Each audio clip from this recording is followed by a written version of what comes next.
Stop. Listen closely. What if everything you thought you knew about healing trauma was a lie?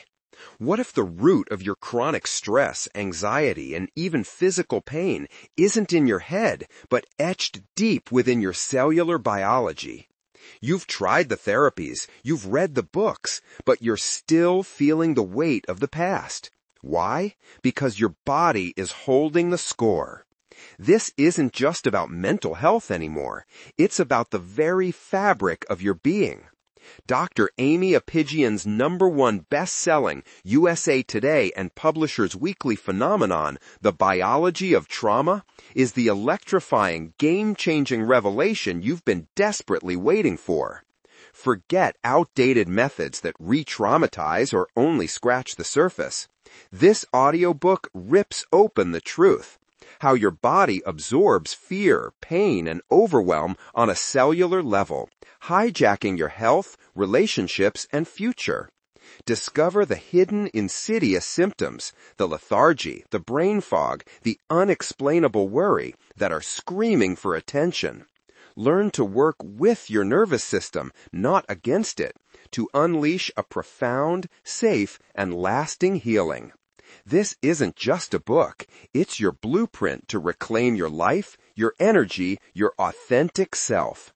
You're missing the crucial piece until you hear this. The secret to true, whole-body liberation is waiting. Don't waste another second. Listen now. Mommy, I'm going to kill you tomorrow. The words hung in the warm Southern California air like a threat, shattering the peace of our daily ritual as I rocked my 5-year-old adopted son, Miguel, in our special chair. Like many women who've dreamed of motherhood, I had imagined these quiet moments differently. Soft giggles, tender cuddles, the bonding between mother and child. Instead, my little boy had just told me he wanted to kill me, speaking with the casual tone he might use to request a snack, adding that he would start by poking my eyes out with a spick. My heart didn't just break, it shattered into 1,000,000 pieces.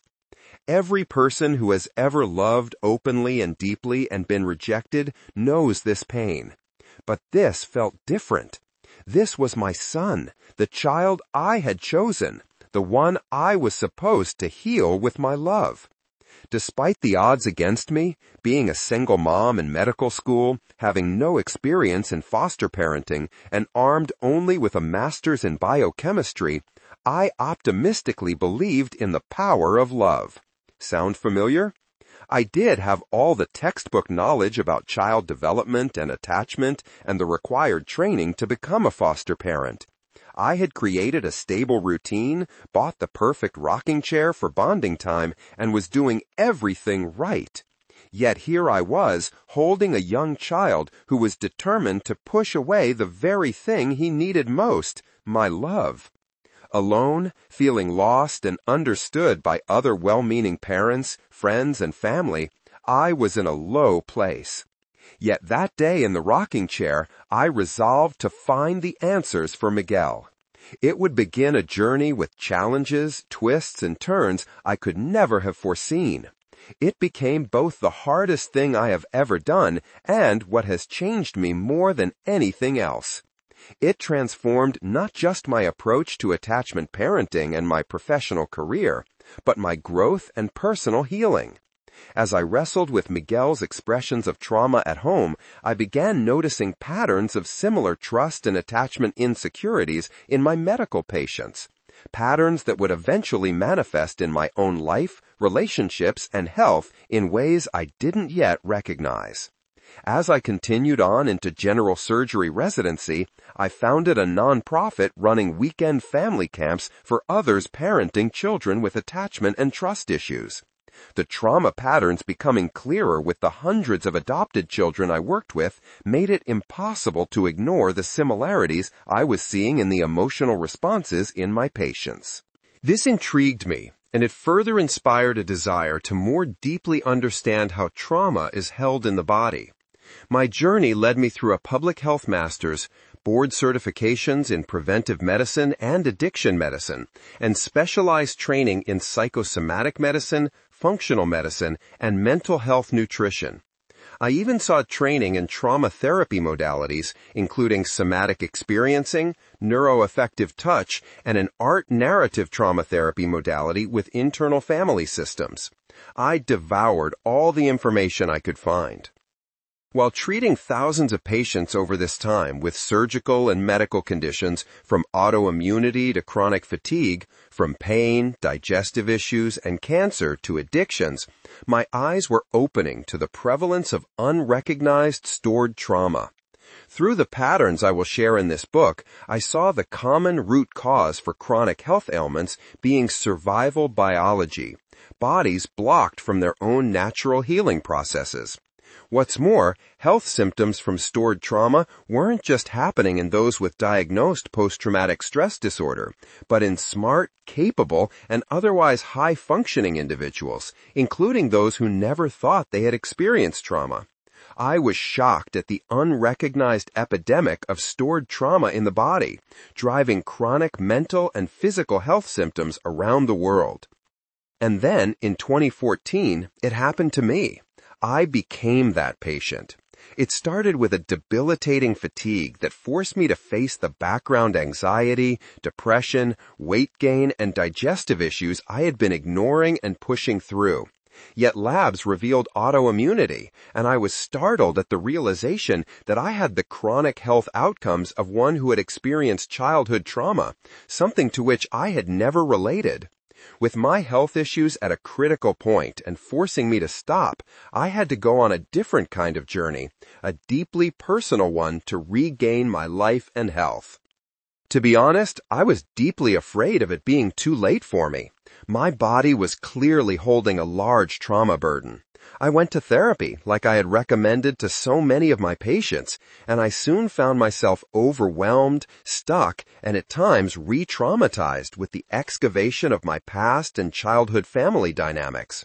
Shame was added as I become more aware but unable to change my responses, concluding I didn't have enough willpower. I spent years and all my money trying different therapies that would prove to be temporary band-aids at best. Intellectually, I understood the impact of trauma on the mind and body, and I had gained skills to work effectively with children with attachment trauma. But now I needed to map out the healing journey for adults with decades of learned survival responses, including chronic health conditions. What I discovered through all these experiences is what I'll be sharing with you in this book, The Science of the Biology of Trauma. It not only reveals the wisdom of our body, the human body, but why patterns may have been so hard to change. It clarifies what our body needs to heal and restore emotional and physical well-being, so that just like when we get the flu, we don't doubt that we will get better. I want you to be empowered with this knowledge, because if you apply the tools in this book, it will help you navigate your body, which can experience healing after deep pain, overwhelm, fear, and trauma. Before we begin, let's get clear on who this book is not for. It is not for those seeking quick fixes or surface-level solutions. It will not serve those wanting to bypass the biological foundations of healing or looking for medication-only approaches. If you're unwilling to question some commonly held beliefs about trauma and stress, or engage with the depth to which it impacts our biology, this book may not be for you. This book is for those who want a map to navigate life and its stressors and traumas. It is for those wanting to create a more authentic life, one worth living and getting up for every day. Whether you think you have had trauma or not becomes irrelevant, because if you want to deeply understand and connect with your body's inner experience and innate healing strategies, this book will be that guide. Whether you're dealing with chronic health symptoms, trust issues, unhealthy coping mechanisms, or are a professional helping others with these challenges, you'll discover why we sometimes respond with rage and other times with shutdown, and how to work with the body rather than against it. If you found yourself unable to change old life, relationship, or health patterns despite therapy, or been told to just change your thoughts, you'll find a different path here, one that honors your body's natural wisdom and healing capacity. This book is a practical approach to understanding how our inner world operates, what decides we are safe or in danger, and what happens in our body when we feel powerless. This book won't go into gruesome trauma stories, but instead, you'll learn the inner workings of your body through several different everyday life scenarios. This is not to downplay the awful traumatic experiences many have had, but to allow you to read, learn, and find hope in these pages without the drama and triggers of horrific details. Based on my experiences and the thousands of patients, people, and practitioners I have guided, taught, and trained around the world in the biology of trauma, I know that with the knowledge and tools in this book, you too can experience greater levels of healing and living than you thought possible. Your body knows exactly how to return to its natural state of health, wholeness, and authenticity. With the right understanding and tools, it is possible, and you can do it. Section 1. How the body experiences trauma. Our body experiences both stress and trauma, and the chapters in this section will provide you with a map to your inner world and the fundamental difference between a stress that can grow us and a trauma that can crush us. This section is a journey into our inner world, where we'll move from the visible to the invisible, from mind to emotions, from body systems to individual cells. You'll learn about the 5 precise steps your body takes to protect you in moments of life threat and overwhelm. You'll also discover your personal critical line of overwhelm and understand how your nervous system constantly calculates safety versus danger. We'll explore what happens at the cellular level during trauma, explaining why emotional pain can trigger the same physiological responses as physical danger. We will see how the entire body orchestrates its response to trauma, affecting everything from metabolism to immune function. Finally, we will learn the 3 fundamental mechanisms our body uses to survive what feels unbearable. You'll learn why trauma isn't about the event itself, but about what happens inside your body as a result of feeling powerless. To illustrate the map of our inner world, you will be introduced to individuals whose inner experiences reflect our own. You'll meet Elena as she confronts an oncoming car, Claire, who developed chronic fatigue, Alex facing an announcement in a conference room, and Sarah at her mother's bedside during cardiac arrest. You'll also meet Laura with a hyper-startle response struggling to express affection. Most importantly, this section will show you the beautiful wisdom of our body and its precise responses and adaptations to constantly do its best to serve us. If we've had responses we thought were evidence of us being broken, weak, or crazy, we will learn the brilliant protection of our body's programmed survival instincts and how they are stronger than logic and conscious thought.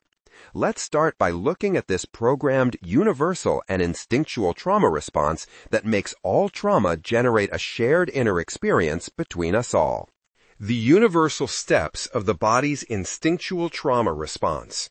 Trauma is not what happens to you, it's what happens inside you as a result of what happened to you. Dr. Gabor Mate, The Myth of Normal. The sound of skidding tires cut through the quiet morning. In the next 30 seconds, Elena's body would execute the precise and instinctual biological sequence that will take over to help us survive anything. Elena had been driving home from her usual Sunday morning shopping, feeling grateful for this time each week away from her 2 teenage daughters. It had rained the night prior, which made it a particularly beautiful drive. Maybe I'll put on an audiobook, she thought, and glanced down at her phone. That's when she heard the skidding. Her head snapped up from her phone, eyes scanning. A car had lost control on the wet roads and was sliding right toward her. Her whole body activated. Her heart started pounding, her posture straightened, and she gripped the steering wheel and started turning as she rapidly pumped the brakes to avoid losing control herself. She did everything right, but despite her best efforts, she couldn't get out of the way. She froze and stared at the oncoming car. The memory of what happened next became fragmented for Elena. Time seemed to slow down, and the impact remained blank in her mind. The rest was like a dream. She remembers lying on the ground, feeling strangely disconnected from her body that felt heavy and chilled. The voices and movements of people around her seemed distant and dreamlike. When the paramedics arrived, their calm, clear directions became an anchor, something she could follow without having to think. It wasn't until the ambulance ride that the fog began to lift. The world gradually came back into focus. Voices became distinct again. Her thoughts cleared enough to answer questions, and with this return to reality came the first waves of physical pain spreading through her body.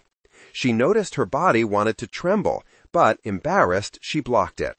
Over the next few months, Elena recovered from her physical injuries, yet not psychologically or emotionally. She couldn't do those morning drives without a lot of anxiety. Overall, she was more emotionally sensitive, not just tearing up, but she would snap at her daughters when they bickered. She had never been this way before. 1 year later, after several ER visits for fatigue and swelling, she was diagnosed with lupus, an autoimmune condition. It came out of the blue for her. She started searching for answers beyond the conventional medication that she was prescribed, and she heard me speak on a podcast on the trauma-autoimmunity connection. The connection had never occurred to her, and she was motivated to start trauma work if it would help. But before joining my program, she wanted to know if it would really help given her type of trauma was a car accident. She voiced one of the most common questions I hear. Will your program help me with my specific type of trauma? As it does for many people, the answer might surprise you. The body doesn't differentiate between types of events. Our nervous system engages one universal trauma response. The universal instinctual trauma response of the body. The body has perfected one instinctual response to help us survive anything, even danger that seems inescapable. I first encountered this instinctual trauma response through the clinical work of psychiatrist Louis Tinnen and his wife Linda Gant, an art therapist, as I was searching for therapies to help Miguel. What intrigued me was to recognize the same progression, though described in physiological terms, in my study of the polyvagal theory, originated by Dr. Stephen Porges. To my surprise, I saw this same progressive sequence described in my somatic therapy training when describing the response to our body's self-defense movements being blocked. Somatic means of the body, and in the context of trauma therapy, it refers to body-based modalities or bottom-up approaches. As Dr. Peter A. Levine, Ph.D. and founder of Somatic Experiencing, explains this instinctual response in his book, Waking the Tiger, in response to threat and injury, animals, including humans, execute biologically based, non-conscious action patterns that prepare them to meet the threat and defend themselves. The very structure of trauma, including activation, dissociation, and freezing, are based on the evolution of survival behaviors. With this knowledge, I now had the eyes to see these steps unfold. Everything made sense, from my own body's responses to shutting down in therapy, to Miguel's rages that had before seemed unpredictable. In my nonprofit work with hundreds of adopted children from around the world, I started seeing this progressive sequence get triggered when their attachment pains, specific emotional wounds resulting from unmet early needs, got poked. Whether they were my patient undergoing the physical trauma of a surgery, experiencing emotional overwhelm from a diagnosis I was giving them, or they were a family member overcome with grief at the bedside of their dying loved one, the same progression emerged. This instinctual trauma response of our body is a survival programming consisting of 5 simple but purposeful steps that can unfold over seconds, as it did for Elena, or over minutes or hours, sometimes so quickly we barely register the different stages. Since this programming operates completely outside our conscious control, our responses don't always follow logic, sometimes making us question our sanity. Yet, just as we don't consciously choose to pull our hand back from a hot surface, our body engages this survival programming automatically, as natural as keeping our heart beating and our lungs breathing.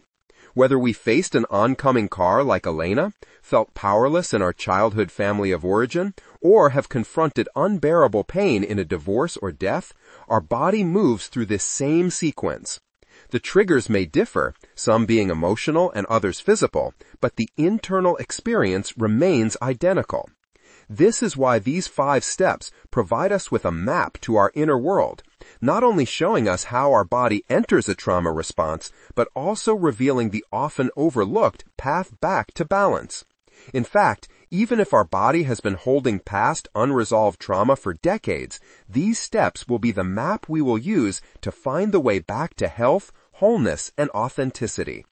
This map, which helps us understand the purpose and physiology of each step, is so powerful that it was the last piece that Miguel needed for him to be able to open up, bond with me, and be free to give and receive love for the first time when he was 9 years old.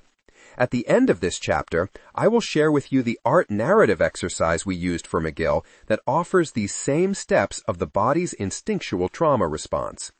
Let's walk through these 5 steps and see how each one is programmed to serve a crucial purpose for our survival.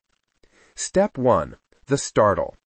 What will become a trauma response always starts with an initial startle. It's a moment when we first sense that something is off, and it's our body's reflex reaction to a potential threat. The purpose is to quickly assess whether a perceived threat is real, its magnitude, and to give us a jolt of energy that serves as a running start if we need to respond. Our physiology adapts in a number of ways to accomplish this purpose. The 5 steps of the body's trauma response. 1. The startle, an inner state of hypervigilance. 2. The stress, an inner state of high energy. 3. The wall, an inner state of powerlessness. 4. The freeze, an inner state of paralysis. 5. The shutdown, an inner state of heaviness. Our senses become hyper-attuned and quickly gather all the information about this potential threat, primarily what we see, hear, and feel, though smell or taste are also part of the quick assessment. Our attention is focused only on gathering information to determine if the danger is real, and if so, how big it is.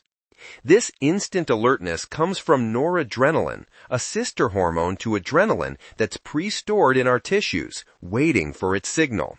When released, it creates that characteristic startle jolt and puts us in hyper-alert mode, providing a brief window of heightened energy and awareness for assessment and decision-making.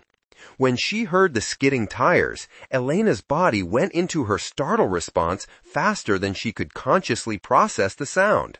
Her eyes and ears took in everything quickly, and her startle response served its purpose. A potential threat, a sound, was confirmed as a real danger. A car was coming toward her. Her startle response escalated to the next step, the active stress response. Thankfully, her startle response had given her body a running start, and she immediately took action to avoid a collision. It's important to know that when we block our innate threat assessment, this will be a reason for our body to assume a real danger and progress to the next step. For example, intentionally not looking at something that startles or scares us because we are scared of what we will see. Stephanie Gorka, Ph.D., a researcher out of Ohio State University, has studied the role of uncertainty as a reason for why we will escalate to stress, even creating what is called anticipatory anxiety. It is also possible that our nervous system was wired to perceive everything as a real threat, or to be unable to stop our survival response once the train has left the station with the startle. This is programming we would have had in the first year of our childhood and will explore more in Chapter 11. While every trauma response starts with this rapid initial assessment of something that feels off, a startle response is not bad. We will startle with anything sudden, loud, or unexpected, even when kids jump out from their hiding place to scare you. The startle is just a reflex reaction. It is then the job of our nervous system to quickly assess and determine if there is real danger or if it can relax back to a sense of safety. As you think about times when you have been startled, maybe in response to a loud noise, or a smell that alerted you to burning food, or an unexpected ring of the doorbell, this is your body's reflexive response doing its job to alert you to possible danger and give you a running start into the next step, the stress, if the danger is confirmed. Step 2. The stress. The purpose of this step is to overcome through action, which requires an immediate upsurge of energy. While the startle serves as our initial alert to assess if action is needed, the stress response serves as our only chance to overcome. While often simplified as fight or flight, the invisible activity in our body is truly impressive. Our body is now generating more energy and dedicating all of it to taking action to overcome. Your nervous system releases adrenaline, which fuels this high-energy state, much like pressing the accelerator in your car all the way down to the floor. Our whole body coordinates its efforts toward one single goal, overcoming the danger. This is exactly what happened in Elena's body. The instant her startle response confirmed danger, her system flooded with adrenaline-fueled energy. Her heart pounded to deliver more oxygen and nutrients to key cells to make energy fast. Her hands gripped the steering wheel with newfound strength. She took quick action by pumping the brakes and turning the wheel. Her entire body immediately mobilized to help overcome the threat. All of this happening faster than she could logically analyze and think through what to do. A common misunderstanding about the stress response is that it can become prolonged or chronic. Rather, a stress response is like a sprint, a surge of energy of high intensity. It's short-term. While we may be able to jog for a long time, we can't sprint indefinitely. This design of our stress response is important to know because it determines what happens next. Our body needs to either successfully overcome the threat or shift survival strategies. We've all experienced this energy surge in both dramatic and ordinary moments, catching a child before they fall, rushing to meet an urgent deadline, or jumping out of the way of an oncoming car. In each case, our body provides exactly what we need, immediate energy for action. When successful, we feel relief and can relax, like a firefighter after extinguishing a blaze and the sprinter crossing the finish line. But sometimes, like Elena, our best efforts aren't enough. Just as the startle response escalated when danger was confirmed, the stress response escalates when our energy surge does not match up against the size of the danger and ongoing efforts are useless. Step 3. The wall. Unlike the other steps, the wall isn't a survival strategy. It's the pivotal moment that triggers our body's shift to a different kind of protection.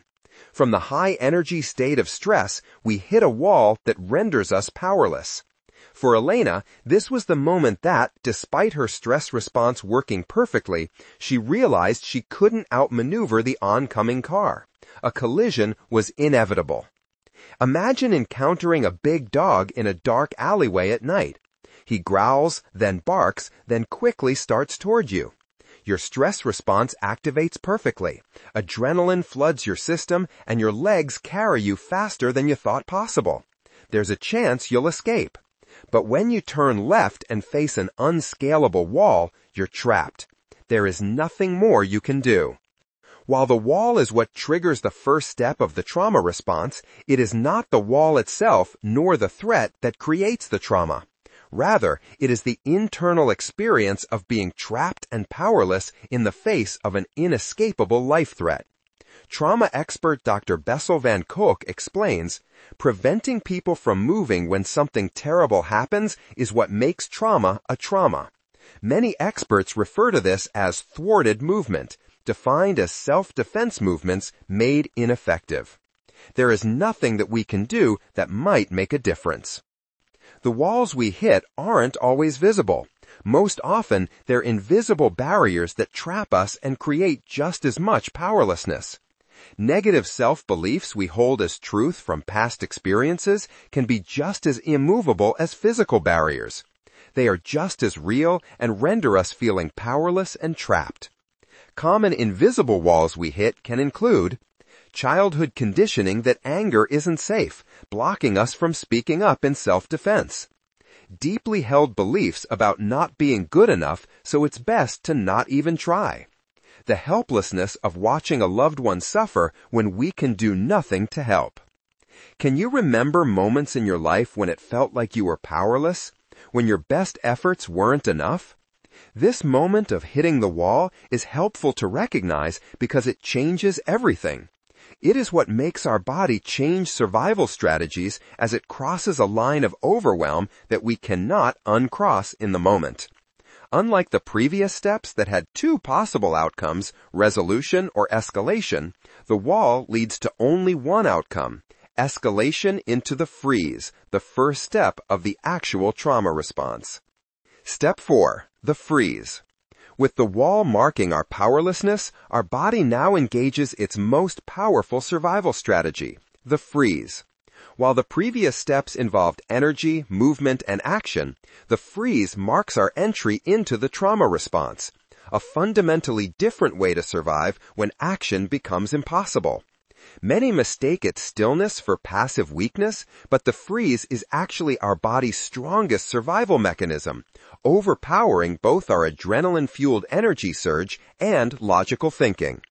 The wisdom of the freeze as a survival strategy is in its purpose to stop movement and action that now endangers rather than helps us. Like a circuit breaker that cuts power to prevent system damage, the freeze is how our body shifts its survival strategy from heroic action to a strategic paralysis. What happens in our body during this freeze is remarkable. Dr. Peter Levine, founder of Somatic Experiencing, describes how our muscles lock tightly, trapping all the energy from our previous stress response inside our body. We're quite literally scared stiff, our body frozen in a state of shock as we face the unthinkable. Elena's body went into a freeze response. For a split second after realizing impact was unavoidable, she froze, staring at the oncoming car. Time seemed to slow down, her body locked in place, no longer trying to escape the inevitable. Her breath would have caught in a full inhale as the shock of the powerlessness of the moment took hold. She froze, not because she chose to, nor because she was weak or some kind of failure, but because her body decided that inaction and shutting down was her best chance of surviving. The freeze is the transition step between the wall and the shutdown. You may recognize times in your life when you have felt frozen inside. Maybe as a child watching conflict between your parents that you couldn't stop. Maybe now you find yourself paralyzed during a conflict at work or home. Perhaps you have had unwelcome sexual experiences in the past and now freeze in intimate moments with a loving partner. Or perhaps a moment of being in the spotlight makes you freeze inside, feeling like you are holding your breath. While the experiences vary widely, they share a common internal experience, the shock to the body when we realize we are trapped, powerless, and alone. But our body can't remain in this state of high shock indefinitely.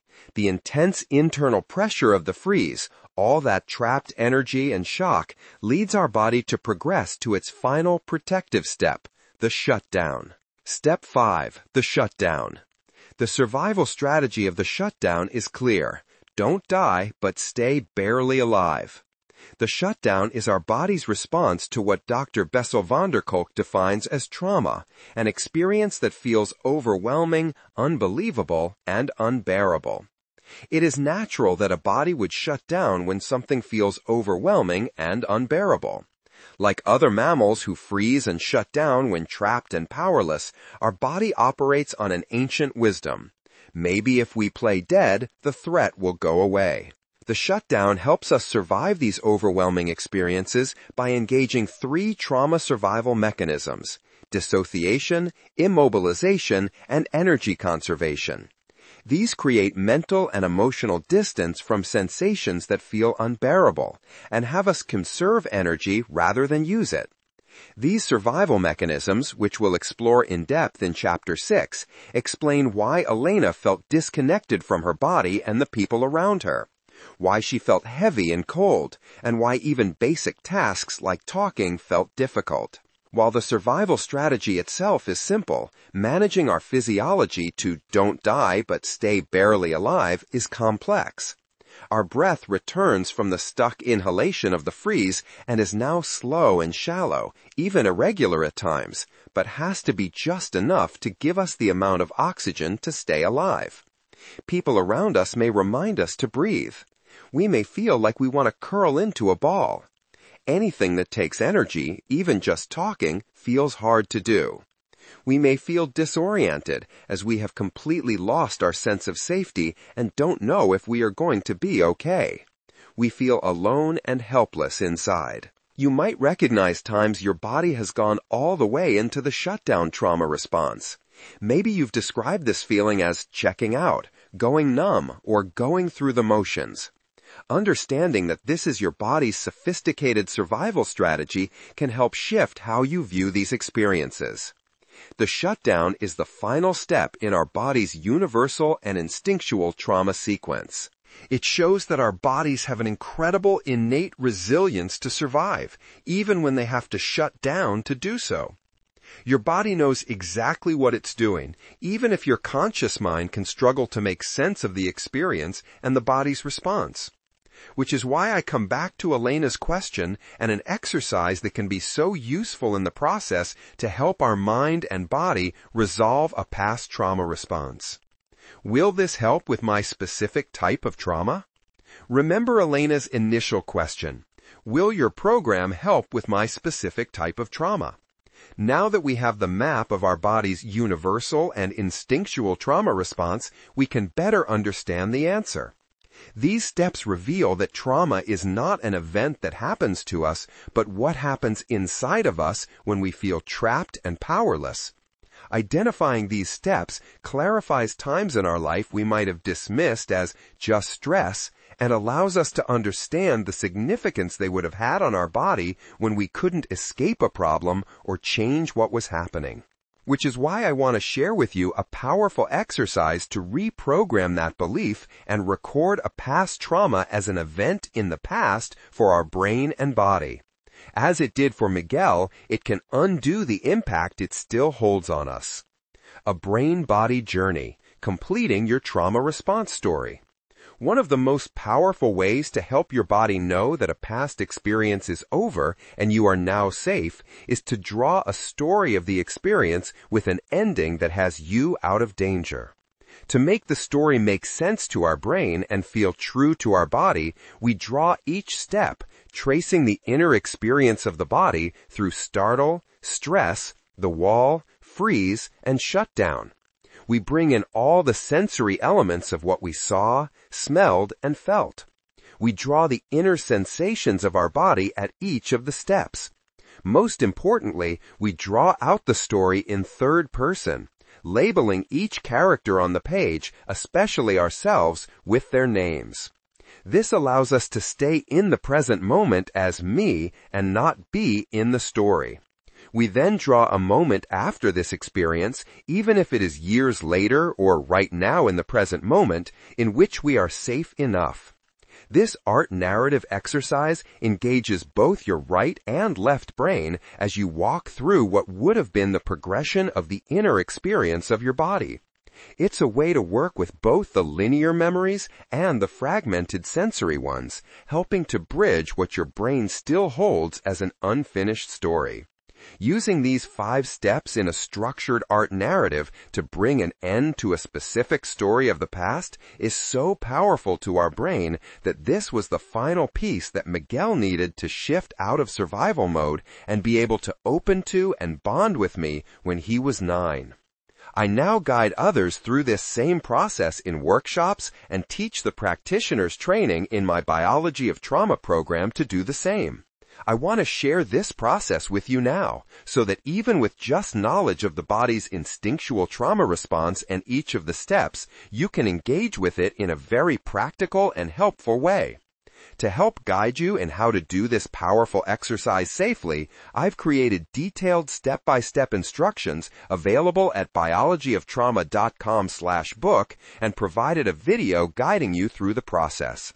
These guidelines will help you explore a time in your past when your body progressed through these 5 steps in a way that supported rather than overwhelmed your nervous system. As I encourage you to explore that process, I want to make an important note about how we want to do any inner work moving forward. It is so easy to re-traumatize ourselves in the process of personal development or trauma therapy. I would not want you to do the art narrative process in a way that overwhelms you. Every time we experience overwhelm, our body is reinforcing its freeze and shutdown survival strategies. This inner work will be stressful, and we choose to do only as much as we can tolerate. Staying out of overwhelm is really important as we begin to use the map we have just acquired to navigate our inner world differently. I say this because as Elena began to recognize stored trauma in her body, she would want to throw herself into therapy and get it all done. She still needed to learn the difference between stress and overwhelm to stay in her growth zone during therapy and not get re-traumatized, despite her good intentions. The truth is, our body makes a clear distinction between stress and trauma through a critical line of overwhelm that we will explore in the next chapter, along with the 2 reasons why we cross the line. Summary. The specific trigger, whether a car accident, loss of a loved one, or chaotic childhood family dynamics, matters less than the universal internal experience our body goes through with these 5 sequential steps, each with its specific purpose from the startle to the shutdown. These steps give us the map of our inner survival programming that is stronger than our logic and conscious control. This map allows us to understand that our body's responses are intended to help us even if our mind has not seen it that way. Another value to understanding this map is to see we are more alike than different from others. Ironically, when our body goes into a trauma response, we feel completely alone. Yet, this universal instinctual response is what makes us alive, human, and just like everyone else. Knowing these steps is essential but not enough by itself to change our responses and reactions. We also need to understand the 2 reasons why our body will feel powerless and the critical line of overwhelm that it crosses. The difference between stress and trauma. I'm not lazy, I'm just exhausted from fighting my way through every single day. Mimi Love. I keep doing all the right things, but my body won't cooperate. Claire's voice cracked as she shared why she had just enrolled in yet another online training program. A former marathon runner whose friends once called her the Energizer Bunny, she had approached life with unstoppable drive, until one day she couldn't. It was 9 years after her second pregnancy that Claire first started noticing the growing exhaustion. But proud of how she'd always tackled life's obstacles, she pushed through, increasing her caffeine intake over time and finding ways to keep herself alert, assuming she would eventually get her natural energy back. Finally, she could no longer function with her constant tiredness and went to see her doctor, except her medical tests didn't show a reason for the fatigue. There were some minor things off, but nothing was so far out of range as to be considered noteworthy. She was diagnosed with chronic fatigue syndrome and told to manage her stress better, which she had done and hadn't found helpful. Claire invested the little energy she had in self-help education, in the form of courses and then certifications.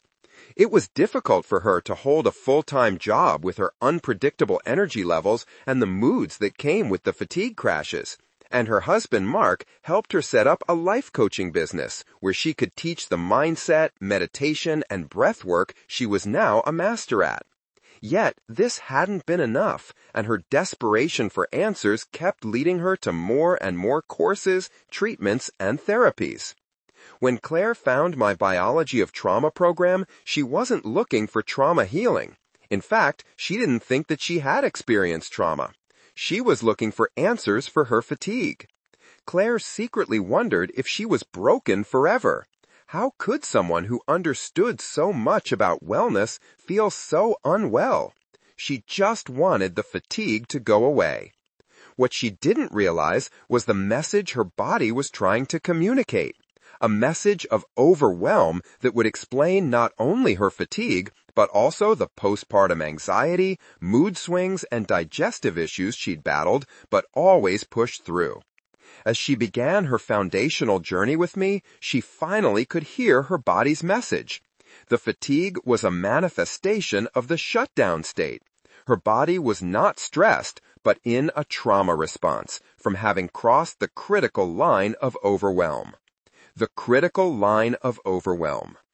Everyone's body has a line, a precise point where growth turns into overwhelm, where challenge becomes too much, where stress transforms into trauma.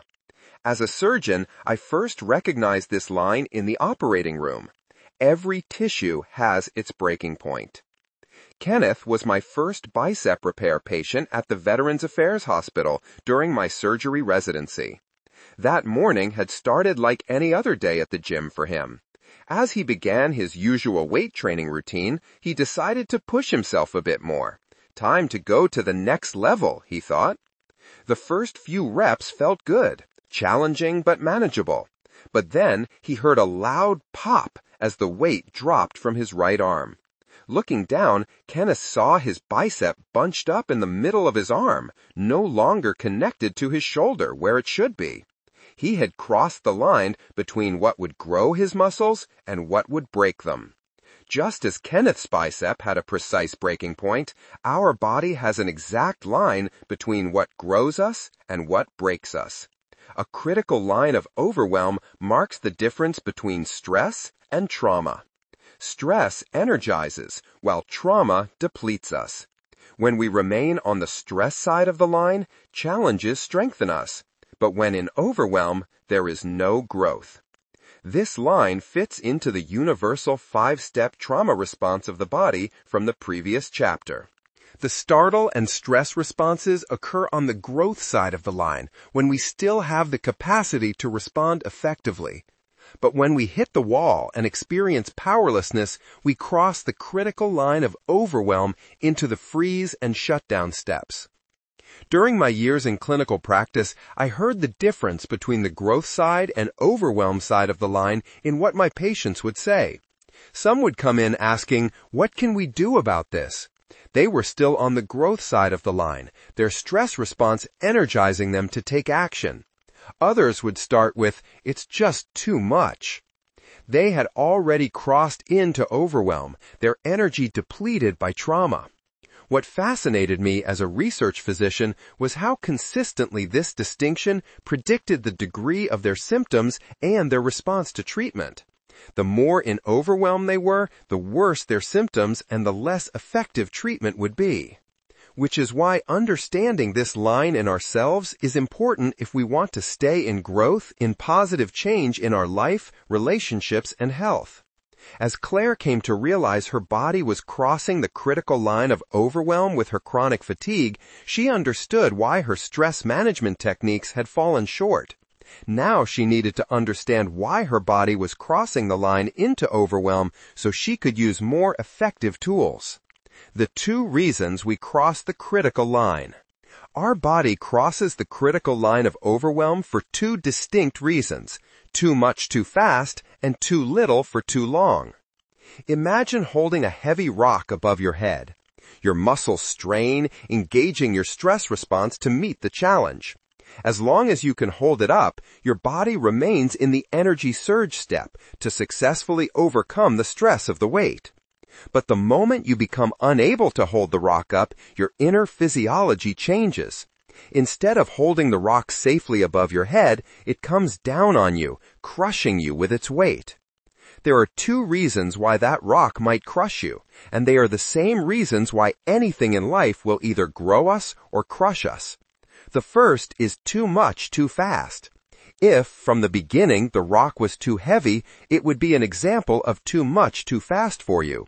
Because you were powerless to hold it up without more time to properly prepare, it would cause your body to cross the critical line of overwhelm. The second reason is too little for too long. In this scenario, the rock is not too heavy initially, but you are not allowed any rest, ever. With no relief, eventually the weight will become unmanageable, causing your body to once again cross the critical line of overwhelm. Whether we cross the line because of too much too fast or because of the more subtle too little for too long, both create the internal experience of powerlessness of step 3 of the instinctual trauma response, and our body progresses into the freeze and shutdown steps. It is important to understand these two reasons that create a sense of powerlessness and make us cross the critical line of overwhelm. Let's look at them in closer detail. Too much too fast. When faced with challenges, our bodies need time to process and respond. The more time we have, the more we are able to adapt and overcome. Too much too fast prevents us from having that time, making even everyday problems sometimes a reason for us to cross the critical line of overwhelm. Consider Elena's experience. If she had had more time, she might have been able to successfully outmaneuver the oncoming car, and it would have been a stress that she could have recovered from. Instead, without enough time, it resulted in a trauma response that triggered autoimmunity. It all happened too much too fast. It's not just experiences that happen over seconds that are too much too fast. This can be spread out over longer periods of time. Those who come into my program often describe experiences of too much too fast occurring over the span of several months. Some have lost several people close to them in 1 year. For others, a natural disaster damaged their home immediately after they lost their job. We can process one life hit, but when they all come so close together, it can be too much too fast. Time is something we don't often have. In the busyness of our modern lives, our problems can seem bigger. We need space to think and breathe. We need moments to just be and recover between challenges. It is the lack of time that can make a stress cross the critical line and become overwhelming to us. Yet it is more than just external events that can send us over the line with too much too fast. We can be flooded with emotions that feel too big for us. Like what Claire experienced when we tap into stored emotions too quickly, whether through therapy, breathwork, or other healing modalities, our system can become overwhelmed. It's simply too much too fast for our current capacity to process. Those who come into my program thinking they can do more and do it faster in order to be done quicker also discover that when flooded with emotions and memories that have been kept beneath the surface, it can be too much too fast. Our emotional healing requires proper pacing to prevent crossing that critical line of overwhelm. Too little for too long. The second way we cross the critical line of overwhelm is far more subtle and often goes unnoticed until we're deep in the shutdown. As one participant, Katie, in my program shared, I learned that the shutdown that often happens for me is because I have been ignoring the signals from my body, some subtle, some not so subtle, that I'm done. It seemed to happen suddenly, but it doesn't. Her insight captures the essence of too little for too long, a gradual progression into overwhelm that feels sudden only because we missed the warning signs that built up over time. Claire's journey illustrates this reason for overwhelm, too little for too long. She entered her second pregnancy already depleted, carrying hidden burdens of nutrient deficiencies, copper excess creating neurotoxicity, and unresolved damage to her detoxification system from prior mold exposure. Her body gave everything it had to create and sustain new life for 9 months, but without proper replenishment and support, she crossed the critical line of overwhelm. The experience of too little for too long extends into emotional experiences. We see it clearly in childhood emotional neglect, where children receive an insufficient amount of consistent affection and nurturing. While abuse represents too much too fast, neglect exemplifies the slow drip of too little for too long. Known as children of neglect, these individuals develop adaptations from their bodies repeatedly entering trauma responses from overwhelm. The U.S. child welfare system reports that 75% of child maltreatment cases involve neglect rather than abuse, highlighting how common this pattern of depletion can be. Ruth Cohn, psychotherapist and educator, has made children of neglect her study. She states, "The developmental trauma of childhood neglect, some of the most injurious trauma there is, appears to be nothing. It leaves no visible scars on the body and generally occurs well before the brain has developed the capacity to remember events in an autobiographical way. It is thus recorded as sensory, emotional, and somatic memory. Without repair, this memory, encoded as one or multiple attachment pains, as shared in Chapter 11, will continue into adult relationships. Many marriages become sources of too little for too long of emotional connection, with the slow erosion of affection and intimacy. The divorce rates and millions of views of TEDx talks about sexless marriage are glimpses into the emotional neglect that overwhelms us through an absence of something vital. Which raises an important point about too little for too long. It's not a single incident that pushes us over the line, unlike what can happen with too much too fast. Instead, it's the chronicity of unfulfilled needs that finally becomes more than what we can endure. It's not the one time we miss a tune with our child or partner. It's what becomes a chronic, persistent dynamic. For Claire, her body had been sending signals through anxiety, mood changes, and digestive issues long before the chronic fatigue fully manifested. She'd been carrying her metaphorical rock for too long, never giving herself the rest, recovery, and replenishment needed to sustain the weight.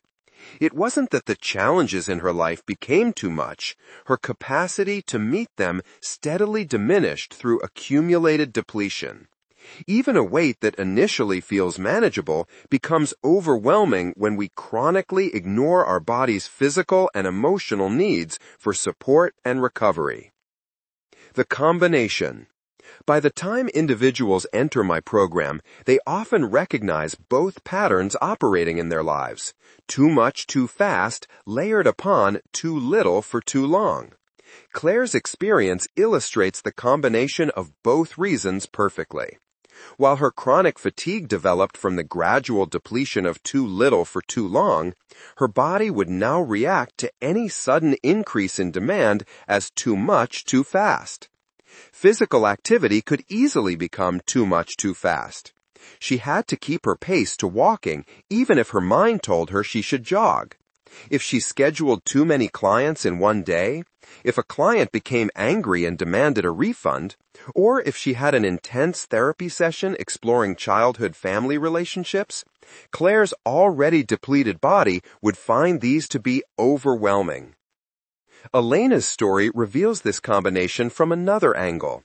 While the car accident represented a clear case of too much too fast, her body entered that experience already carrying the effects of too little for too long.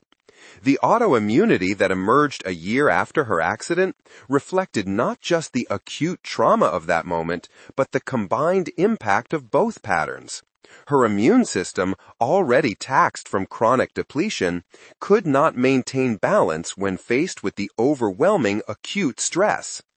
Like Claire and Elena, once we reach adulthood, our trauma responses rarely stem from just one pattern. There are exceptions to this, but the most common reason for a trauma response is when years of subtle depletions have created a foundation of too little for too long, where even small stressors can become too much too fast for us. Isn't stress bad for us? Stress isn't the villain we've made it out to be. It's actually one of our body's greatest gifts. The stress is bad for you myth is perpetuated without any good science to back it up. In fact, the evidence points to the opposite conclusion. In their book Peak Performance, Brad Stulberg and Steve Magnus summarize the science. Stress plus rest equals growth. Whether in athletics, academics, or life challenges, stress followed by recovery builds our capacity. Stress physiology provides the energy we need to fight for what matters, protect what we love, survive genuine danger, and accomplish extraordinary things. A great example of this is a childhood hero of mine, Harriet Tubman. Despite being a small woman born into slavery who couldn't read and suffered from random blackouts due to a head injury, She used her stress response to achieve the seemingly impossible. She led dozens of other slaves to freedom through the Underground Railroad and went on to become the first woman to lead troops into battle during the Civil War. Her stress response wasn't something to be managed or reduced through self-care. It became the very force that enabled her to change history. What is hurtful is both when we don't recover after stress and when we mistake trauma for stress. In essence, missing the right diagnosis and thus providing the wrong treatment. Just as athletes need to distinguish between growth-promoting stress and injury-causing overtraining, we need to recognize when our body has crossed the critical line of overwhelm. When we mistake trauma for stress. As a physician, I relied on my ability to accurately diagnose the problem to prescribe the right treatment. When Kenneth came to the emergency room with his bicep injury, the clear diagnosis allowed us to provide the effective treatment. Had he merely strained his muscle without crossing that line and completely rupturing it, surgery would have been not just unnecessary but harmful. But with a clear diagnosis of a ruptured tendon, he required surgery. Similarly, if I prescribed only Tylenol to a patient with a fever, missing a serious internal abscess, that wouldn't just be ineffective, it would be dangerous. The abscess would continue to grow and fester beneath the surface. This same principle applies when we mislabel trauma as stress. We're not only using ineffective tools, we're allowing the underlying condition to worsen. We've created terms like chronic stress and burnout that actually describe the shutdown step of the trauma response. When we label someone's experience as stress when they've crossed the critical line of overwhelm, we diminish the seriousness of their inner state. Like prescribing Tylenol for an abscess, using stress management techniques for trauma states can leave the underlying condition unaddressed. We're allowing the inner trauma more time to grow and making the healing journey even harder. This misidentification happens not just in medical offices, but in our own minds. Like Claire, we often dismiss our experiences as just stress, telling ourselves to push through when our body is either approaching or has already crossed the critical line of overwhelm. This personal dismissal leaves our body without the understanding and support it needs, deepening its experience of too little for too long. The consequences of this mislabeling can run deep. Patients can search for years without clear answers to their health issues and be given stress reduction techniques like Claire. She was trying to manage her stress with meditation and breath work when what she really needed was to help her body out of its trauma response. Elena's body told a similar story. Her autoimmunity emerging a year after her car accident because neither she nor her providers recognized her persistent state of overwhelm. Their experiences highlight how often we minimize trauma by calling it stress, leaving our bodies without the right resources for healing. When our body crosses the critical line of overwhelm into the shutdown, it demands more than stress management. Trying to manage trauma with stress techniques is like treating Kenneth's ruptured tendon with ice and rest. It might relieve some pain temporarily, but won't address the fundamental injury to allow healing. A body in trauma needs specific tools and approaches to address the fundamental injury and let it heal. That is why both Claire and Elena needed more than stress management techniques. They needed tools specifically designed to safely address their trauma. Becoming your body's expert.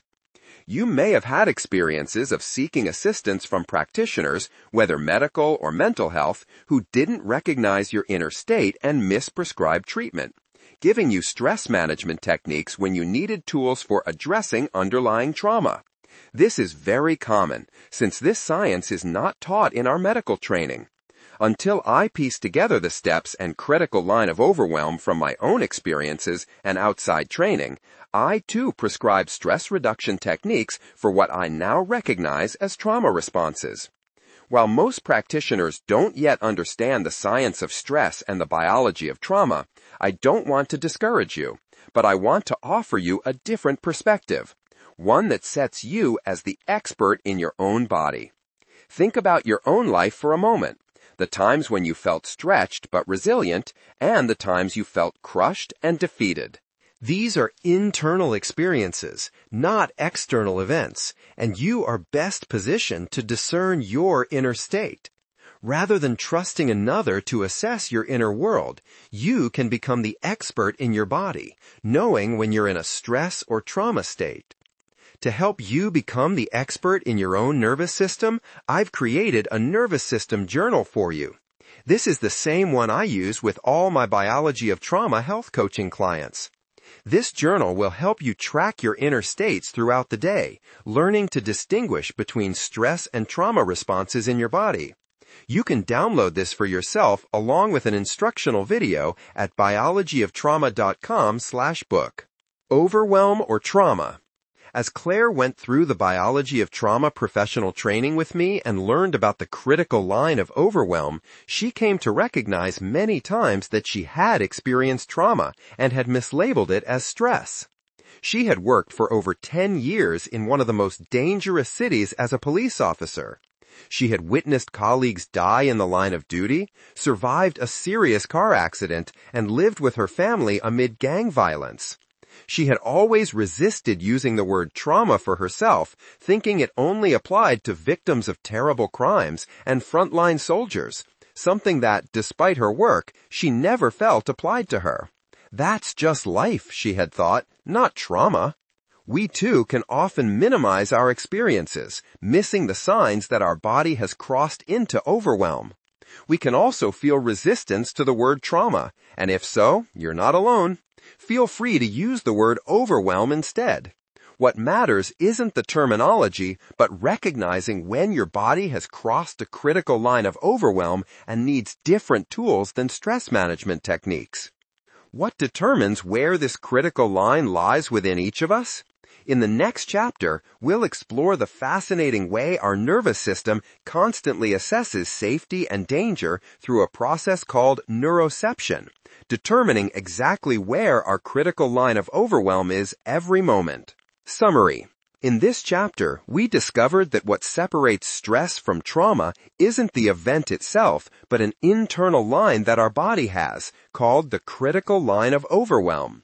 This line determines whether an experience can build us or break us, whether it becomes a source of growth or overwhelm. We've seen how this line can be crossed in two ways. Either too much too fast, like Elena's unavoidable car accident or Kenneth's sudden bicep tear, or too little for too long, like Claire's gradual depletion that led to chronic fatigue. Often, by the time we reach adulthood, we are experiencing both. Too much too fast, laid on top of a foundation of too little for too long. Understanding this line changes everything about how we view and approach stress and trauma in our body. Whether you use the word overwhelm or trauma, it's the internal experience of crossing the critical line into the zone of what will break us, not grow us.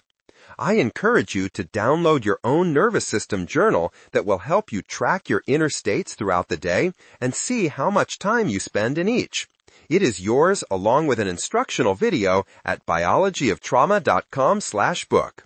Nor is a trauma response bad. It's our body's universal instinctual survival programming when we cross the critical line of overwhelm. Part of the healing journey will be to change our self-talk around labeling experiences or inner states as good or bad. The key lies in becoming the experts of our inner world and recognizing which state we're in so we can respond with the right tools. Recognizing which state we are in is not just a once-in-a-while activity. As we will see in the next chapter, our critical line of overwhelm moves from day to day. Something that will create a stress response on one day will put us into a trauma response on another. This realization will help you not only understand where your line is, but also enable you to recognize your own personal signs that can tell you when you are approaching overwhelm. And most importantly, it can show you the leverage points for eventually moving your line of overwhelm, allowing you to live life differently with greater joy, health, and grace even through the hard times. Understanding our critical line. neuroception, capacity, and the gap. We can easily manage if we will only take each day the burden appointed to it. But the load will be too heavy for us if we carry yesterday's burden over again today, and then add the burden of the morrow before we are required to bear it. John Newton. Unaware of what would be announced and the effect it would have on him, Alex walked into the conference room, chatting and laughing with the other department managers. "We're restructuring the company," the CEO said solemnly. The words hung in the room. Clearly uncomfortable, the CEO paused and then said, "I'll take any questions." While the other managers sprang into action, asking questions and problem-solving, Alex froze. Inside was panic, yet he couldn't move. It was like his body closed in. He didn't hear anything of what was said, and it wasn't until everyone else got up to leave that he realized the meeting was over. He returned to his desk unaware of the people around him, not in the happy manner he had entered the conference room. His mind felt foggy and sluggish, and he just kept hearing the words repeat in his thoughts, "We're restructuring." The rest of the day, he couldn't seem to do much more than stare blankly at his computer screen, unable to form a productive thought. He was frustrated and confused by his reaction. Normally, he was an effective manager, known for keeping his wits about him when problems arose. This response seemed illogical and out of character. Why did this news hit me so differently than my coworkers? Alex wondered. He reflected on his life. At 48, he had a good life, married with 2 daughters who loved him. He was most proud of himself for having successfully created the security he never had as a child. When Alex was 8, his father lost his job, and their family was evicted from their apartment. For 6 months, they lived in their old station wagon, relying on the kindness of strangers and local shelters for food. Beyond the physical hardship of homelessness, Alex endured the shame of wearing unclean clothes to school, the pain of his best friend leaving him for more normal friends, suffering all of this silently to protect his already struggling parents. He had felt powerless to stop the pain he experienced daily at school. When he heard the words, "We're restructuring," his nervous system made a quick calculation and decided he was once again in danger and powerless. Even though logically he would disagree with that conclusion, his body still moved into its instinctual survival sequence of the freeze and the shutdown, while his colleagues remained in the stress step, asking questions and problem-solving. They all received the same announcement in the same room at the same time. The difference was not in the external experience, but in the internal experience of each. His inner critical line of overwhelm was in a different place than his colleagues, and his line got crossed. The response of each person in that room would be determined by where the critical line of overwhelm was for each of them. Alex would find his way into my program when he discovered that while he had built a future for himself, he hadn't been able to run away from his past. His childhood experiences were still affecting his inner sense of safety and danger through a feature of the nervous system, neuroception. In this chapter, we'll explore what neuroception is, how it uses a constant background calculation of capacity and demand to determine where our critical line is, and how it uses that to shift our physiology into one of 3 operating states for our mind, body, and biology. Only when we understand what decides our inner line between growth and overwhelm can we know how to change it and build inner safety and resilience. Neuroception, the conductor of our physiology. A key concept to understanding your inner world and trauma biology is neuroception, a term coined by Dr. Posada. Stephen Porges in his work with the polyvagal theory. Neuroception is our nervous system's constant background assessment of safety and danger. Not just assessing, it creates our body's perception of the truth of how safe or in danger we feel at any given moment. This perception becomes part of what determines where we are in relation to our critical line of overwhelm. Think of neuroception as the most sophisticated self-driving system ever created. Just as modern vehicles monitor multiple data points through their dashboard systems, our neuroception runs a constant scan of our inner and outer world. On a car's dashboard, we see indicators for engine temperature, oil levels, and anti-braking systems, each showing whether we're in safe or danger zones. Our body has its own version of this monitoring system, but it's far more sophisticated. Our neuroception runs an equivalent dashboard to keep our body running, monitoring multiple data points Dr. Porges calls cues of safety and danger. These cues come from all around: our external environment, internal biology, thoughts and beliefs, and especially the energy and subtle cues from other people. It processes information from all our senses, what we see, hear, smell, taste, and feel. It registers subtle cues from our relationships and social interactions. It monitors our internal biology, detecting inflammation, hormone levels, and energy reserves. Most uniquely, it factors in our past experiences, which create a personalized filter for what constitutes safety or danger for each of us. This explains why Alex's neuroception interpreted the restructuring news as a survival threat, while his colleagues' systems experienced it as a manageable challenge. Each neuroception works with its own data points. Alex's childhood homelessness and what that meant for his sense of belonging and connection at school caused his system to perceive danger. But as Alex's body immediately went into the survival sequence, it shows how neuroception goes beyond simply monitoring these cues. Like the most advanced self-driving car, it not only gathers information, but makes split-second decisions about how to respond. When a self-driving car detects ice on the road, heavy traffic, or an obstacle ahead, it doesn't just warn the driver, it actively adjusts the vehicle's operation.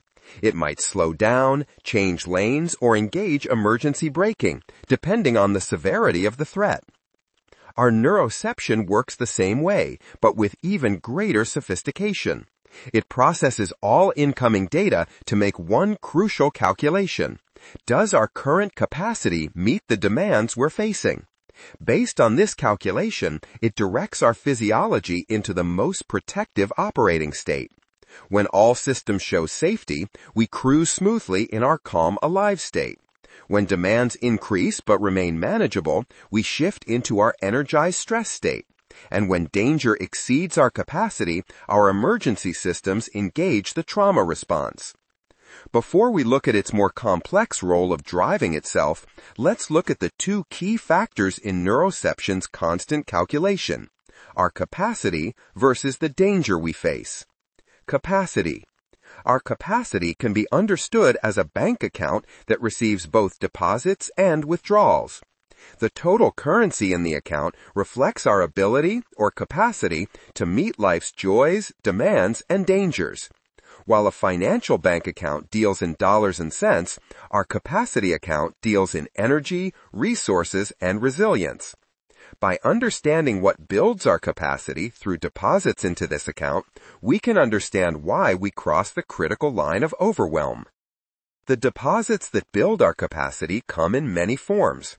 Our biological health makes significant contributions through quality sleep, nutrition that nourishes us, a healthy microbiome, good blood and lymphatic flow, and stable blood sugar levels. A balanced nervous system that can rest and digest makes large deposits into our capacity account. Emotional and psychological deposits are equally vital. Genuine connections with others who understand us, moments where we feel truly seen and accepted, and experiences of joy and play all make deposits into our capacity account. Even small positive interactions like a genuine smile with a stranger, a moment of shared laughter with a friend, and a caring touch just when you need it are deposits. Psychological deposits that come from our knowledge, skills, and past successes also build capacity.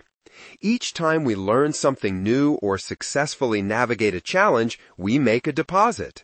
These experiences become resources we can draw upon when facing future challenges. Each deposit is a cue of safety that reaches the dashboard of our neuroception, which responds by moving our critical line of overwhelm to the right. Our capacity actually shifts the line that marks where we move from stress into trauma response.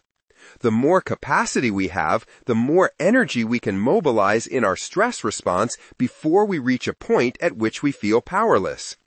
The other side of the equation. Every demand in our life, whether it's running a marathon or running from danger, requires a withdrawal from our capacity account. What determines whether a demand helps us grow or pushes us into overwhelm isn't the nature of the demand itself. It's whether we have enough capacity in our account. I think back to when I got my first job and opened a bank account and learned how to save and use money. I was 12, and while I bought myself a few small things like CDs, I saved most of my money. Yet, when I got my first car, I had to use more of that money to pay for insurance, gas, and maintenance. I remember the anxiety as I would look at the number on my account and calculate if I had enough to pay the bills. Yet, I continued working and making deposits, and in 2 years, I had enough to pay for a summer trip to Germany while still maintaining the reserves I now knew I needed for an unexpected emergency. We know not to use up all our money for the small things, but to save some for big things we want, like a down payment on a house. We also know to always have money in the account for when a big unexpected payment is needed, like a roof that needs fixing. As long as we have the money, whether it is for something we want or something we wished we didn't have to pay for, we are okay. It's when we can't make a payment for something we need that things fall apart. Managing our capacity is like financial management. We need enough to cover all of the basics like digestion, immune responses, and hormone production, but also checking email, navigating traffic, and preparing meals. Yet some days we want more than just the basic functions, and we can make deposits to build up our capacity to start a new project, travel to see family, learn a new skill, hike a mountain, or carry a pregnancy to term. These require a larger payment from our capacity account. Even joyful events like celebrations or travel require capacity. The important thing is to maintain reserves in our account, because some days the big unexpected demands will hit. Elena's car accident is a clear example. The sudden danger demanded an instant, massive amount of capacity. The news of restructuring was an instantaneous demand for capacity from Alex. If we don't have enough pre-existing capacity already in the account, it is a sure setup for overwhelm. This is where the daily withdrawals and unnecessary demands can make us vulnerable, quietly draining our account. Internal stress from worry or self-doubt creates a steady drain of energy. We often add another layer through self-imposed expectations. When we hold ourselves to perfectionist standards, feel pressure to please others, or consistently ignore our body's needs, we add to the burden. These self-imposed demands drain our account until one day we realize we are running on empty. This brings us to the heart of what our neuroception does for us. It constantly runs a calculation to determine if our capacity is enough to meet a demand we face. This is the only way it is able to save us. Capacity versus demand, neuroception's calculation. Our neuroception performs this vital calculation of capacity versus demand faster than we can consciously process it.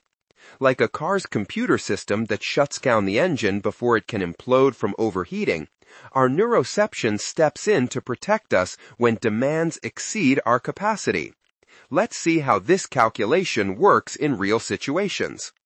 Consider the scenario from Chapter 1 where we experienced the wall. We were confronted by an aggressive dog in an alley. At that moment, our neuroception rapidly calculates, do we have the capacity to outrun the dog? Are there people nearby we could call for help? Do we have the strength or skill to defend ourselves? As long as our neuroception detects sufficient capacity to meet this demand, it keeps us on the stress side of the critical line of overwhelm, utilizing the energy surge to overcome. But the moment a danger is perceived to demand more than our available capacity, neuroception determines that the trauma response is better for our survival. The freeze stops any action that would further deplete our limited capacity, while the shutdown reduces our energy consumption to the bare minimum for survival. This calculation happens with all demands, not just obvious dangers. The news of restructuring was not an obvious danger, but to Alex's neuroception, it clearly was. It can happen when we push ourselves too hard in exercise, take on too many responsibilities at once, or even dive too deeply into emotional work before we're ready. Despite what might be counterintuitive to our logic, our neuroception treats emotional dangers with the same seriousness as physical threats. Emotional pain that feels unbearable is processed as an inescapable life threat. Social rejection and shame can exceed our capacity just as quickly as the physical danger of an oncoming car. Even chronic emotional neglect can create the same overwhelm as physical deprivation. Our logical mind might say it's just feelings, but our neuroception processes unbearable emotional pain as a survival threat. This is why it isn't about whether a demand is good or bad, simple or hard, physical or emotional, because it is all mixed into the calculation. Consider a time when you thought about cleaning your house, but then you had the thought, I don't have what it takes, and you watched a movie instead. While this was your neuroception calculating that the demand of cleaning the house was more than the capacity you had, there might have been multiple factors. Physically, you were feeling drained because you had done a big workout in the morning and your muscles were sore. You also hadn't eaten much since then, but you rushed to work where psychologically you were drained from all the decisions to be made and emotionally drained by a tense conversation with your partner on the way home over whether to make dinner or grab takeout.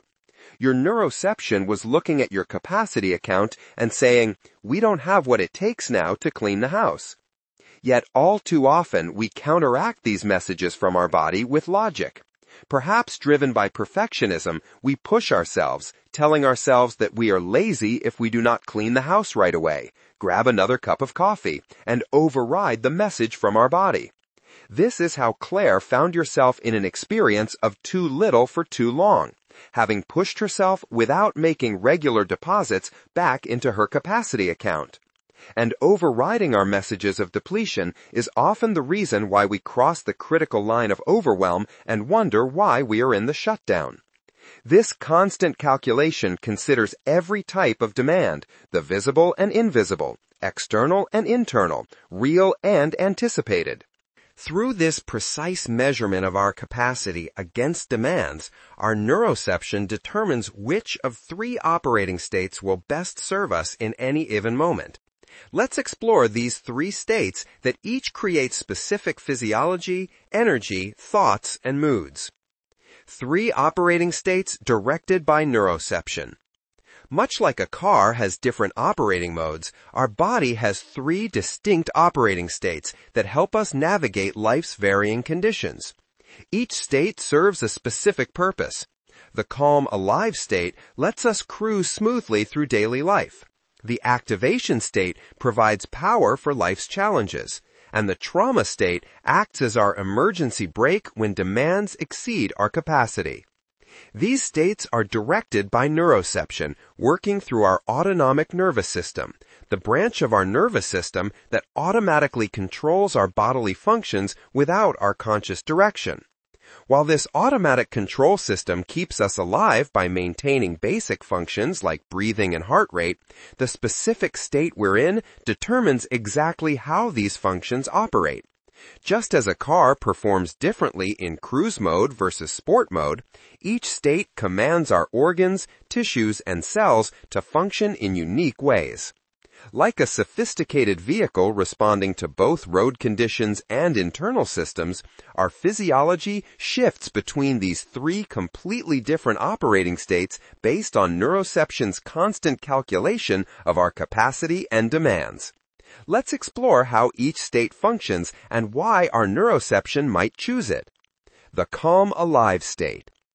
Imagine cruising smoothly down back roads on a clear day. The car runs efficiently, dashboard lights indicating all is well, and the car maintains a steady performance.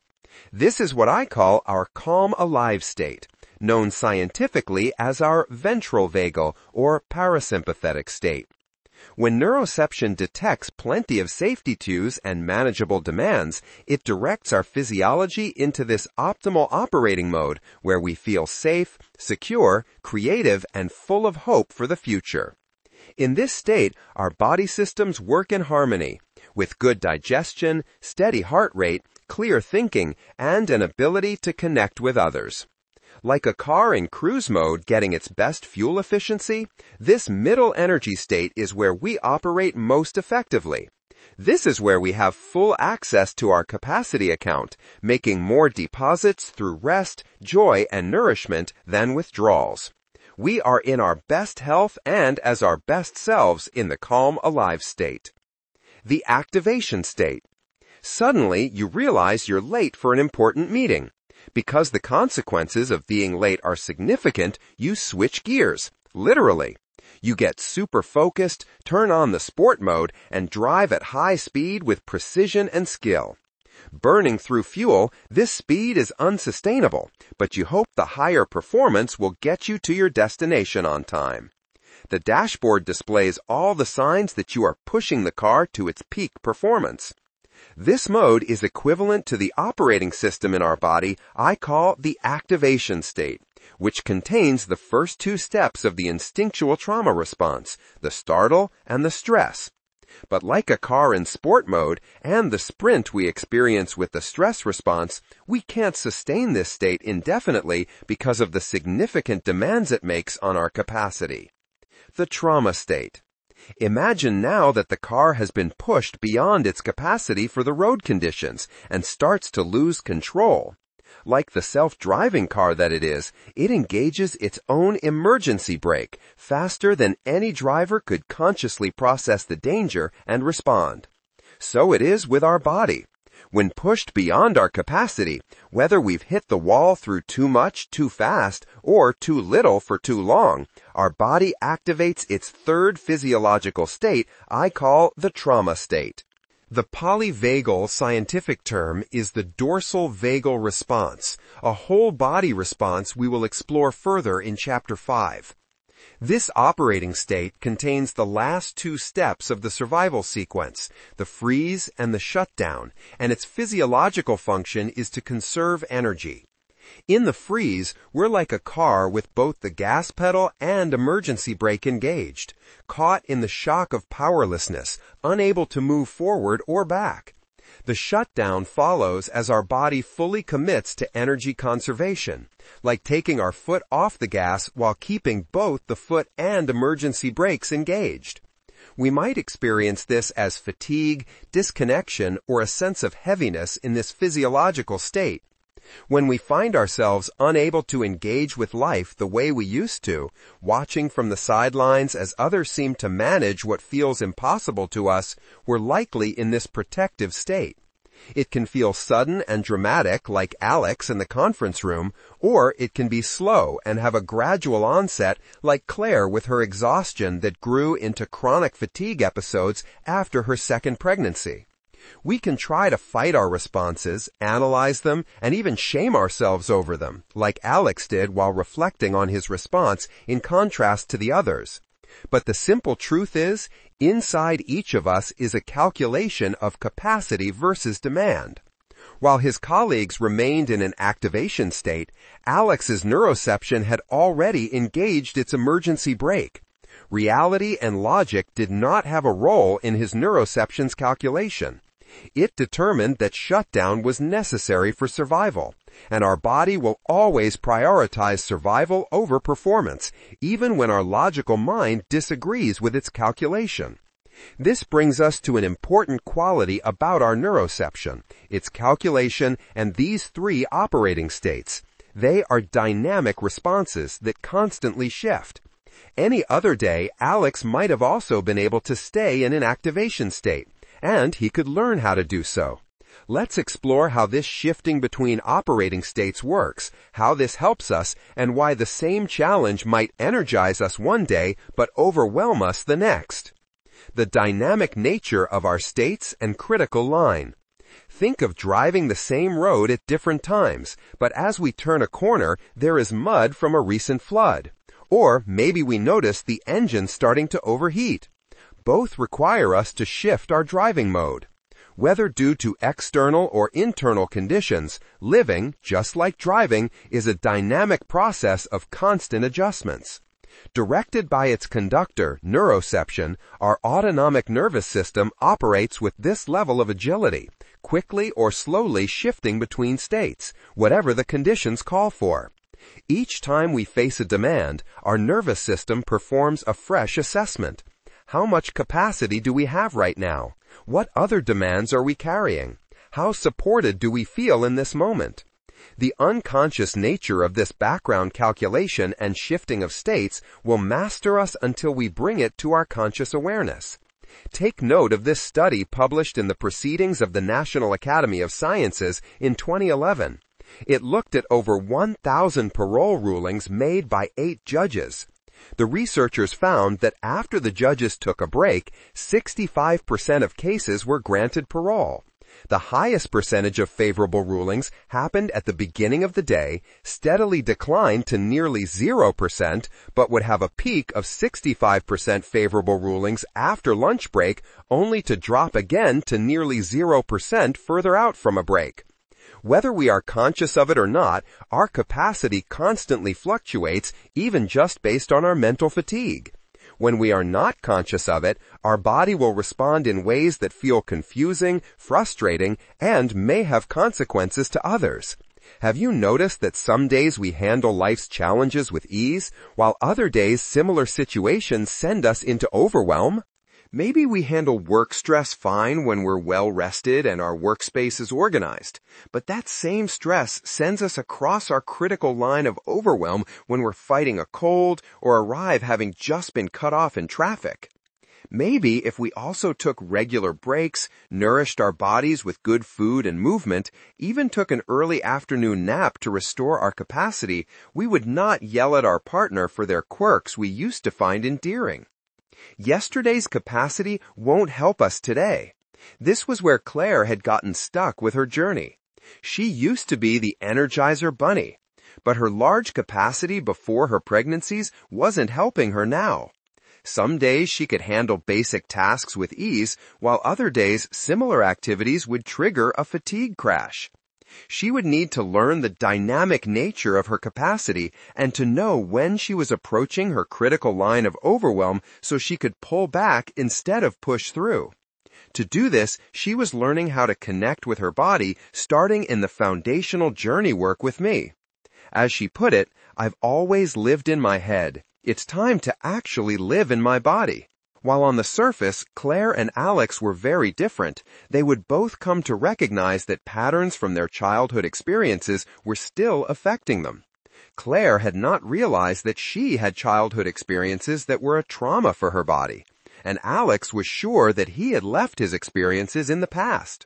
They would both need to continue to work on their attachment programming and the biology it had created to stop the daily background perfectionism and insecurity that imposed ongoing invisible demands on them. Alex could also identify reasons for a lower capacity that day in the conference room, and he committed to eating before important meetings so he wasn't also dealing with low blood sugar. Every small deposit into our capacity account, whether through rest, a healthy meal, hydration, connection, vitamins, or gentle movement, moves our critical line of overwhelm.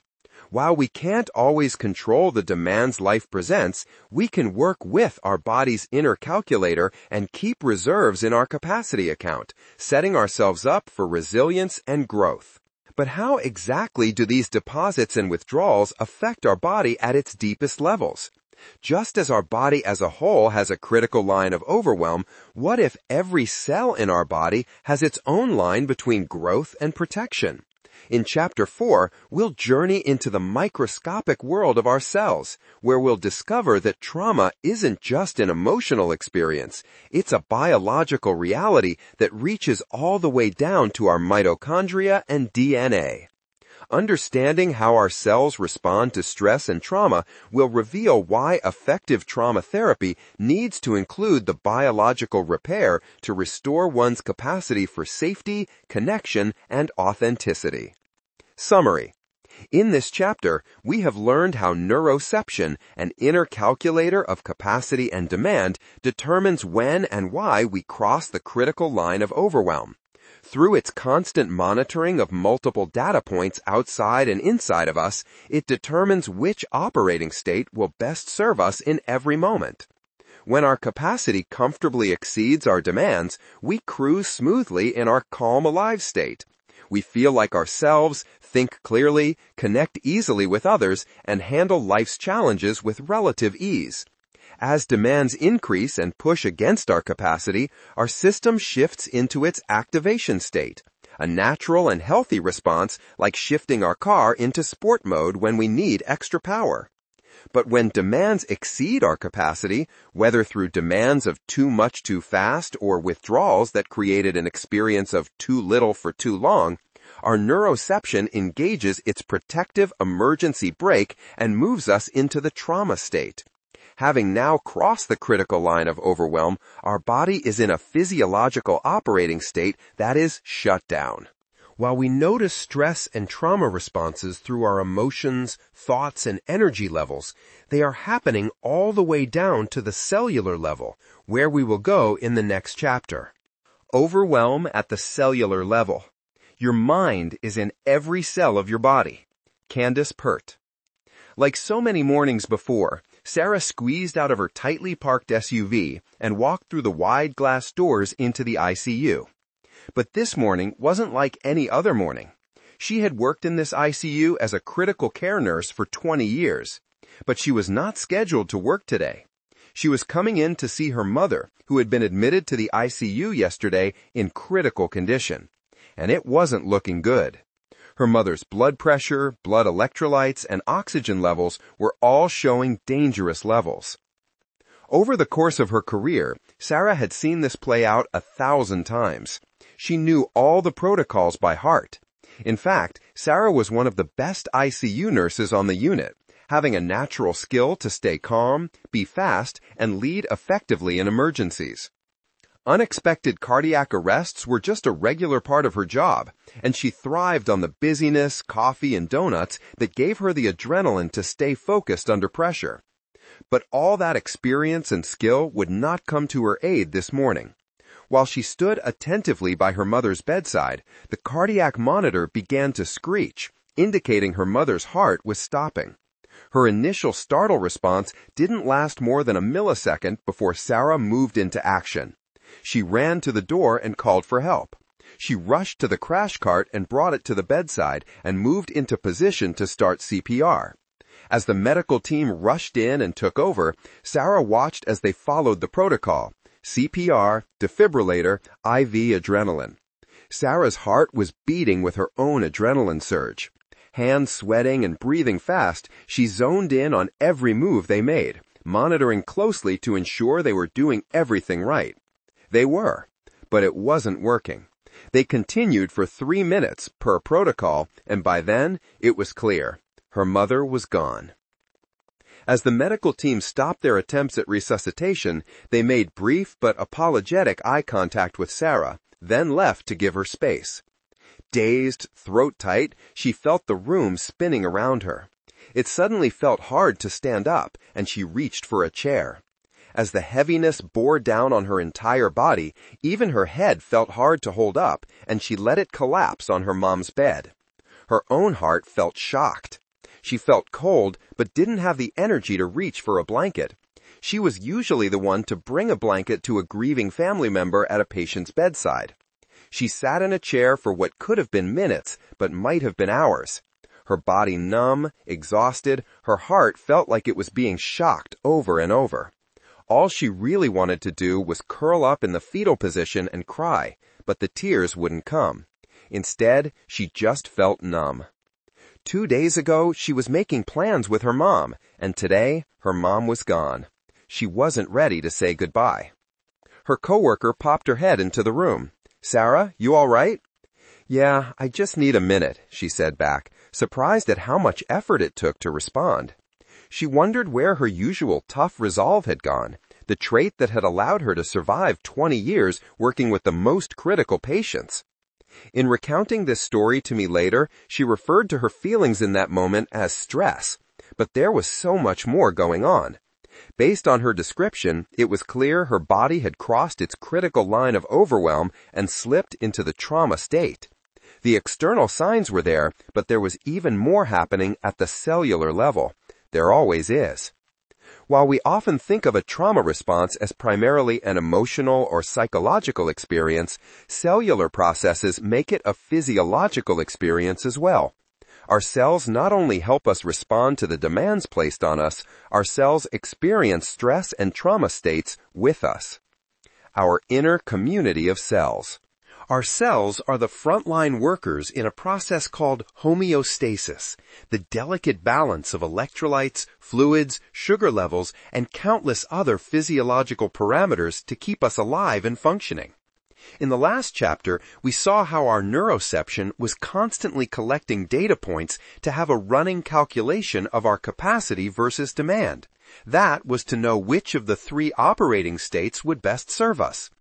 Each operating state directs a different mode of functioning, and this is where our autonomic nervous system takes the lead in sophistication over even a self-driving car. Our autonomic nervous system not only collects data points, but it can adjust multiple parameters simultaneously, even making just micro adjustments to keep systems balanced within a safe window that supports our life. We see this when we step outside on a hot day. Our sweat glands receive a message from our autonomic nervous system to open to keep our internal temperature within a safe window. Micro adjustments happen without our conscious awareness, like the hormones that get released when our blood sugars start dropping. Before they have dropped too low, micro adjustments of all our bodily functions are happening for us through this process called homeostasis.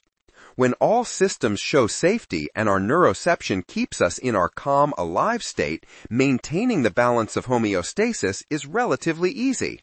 But what happens when faced with a demand and our neuroception shifts into the activation state? It's harder to maintain balance of all these parameters, and even more so when the critical line of overwhelm is crossed. Let's explore the sophisticated city that exists inside each cell, where specialized departments work around the clock to maintain balance, respond to challenges, and shut down when overwhelmed. Understanding this cellular world will reveal why toxins and emotional pain can be a cause for cellular overwhelm just as much as a physical danger, and why a trauma healing journey requires more than just changing our thoughts. The cellular metropolis. While inside our body is a community of an estimated 50 trillion cells, inside each cell is a busy metropolis with sophisticated systems working around the clock to keep us alive and functioning. Like any well-run city, each department has its specialized role, but all must work together, especially when danger threatens. Let's take a tour of this inner city to understand how these cellular systems respond when we face challenge, demand, or danger. Mitochondria, the energy power plants. At the heart of homeostasis and our capacity are mitochondria, tiny organelles that convert the food we eat and the oxygen we breathe into ATP, our body's energy source. Mitochondria are quite literally the power plants for our body, and each cell contains thousands of them. This energy production is called cellular respiration because every breath we take is ultimately for our mitochondria. We inhale oxygen for them to make energy, then exhale their waste product, carbon dioxide. When in a calm, alive state, these power plants operate with remarkable flexibility. They can easily switch between different fuel sources, sugar, fats, or proteins, adjusting their output to match our body's needs according to our preferred diet. Cell membrane, the intelligent boundary.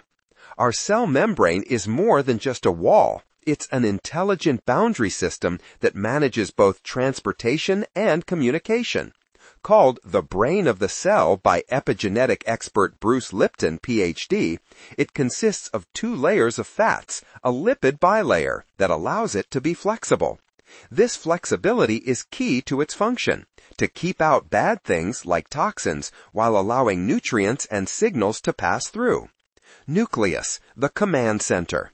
At the center of our cellular city sits the nucleus, the command center protecting our most valuable asset, our DNA. Like a fortified central building housing critical information, the nucleus provides multiple layers of security. Beyond its protective walls, specialized proteins guard our DNA from threats like oxidative stress, much like security systems protecting vital documents. Inside, our DNA is carefully organized, wrapped around proteins called histones. These histones act like skilled librarians, controlling which genetic information can be accessed and when. Some genes remain safely stored away, while others are made available based on the cell's current needs, whether it's maintaining daily function or responding to stress and danger. ER and Golgi, protein production and transport. Every city needs its industrial district, and in our cellular city, this role belongs to 2 specialized compartments, the endoplasmic reticulum and Golgi apparatus. Working together like a sophisticated manufacturing and delivery system, they create and distribute the proteins our cell needs to function. Think of proteins as the vehicles through which our body gets things done. While DNA provides the blueprint, proteins need precise assembly and delivery to work properly. The ER serves as the manufacturing plant, carefully folding each protein into its correct 3D shape. One misfolding could render the protein useless. The Golgi apparatus then acts as the distribution center, tagging each protein with instructions for where it needs to go. Without this precise manufacturing and delivery system, our cellular city would quickly fall into chaos. Extracellular matrix, the community support. Surrounding and connecting our cells is the extracellular matrix, the infrastructure that holds our cellular community together. Made of proteins and sugars by the surrounding cells, the ECM provides both structural support and communication channels. Like a city's roads, power lines, and communication networks, the ECM enables cells to stay connected and support each other. During times of stress or danger, this infrastructure becomes crucial, providing anchor points so cells don't collapse and maintaining communication channels even when individual cells are faced with a demand. But just like it's easy for us to maintain balance when standing on both feet, it's easy for our autonomic nervous system and cells to maintain homeostasis when in calm alive. When confronted with a demand and our capacity is put to the test, more focus and attention are required to stay balanced. Let's see how the cells experience stress and try to maintain balance. The stress command, when cells power up. Just as a peaceful city transforms when emergency sirens sound, our cellular metropolis undergoes dramatic changes when faced with stress or danger. Every department shifts into high alert, redirecting resources and adapting operations to meet the crisis. This is exactly what happened in Sarah's cells when she heard the cardiac monitor alarm. Each cellular department had to quickly adapt its function to give her the energy surge she needed to respond.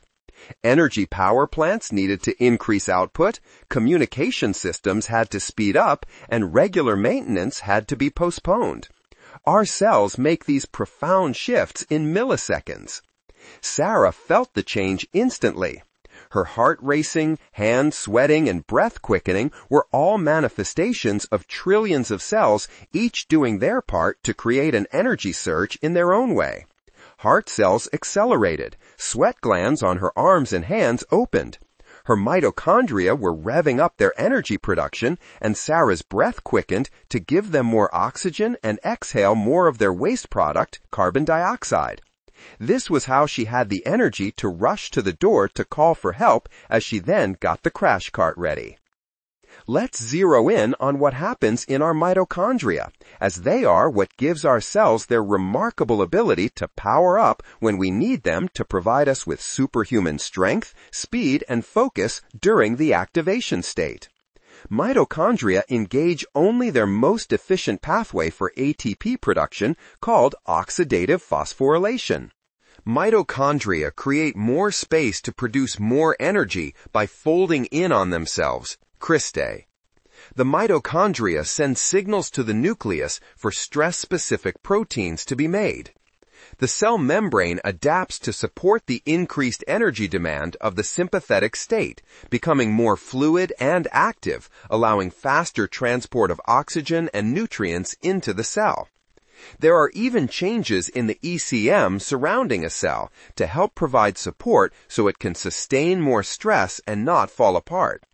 The structure around a cell is quickly remodeled to optimize the anchoring of the cell to surrounding proteins, helping the cell to prevent collapsing in on itself while making the delivery of nutrients and removal of waste more efficient through its channel.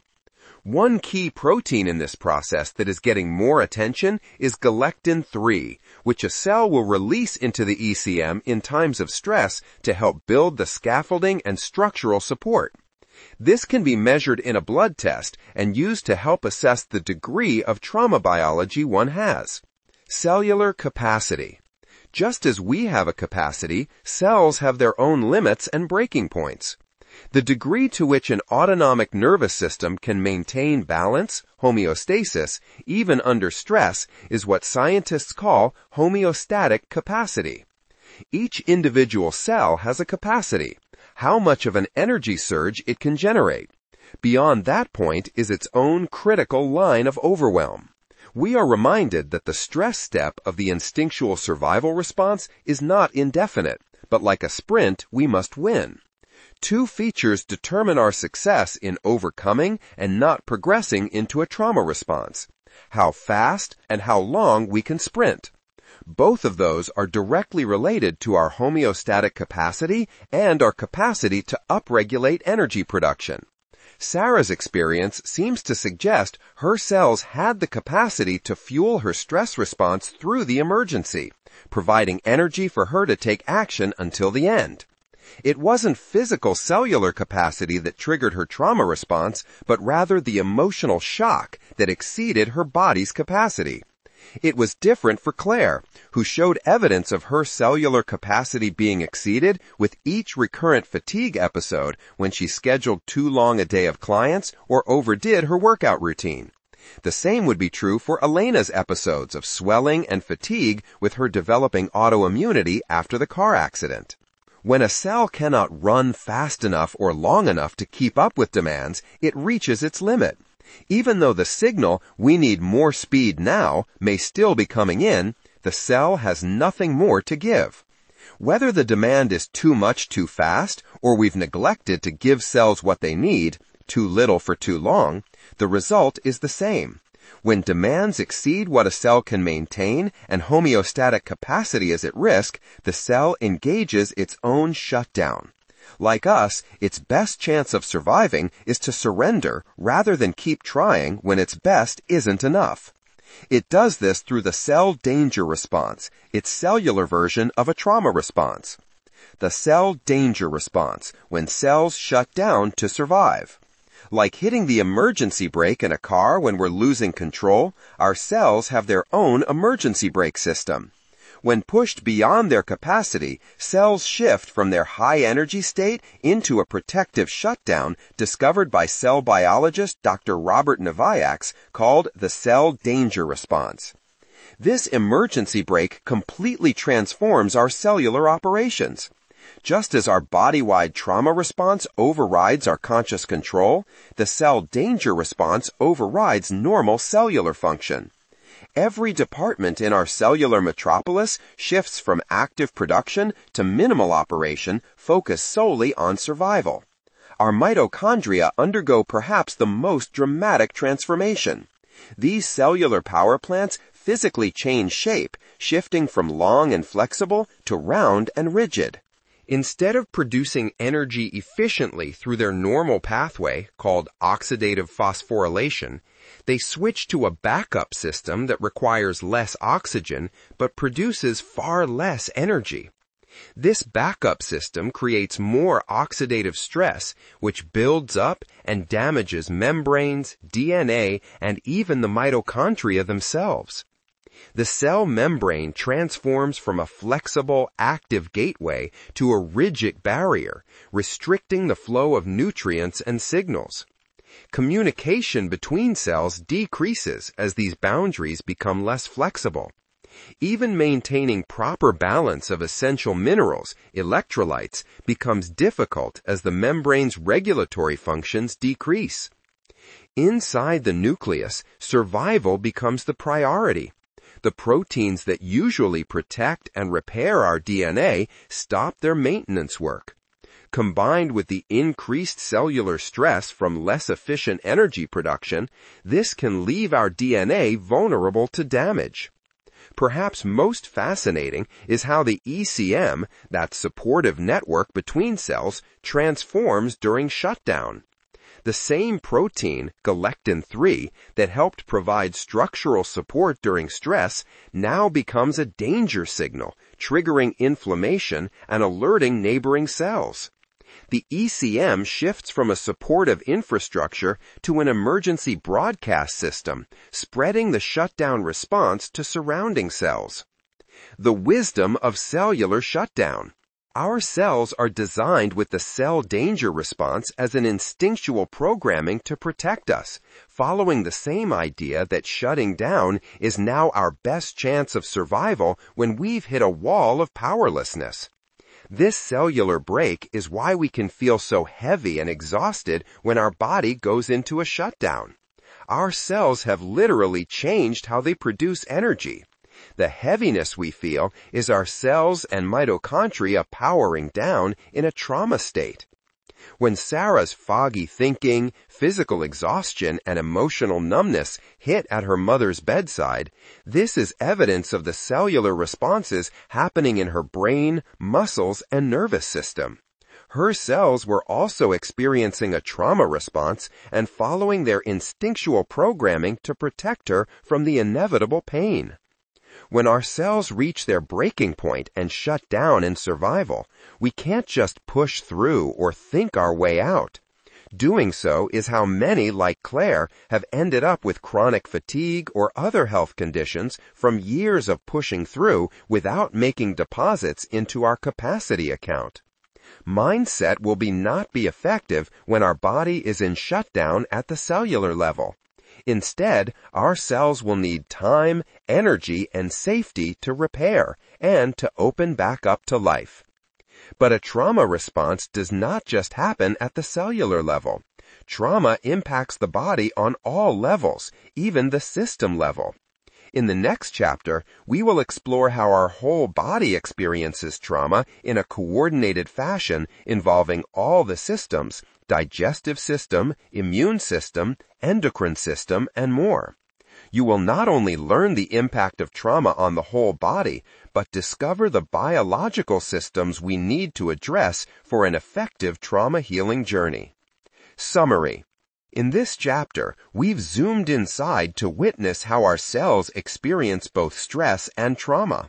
We've seen how each cell is like a busy metropolis with sophisticated systems working together to maintain balance.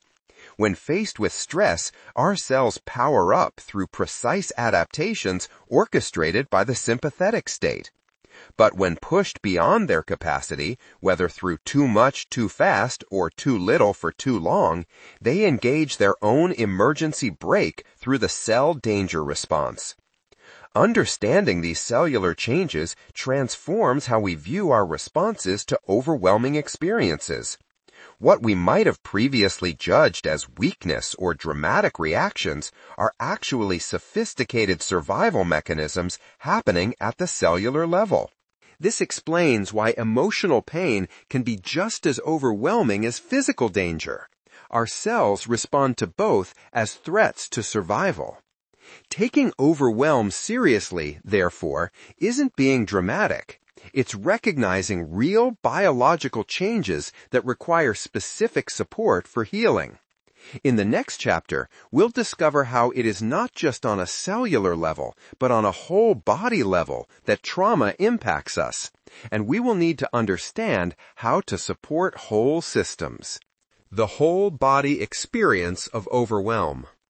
Every young person who once comes to a clear perception of the true relation of body to mind and mind to body must ever after hold his health as sacred as his character. It is my desire to help you who read these words and everybody else to think of the body as a rare and wonderful building, to lead you to study it and to see the vital relations between your care of it and your whole success in life. Frederick M. Rossiter, M.D., The Story of a Living Temple, A Study of the Human Body, 1902. Laura prepared her morning coffee anticipating the first taste that helped her get out of bed every day. Her back turned, she didn't see Nick, her 3-year-old son, groggily walking toward her, seeking a morning hug. As he wrapped his arms around her leg, she startled. Screaming and jumping, she spilled the hot coffee. Nick yelped in pain and jumped back as the liquid splattered on his bare hands. Her husband, Sean, rushed in, immediately recognizing the scene. He was usually the one who triggered Laura's startle response. Simply entering a room unexpectedly or speaking when she wasn't prepared would startle her. Laura had always been one to startle easily and embarrassed about it. She didn't understand why. Assuming it meant something about her inner stress and trauma, she was coming to work with me. Living with a husband and 2 children means I am startled a lot, usually several times a day, she said, as she nervously laughed to try to downplay just how much it was bothering her. Her frequent unexpected encounters would send her whole body into an immediate response. The tension could be felt from her legs to her neck. Her heart would give her such a sense of anxiety, and she always wondered if drinking her coffee, having just startled, was actually a good idea. It was a whole-body response that would be hard to calm down from. Yet Laura's whole-body responses weren't limited to startle reactions.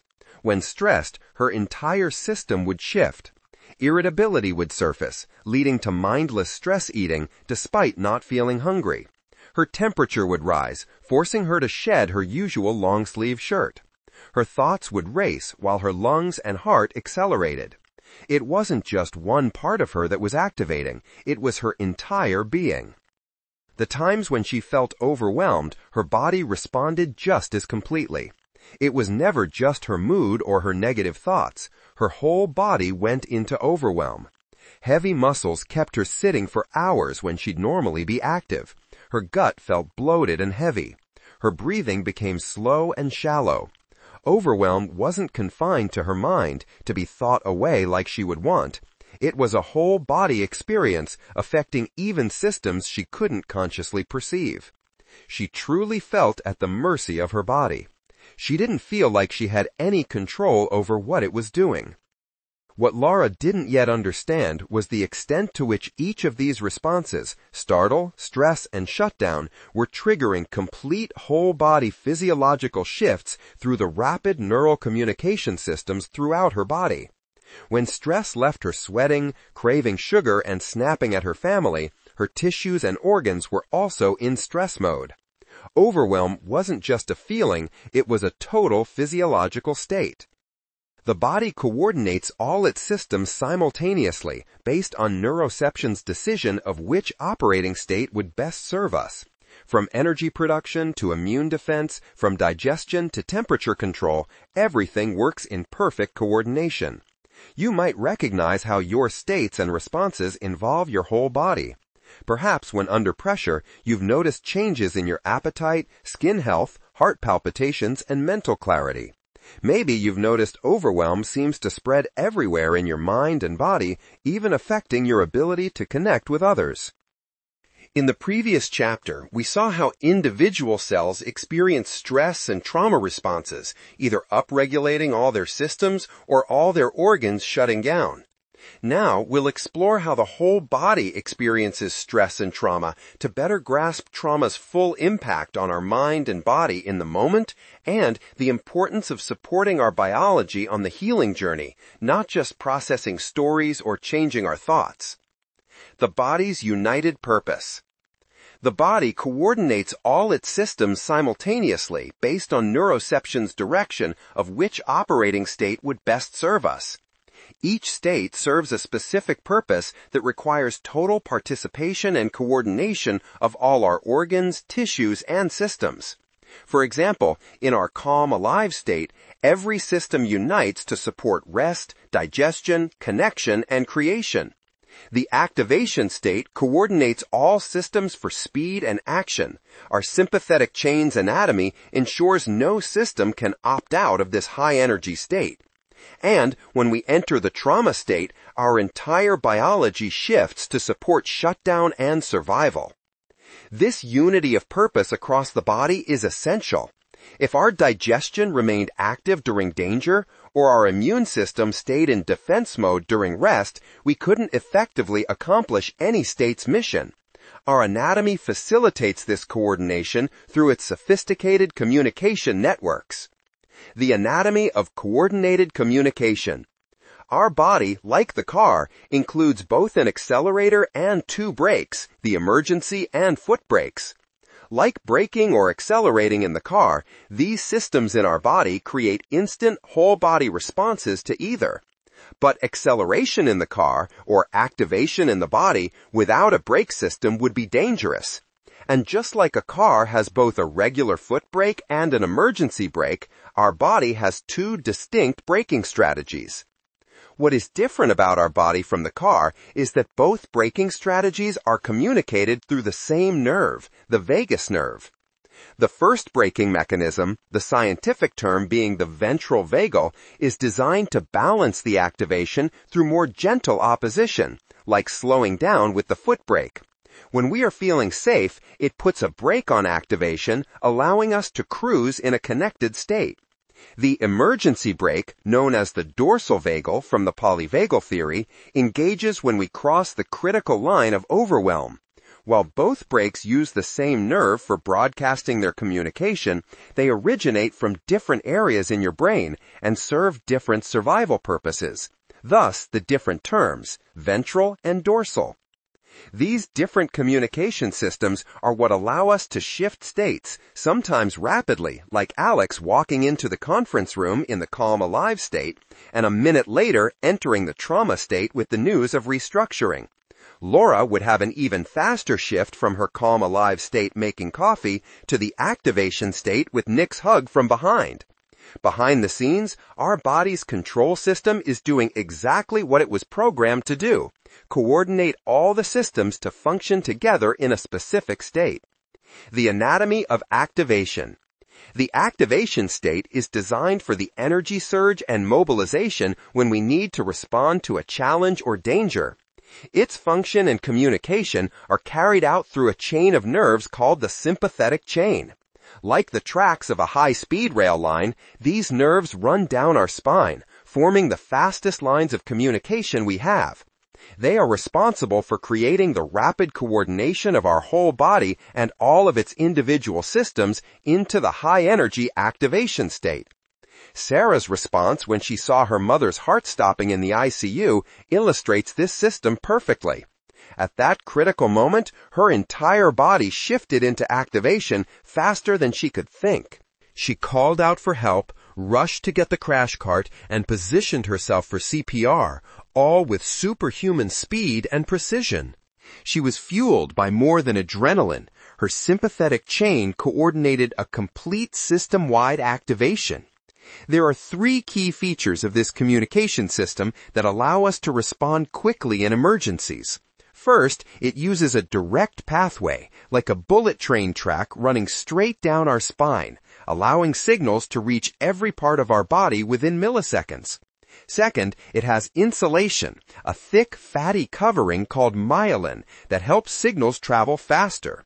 Third, it maintains local stations called ganglia, relay points that ensure the activation message maintains its speed out to the tissues. This sophisticated design allows signals to travel from brain to muscles and organs within milliseconds. This activation system creates immediate and sustained changes throughout the body. First comes a surge of noradrenaline, jolting the body into action and jump-starting higher energy production. Within seconds, adrenaline floods the system, creating that familiar sensation of being strong, fast, and hyper-focused.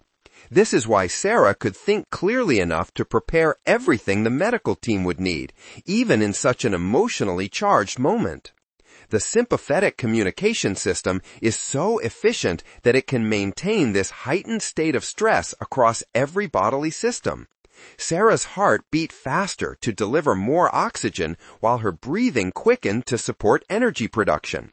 Blood flow redirected to her muscles while her digestion slowed to support survival priorities. Her brain remained hyper-focused, allowing her to have everything ready for when the ICU medical team arrived at her mother's room to take over. The anatomy of the brakes. While the anatomy of the sympathetic chain is designed for rapid activation, the vagus nerve is designed for its opposing functions of braking. What makes the vagus nerve unlike any other communication pathway in our body is the dual braking function. Two distinct braking systems using the same nerve, whether gently for safety or for emergency shutdown. The nerve emerges from our brainstem and splits into a right and left branch that travel down each side of our neck, through our chest, and into our abdomen, its roots ending in the pelvis. From brain to pelvis, its anatomy explains why our entire body can be shifted to safety or shut down as a single unit. These branches control the muscles of our face, throat, and voice box, which is why our facial expressions and voice can change so dramatically in different states. They then reach our heart and lungs, explaining why our breathing and heart rate patterns shift when we move between states. Finally, they extend beneath our diaphragm to communicate with our digestive system, creating an intimate connection between our emotional state and gut function. When Laura is enjoying a morning coffee with Sean, her ventral vagus nerve applies gentle braking to balance activation, allowing her to feel calm and connected. This gentle brake will show through our relaxed facial expressions, steady breathing, and calm digestion. However, when overwhelmed, our dorsal vagus nerve engages its emergency brake function, creating a system-wide shutdown. Our facial muscles lose their tone, making us less approachable. Our throat constricts, forming a lump, like when Sarah found it hard to respond to her colleague's concern, and Elena found it hard to talk about the shame she had carried since childhood. Digestion slows, and we can experience sensations of fullness, bloating, or reflux from indigestion. All these reactions are not separate, but a result of our body's anatomy designed for coordinated communication for a system-level shutdown for protection. Coordinated responses across body systems.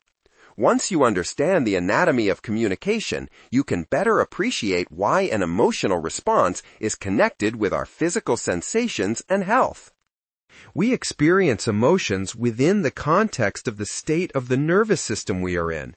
And so, when we are relaxed and connected, as Laura was feeling as she made her morning coffee, and Alex was feeling the day he walked into the conference room, their calm, alive state was a whole body state, just like the activation and trauma states will be whole body states. In fact, research shows that our biology is what creates emotional experiences.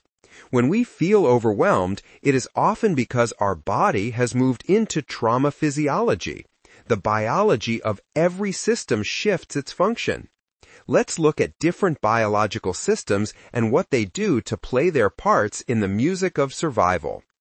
Metabolism, from energy surge to power save. Our metabolism is one of the first systems to respond to neuroception signal of danger, since it is responsible for the energy surge. While mitochondria within each cell produce this energy, our metabolism is the larger biological system that orchestrates the whole body response. Research shows that when our sympathetic chain signals activation, metabolic processes throughout the body coordinate to support this energy surge. We can feel this metabolic shift in our daily experiences. When Laura startles at Nick's unexpected hug, her whole body instantly energizes. Heart racing, respiration quickening, temperature rising. Her metabolism had experienced a quick jolt. During a prolonged stress response, we might notice signs of our faster metabolism through increased sweating, feeling warmer, and experiencing sugar cravings as our body seeks quick energy. But when we cross our critical line of overwhelm into the trauma state, our metabolism coordinates a very different response. Instead of ramping up energy production, science shows our cells shift into power-saving mode. We can feel this in the heavy exhaustion that settles into our muscles, the noticeable drop in our body temperature making us feel cold, and that deep fatigue that doesn't improve with rest. When Laura experiences overwhelm, she notices this dramatic shift. Her usual energy disappears, replaced by a heaviness that keeps her sitting for hours when she'd normally be active. This metabolic coordination demonstrates how precisely our body shifts all systems to serve the function of each state. In the activation state, metabolism supports the need for quick energy and action. In the trauma state, it facilitates all systems shutting down. Brain function, from laser focus to protective fog. The contrast between stress and trauma responses is particularly evident in our brain function. The combination of adrenaline and dopamine creates a hyper-focus state in stress mode, and inflammation creates mental fatigue and fog in a trauma response. As an ICU nurse, Sarah relied on her stress response to help her brain operate at its best. When leading a cardiac arrest protocol in the ICU, it allowed her to recall and execute every step and save many lives as a result. She felt her mind clearest on adrenaline and dopamine. Because of the dramatic difference between stress and trauma responses in the brain, it can be a way for us to track our nervous system state. As Sarah's body went into its trauma response, her brain went from laser focus to fog and fatigue. She felt depressed, and her thoughts were dark and hopeless, as will happen as the brain inflammation causes changes in our brain chemistry, decreasing the serotonin, dopamine, and GABA levels that normally would make us feel good. GABA is gamma-aminobutyric acid, a neurotransmitter. Immune system, from focused defense to chaotic response. The immune system's functions show another dramatic contrast between stress and trauma states. Just like our physical strength is enhanced when in the activation state, so are immune system functions enhanced. Mobilization of immune cells from our spleen and lymph nodes happens in response to adrenaline, as part of the energy surge to attack and overcome danger. Cortisol also helps to enhance our immune performance during stress. Cortisol is a damper to inflammation and is often used in emergency situations, like an asthma attack or autoimmune symptoms, to keep inflammation under control. While we are often unaware of the function of our immune system until we get sick, we can notice patterns that inform us of its role in both a stress and a trauma response. It is often the case that we can push through a period of stress, like a deadline or final exams, only to get sick afterward. This is due to the combined effect of adrenaline and cortisol, which makes our immune system strong and dampens inflammation, respectively. When the stress is over and we let off the cortisol brake, our immune system has a period of time when it is exhausted and vulnerable. We effectively let off the cortisol brake when our body crosses the line to a trauma response. No longer in the activation state, cortisol seems to lose its effectiveness with the immune system in the trauma state, and inflammation is now uncontrolled. We become more susceptible to infections and sensitivities. Over time, sustained immune dysregulation can create confusion about what to defend against. Our own tissues can become targets, leading to various forms of autoimmunity. It's not that an event, like a car accident or sexual abuse or Elena's powerlessness in her childhood home, directly causes autoimmunity. The sustained, chaotic immune response of trauma physiology creates an environment where it invites the conditions that help create autoimmunity, like leaky gut, toxin overload, and mitochondrial compromise. Digestive system, from strategic pause to dysfunctional.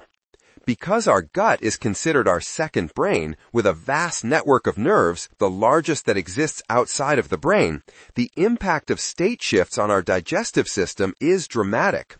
In both stress and trauma responses, our digestive system will slow down, but it won't be in the same way.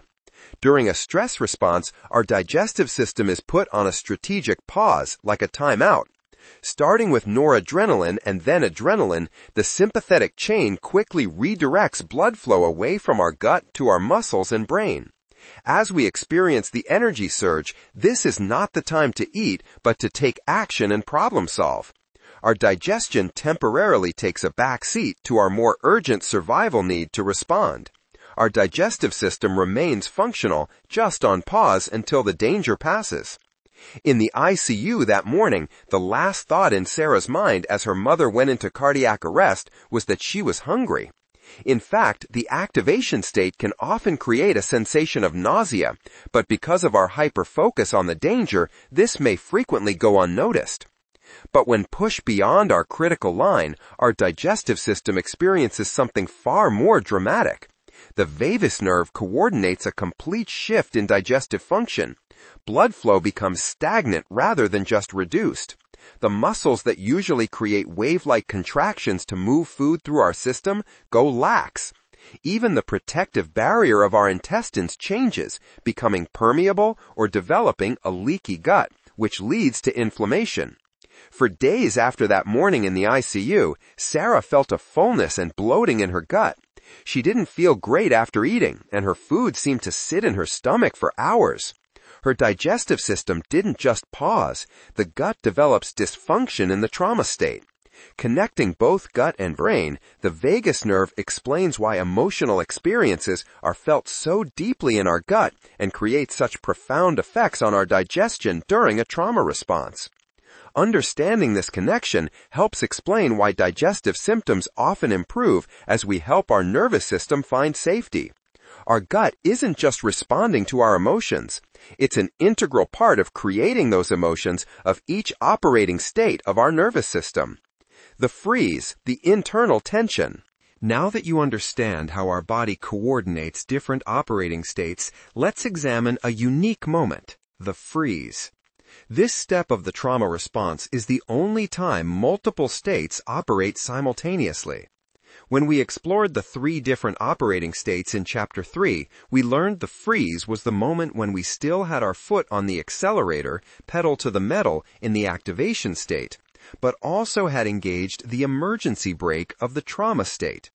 The internal experience and physiology of the freeze is commonly misunderstood, often incorrectly grouped with fight or flight.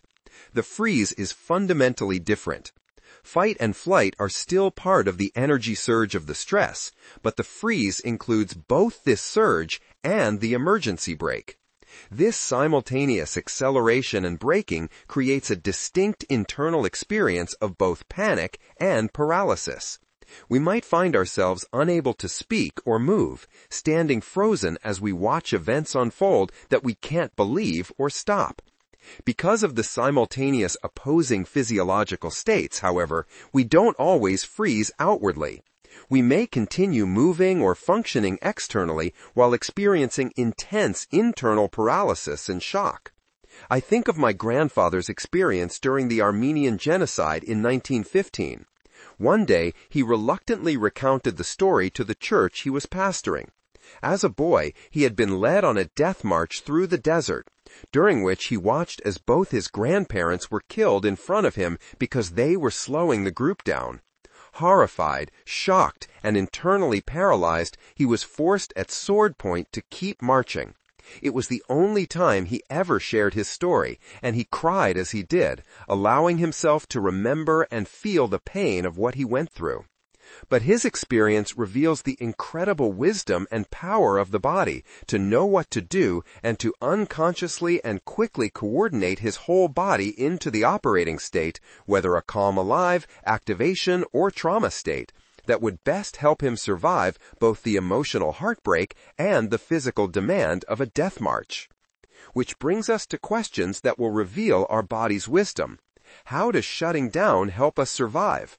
Why would our body coordinate a whole body physiological shutdown from cells to systems when we are powerless?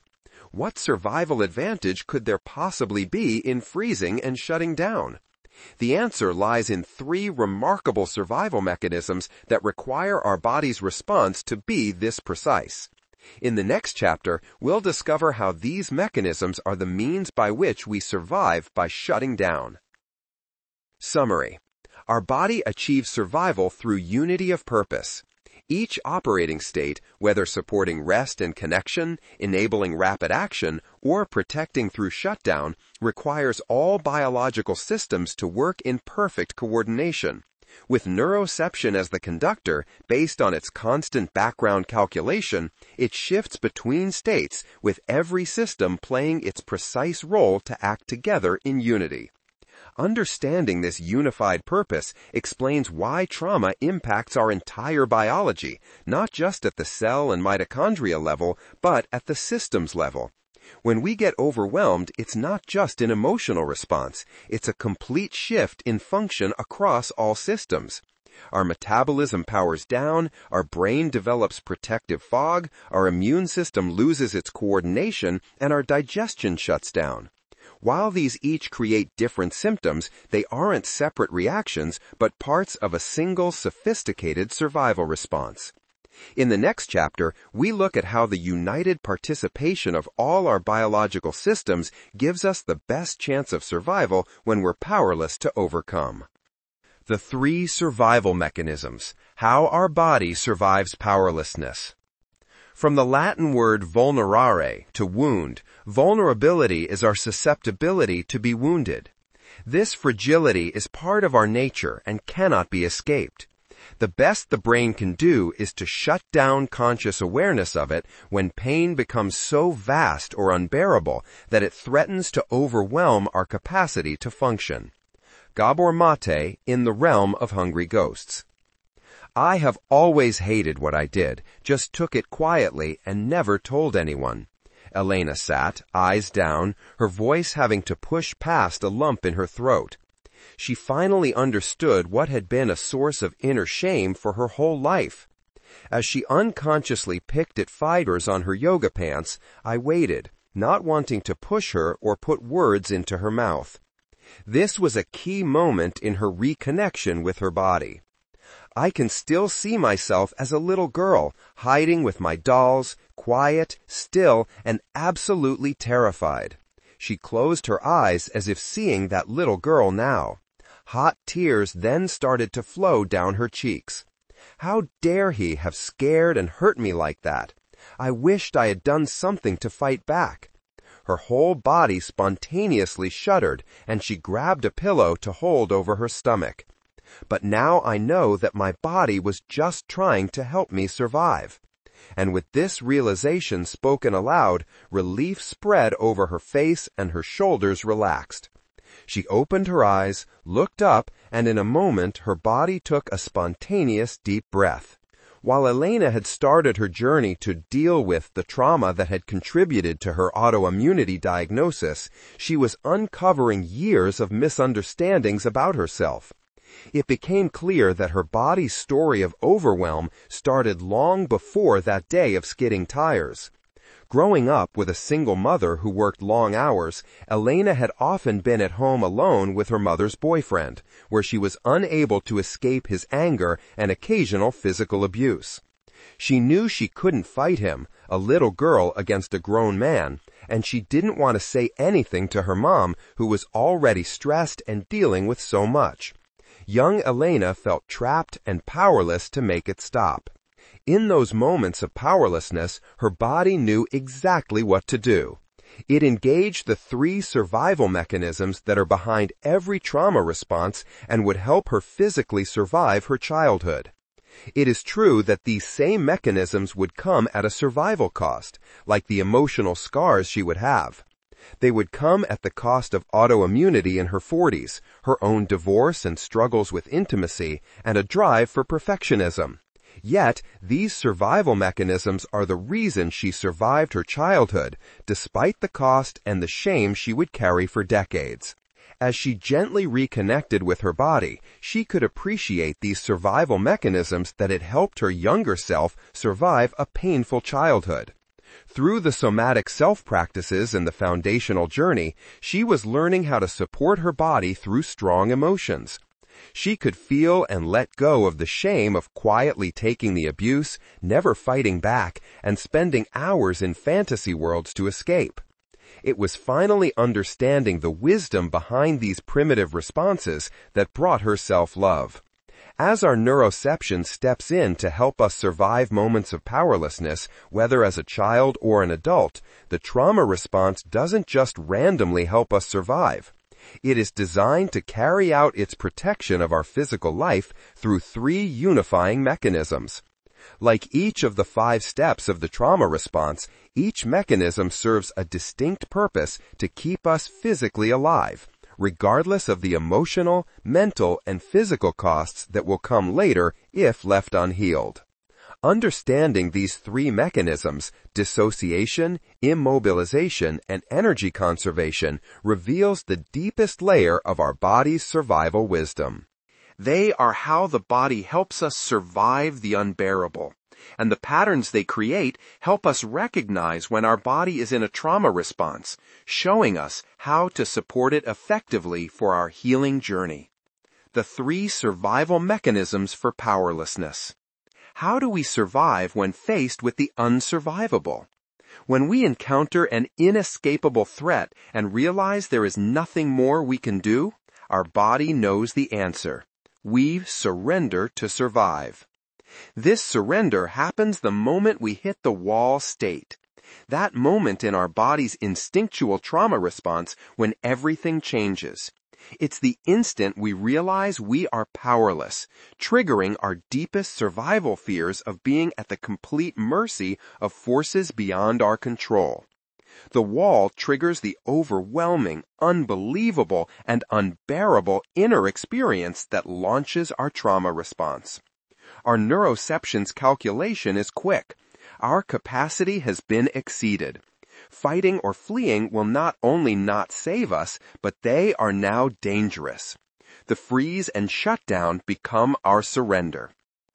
Elena had experienced this survival surrender many times in her life.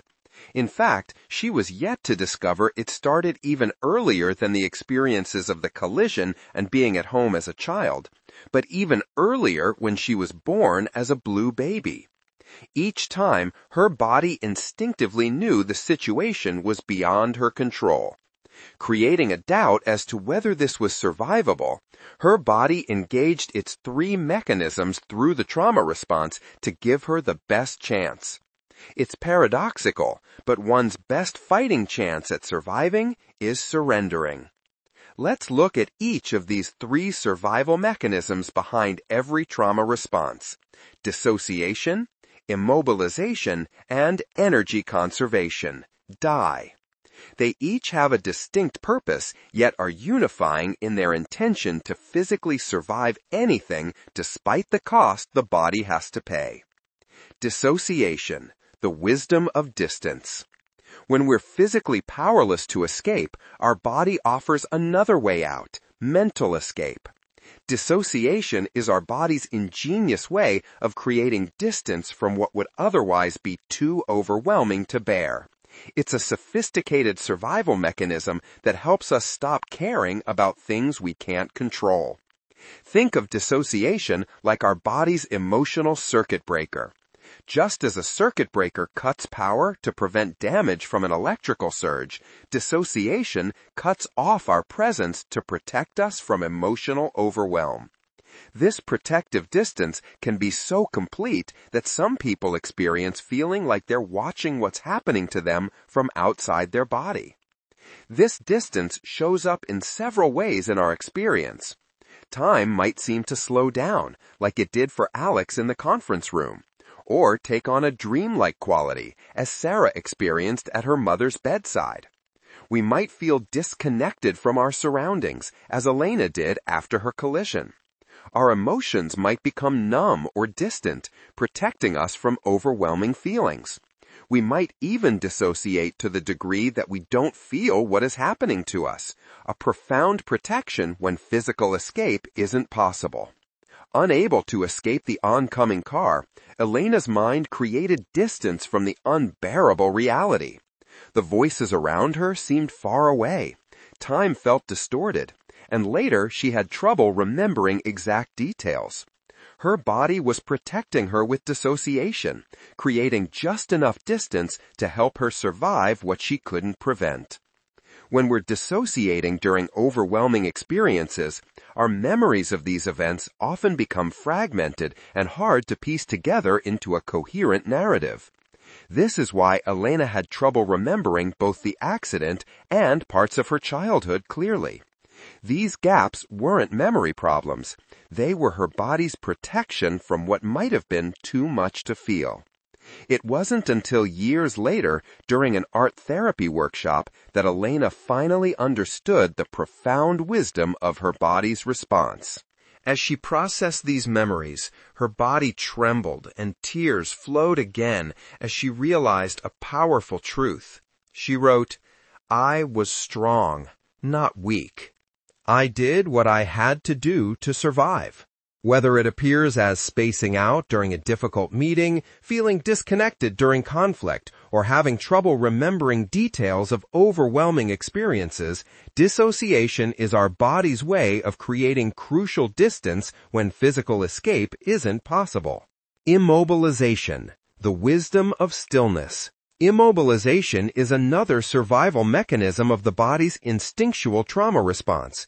It starts with the freeze step and continues into the next step, the shutdown. Immobilization is a whole body response that is seen in our slower breath and impaired digestive motility. It is much more than simply standing still. It is an internal experience of immobilization. What makes immobilization particularly challenging is how it contradicts our body's natural instinct to fight or escape in response to fear. Fear typically propels us into action, but immobilization stops us from taking further coordinated action. This is because the trauma response, as we learned in earlier chapters, is more powerful than the stress response. The emergency brake overrides the gas pedal as our neuroception, the driver for the three states of our nervous system, has determined that stillness, not action, will best serve our survival. The survival advantage of immobilization is clear in nature. When a small animal can't outrun a predator, becoming very still and quiet might prevent detection. Our body carries this same instinctual programming. By becoming still and quieting even our breath, we might avoid drawing attention to ourselves in moments of danger. Being noticed when we are powerless might compromise survival. But immobilization isn't just about physical paralysis. Emotions such as fear or shame can get stuck in both our body and our mind. Aspects of our experience can remain immobilized, creating what feels like fragments of ourselves and our stories. Parts of us can become stuck or frozen in time. As Elena kept going deeper on her healing journey, she discovered a part of herself that was still frozen as that young, powerless girl. A part of herself that didn't know she had survived. This same immobilization survival mechanism helped Claire during her childhood and as an adult struggling with chronic fatigue. At first, she did not relate to the word trauma. Yet, during our work together, she connected with a young part of herself that was still waiting for mommy to see and love her. This part had remained stuck back in her childhood, frozen in its experience of powerlessness in being seen and loved. Claire's fatigue, viewed through this lens, required the somatic memory, or the memory of powerlessness in her muscles with the inability to take action. She would need to go back and rescue that little girl part of herself. Understanding immobilization as a survival mechanism rather than weakness transforms how we view our body's responses. Whether immobilization shows up as physical paralysis during an experience or arises during a conflict or when receiving criticism, immobilization is one of our body's powerful survival mechanisms to protect us when we are powerless. Energy preservation, the wisdom of powering down. The third survival mechanism our body engages when facing powerlessness is perhaps the most misunderstood. It doesn't make sense to our logical brain why we start to not care nor do anything in response to danger. But at the moment when we are up against a wall and fighting becomes futile, our body shifts survival strategies. Rather than fighting to survive, the body surrenders to survive. The survival strategy is energy preservation rather than energy utilization. There is wisdom in powering down to preserve precious energy that might be needed later. This survival mechanism is the clearest to see on all levels we have discussed. Energy production and utilization move to energy conservation across the whole body. During the trauma response, the dorsal vagal signal shuts systems down to the degree they need to survive, but nothing more. This makes sense when we consider our cells and mitochondria in cell danger response. When cells detect they're exceeding their capacity to keep up with the demand, they fall apart. No longer able to make as much energy, the body needs to shut down systems because their supply is low. By powering down at the cellular level, less energy is being made, and at the body system level, less energy is being used. By using less energy, we preserve what little energy we are making in case a chance to escape comes later. Yet there is another survival strategy to this mechanism of energy conservation. It serves a precise survival purpose instinctual to all mammals. By producing less energy, our body generates less heat, making us harder to detect. There is a similar secondary purpose to our breath going shallow and slow with immobilization. If we don't move, breathe, or generate heat, we might not be seen. The effects of this energy conservation are profound and impact the whole mind and body. Remember how Elena felt cold and heavy after her accident, and Laura felt cold despite the warm day. Remember Alex's brain fog after the moment in the conference room when he stared at his computer unable to focus? Or how Claire's chronic fatigue left her feeling like her inner battery had been removed. These are all expressions of this survival mechanism in action, our body powering down to help us survive what we can't power through. It's as if our whole body goes into hibernation as it enters the freeze and then shutdown. Similar to how a hibernating animal slows down all non-essential functions to survive harsh conditions, our body powers down to survive emotional or physical circumstances that feel unsurvivable. This hibernation manifests throughout the body in multiple ways. You might experience a chill despite warm temperatures around you as your metabolism powers down to conserve energy, or a heaviness that feels like exhaustion and fatigue that doesn't otherwise make sense or go away after rest. As your brain powers down, you may feel brain fog setting in. Thinking and decision-making become harder. You may find yourself simply following directions without resistance, rather than wasting energy fighting back or trying to figure things out. The body knows that automatic obedience might be the safest way to survive when we're powerless. The energy conservation mechanism contributes to an expressionless face, as muscles used for social engagement don't want to use precious energy. The digestive system doesn't work as much to conserve energy. Bloating, discomfort, diarrhea, or constipation can be a result of the digestion and absorption process becoming sluggish. During a somatic session, when I asked Elena what her body had wanted to do during her childhood experiences, her response was, just go into a fetal position. This instinct to curl up and conserve energy is common and deeply wired into our survival programming. It can be very uncomfortable to feel your mind and body power down. The survival mechanism for powerlessness is often confused with laziness or depression. The times when Laura found herself sitting on the couch in overwhelm, she felt guilty for being lazy. Claire, with her fatigue, would feel frustrated at her body, thinking it was giving up on her. Understanding energy conservation as a mechanism for survival decided by our neuroception explains why we can't just change our mindset, push through the fatigue, or snap out of it. Our body isn't being lazy or difficult. It's using its most powerful survival mechanisms to keep us alive in the face of powerlessness. Recognizing these survival mechanisms in your daily life. While we've explored these survival mechanisms through intense experiences like Elena's car accident or Sarah's loss, they often appear more subtly in our daily lives. In fact, these mechanisms are far more common in our everyday experiences than most of us realize. We've simply learned to label them as stress, personality traits, or coping strategies. When we learn to recognize them, we can begin to identify moments when our neuroception is perceiving powerlessness, even if we're not consciously aware of it. Let's look at a few common ways we might recognize these survival mechanisms in our daily life. Dissociation, defined as a mental or emotional escape, might show up in ways we've come to consider normal. Look for times in which you are not fully present but are using something as an escape. Your mind might regularly wander during conversations or a lecture or while reading a book. Scrolling through your phone, avoiding other things you need to do, zoning out with movies, or struggling to remember details of your day because you weren't fully present are all signs of dissociation. These moments of checking out, which we often dismiss as just being tired or distracted, are ways in which we can recognize when things start to feel overwhelming. Immobilization appears just as commonly in our daily lives. It is seen when we can't move forward. That project you can't seem to start? Procrastination? Sitting for hours at a time, seeming to not need or want movement of your body? These are all things we can get curious about.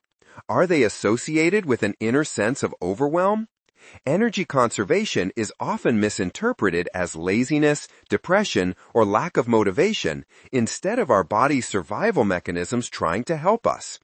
Recognizing these everyday ways in which these three survival mechanisms show up allows us to change the conversation around the body and its experience of stress and trauma.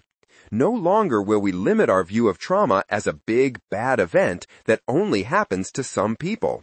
Our body's trauma response is what makes us human like everyone else, and it is not bad, it's a survival mechanism. Many of us are carrying more overwhelm, pain, and fear than we've recognized, often dismissing these experiences as just stress or being too sensitive. When we find ourselves regularly spacing out during meetings, feeling paralyzed when facing certain tasks, or experiencing unexplained fatigue, our body might be telling us something important about our inner state of overwhelm.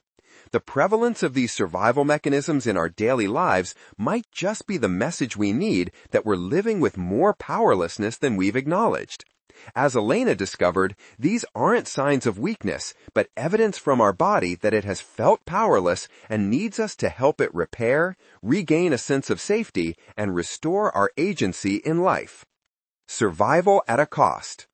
These survival mechanisms of dissociation, immobilization, and energy conservation are beautiful protections that serve us in moments of powerlessness. They are evidence of our body's profound commitment to keeping us physically alive no matter the cost. And there is always a cost. The price of survival affects three core aspects of our life. First, there's the cost to connection, both with ourselves and others.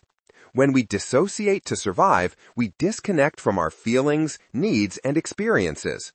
Even after, we might find ourselves unable to fully engage with loved ones or feel present in important moments of our lives. Second, there's the cost to our sense of agency and power. When we surrender through immobilization, we give up and give in to survive. We no longer stand up or speak up for ourselves. Finally, there's the cost to our health and vitality.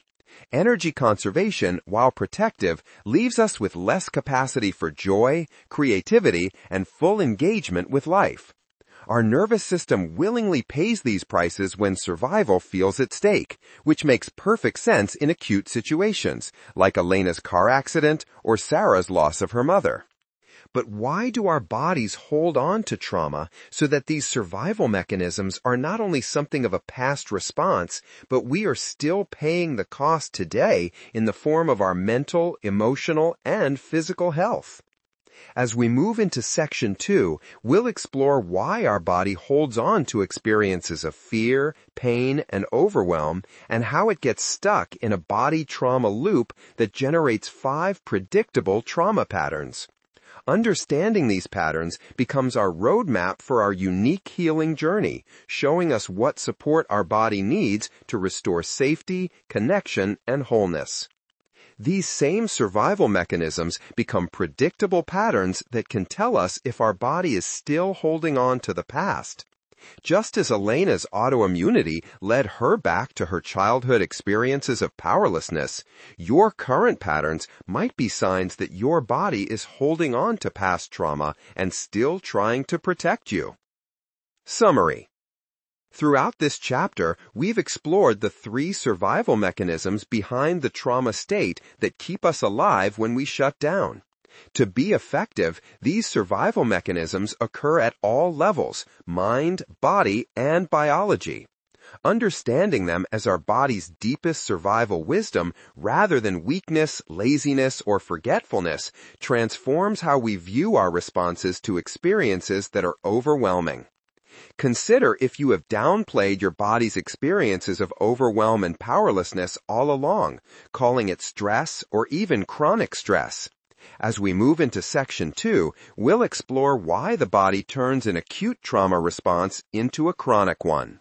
Section 2. How and why the body holds trauma. I'll never forget the 10-year-old boy I saw in a village while traveling in Costa Rica. I had been sent to this village with a group of occupational and speech therapists because the boy wouldn't talk. At age 4, he had witnessed a traumatic event involving the death of his mother. He was functioning fine and did well in school, but he had never said a word since. How can an experience in our past remain in our present moment? A boy in Costa Rica who can't or won't speak for 6 years. An executive who can't sleep without checking the doors 3 times, remembering a time when he wasn't safe. A woman who still feels her heart race whenever a supervisor wants to talk, even though the boss who humiliated her is long gone. An adult who can't maintain close relationships, guarding against the expected betrayal of trust. A person with autoimmunity, migraines with conflict, digestive issues with any pressure to perform. A parent who can't regulate his emotions with his children. A teenager who can't focus in school after a car accident a year ago. A nurse with chronic fatigue after a burnout during the pandemic. Our past shows up in our present in how we parent, how we work, how we love, and how we care for ourselves. Sometimes symptoms are obvious, like panic attacks with specific triggers. More often, they're subtle. The constant need to please others, the inability to say no, the persistent neck pain, or the exhaustion that never quite lifts. Our body has an innate capacity for healing and resetting after stress and trauma. We are designed to move through experiences and return to feeling safe. In fact, when everything works as designed, experiences grow us. Like a child who feels afraid but comes down the slide, celebrates their courage with their parent, and builds confidence for future challenges. But what happens when this natural process gets blocked? This section explores why and how our body holds on to trauma responses from the past. We'll discover how initial blocks in the completion process create a cycle that keeps us in a sense of danger. The challenge is that this cycle, looping between stress and overwhelm, perpetuates itself.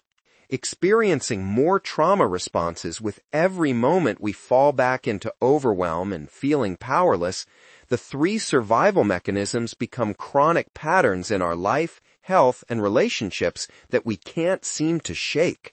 Our own biology, now driven by danger and dysregulation, becomes the very block to our body engaging its innate healing mechanisms it could use to help restore balance, health, and wholeness.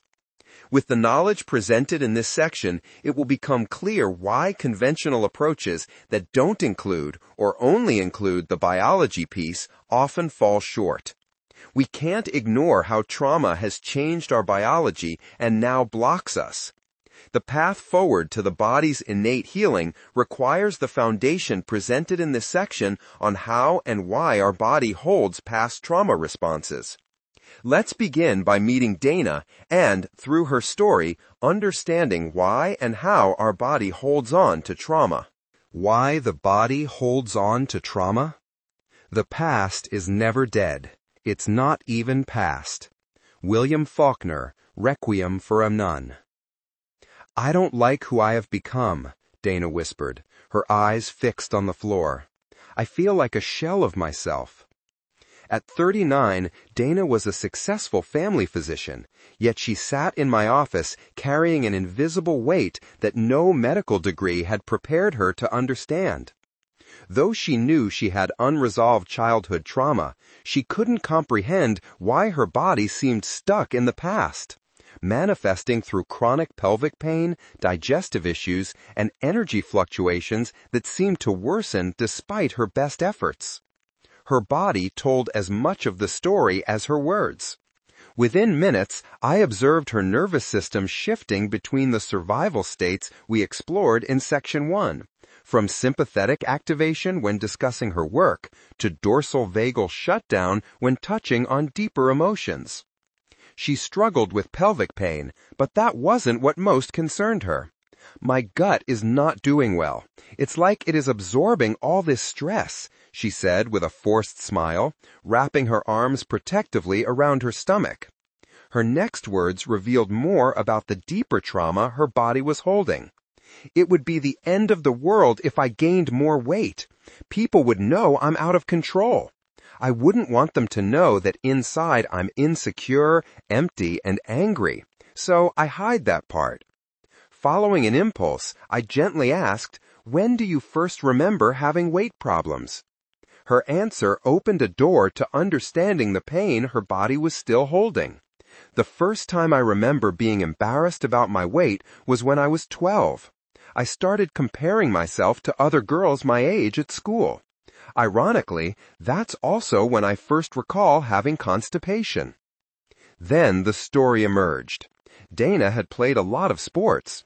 One day after practice, she was alone, still doing her hair, when her coach, Mr. S., came in. He proceeded to say and then do things that were very confusing to her. She went along because he was her coach, and she wanted to be special to him. She never told her parents. She had never told anyone. She didn't know she was supposed to, and was deathly afraid of the consequences. The sexual abuse would happen a few more times over the next 3 years until she transitioned to high school.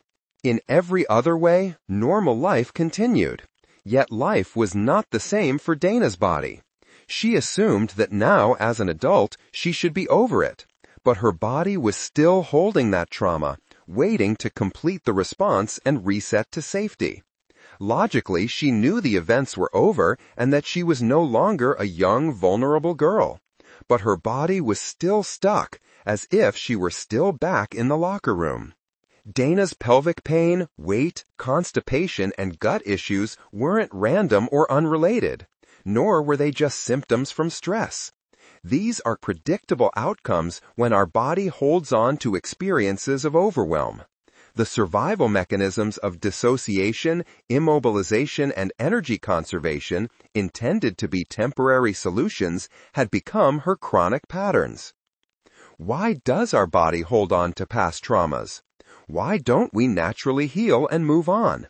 The answer lies in understanding what the body needs in order to complete a trauma response and achieve a true reset to safety. The innate design for reset. Our body holds on because it's waiting to complete what it started. This is part of the body's profound wisdom.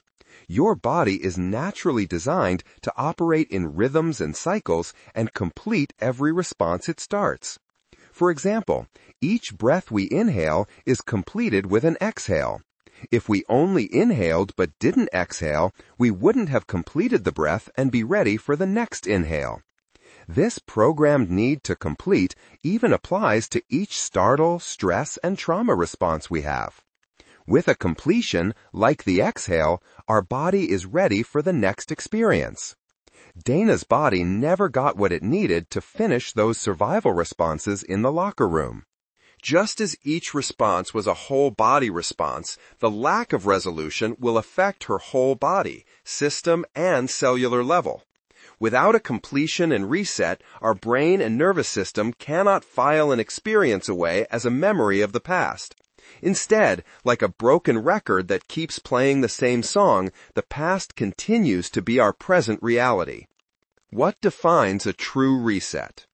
Completing a response to accomplish a reset means returning to the calm, alive state after an activation or a shutdown.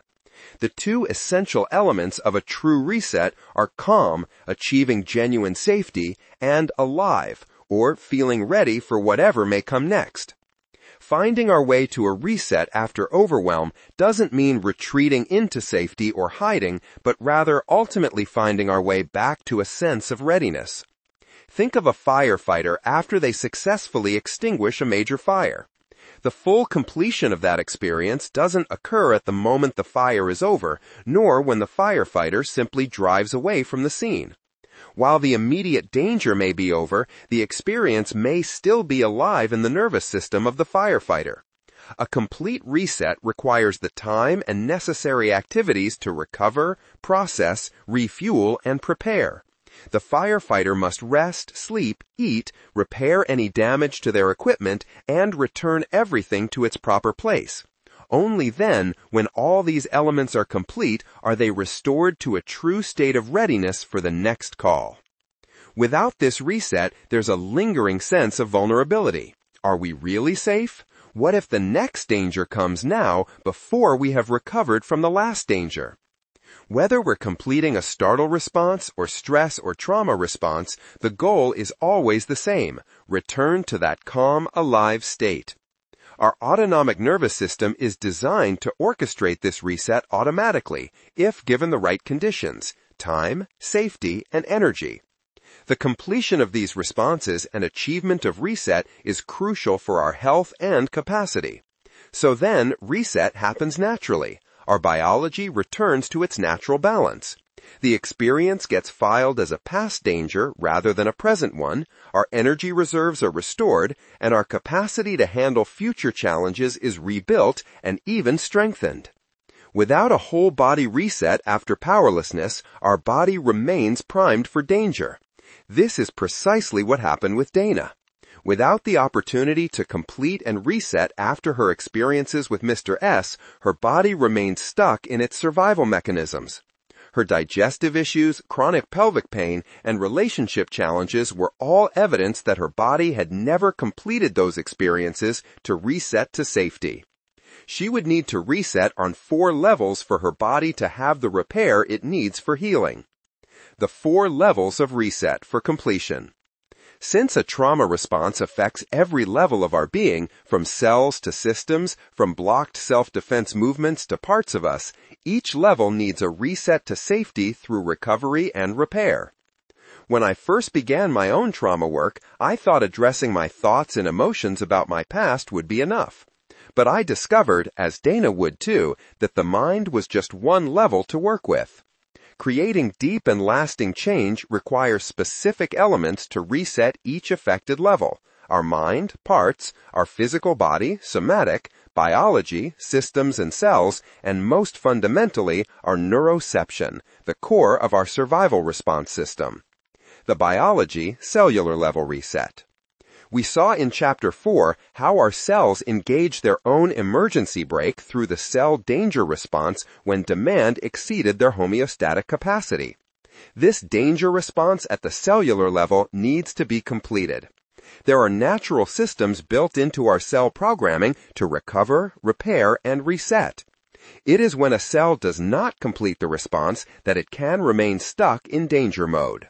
The result of an incomplete cycle of a cell danger response is continued inefficient energy and protein production with accumulating unrepaired DNA damage from oxidative stress. This cellular reset involves several key elements, including the signals from our nervous system and blood chemistry that the danger is over. Once they know they are safe from danger, they need nutrients to repair the damage to membranes, proteins, and DNA. They need energy to clean things up, like oxidative stress and electrolyte imbalances. This repair cannot happen if the cell remains in shutdown, where the priority is to just survive. Thus, an essential piece of this reset at the cellular level is to restore energy production processes. Returning to full energy production isn't like flipping a switch, though. The cells go through 2 stages for recovery, repair, and reset. Claire's story illustrates what happens when we never give our cells the chance for this essential reset. Her chronic fatigue wasn't simply from pushing herself physically and mentally, it was the predictable outcome of never allowing her cells the time for recovery. She ate while feeling rushed, never actually feeling safe while providing fuel to her body. Her cells never had the opportunity to repair. That only happens in the calm, alive state.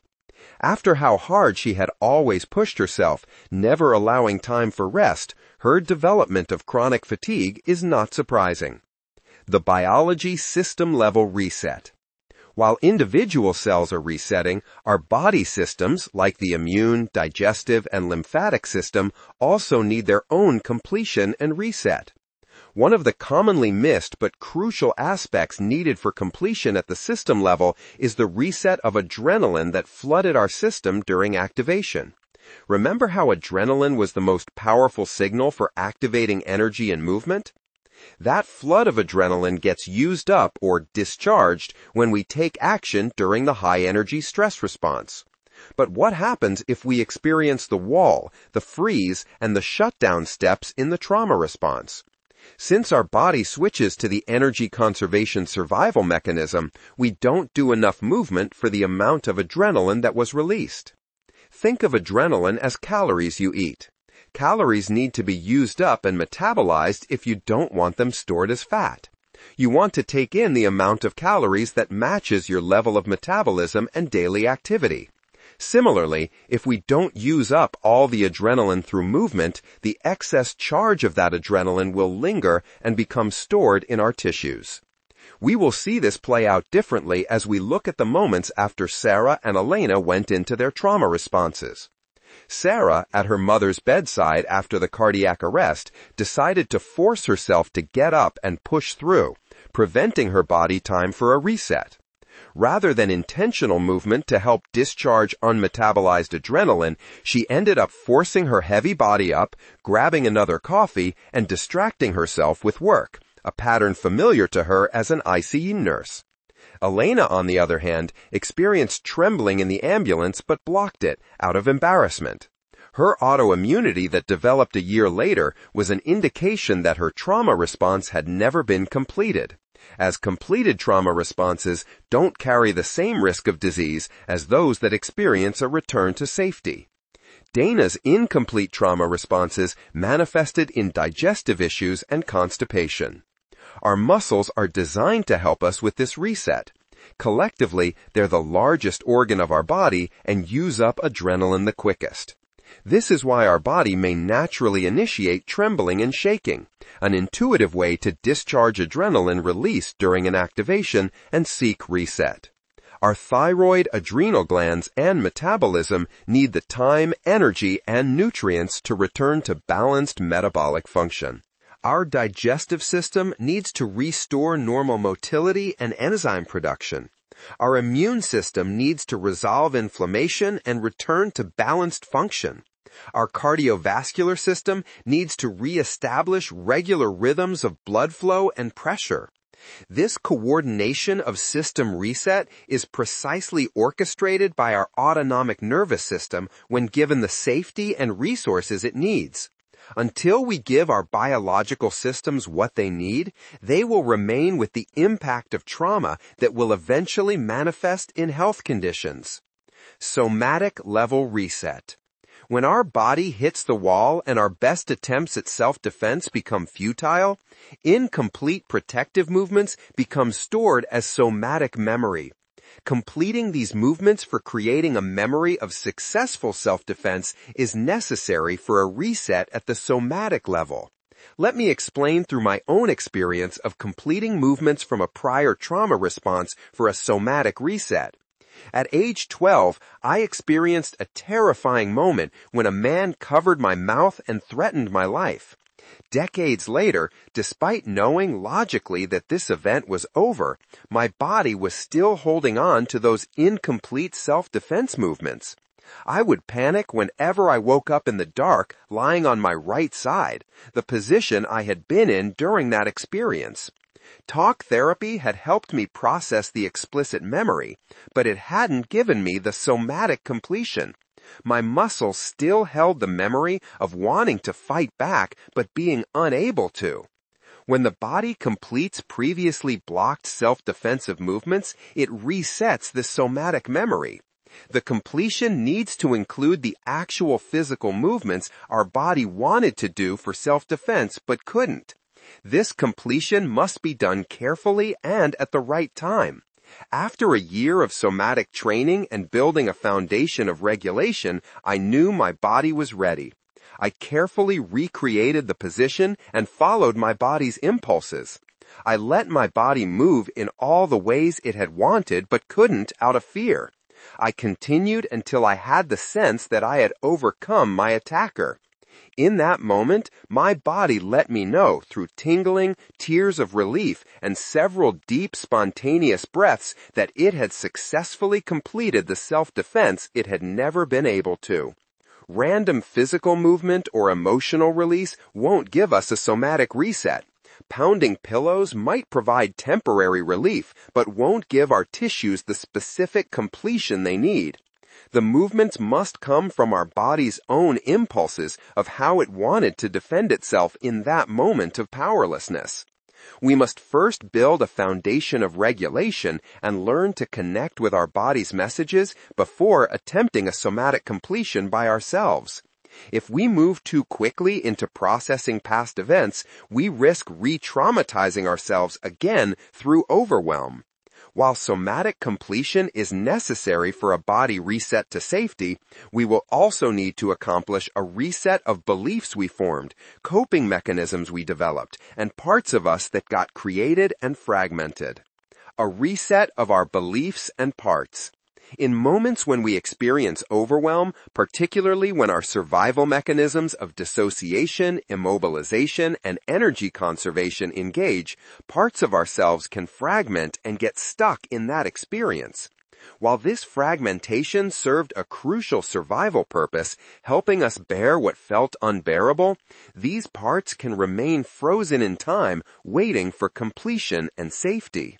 Through her process in the foundational journey, Dana gently started working with the young part of herself that was still stuck in that locker room with Mr. S. This part was so overwhelmed and confused that it wanted to die, just to make it all stop. Adaptive parts developed in Dana to help her function, despite this young, overwhelmed part of herself stuck in fear. Adaptive parts are like the strategies we find to walk with a broken leg that never received the care it needed to heal. But an abnormal gait creates more pain in the process. These adaptive parts help us function. They ensure we don't feel too much, play too much, be too loud, or need too much. But they aren't healthy strategies. Some adaptive parts discover that food or wine helps take our mind off the pain. Others keep us disconnected through constant busyness or work projects. Dr. Richard Schwartz, developer of the internal family systems model, calls them protector parts that work tirelessly, albeit often through unhealthy mechanisms, to prevent vulnerability. These parts also need a reset to safety, and until they receive it, they continue directing our responses from their place of fear. Simply trying to overwrite or eliminate these parts through willpower won't work. They developed for survival reasons and need to experience safety before they can relax their adaptive coping mechanisms. For Dana, healing involved slowly building a relationship with the young part of herself that was still terrified, gradually helping it recognize that she was now an adult with resources and abilities to protect herself that she didn't have as a child. This reset allowed her to access all parts of herself now as an adult rather than remaining fragmented by the past. The essential neuroception reset. Since neuroception orchestrates our operating states and continuously calculates our capacity against demands, a true trauma reset ultimately requires a shift in how our nervous system perceives safety. But here lies a key challenge. Remember how neuroception, like a sophisticated vehicle dashboard, constantly monitors multiple data points? When any level, cellular, systemic, somatic, or psychological, remains incomplete in its reset, it continues transmitting danger signals. A mind that logically understands, "I'm safe now," provides just one safety cue among many potential danger signals still coming from unresolved biological inflammation, stored somatic memories, or fragmented parts stuck in the past. This explains why Dana could intellectually know she was no longer that vulnerable girl in the locker room, yet her body kept responding as if the danger was present. Her chronic pelvic pain, digestive issues, and relationship challenges were all sending ongoing danger signals to her neuroception, preventing a complete reset to safety.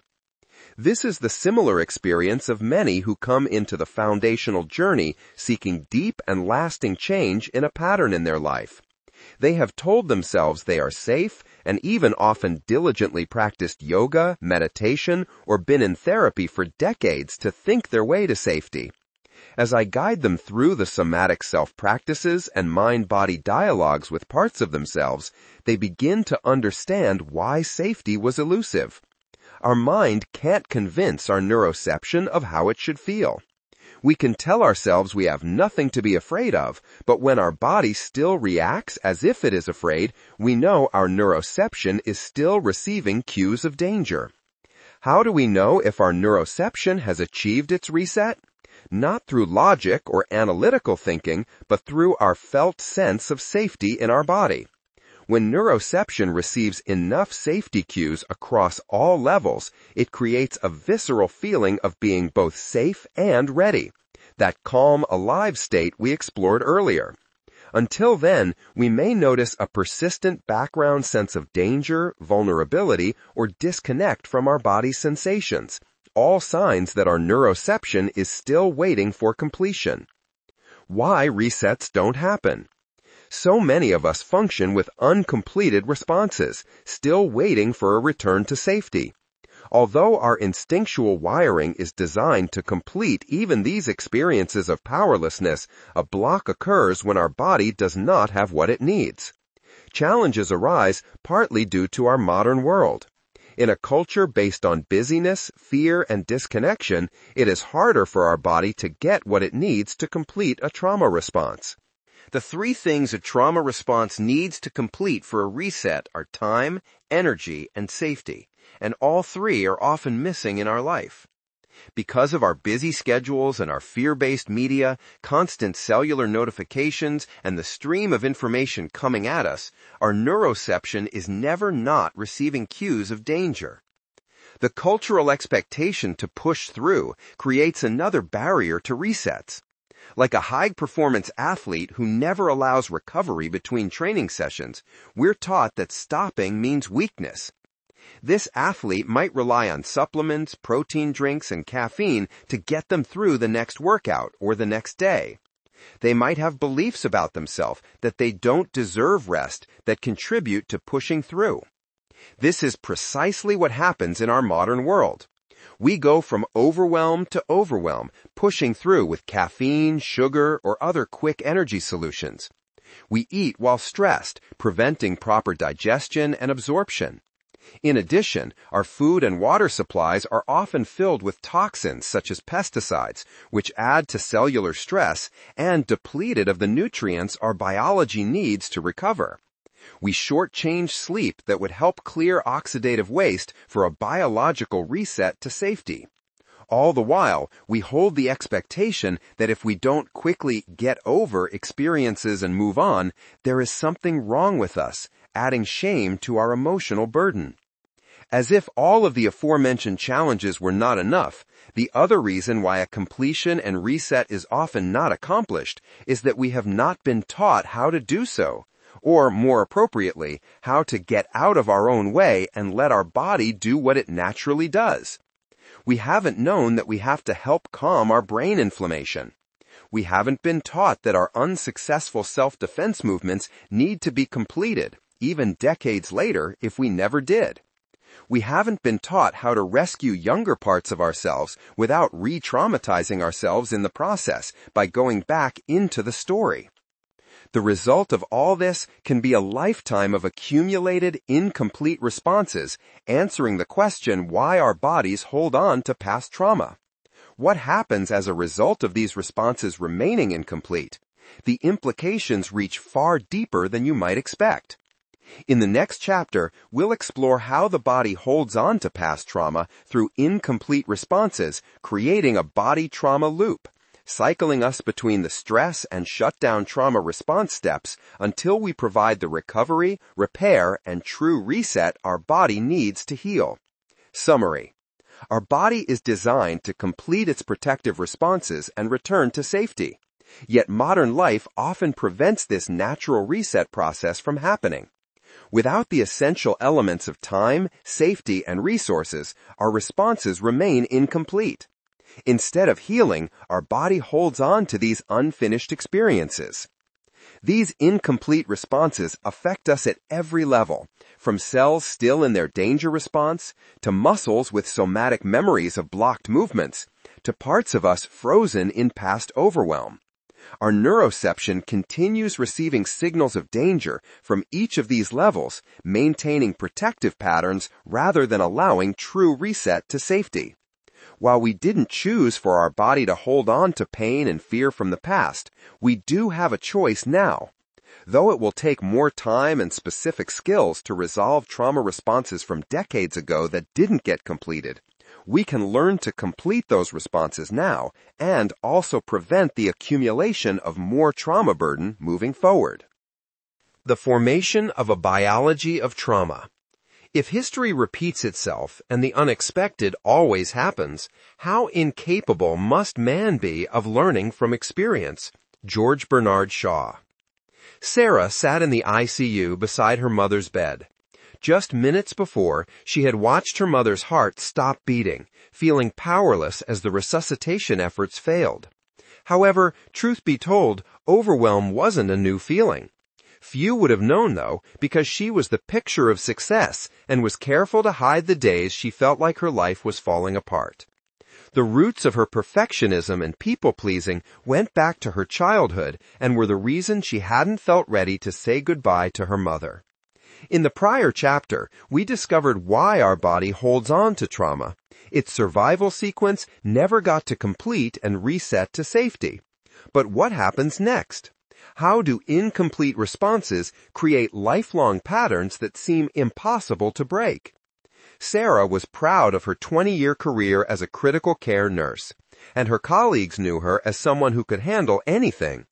Her perfectionism had served her well in the ICU, where attention to detail meant the difference between life and death. What others didn't see was how her drive for perfection came from a background fear that if she wasn't perfect, she'd be vulnerable to ridicule, which is what had happened during her childhood. When Sarah was as young as 3, her mother had thought it funny to make jokes at Sarah's expense, even in front of other people. Sarah would stand there and pretend to also find it funny, but inside she felt ashamed, betrayed, and powerless to make it stop. Without the safety and support needed to complete these responses at that time, Sarah's nervous system had remained in danger mode. Her body was still waiting for resolution that never came. Through her habits and health symptoms, her body told a story of being caught in what I call the body trauma loop. Even when things were good in her life, she felt a background anxiety, illogically waiting for the next shoe to drop. It was uncomfortable for her to be still and just be. The busyness that made her an excellent ICU nurse was also her body's way of staying in constant motion to avoid feeling the anxiety that stillness might surface. Coffee and exercise had become unconscious coping mechanisms for the vulnerability she felt. Despite years of therapy helping her understand these patterns intellectually, she couldn't make changes stick. Like a familiar friend, her well-worn habits would return as she tried to manage the daily cycle between morning anxiety and evening exhaustion. She wasn't sleeping well, and her digestive issues were worsening. While she recognized that these patterns traced back to her childhood, she hadn't understood her own biology was keeping her stuck in them.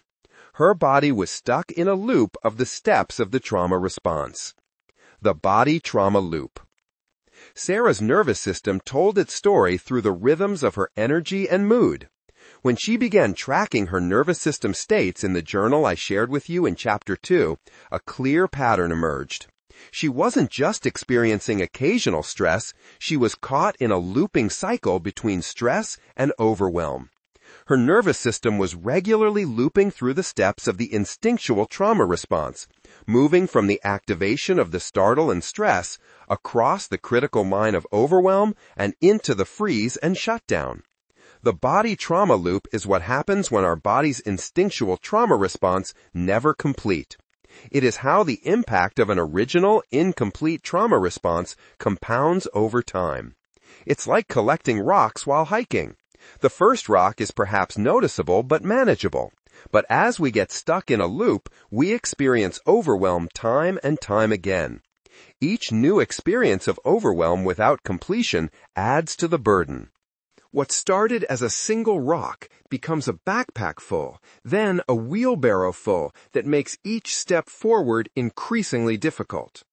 As a child, Sarah's body experienced trauma responses that, never completing, started to increase in their impact and burden on her life over time.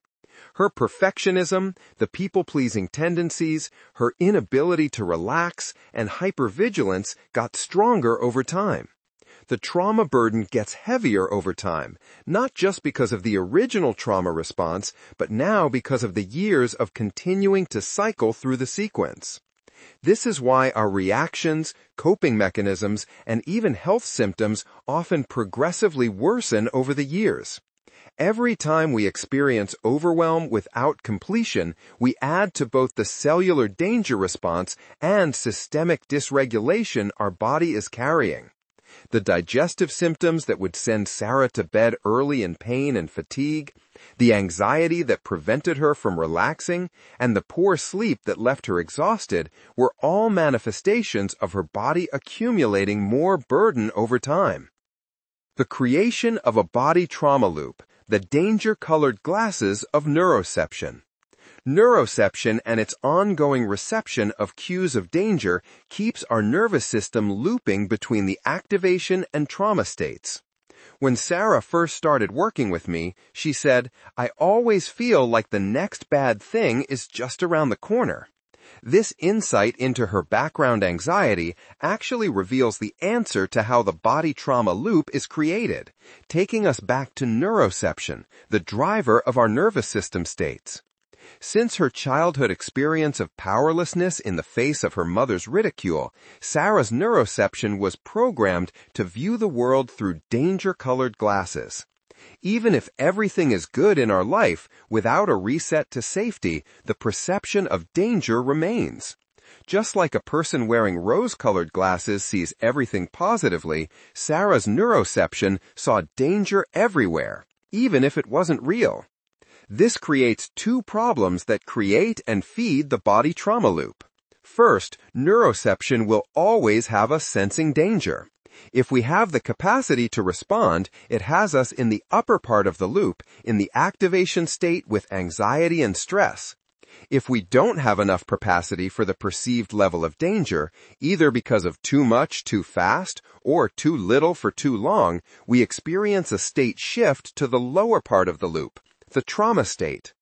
The second problem is when normal cues of safety are misinterpreted as additional cues of danger. Because of its danger-colored glasses, neuroception often perceives threats from things in our environment that aren't a true danger, like background noises. Even connecting with people or coming together in community can become a source of perceived danger through the filter of neuroception that was never reset to safety. Like Sarah, Elena's neuroception had danger-colored glasses as a result of her childhood. Her lack of time, safety, and energy to complete the responses to powerlessness as a young girl had resulted in her body getting stuck in a body trauma loop. Compounded by yet another uncompleted trauma response with the collision and the difficult emotional and mental recovery, the diagnosis of autoimmunity was no coincidence. Each loop through the steps of the two danger states further reinforces the loop, and it ultimately becomes how neuroplasticity locks us in by making it our default habit to live life cycling between stress and overwhelm. The automation of a body trauma loop, the pathways of neuroplasticity. Neurons that fire together, wire together, is a commonly known phrase to describe what happens as neuroplasticity automates a process we go through. Whether the regular commute to work, making our bed, or brushing our teeth, neuroplasticity creates and strengthens neural pathways we use repetitively to automate the process. Neuroplasticity has no preference for whether these are healthy patterns we want to repeat or unhealthy patterns we would like to eliminate. Whatever is repeated will be habituated to save us energy from having to think about how to do the same process in the future. Unfortunately, neuroplasticity can also automate patterns into habits we don't want. Each time we cycle through the loop, we deepen the neural pathways, making this loop a default response, just like brushing our teeth before bed. Eventually becoming the path of least resistance, the loop runs as the automatic default response to triggers, big and small. Understanding the role of neuroplasticity in automating the body trauma loop into a default habit will affect the time it takes us to undo these patterns and create new response patterns that serve us better. Like Sarah, if uncompleted responses to powerlessness started in early life, the neural pathways to keep us cycling between stress and collapse will be stronger than if uncompleted responses started accumulating later in our life. How many times our body has cycled through this loop will also influence the effort required to repair it. If you experienced early powerlessness but had even just one person who made you feel genuinely safe, your neural pathways for a body trauma loop will not be as strong and thus not take as long to rewire as it would if you did not have that safe person. In addition to neuroception and neuroplasticity, there is a third element that contributes to us getting stuck in the loop, our biology. The maintenance and amplification of the loop, the biology of trauma. While neuroplasticity makes the body trauma loop automatic, our biology maintains and amplifies it. All those biological changes that happen during trauma responses don't just go away without a reset to safety. Instead, they create an internal environment that keeps us in a state of danger, cycling between stress and overwhelm. It becomes a self-perpetuating cycle driven by our own biology. Claire's, Elena's, and Sarah's experiences illustrate this perfectly. Childhood experiences had grown into chronic fatigue, autoimmunity, digestive issues, sleep disruption, and weight gain. The biology that created these symptoms was actively maintaining the loop through the decreased cellular capacity that was a constant signal of danger to their neuroception. Let's look at the biology that maintains and amplifies this loop over time, starting with one of the most powerful, brain inflammation. brain inflammation and microgliopriming. Just as our body has immune cells that defend against foreign invaders, our brain has its own specialized immune cells called microglia. Scientists call these cells the gardeners of our brain because they both nurture and protect our neurons, maintaining a balance between protection against invaders and gentle support. However, experiences that scientists call priming events fundamentally change microglia. These events can include severe infections, head injuries, including concussions and whiplash, periods without adequate oxygen or blood flow, and even trauma responses themselves. Instead of returning to their balanced state after a priming event, these cells become hypersensitive. Anything that exceeds their capacity causes them to be activated and unleash brain inflammation. Everyday stresses that these cells previously handled with resilience now trigger them. Something as simple as waiting too long to eat, having a poor night's sleep, or consuming a food that creates an immune response can activate these primed microglia. Even emotional overwhelm can trigger microglia and brain inflammation. This brain inflammation keeps us in a body trauma loop for two primary reasons. First, it creates persistent danger signals from the inflammation surrounding our neurons. Second, it decreases our capacity to respond to stress, which moves our critical line of overwhelm so we cross it sooner than we would otherwise. Inflammation decreases our capacity account because it uses up substantial energy, lowering our overall stress tolerance. Sarah noticed that after her mother's death, the daily stresses of her job could now trigger brain fog and mental fatigue. It was easy for her to eat something that didn't digest well and wake up feeling like her brain was off. She started ensuring she had protein snacks nearby because if she worked too long and forgot to eat, she would start getting mental laziness, not the sharpness she was used to. Gut-brain connection and inflammation. Our gut plays a crucial role in keeping us stuck in the body trauma loop through its intimate connection with our nervous system. Remember how the vagus nerve extends from our brainstem through our pelvis?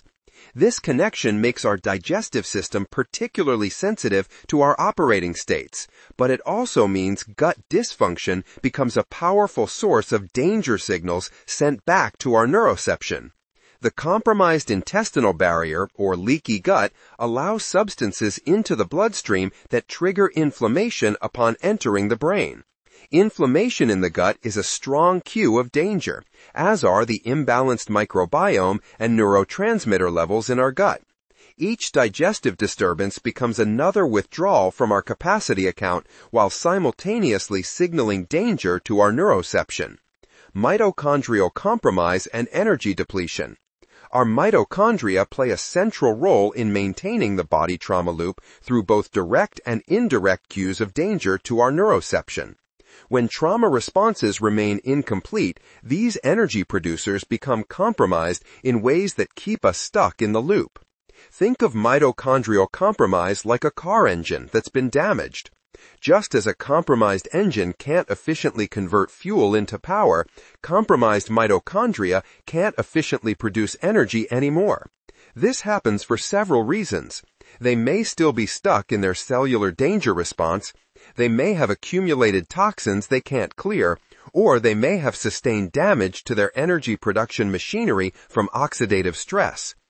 When our mitochondria are compromised, our cellular capacity decreases, which means our cells can't handle as much stress before getting overwhelmed. Here's where the loop gets reinforced. Our body, experiencing constant inner cues of danger, frequently needs to generate high-energy responses through sympathetic activation. However, when our compromised mitochondria can't meet this energy demand, we hit the wall. Their best isn't enough due to a decreased capacity. Claire's journey from Energizer Bunny to chronic fatigue illustrates this perfectly. Initially, her mitochondria could keep up with the constant cycling between high-energy sympathetic states and energy-conserving shutdown states. But without time for recovery and repair, they became increasingly compromised. Eventually, her cells could no longer generate enough energy even for basic functions. Her body stopped being able to mount an activation state altogether, leaving her stuck in shutdown. Mitochondrial compromise creates one of the most significant impacts on neuroception's calculation of capacity and demand. The energy deficit becomes another cue of danger, and our decreased cellular capacity makes every demand feel overwhelming. It's a perfect storm that keeps us cycling. Oxidative stress accumulation. Oxidative stress is a natural byproduct of cellular energy production, similar to how a car engine produces exhaust. In our calm, alive state, our cells have built-in antioxidant mechanisms to clean up this cellular exhaust. However, when these cleanup mechanisms aren't functioning properly, oxidative stress accumulates like rust spreading through machinery. Rusting damages cellular components, from proteins and membranes to mitochondria and DNA, creating another way our biology feeds the body trauma loop.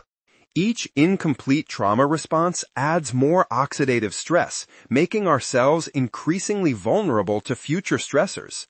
As this cellular damage accumulates, our capacity continues to decrease, further amplifying the loop. Several things happen that create excessive oxidative stress that keeps us stuck. First, the rapid cycling between the activation and trauma state disrupts our cells' normal cleanup processes. While in a stress response, we're making more oxidative stress because we are making more energy. While in shutdown, we lack the energy needed for proper cleanup. Without completion and a reset between responses, oxidative stress only accumulates. Oxidative stress is a direct toxin to mitochondria, which will further decrease energy production and compromise our capacity. It is also a toxin to membranes, proteins, and DNA, causing aging and disease. Claire and Sarah's worsening symptoms over time suggested they were accumulating an oxidative burden, a direct and indirect cue of danger to our neuroception. Claire's decreased tolerance for exercise and increasing fatigue are common signs when mitochondria and DNA struggle underneath an oxidative load. Even Elena's autoimmunity is associated with an excess oxidative stress burden that has accumulated over time. Body systems and the loop. While these direct biological changes create and maintain the body trauma loop at the cellular level, the impact spreads throughout our body systems. These system-wide changes also become biology that keeps us stuck cycling and accumulating more trauma responses. Immune metabolic imbalance. With the close connection between our nervous system and immune and metabolic systems, the immune-metabolic imbalance becomes a major driver of chronic diagnoses, making this duo a major mechanism for the trauma-disease connection. The immune-metabolic imbalance develops into chaos as it gets stuck cycling between the activation and trauma states, since each is a very different function in physiology. In the activation state, the immune system is precisely directed and empowered, strengthening our ability to fight off infections while cortisol keeps inflammation in check. The metabolic system is managed with precision, coordinating multiple systems to keep up with the needed energy production. When neuroception directs our physiology back into a trauma state, we lose the cortisol brake. Inflammation now has free rein, which further feeds the loop since inflammation both drains our capacity by taking up energy and can be a direct cue of danger. Inflammation compromises our metabolism, now in shutdown, with our cells doing the bare minimum to stay alive. Blood sugars and core temperature may be harder to stabilize, leading us to need to eat more frequently and dress in layers. Together, the immune and metabolic systems feed a loop that grows into physiologic chaos. Our thyroid, the master regulator of metabolism, will play a role often overlooked in those on the trauma healing journey. It often responds by shifting into energy conservation mode, contributing to the sense of energy depletion. More reverse T3, RT3, is produced, which acts like a brake pad on our metabolism, blocking the active thyroid hormone T3 from working properly. While this was originally a protective response to conserve energy after hitting the wall, it further depletes our cellular capacity. It can come with the symptoms of depression, weight gain, and constipation that lower thyroid activity is known for. Another major player in the immune metabolic imbalance are mast cells, immune cells found in nearly every tissue of our body, and first responders to danger. Like primed microglia, mast cells become hypersensitive in trauma biology. They become an overactive alarm system, releasing danger signals at the slightest trigger. With over 200 different types of receptors, they respond to everything: emotions, food, and toxins. They signal danger through the release of histamine and other inflammatory signals. Histamine has wide effects across our mind and body, acting as a protein, a messenger, and a neurotransmitter. It is responsible for releasing more adrenaline and inflammation and creating mood and energy changes, all of which add to the cues of danger from our biology.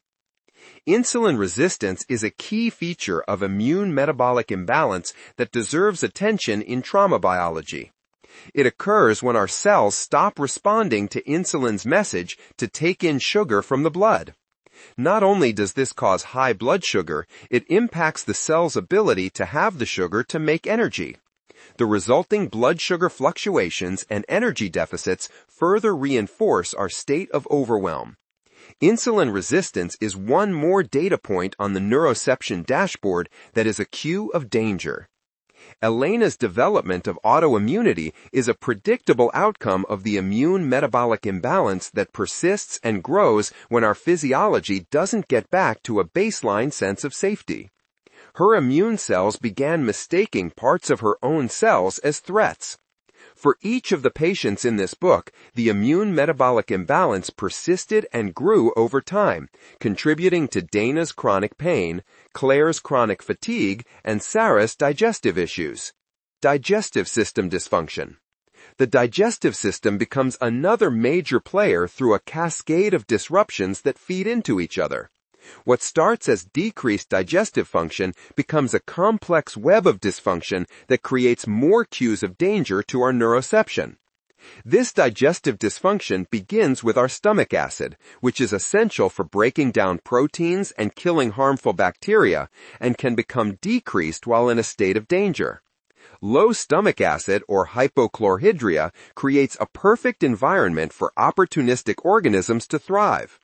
Without the acid barrier, bacteria can migrate up from the intestines, creating small intestinal bacterial overgrowth, SIBO. The altered pH also allows fungal organisms like Candida to flourish, as they're no longer kept in check by our normal acidic environment and thrive on undigested food particles. The pancreas and gallbladder, receiving mixed signals from our dysregulated nervous system, decrease their production of digestive enzymes and bile. Without adequate enzymes, food isn't properly broken down. Decreased bile flow not only impairs fat digestion, but also allows more bacterial overgrowth, since bile normally helps control bacterial populations. The result is poor nutrient absorption exactly when our cells need resources the most for repair. Food moves either too quickly through our system, creating diarrhea, or too slowly, leading to constipation, sometimes alternating between both. Constipation can further encourage bacterial and fungal overgrowth because of the longer transit time that gives the bugs more food. Our microbiome, the trillions of beneficial bacteria that help us digest food and produce neurotransmitters, becomes severely disrupted. The good bacteria that help maintain our intestinal barrier and produce calming compounds like GABA can't thrive in this environment of decreased motility, altered pH, and inflammation. Instead, organisms that create more inflammation and even produce anxiety-promoting compounds take over. All these disruptions contribute to leaky gut. Sarah's progressively worsening digestive issues were a result of a whole body state of overwhelm, cycling her into a state of overwhelm due to the direct and indirect cues of danger they produced. Hormonal dysregulation. Our endocrine system, the network of glands that produce and regulate hormones, becomes another major player in maintaining the body trauma loop. The constant cycling between activation and shutdown creates profound disruptions in our stress, metabolic, and sex hormones, contributing to the energy, sleep, mood, and fertility issues we can experience. Our adrenal glands, an organ that produces a number of different hormones, including adrenaline and cortisol, experiences a shift in its hormone production. After prolonged activation, they can decrease cortisol production as part of the trauma state. This is often given the label adrenal fatigue. Cortisol is not just a stress hormone, but what gives us energy and alertness and wakes us up in the morning. With low levels of cortisol, we can feel a chronic background exhaustion, especially in the morning when we need it most, leaving us struggling to get out of bed and feeling wired but tired throughout the day. Sarah experienced this firsthand. While she could push through her ICU shifts with caffeine, her body was telling a different story through her afternoon energy crashes and difficulty waking up refreshed. This adrenal disruption creates a cascade effect throughout our entire hormonal system. Something called a cortisol steal is the more commonly recognized phenomenon from frequent activation of the stress response. Excess cortisol is produced in an attempt to buffer the ongoing adrenaline. This ongoing disruption of our stress hormone system directly impacts our reproductive hormones. Our reproductive hormones, estrogen, progesterone, and testosterone, become imbalanced as the body prioritizes survival over reproduction. It's not uncommon for women to experience infertility and PMS symptoms or harsher perimenopausal symptoms with these changes in sex hormones. It extends far beyond fertility, though, affecting mood, energy, sleep, and inflammation. These widespread effects of hormonal dysregulation become yet another way our biology keeps us cycling between stress and overwhelm. A biology of trauma, a definition and significance. When trauma responses remain incomplete, the changes that happened in our biology don't just disappear. In fact, the resulting biology of trauma maintains our inner perception of danger, triggering more trauma responses through our neuroception's protective mechanisms. Some of these persistent changes in our biology create direct cues of danger to our neuroception, like brain inflammation. Others decrease our capacity, while some signal danger through both mechanisms. The result is that when we need to generate a high-energy stress response, our compromised cells and biological systems can't meet the demand. We hit the wall more quickly, and into the freeze and shutdown we go. Our own biology has become the very thing that pushes us over our critical line of overwhelm. Maybe you resonate with the descriptions of how our own biology can create depletion and dysregulation, affecting our trauma healing by keeping us stuck in cycles of overwhelm. Maybe you are curious if you have a biology of trauma. The 3 survival mechanisms from the trauma response, repeated many times over with body trauma loop, create 5 predictable patterns that help us know. We will explore these 5 universal and predictable patterns in the next chapter. Summary. The body trauma loop is created by an ongoing perceived sense of danger from our neuroception, automated by our neuroplasticity, and maintained and amplified by our own biology. A biology of trauma is one that was created by the chronic effects of trauma, and it now keeps us stuck in those very same trauma responses. The body trauma loop is a key concept to understanding how our body holds on to unresolved trauma. It reveals a crucial truth that will serve us moving forward on our healing journey. While we can't change the past, we can complete the responses we had in the past. Moving forward, one of the best things we can do for our health and well-being is to start completing responses now, even the small startle ones. Let's set down the rocks we've picked up and start traveling lighter. To know which rocks we can start to set down, we can learn to recognize the trauma patterns in our life, which we will explore in the next chapter. The patterns of stored trauma in the body. Trauma is not just an event that took place in the past. It is also the imprint left by that experience on mind, brain, and body. Bessel van der Kolk, MD, The Body Keeps the Score. All the signs were there, hiding in plain sight. Dana's perfectionism masked deeper wounds that showed up in her chronic pain and digestive issues.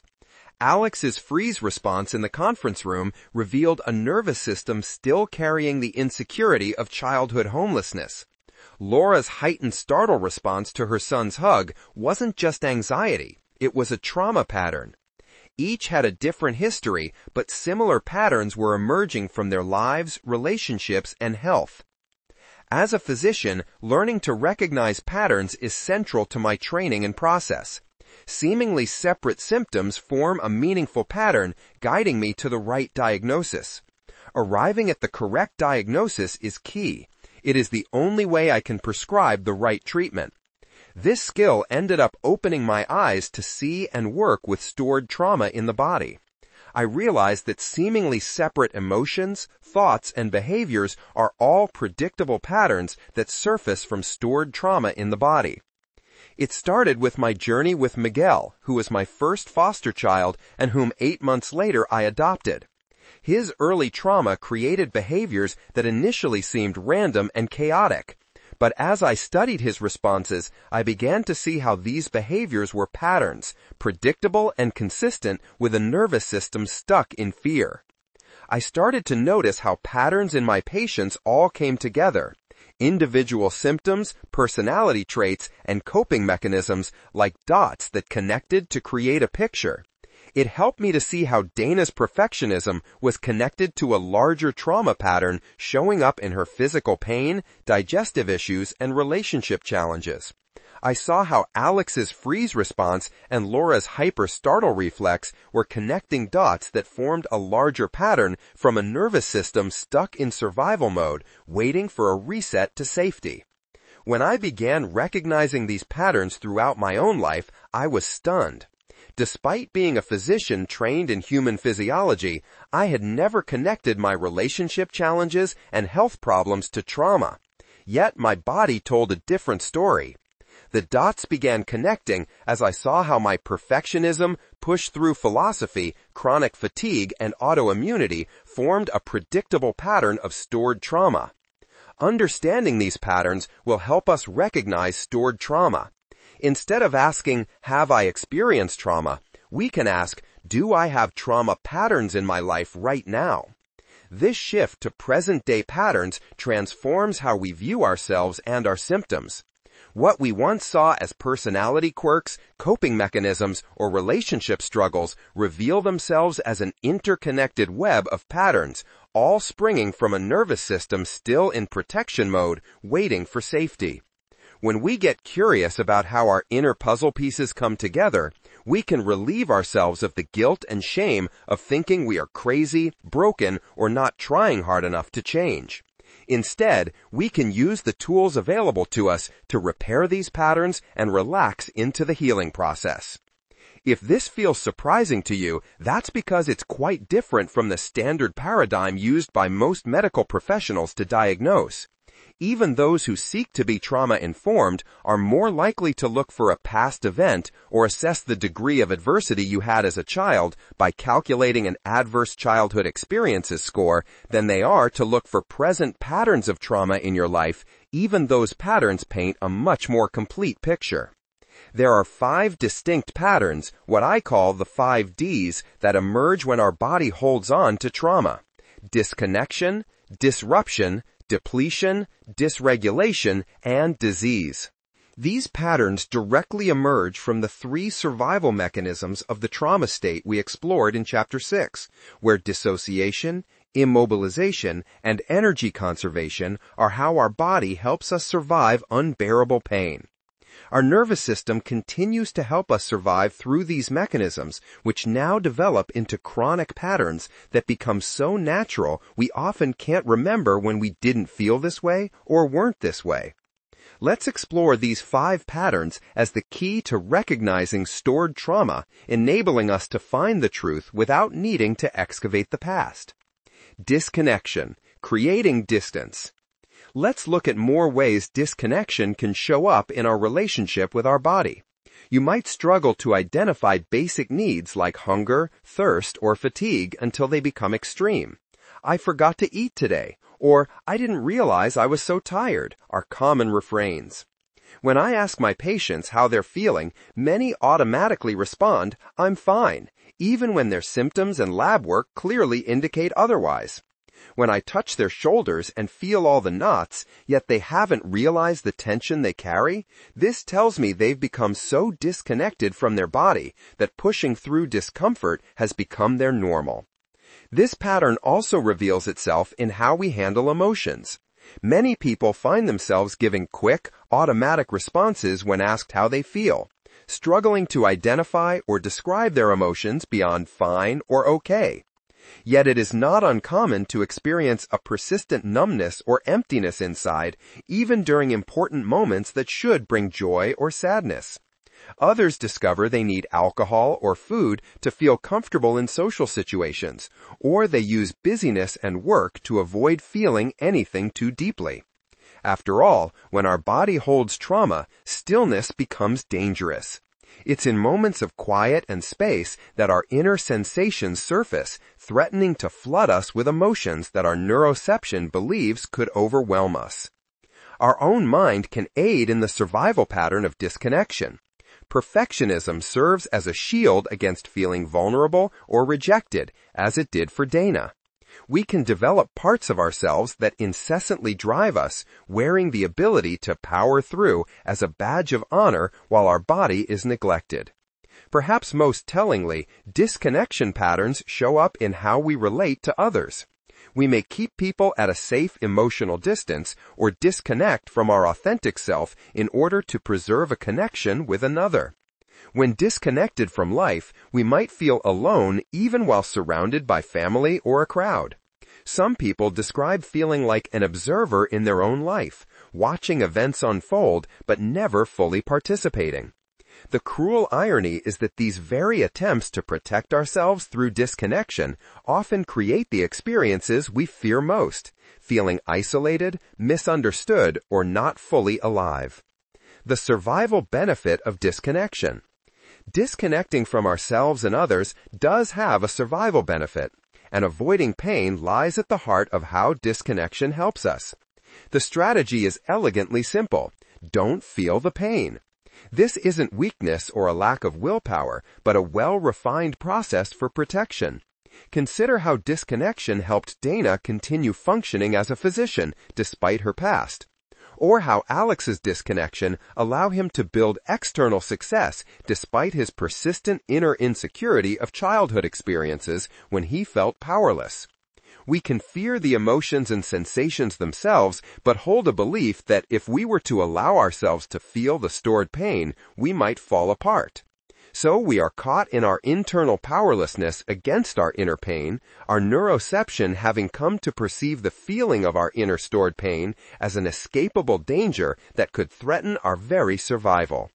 The wisdom of the body says that the benefit of being able to function outweighs the cost of disconnection. The cost of disconnection. Even with all its immediate benefits, disconnection comes at a high cost. Like a heavy filter that blocks not just harsh light, but all light, disconnection can't be selective about what it blocks. When we disconnect from pain and fear, we also disconnect from joy and authentic connection. Our relationships suffer as we maintain a protective distance that keeps us safe, but also keeps us lonely. The biological cost is equally significant. As we become disconnected from our body and its sensations, our body's natural warning systems become muted. For example, we should feel when our body becomes hungry or thirsty. But the more disconnected we are from our body, the harder it becomes to hear those messages. Often not getting what it needs until the last minute, our body experiences unnecessary stress.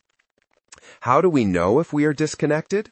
Our nervous system might be so skilled at disconnecting that we don't even realize we're doing it. If we have always been disconnected, we don't know anything different. Like Sarah in the ICU, we might have become so accustomed to pushing through physical and emotional signals that we don't notice them anymore. Many of my patients, once they start repairing the connection with their body, are surprised how disconnected they have been. It is only natural that as we disconnect from ourselves, others, and the world around us, our natural movement through life gets disrupted, leading to the next trauma pattern we will look at, disruption. Disruption, the pattern of blocked movement. The second trauma pattern is disruption, blocked movement in our bodies. This pattern emerges from immobilization, the survival strategy that creates a temporary paralysis to avoid being seen or heard. While this strategy is adaptive when used briefly, it becomes problematic when chronic. When not taking action to resolve our problems becomes our default response, this effect ripples through multiple areas of our life. Our physiology shows evidence of decreased movement through disruptions in basic functions, from compromised blood flow, reduced lymphatic flow making it harder to eliminate toxins, and digestive motility issues, manifesting as diarrhea or constipation. Even our muscles can find it more comfortable to be increasingly sedentary, without the natural desire to be in frequent movement. We can become stuck in our thought patterns and held in emotional states like resentment. Like Alex, our reactions can reveal we have held memories, emotions, and fears that we have never moved through. The lack of reset blocks their processing. We can become emotionally frozen, internally remaining as a scared child in an adult body. There are many forms of blocked movement in our life, and we can often find several ways in which we are stuck in old patterns of seeing ourselves and the world, sabotaging ourselves and resisting change. Everyday manifestations of disruption. A term that trauma professionals commonly use to describe how this pattern shows up in everyday life is chronic functional freeze, depicting two important elements: a chronic inner state of immobilization, yet the ability to remain functional. To varying degrees, we all function in our everyday lives, or at least we may appear to an outside observer. Meanwhile, internally, we still feel heavy and stuck because we're in a trauma state. One key to recognizing a chronic functional freeze is that we use extra energy to adapt and push ourselves so that nothing appears different on the outside. But the extra tension and energy required on the inside will have the piper calling for her dues in the future. Many of us, like Dana, have built impressive lives around our frozen parts. Dana had the well-manicured exterior to match being a highly successful physician. Yet beneath that functional exterior, she was trying to keep things together and not fall into emotional overwhelm. Sarah excelled as an ICU nurse, having built her life and profession around being able to stay busy. Alex built his walls of security and stability in his attempts to protect his functional freeze that still persisted.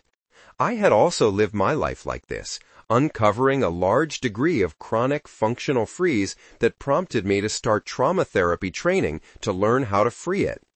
I had ignored the inner sense that I was just duct taping everything together until fatigue forced me to create better strategies for living my life moving forward. Yet I had managed to still get through medical school, earn master's degrees, and complete over 3 years of surgery residency before it was no longer something I could ignore and function through. How well we adapt to this pattern is what makes it challenging for us to recognize. Like getting around on a broken leg, we can become so used to this handicapped way of walking that we forget we could move more easily and with less pain. We develop sophisticated ways to function around our frozen parts, sometimes even fooling ourselves. Perfectionism masquerading as accomplishment, people-pleasing appearing as kindness, overachieving becoming our source of pride. The survival benefit of disruption. The survival benefit of disruption is profound. When our body holds trauma, movement itself can feel dangerous. Being too alive, too visible, feels threatening. Our neuroception, still viewing the world through the lens of past powerlessness, interprets forward movement as a potential threat. From this perspective, being seen and heard makes us vulnerable, so our system instinctively blocks progress. It becomes a careful balancing act. If we're too stuck, we draw attention. If we're too capable or stand out from others, we draw attention. When being noticed feels unsafe, disruption keeps us stuck enough to stay safe enough. The cost of disruption. The cost of disruption, however, is in how it holds us back and keeps us small, repeating the same negative patterns over and over again. The effect is wide-ranging, often hurting our relationships, undermining our health, and sabotaging our success. We often only discover this pattern through the pain it causes in our life, after which we start to see the need for change. Until then, we settle for relationships that don't fulfill us, ignore the subtle health warnings in our bodies, and blindly follow behavioral patterns that deliver results we would never choose intentionally. Chronic functional freeze might surface when attempting to deepen relationships beyond our comfortable patterns or when trying to make changes that require emotional vulnerability. Sometimes it appears when facing situations that call for genuine presence rather than performed competence, or when we find ourselves unable to access creativity or spontaneity. The cost becomes missing out on better health, more heart-centered parenting, a healthy romantic partnership, and professional success. Furthermore, our body expends precious resources to keep parts of us frozen, holding us back from emotional maturity and success. Depletion, when energy conservation becomes chronic. What began as our body's brilliant strategy to conserve energy in moments of powerlessness can become a chronic pattern of depletion. Like a battery that never fully recharges, depletion persists and we get stuck operating in energy conservation mode. It becomes a pattern of depletion that affects every level of our being, from our cellular energy production to our capacity for engagement with life. Depletion is often mistaken for depression or lack of motivation. Yet, if we look deeper, behind the reason why we don't want to make dinner or respond to emails or make decisions, it's because we are conserving our energy. An I don't care attitude is not always because we truly don't care, but because caring takes energy that we don't want to use. Everyday manifestations of depletion. When depletion becomes chronic, it often shows up in subtle ways at first, and then builds over time. While we can recognize the depletion itself, many find it easier to recognize the everyday strategies we develop to deal with a background sense of depletion. It's not that we feel tired, it's that life starts to feel hard. We might notice ourselves zoning out during conversations, struggling to focus, or feeling overwhelmed by decisions, common ways depletion manifests. We develop various strategies to push ourselves through our sense of depletion, never allowing ourselves to really feel how tired we are. We might rely on stimulants to generate artificial energy, create stress through deadlines to access adrenaline, or use busyness to mask our underlying exhaustion. Without realizing it, we can fall into a cycle of pushing ourselves, only to collapse later. I experienced this pattern myself. Nearly every day was the same. Start with caffeine and high stress and go until the exhaustion caught up with me.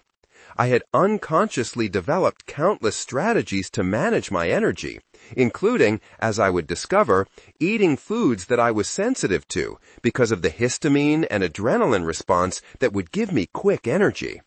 As I continued to use this as my strategy to get through college and then medical school and finally residency, I noticed it becoming harder to push through.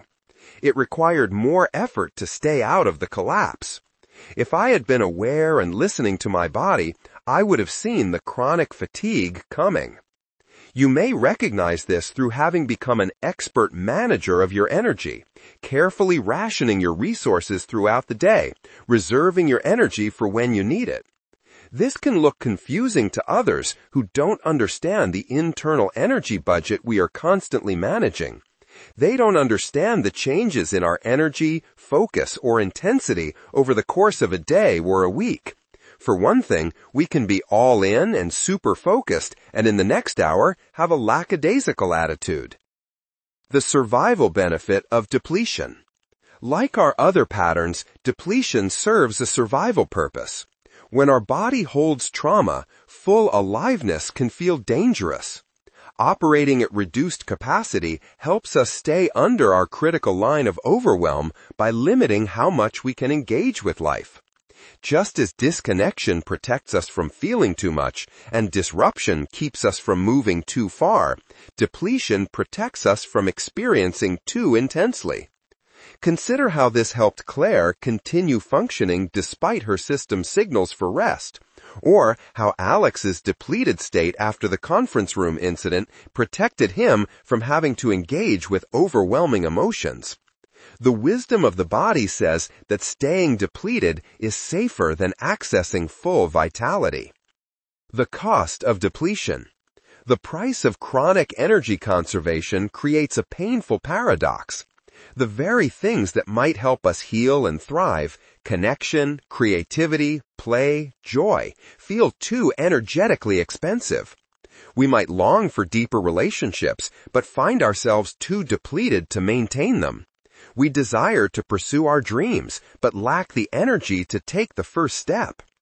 Even self-care can feel overwhelming, creating a cycle where we become increasingly depleted because we don't have the energy for the very activities that might restore us. This depletion inevitably affects our biology. Our cells maintain a lower energy state, our metabolism stays dampened, and our immune system operates at minimum capacity. Like a car perpetually running on empty, we're continually calculating if we have enough fuel to make the next journey. This constant energy deficit makes us more susceptible to illness and slower to heal, and creates the conditions for our fourth pattern, dysregulation. Dysregulation, when responses lose their balance. While the previous patterns we explored, disconnection, disruption, and depletion, emerge directly from our survival mechanisms, dysregulation emerges when our body gets stuck cycling through the body trauma loop and, as a result, either overreacts or underreacts to situations going forward. Laura's heightened startle response to Nick's hugging her leg illustrates the overreactive pattern. Her reaction was excessive for what the situation called for. The underreactive side of dysregulation, on the other hand, is when we passively observe something that should elicit a response. Dysregulation is defined by the quality of our responses to new information. Both overreactive and underreactive responses are expressions of the dysregulation pattern. As I learned of dysregulation, I was embarrassed to notice both types of responses in myself. There were times I was overreacting to a comment or a look, or even if I didn't like someone's particular driving style. Without knowing the full context of a situation yet, I would react as if it were a big deal, only to find out later it wasn't what I thought and I had overreacted. It was in response to my overreactions that I noticed I would reach for things to calm that intensity, like foods that would sit heavier in my stomach, or a hard run or long bike ride. I didn't like others seeing my intense reactions and did my best to keep those under wraps. At other times, I was underreacting, particularly when in shutdown. An alert would go off and I wouldn't move, or I would walk slowly over to the stove where food was boiling over, underreacting to what the situation called for.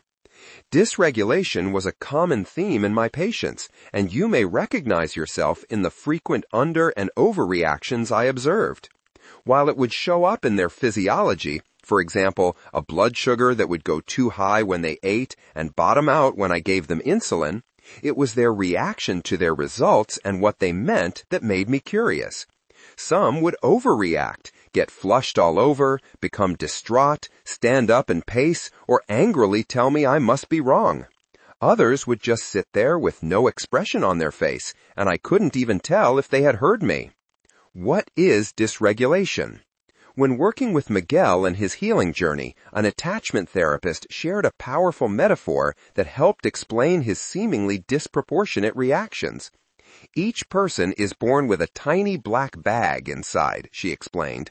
Throughout life, whenever we experience fear, pain, or overwhelm that we can't process at the time, those experiences go into the bag.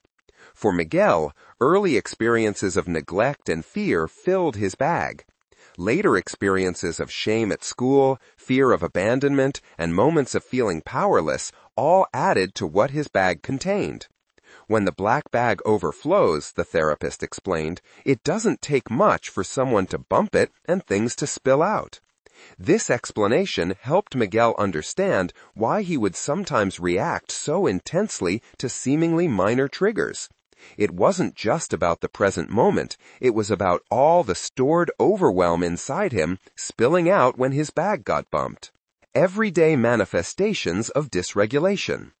Dysregulation shows up as a roller coaster of our responses, of too much or too little, but never just right, whether in our physiology, emotions, or behaviors. In our bodies, we may notice it as our heart races at minor stressors, or when our digestion becomes unreliable, shifting between extremes based on a new stress in our day. Or, like Laura, we might have a hyper-startle response, or sometimes not startle at all when we should.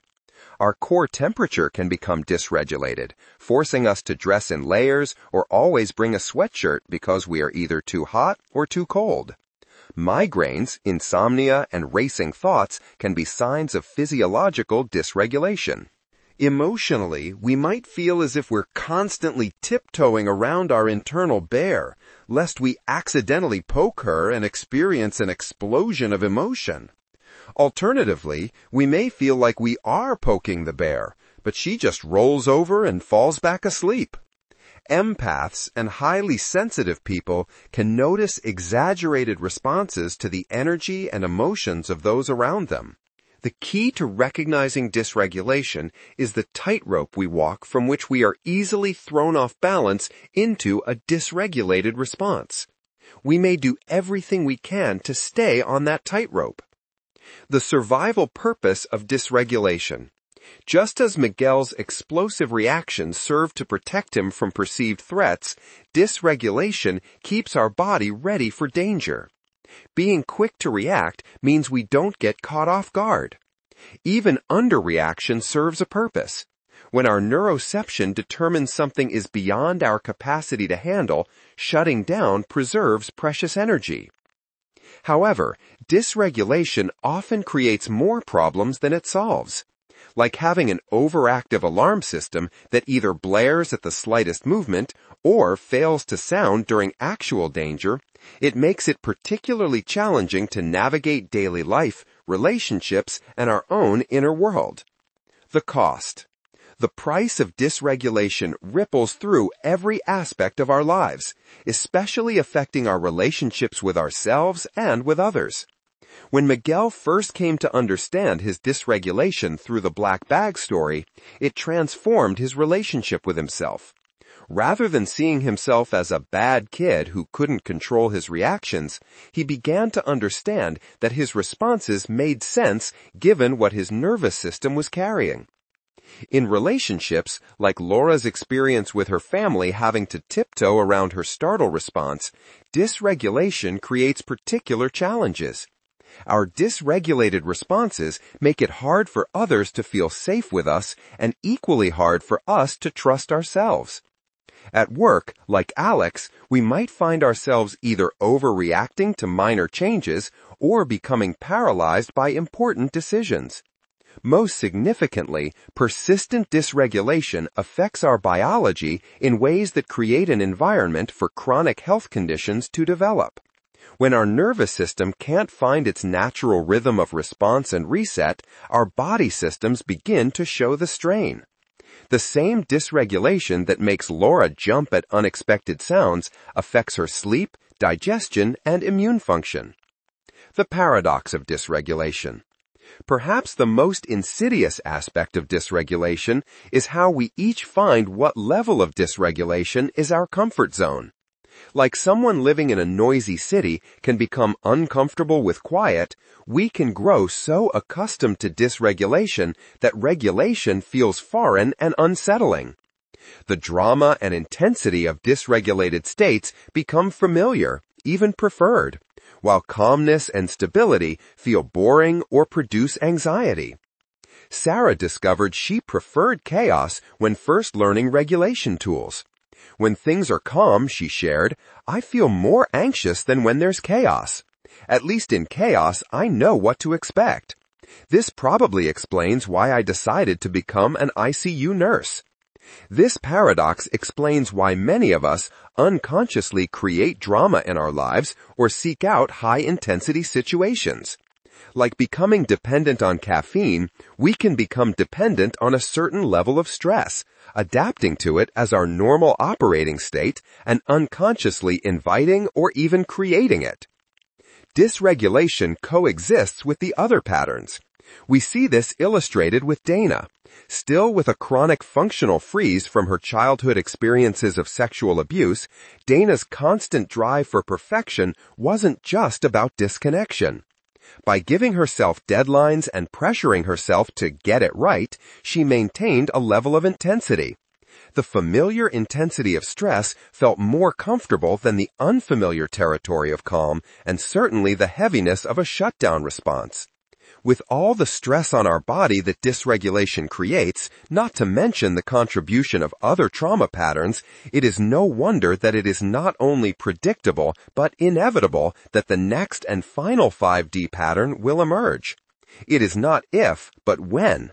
In the next chapter, we will explore the last trauma pattern, disease, and how it takes us to the root of the problem, stored trauma. Through these 4 patterns of disconnection, disruption, depletion, and dysregulation, we can recognize how stored trauma is presenting in our life today. Like apples on a tree tell us it is an apple tree, seeing these patterns in our life reveals the roots. Yet understanding these patterns brings hope. It allows us to see how much our mind and body have tried to protect us, not hurt or betray us. What you may have considered your personality traits or personal failings are actually sophisticated protective responses. The perfectionism that drives us, the fatigue that limits us, the reactions that confuse us, all tell a story of our body doing everything it can to protect us as it waits for repair and a reset to safety. Disconnection protects us by creating distance from an inner world that feels dangerous and the people, places, and things that trigger those uncomfortable emotions.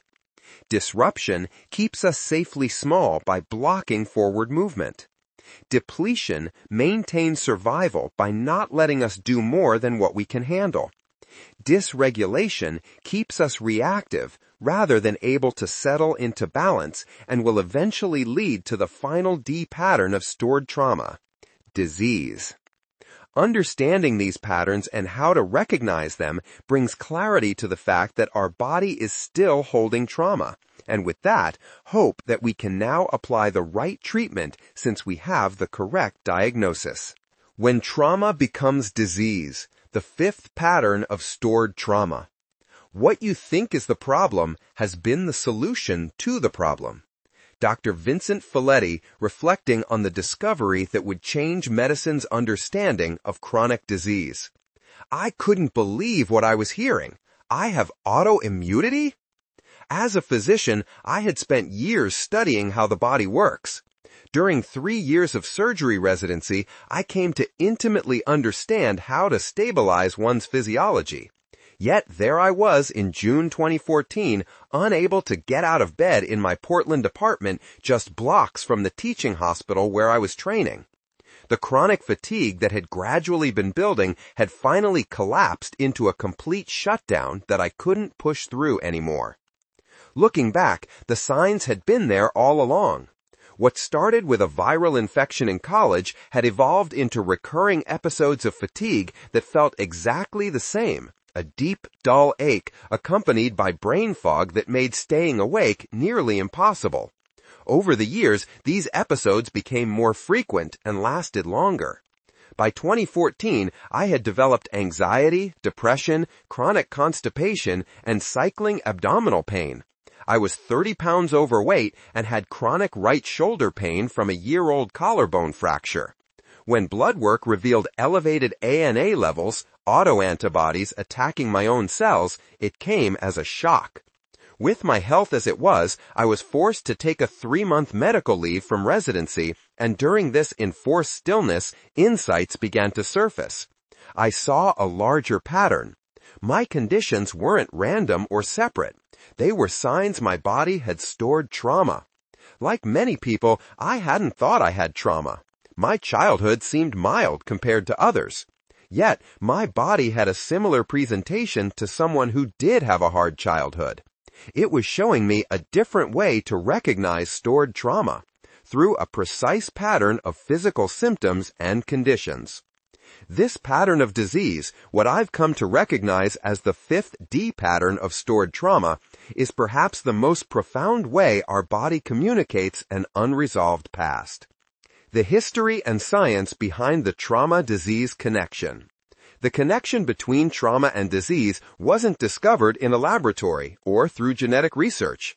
Instead, it emerged from a puzzling pattern that frustrated a preventive medicine physician trying to help his patients with obesity.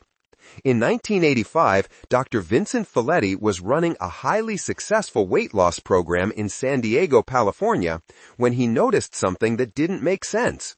His most successful patients were dropping out and rapidly regaining weight.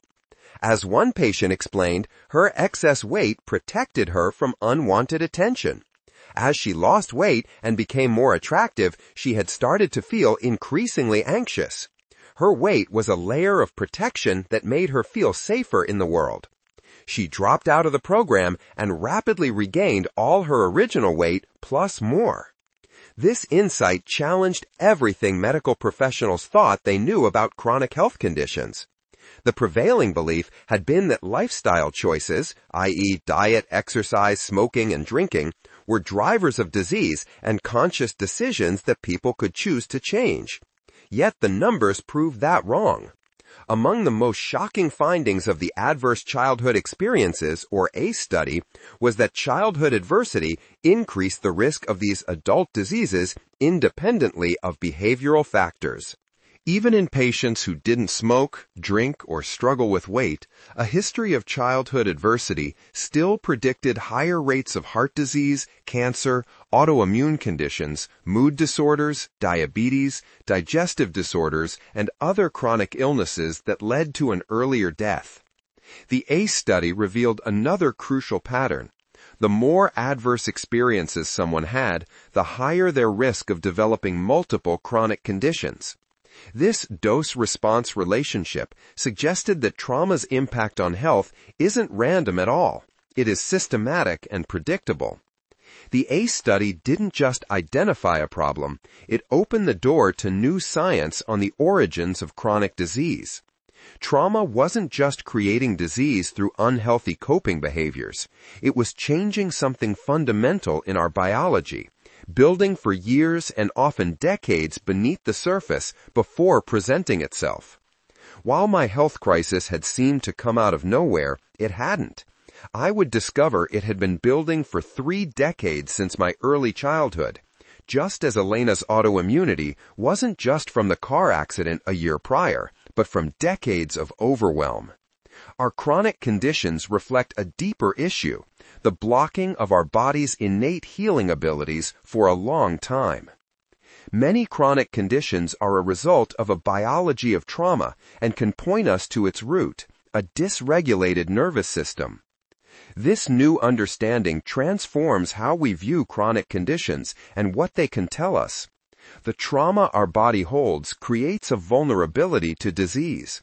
The chronic pain after my fracture wasn't just about tissue damage. Just as the depression and anxiety I was medicating weren't just about low serotonin. Elena's autoimmunity wasn't just because it runs in the family. Claire's chronic fatigue wasn't just about the less-than-optimal diet and overexercise. These conditions reflected a body that had gotten stuck holding trauma. As we explore just a few of the chronic conditions that emerge from stored trauma to understand the mechanism, I want to give the message of hope that I received when I understood the science. This is a message of hope. While it can be discouraging to have a chronic condition, it was more discouraging for me to have a chronic condition and be told there was nothing I could do to prevent it from progressing. Yes, that is what the rheumatologist told me about autoimmunity. When we can understand the science of what is driving our chronic conditions, it becomes a message of hope, because there is something we can do to make it better. Many have been able to reverse their condition. While a chronic health symptom reveals a larger iceberg of stored trauma underneath, it points us to where we can affect change through a structured process and use of repair tools for the healing journey. The scale of the crisis, a statistical overview. Canadian physician Gabor Mate says, the most prevalent health condition that medicine will face in the next decades isn't a specific disease. It's the accumulation of trauma manifesting as chronic illness. The statistics confirm that sobering story. What was once considered rare has become commonplace. We are seeing an epidemic of chronic conditions, the same ones affected by adverse childhood experiences that conventional medicine struggles to explain or effectively treat. These conditions are primarily driven by dysregulation of the immune system, metabolism, and epigenetics. From metabolic syndrome and autoimmune conditions to chronic pain, digestive disorders, irritable bowel syndrome, IBS, long haul syndrome, and chronic fatigue, these conditions share common roots in trauma biology. Autoimmunity is an imbalance of the immune system and is not just limited to me and Elena. Autoimmunity now affects 1 in 3 adults, making the condition more common than cancer and heart disease combined. Over 100 different autoimmune conditions have been identified, with new ones still being discovered. Globally, the annual increase in autoimmune diseases is estimated at 19.1%, with the most dramatic rise occurring in adolescence. There are many more who have autoantibodies in their blood but don't have a diagnosis of a specific autoimmune condition. Metabolic syndrome is another manifestation of trauma biology with imbalances in our metabolism and immune system. Think of it as a collection of health warning signs that often appear together. Carrying extra weight around your middle, having high blood pressure, elevated blood sugar levels, and cholesterol numbers that aren't ideal. This combination of symptoms has increased from affecting 25.3% of U.S. adults in 1994 to about 1 in 3 adults today. That number climbs to 40% for those in their 60s. Similarly, the prevalence of non-alcoholic fatty liver disease, NAFLD, has reached alarming levels globally. A 2022 study estimates that 32.4% of adults worldwide have the condition, a dramatic increase from 25.5% in 2005. While exact numbers of chronic fatigue are difficult to capture because many cases go undiagnosed and the rest are a diagnosis of exclusion, meaning all other possible causes have been ruled out, studies suggest that up to 2.5 million Americans struggle with chronic fatigue syndrome, with women affected at 4 times the rate of men. Approximately 1 in 5 U.S. adults, about 51.6 million people, report chronic pain. Studies show that individuals with histories of childhood adversity are more than twice as likely to develop chronic pain. Digestive disorders have become so common they're almost considered normal. IBS alone affects between 25 and 45 million Americans, predominantly women. Studies show that up to 50% of individuals with IBS report a history of early life trauma or adverse experiences. The rise of long-haul syndromes adds another sobering dimension to the prevalence of immune dysfunction diseases. Studies indicate that up to 30% of COVID-19 survivors develop long COVID symptoms, representing millions of new cases of chronic illness.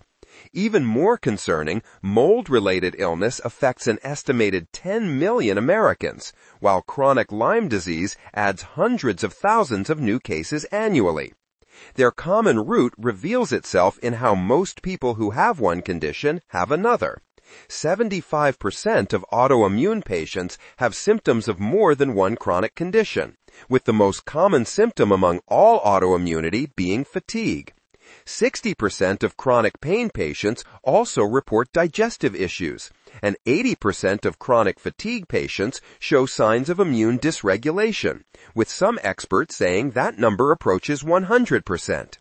If they were isolated conditions, they would not be so interconnected. Chronic conditions often coexist because they have a common root, a biology of trauma. If you have one of these conditions, you can know that this is the norm. We are all in this together. Trauma biology isn't just manifesting itself in those who have diagnosed PTSD. This is even in those who have good lives and no awareness of prior trauma in their lifetime. It's what makes disease such a powerful pattern to help us know the truth our body holds when we may not otherwise know we have stored trauma. Let's explore how our chronic health conditions can point us back to the dysregulation from a body trauma loop. The primary mechanisms of the trauma-disease connection. When our nervous system remains stuck cycling into shutdown, the 4 trauma patterns that drive disease get turned on in the background. Claire, Elena, and Sarah each became caught in this trauma-disease connection. Through their stories, we can see the 3 primary mechanisms through which trauma patterns create the conditions for illness: metabolic dysfunction, immune dysfunction, and epigenetics. Metabolic dysfunction. Let's start with the mechanism of metabolic dysfunction as seen through Claire's fall from Energizer Bunny into chronic fatigue. Metabolism is a crucial component of our homeostasis, and disruption to energy production and usage becomes significant across many systems. When our body is stuck in the loop, aided by stress hormones and sympathetic activation and shutdown states, a significant shift happens in our metabolic processes that will change everything. Insulin resistance. You likely know about insulin's role in diabetes and lowering your blood sugar. It is a hormone produced by the pancreas that binds to a receptor on a cell and allows sugar into the cell so it can make energy. Insulin resistance is proving to be a significant driver of disease. It is now implicated in many other symptoms that were never considered to be metabolic, like anxiety and depression. Claire's cells, receiving danger signals from her dysregulated nervous system from decades of pushing herself, gradually lost their ability to efficiently get sugar and make energy. Those pounds she was gaining around her waist weren't from needing to go on a diet, but a serious metabolic problem that signaled stored trauma. Metabolic disruption is further amplified by mitochondrial compromise. Mitochondrial compromise is when energy production is lower even when it has everything it needs to make energy. Compromise can happen because of cells stuck in cell danger response, the presence of mitochondrial toxins due to poor clearance, and the accumulation of oxidative stress that causes holes in the energy factory machines. Claire's worsening fatigue wasn't just a result of needing to prioritize rest and recovery. While it first presented itself as exercise fatigue, she was no longer able to do the same amount of physical activity before getting fatigued and crashing. When she backed off exercise, it continued to progress. That's because her fatigue wasn't due to too much exercise. It was due to her cells' decreasing ability to produce as much energy. Immune dysfunction. The second primary mechanism of disease caused by trauma is closely related to metabolic dysfunction, immune dysfunction. The nervous system and immune system are in such constant communication that dysregulation of the nervous system creates a pro-inflammatory state, developing conditions for autoimmunity. One type of immune cell can take center stage when the body remains in a state of danger. Mast cells, which are specialized first responder immune cells found throughout our tissues that become hypersensitive. With their 200 different types of receptors, and with neuroception's danger-colored glasses on, they begin overreacting to everything, emotions, foods, and environmental triggers. With the slightest trigger, they release histamine, a pro-inflammatory chemical and neurotransmitter that causes inflammation and anxiety. Mast cells help promote the creation of chemical sensitivities and long-haul syndromes. A protein called galectin-3 also plays a part in immune dysfunction while in a state of danger. Normally helpful in tissue repair, in chronic trauma physiology, it shifts from protection to destruction, promoting inflammation and tissue changes that maintain a disease state surrounding a cell. Epigenetics. The third major mechanism by which our trauma becomes our diseases is through epigenetics, or changes in how our genes are expressed. This process is largely driven by oxidative stress that isn't removed when our neuroception keeps us in a state of danger. Sarah's progressively worsening symptoms over the years weren't just from stress accumulation. Her DNA was being altered through damage that her body couldn't repair while stuck in survival mode. Epigenetics is a major driver for certain conditions like PTSD, cancers, and aging. Oxidative stress is involved in all three of these disease-driving mechanisms. When our nervous system stays in danger mode, our cells create more oxidative stress than they can clear. This rust damages mitochondria, making metabolic dysfunction worse. It maintains inflammation, amplifying immune dysregulation, and damages DNA, creating epigenetic changes that can trigger conditions and be passed on as generational trauma.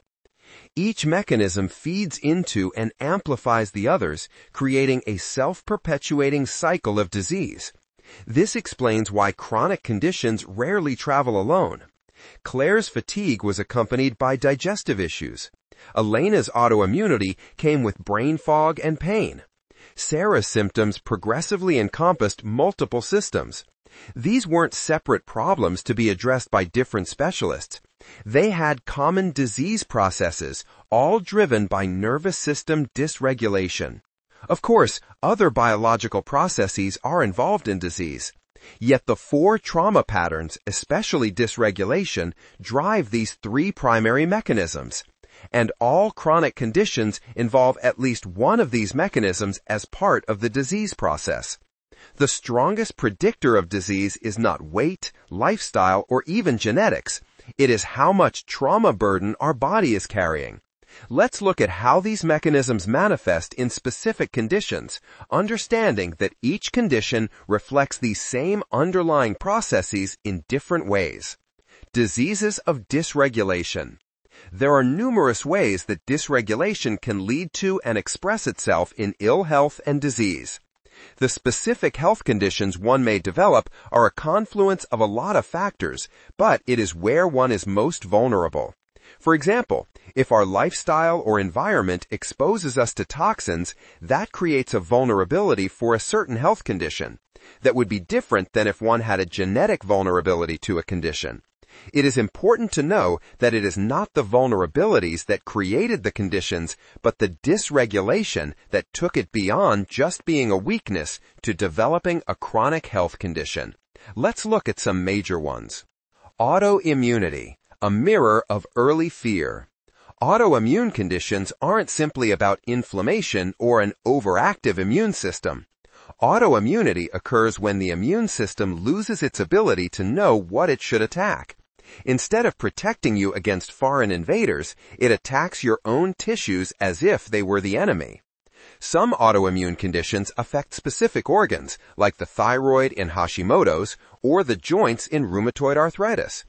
Other conditions target every cell, affecting multiple systems throughout the body, such as in lupus. Elena's diagnosis with lupus after her car accident illustrates how this process unfolds over decades and finally erupts with a trigger. Autoimmunity is not an overnight process. The car accident didn't cause her autoimmunity. It was just the final straw.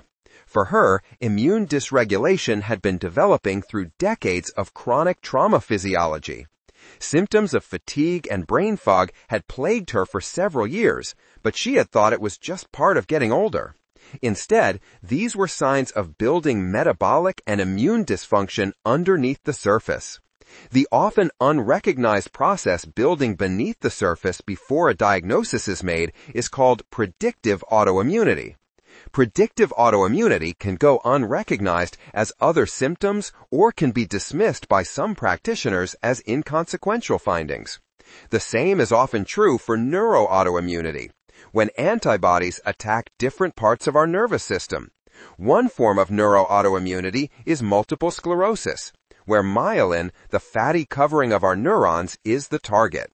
There are many more unrecognized neuroautoimmunity processes, such as when antibodies form against regions of our brain, like the cerebellum and amygdala, areas that regulate our emotional reactions and directly influence our neuroception. We can be unaware that our mood cycles and emotional reactions are not only from brain inflammation, but autoimmunity in emotional centers of our brain. Metabolic syndrome and NAFLD beyond diet and lifestyle.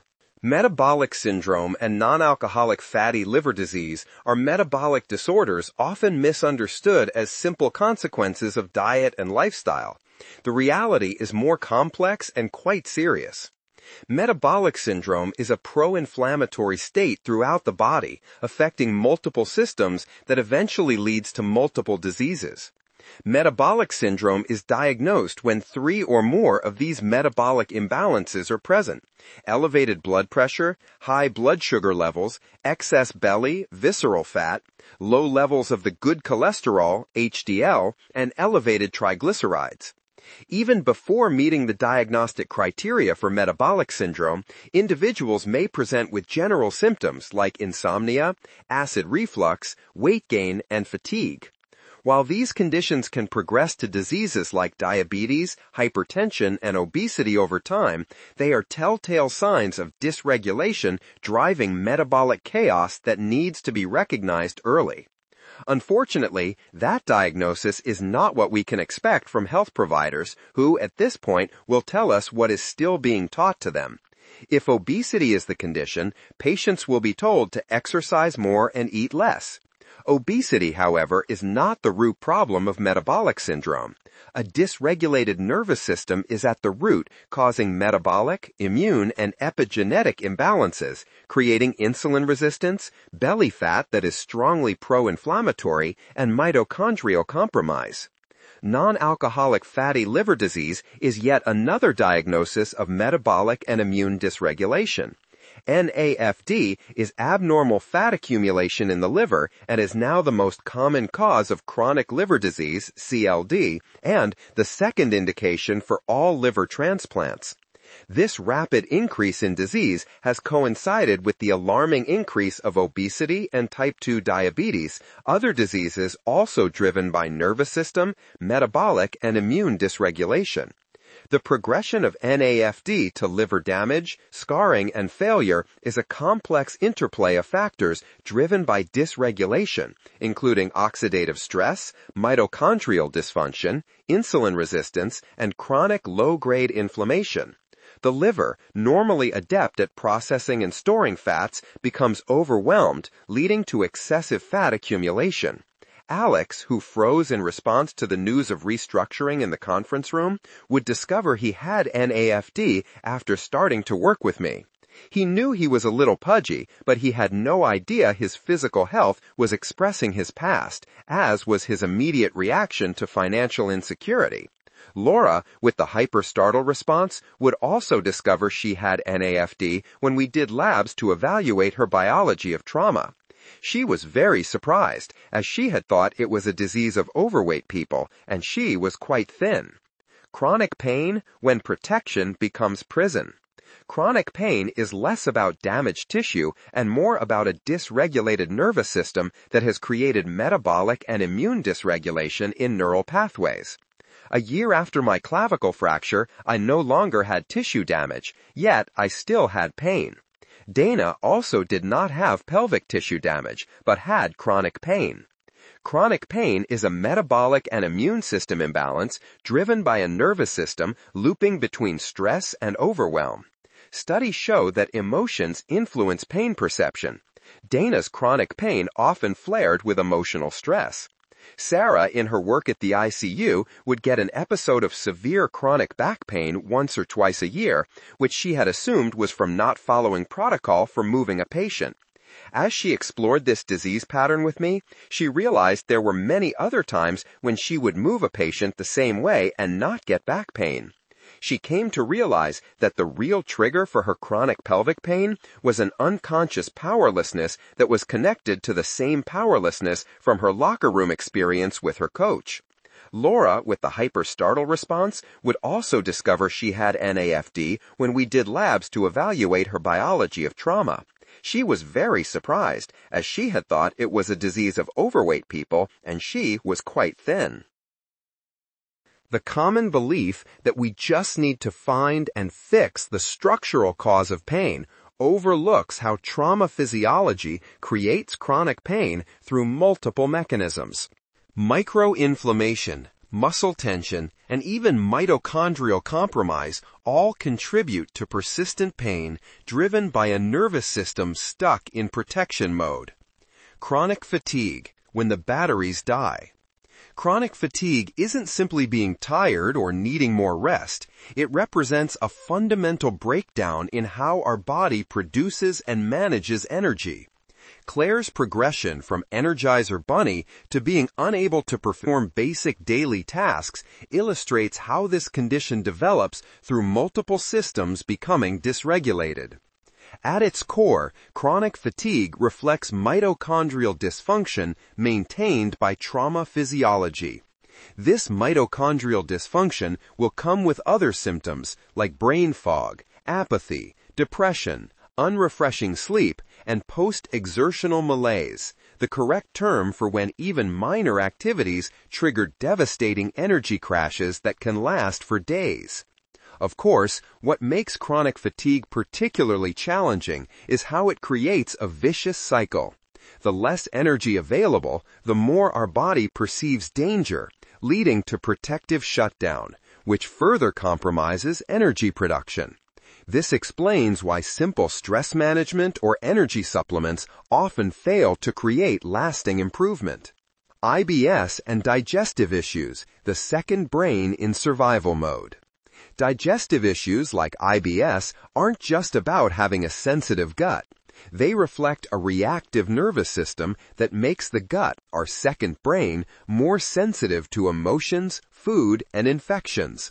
Our enteric nervous system, often called our second brain, contains more neurons than our spinal cord and operates its own reflexes and sensory processing.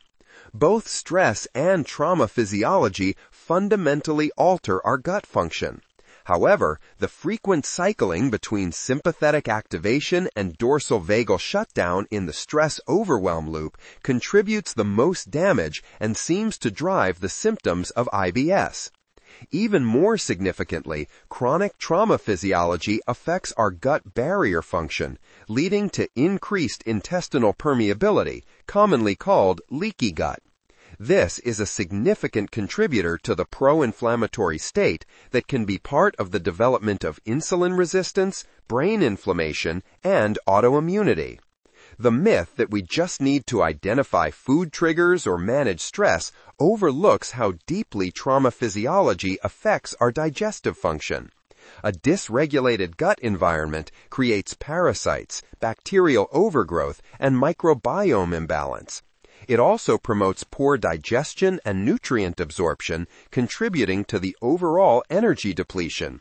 And it contributes to emotional reactions, as the gut is a major production facility for neurotransmitters like serotonin, our happy molecule. Our gut, in intimate connection with our nervous system, absorbs everything. Mental health, the body-mind connection. While anxiety and depression are often viewed as purely psychological conditions, they are hardly such. They reflect the same underlying mechanisms driving physical illness. Studies are showing just how much mood disorders, even PTSD, are metabolic disorders driven by inflammation, mitochondrial compromise, and epigenetic changes. This explains why mental health symptoms often cluster with physical conditions, and why treating them as separate issues often falls short. Every person whose story I have shared with you struggled with anxiety and depression symptoms. These symptoms are part of the package of how stored trauma inevitably creates dis-ease in the body. Recognition and validation, your body's messages. If you've recognized your own health journey in these patterns, you're likely experiencing a mix of emotions, perhaps relief at finally understanding these connections, or frustration at not having this understanding sooner. No matter where in the disease process you are, whether with a formal diagnosis or just persistent symptoms, your body has a message of holding trauma through dysregulation. Many of you have likely experienced what I call medical trauma, being dismissed by providers, told it's all in your head, or prescribed medications that address symptoms but not their root cause. Some of you may have stopped seeking answers altogether, coming to terms with your symptoms as your new normal. Yet validation doesn't come from receiving a diagnosis. It comes from finally understanding why. This understanding changes how we approach healing, particularly if you're working with a trauma therapist while managing chronic conditions. Your healing journey needs to look different from someone without physical manifestations. As you do emotional and psychological trauma work, you might experience flare-ups in your physical symptoms. Traditional talk therapy alone might not be enough. Your body needs approaches that address both the psychological and physiological patterns that have developed. It can be sobering to realize the deep impact that trauma has on us down to a cellular level, causing diseases that don't appear until decades later. This brings us to a crucial question. What makes some people more susceptible to trauma? Is there anything we can do to stop this process from even starting? In the next chapter, we'll explore how our pre-existing filter dictates our vulnerability to trauma and what our most important leverage point is for healing and repair. Through this exploration of the 5th D pattern of stored trauma, disease, we've discovered disease isn't random. It's the body's predictable and only possible outcome to chronic dysregulation. The adverse childhood experiences research helped us understand there was a connection between trauma and disease, and the science reveals the mechanism. The specific mechanisms of the trauma-disease connection include metabolic dysfunction, immune imbalance, and epigenetic changes. The alarming rise in chronic illness reveals how widespread stored trauma has become in our society. It is clear we haven't received the solutions to address the impact of trauma on the body. Individually and as a society, we need better solutions. Disease is the predictable result of uncompleted trauma responses that got stored, keeping us in a biology of fear instead of returning to a physiology of safety. Now that the mechanism is clear, the very mechanisms that create the problem can become our leverage point for solution. What if our solution lies in understanding our pre-existing filter, an internal filter consisting of biological, nervous system, and somatic patterns that predicts whether we'll bend or break in response to life's challenges? As we'll discover in the next chapter, understanding this pre-existing blueprint not only explains our current trauma responses, but reveals our most powerful leverage points for change for a better tomorrow.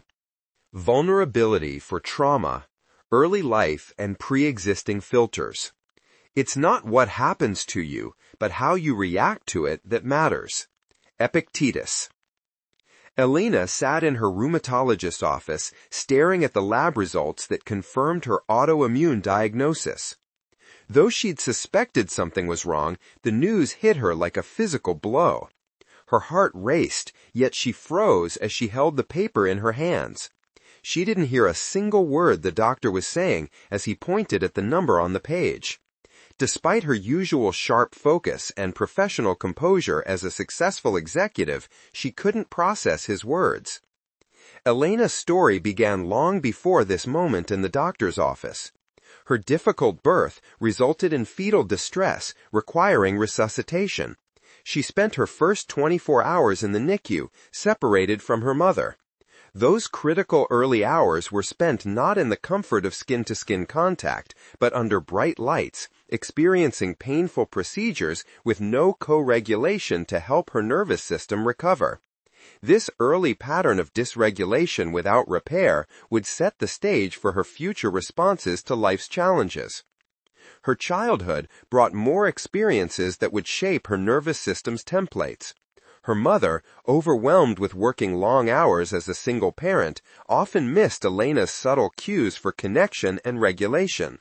The presence of her mother's sometimes violent boyfriend meant Elena's developing nervous system had to stay on constant alert. She learned early on that needs made you vulnerable, and achievement was the only safe path to worth. Now, at 45 years old, Elena had built what looked like a successful life. As chief operating officer of her company, she'd created the external security she never had as a child. But despite her professional achievements, she struggled with maintaining intimate relationships. After divorcing 5 years earlier and raising 2 daughters on her own, she was tired of repeating patterns that left her feeling empty and disconnected. Her ex-husband's parting words still echoed. "You're too sensitive, too intense. I never knew how to give you what you needed." While others might have absorbed the diagnosis as stressful but manageable information, Elena's body immediately crossed that critical line of overwhelm. Her nervous system, viewing the world through danger-colored glasses, perceived this health threat as an inescapable life threat. Within moments, she moved through the steps of the trauma response into shutdown. What made this news overwhelming rather than just stressful? The answer wasn't in the diagnosis itself or even the doctor's delivery of it, though neither helped. The answer lay in something present but invisible, a filter through which all experiences were interpreted. Our pre-existing state as a filter is a central concept of the polyvagal theory, and our vulnerability or resilience to new experiences. Elena needed to learn about her internal filter, its components, and how this had predicted her response into shutdown at the medical visit. This same internal filter that predicted her shutdown would be what could create her path to health. Pre-existing filter, the filter of our responses. In my medical training, understanding a patient's pre-existing conditions was crucial for predicting outcomes. 2 patients could develop the same appendicitis, yet their outcomes would differ dramatically based on their pre-existing biology. Those with compromised immune systems or chronic conditions would take longer to recover from surgery. A patient with diabetes or heart disease had more severe responses to infections that others might handle easily. It wasn't the surgery or the virus, but the patient's pre-existing conditions that predicted their body's response. The same principle applies to predicting our responses to life experiences. It is our pre-existing filter that influences whether something will be a stress that we bend with or a trauma that breaks us. The 4 major components of our pre-existing filter. 4 major components integrate into the filter through which we experience life and through which our automatic responses are generated. The first component is the current state of our nervous system, whether we're already in stress, shutdown, or the rare calm alive state. The second is our biology and its cumulative signal of safety or danger to our neuroception. The third component is composed of our programmed beliefs, the neural networks strengthened through decades of repetition. The fourth component of our pre-existing filter is our body's somatic memory of sensations and movements that are safe or dangerous. These 4 components came together to create Elena's pre-existing filter that day in the medical office that predicted her trauma response. Long before she walked through those clinic doors, Elena was already in a chronic state of depletion. As a divorced single mother, solely responsible for her daughters, she constantly teetered on the edge of overwhelm. The omnipresent sense of responsibility already had her nervous system fragile that morning. Underneath the surface, she had a biology of trauma that was sending cues of danger to her neuroception caused by the inflammation from the autoimmunity she would be diagnosed with today.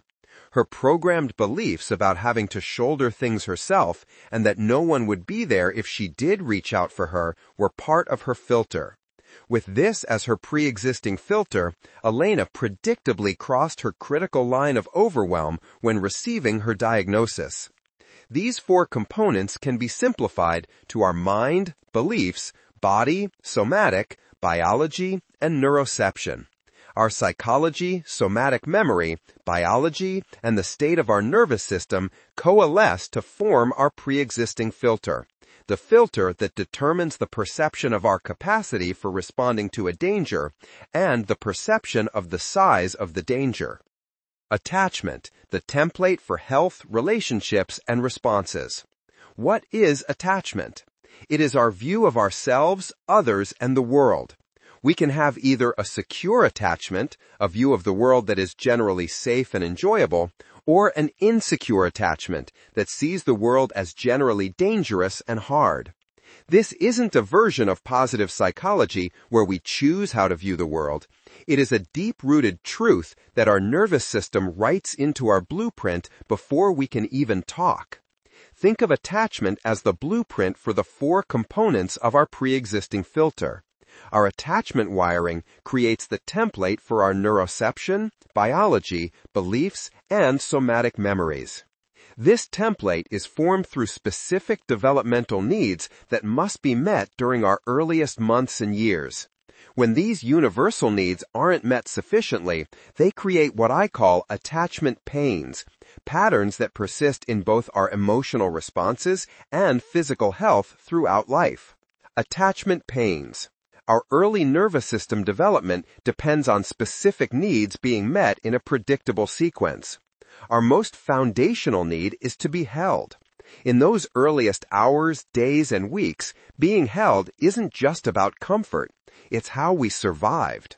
When we aren't held enough to feel completely safe to rest, it creates our first attachment pain, hold me. A baby's cry is their first communication for expressing their needs and knowing that they matter. When no one comes, or a response becomes unpredictable, it creates the second attachment pain, hear me. Our need for movement comes next, from tummy time to crawling to walking. We develop not just physical skills, but our sense of agency and self-regulation. When we don't have the support to move as we need to, the third pain is created, support me. As we develop more of our agency, discovering we are a separate human being, we need to be truly seen. Eye contact, time, and attunement are how this need is met and how we internalize we are worthy to exist. When this need is not met, the fourth attachment pain is created, see me. Our need to feel loved simply for existing, not for what we do or achieve, creates the love me pain when insufficiently met. The last attachment pain in our early development is understand me, when we didn't feel like we fit in, belonged, or were understood. When we examine Elena's pre-existing filter through her attachment lens, we discover that her responses went far deeper than her current challenges as a single mom or her pro-inflammatory state. The primary hold me attachment pain wove through every level of her being, mind, body, and biology. While assessments clearly identified this as her primary attachment pain, the origin could only be hypothesized. For Elena, learning about her birth as a blue baby requiring NICU placement where she couldn't be held was a profound revelation. It helped her understand how her very first day of life could still be influencing her responses today through its lasting impact on her pre-existing filter. To understand the significance of our attachment pains on our filter, we need to explore the 3 pillars of what forms our attachment wiring: attunement, neurodevelopment, and biology. Each plays a vital role in creating our blueprint, making some of us more vulnerable to overwhelm than others, even when facing the same challenges. The 3 pillars of attachment.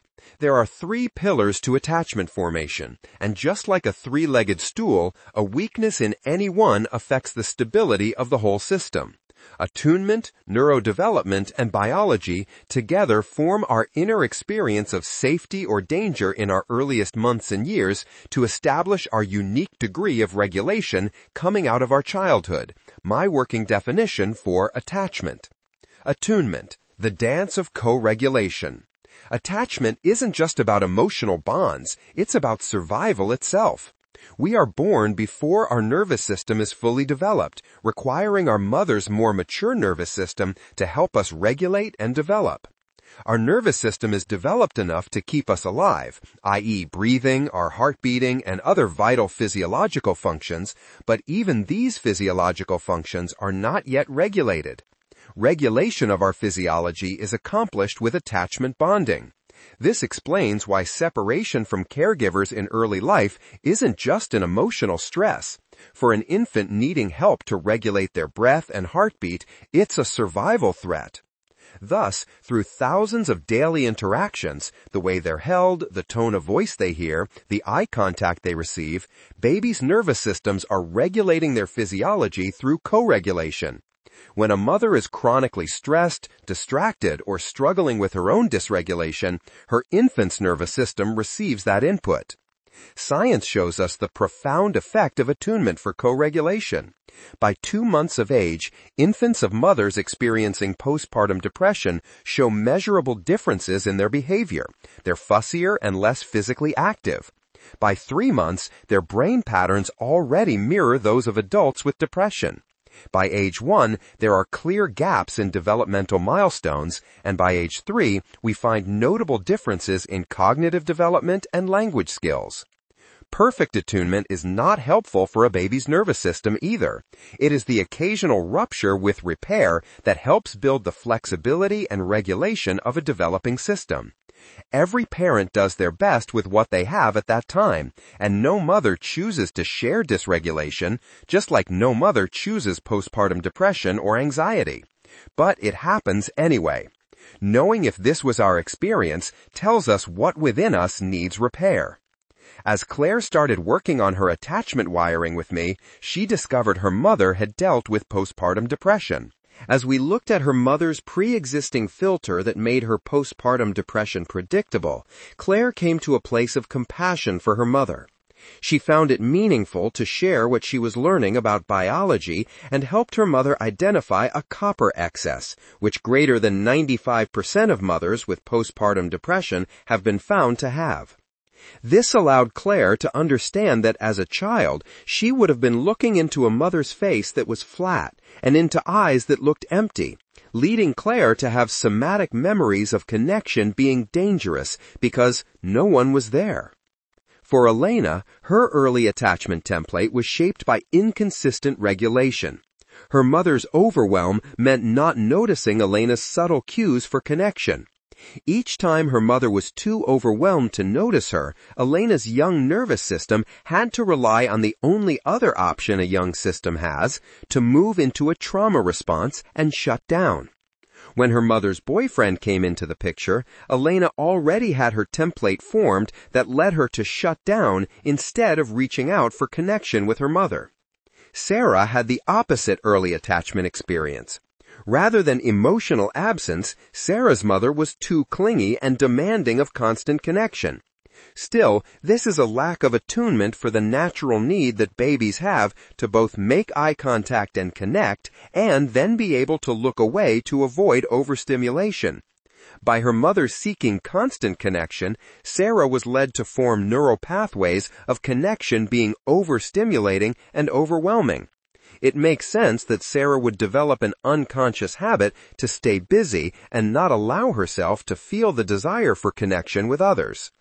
Finally, understanding attunement helps explain why both the good baby and the colicky baby are reason for concern. Elena was surprised to hear that she hadn't cried much at all and slept through the night after her first week of life. A baby who doesn't cry is cause for concern that they may already be in a state of overwhelm and feel that it's pointless to express their needs. A baby will naturally and eagerly express their needs, trusting implicitly that they will be met. The colicky baby who cries incessantly is crying for a reason. Until the cause for their dysregulation is found, they can require so much co-regulation that many parents are unable to reasonably provide it. Through no fault of anyone, this can still create repeated internal experiences that form a blueprint of an insecure attachment. Neurodevelopment, the building blocks of regulation.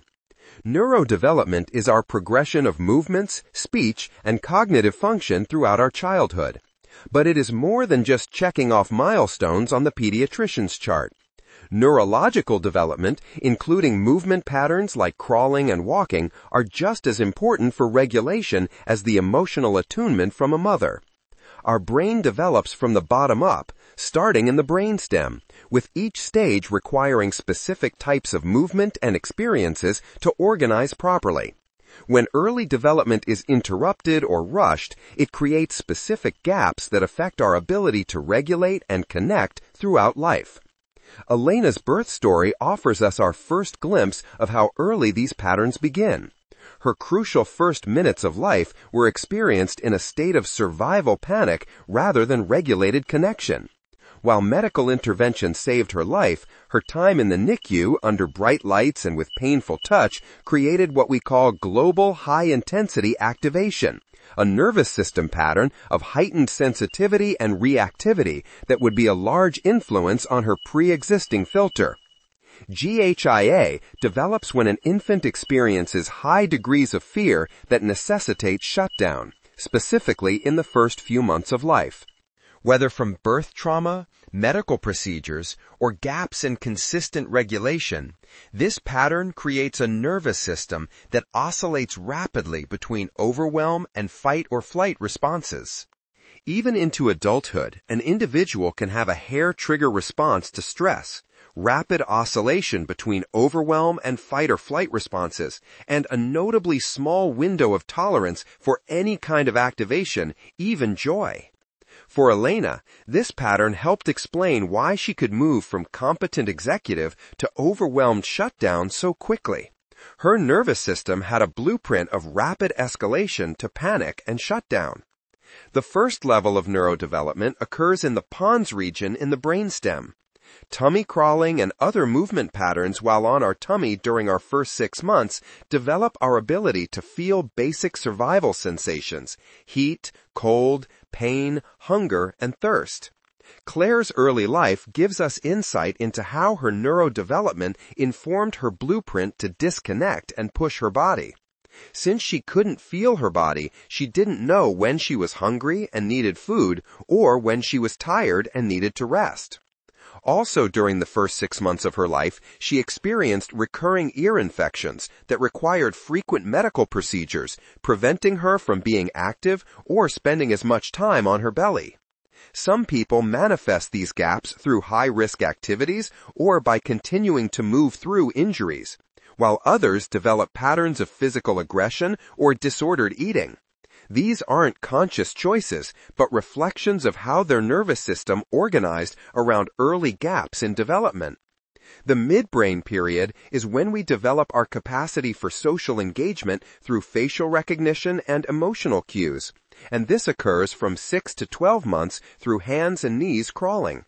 Claire, encouraged to walk early by well-meaning parents, missed crucial aspects of this developmental stage. Those who skip or rush through the crawling phase often show specific patterns in adulthood, such as difficulty with reading comprehension, challenges interpreting facial expressions, and confusion about their own internal states. Just as attunement through co-regulation helps form a secure attachment, so does healthy neurodevelopment build regulation and a secure attachment. When we experience unrepaired disruptions in our attunement and neurodevelopment, these patterns start to form a blueprint of attachment insecurity. One more influence on our blueprint of regulation comes from our early childhood. The biological pillar of attachment development is the third leg of the stool that determines our attachment style. Biology, the hidden influence on attachment. While attachment is often viewed through the lens of relationships, powerful biological forces are at work from our first breath. Our biochemistry is designed to promote bonding and connection. Just as a newborn's heart knows to beat and their lungs know to breathe, their biology is primed for attachment. But this same biology can also create vulnerabilities that affect our capacity for connection and regulation. Our biology can make us less able to receive love and attunement even if they are there. It can also make our nervous system more sensitive or needy so that the amount of co-regulation we require to feel safe is more than what a parent can reasonably provide. The neurochemistry of bonding. 3 key neurochemicals orchestrate the attachment dance: oxytocin, dopamine, and serotonin. Oxytocin, often called the bonding hormone, does more than just create warm feelings. It helps an infant's developing brain form specific neural pathways that say, "This particular person is my safe person." Dopamine, our reward neurotransmitter, creates the feeling that connection is delightful and worth pursuing. When an infant's needs are met through attuned care, their brain is flooded with dopamine, programming their nervous system to associate connection with pleasure. It helps create a healthy addiction to our primary caregiver so that separation in early life isn't just emotionally challenging. It creates actual opiate-like withdrawal symptoms in both the infant and mother. Serotonin, our happy neurotransmitter, makes us easier to connect with and happier with the connection we have. The workings of these chemicals are already forming our blueprint for relationships throughout life. If we have decreased activity of those neurochemicals due to different possible factors, we aren't getting messages of safety, delight, and deservingness with our interpersonal interactions with others.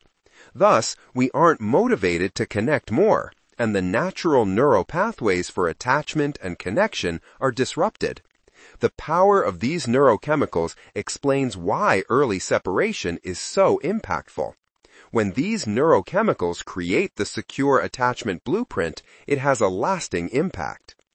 Genetics plays less of a role in neurotransmitters than we have thought, and specific biochemical imbalances can disrupt these neurotransmitters.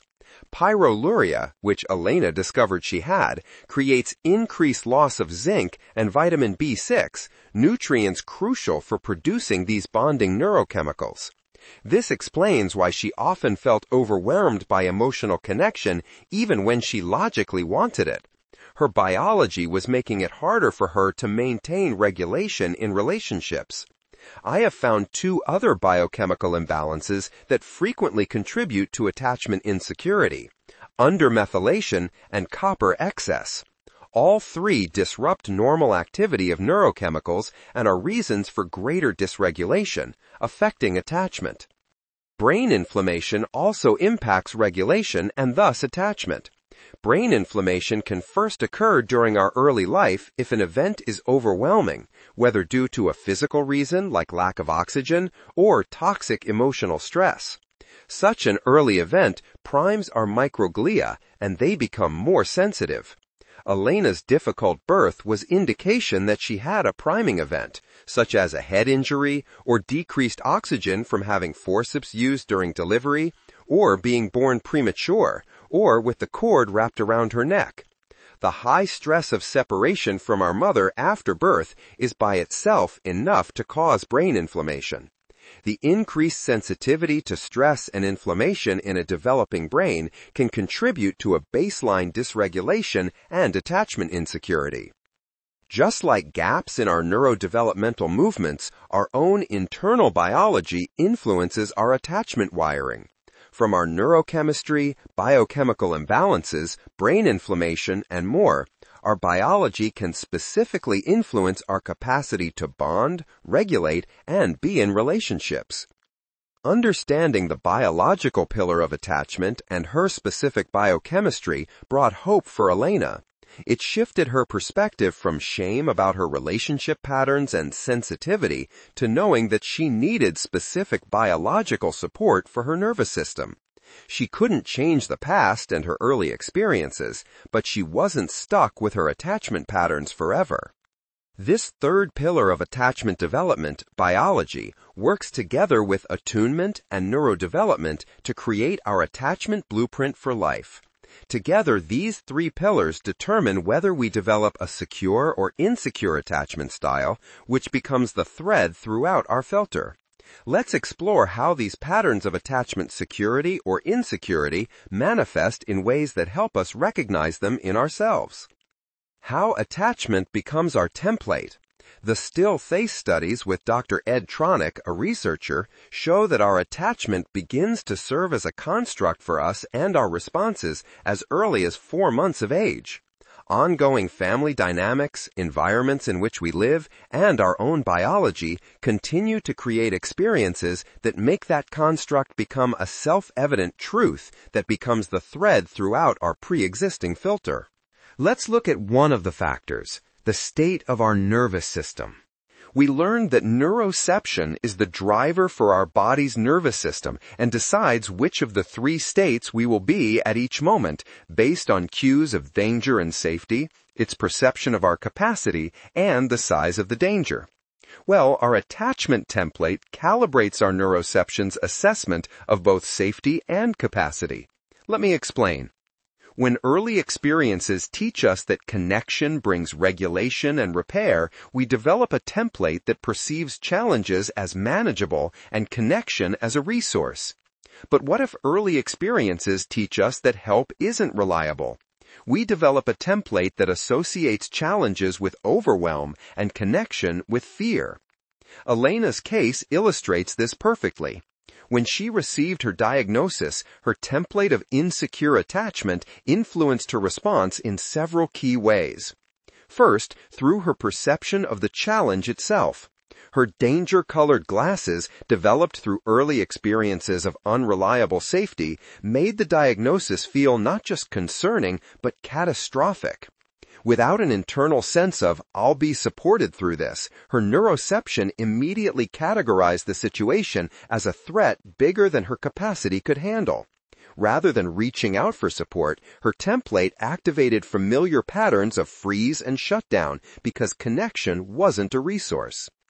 Sarah's template manifested differently, but from the same root of insecure attachment. Even as an ICU nurse, her constant vigilance for others' needs while ignoring her own reflected an early template where attunement was conditional on performance. It was predictable that she would get overwhelmed with the passing of her mother, which triggered her attachment pains of wanting to connect but feeling like people were too much. Naturally, our attachment template becomes particularly evident in how we handle stress, change, and relationships with others. Elena's tendency to excel professionally while struggling with emotional intimacy reflected her early template perfectly. At work, where emotional vulnerability wasn't required, she could live in her head, performing and achieving with great success. But in relationships, where emotional connection was confusing and meant potential vulnerability, her attachment template prompted freeze and withdrawal.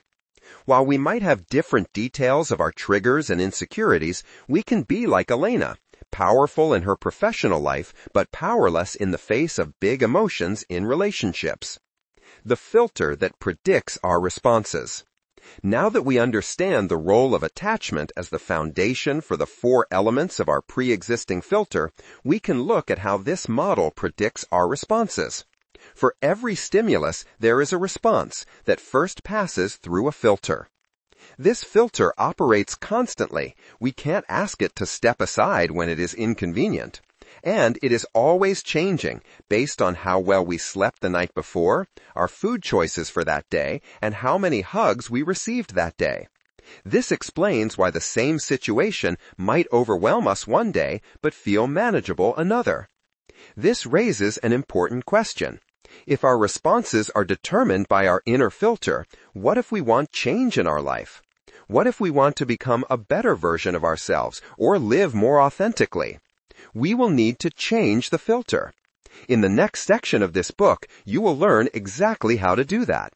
Yes, it is true that the body holds our trauma, making us susceptible to more trauma because of this filter. But by learning how to change it through repair tools, we can create a better tomorrow for ourselves. A tomorrow where we have health, connection, and love. Summary. Our pre-existing filter is more than just our past experiences. It's what predicts our response to a stimulus. This filter operates through 4 integrated components: our current nervous system state, our biology signals of safety or danger, our programmed beliefs, and our somatic memories. Together, these create the filter through which our neuroception determines its perceptions of both our capacity for responding to a danger and the size of the danger. Understanding our inner filter transforms how we view responses we have had in the past, even the ones we are ashamed of. Elena's overwhelm in the doctor's office or Sarah's breakdown at her mother's bedside weren't a surprise. Nor were Alex's dissociation in the conference room, Claire's chronic fatigue, and Dana's chronic pelvic pain unexpected. They were predictable responses from a neuroception organized around dysregulation and built on a foundation of insecurities. This understanding reveals insights into solutions and why certain therapies, treatments, or modalities often fall short in the long run. When we don't address the pre-existing filter that's creating the response, we're like gardeners trying to grow healthy plants in the same unhealthy soil. We have to change the soil, and we do that by learning how to change the contributing factors and thread of our inner filter. In Section 3, we'll explore exactly how to change our pre-existing filter through repair of the essential levels: mind, body, biology, and neuroception. Section 3. How the Body Heals. Throughout this book, we've explored how deeply the body experiences and holds trauma, or overwhelm if you prefer that term. We've seen how these experiences affect us on multiple levels, from our neuroception to our biology, from somatic memory of blocked movement to programmed beliefs. It's not only the immediate impact, but our body then holds on, keeping the past alive. We get stuck in trauma patterns, trying to cope with emotional pain and reactivity that create problems, like triggering health symptoms. It can be discouraging to look at the problem and realize how much of a trauma burden our body is carrying. Is there any hope? This was my question as I realized how burdened down my body was with stored trauma that I had developed several chronic health conditions. My fear was that this might be my new normal for the rest of my life. The effects reach into every corner of our existence: our physical symptoms, our emotional responses, our relationships, and our sense of self. It's natural to question whether this accumulation of trauma responses, which has created such deep survival patterns, can ever truly be repaired. The answer, and what we will explore in Section 3, is yes, it absolutely can. Just as our pre-existing filter determines our responses based on an inner calculation of demand and capacity, danger and safety, so we can change that filter. But here's what's crucial to understand. It's not enough to simply tell our story, have a witness, or use cognitive behavioral approaches to change our responses to triggers. Our altered biology now holds us back, maintaining those cues of danger and energy depletion at a cellular level. To truly heal, we need an integrative approach that addresses all levels of our being that are stuck: mind, body, and biology, to create the change we want. This section equips you with a science-based map, principles, and a toolkit you will need for the healing journey. The map is a 3-phase essential sequence for how the body opens up back to life from the shutdown. The tools are what you will use to repair what has been damaged and kept your body from its innate ability to process, recover, and grow from trauma responses. I will walk you through the framework that allows us to prioritize and personalize the tools so we know which ones and in what order we should apply for where our body is right now. Finally, the principles help us stay on the path and refine the art of how we form a friendship with our body and align with its natural and innate strengths and healing capacities. This section is not about managing symptoms or coping with triggers. It's about more than just trauma or healing. It's about learning a new way to intentionally create the experiences we need through precision that allows acceleration of the healing journey and a life more full than you might think is possible. Even if dysregulation, disconnection, and overwhelm have been your reality for decades, repair is possible. Let's explore the map, the framework for repair, and the principles to get started on our journey to our best health and our best selves. The map and framework for the journey. It's a dangerous business, Frodo, going out your door. You step onto the road, and if you don't keep your feet, there's no knowing where you might be swept off to. J.R.R. Tolkien, The Lord of the Rings. Sarah sat in her car outside the therapist's office, feeling a bit queasy, uneasy, and wishing she were anywhere else right now. She was about to go into her first therapy session. She was resolute on her decision, but also hesitant. The loss of her mother had cracked open something deep inside her. She knew that something was wrong and that the self-help books weren't going to be enough. It was time to uncover the past, but she was also scared of what might surface. She had been pushing down memories and feelings for a long time. She felt extra vulnerable because she didn't know if she had chosen the right therapist or even the right type of therapy. She had simply gone down the list of therapists covered by her health insurance, calling until she found one accepting new clients. The knot in her stomach was the same feeling she got at work when a patient first arrived at the ICU without a diagnosis or treatment plan. She hated not knowing what the plan was. She lived by the protocols and manuals that told her exactly what to do. Yet here she was, about to start her own healing process, without a plan, roadmap, or even principles to follow. How could she know this was going to help? What if it made things worse? She shook her head, telling herself not to think about that. Her anxiety was already high. Feeling like there was no other option but to try, she took a deep breath and forced herself to walk into the therapist's office. Sarah's fear was legitimate. Even with good intentions, we can make things worse. As a physician, despite all my education, this was my starting point. I had learned the protocols to care for patients and their physical healing after invasive surgeries, but there wasn't a protocol for how to navigate a trauma healing journey. As I sought answers from Miguel, I desperately wished there was a map, wondering what I was doing wrong as I saw traditional and even evidence-based approaches worsening his emotional reactivity. Once I discovered my own hidden stored trauma, navigating therapy came with many missteps that would at times worsen my anxiety, overwhelm, fatigue, digestive issues, and autoimmunity. We each have our own way of approaching trauma work. The options are endless. Some decide to get it over with by checking into intensive therapy centers and going on psychedelic journeys, while others choose a buffet of other modalities like eye movement desensitization and reprocessing, psychotherapy, yoga, group processing like 12-step programs, or even horse therapy, just to name a few. Not only can it be confusing, we can get in over our heads, opening deep fears and pain too much too fast, and leaving us wondering what we're doing wrong. Maybe you have had an experience of getting lost, stuck, or even re-traumatized on your healing journey. How do we know where to start? How do we know how to navigate therapy and trauma work? The science of the instinctual trauma response and its distinct 5 steps of how our body goes into a trauma response gives us the sequence and steps to come out. There are principles and a framework we can use to guide us through the process. Let's begin by exploring the essential sequence.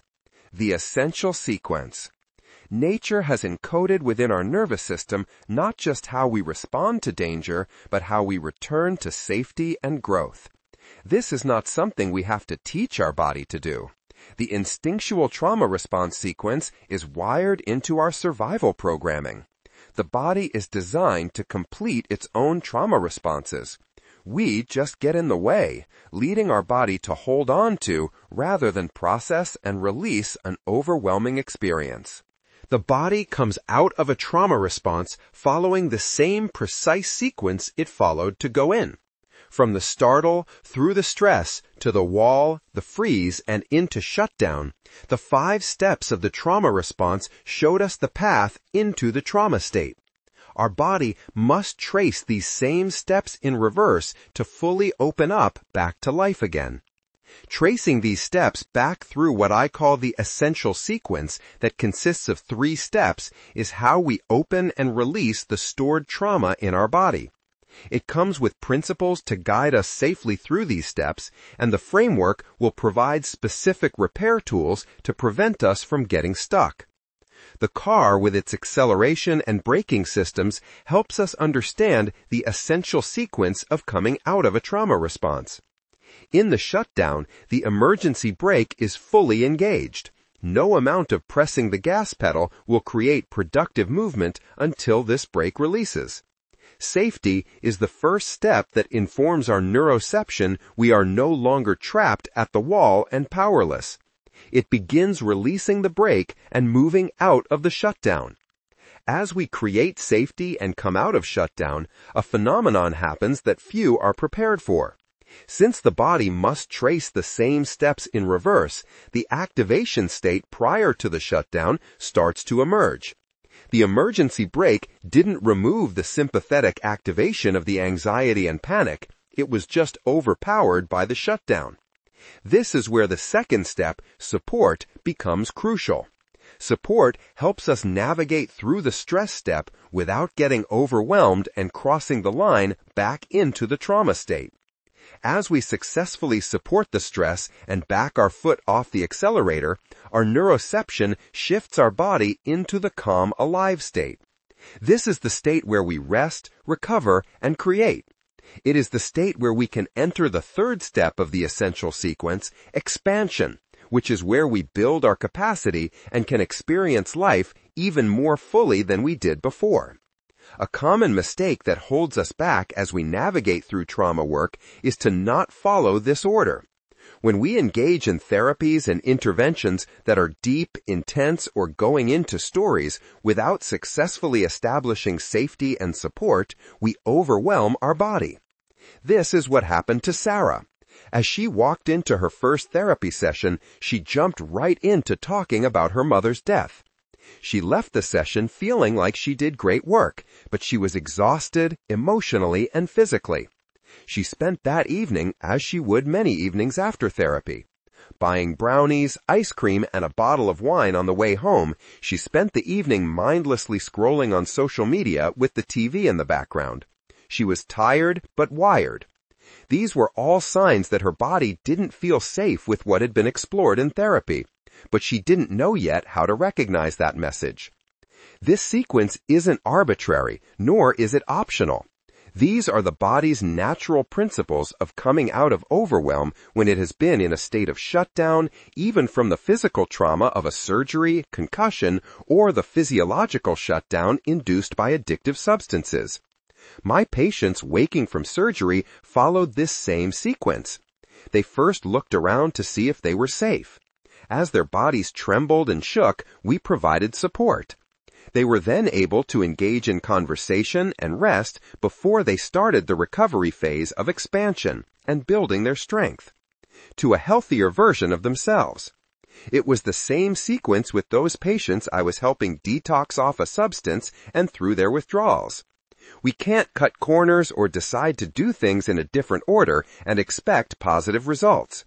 The body has innate survival processes, and not following the sequence will only sabotage our healing.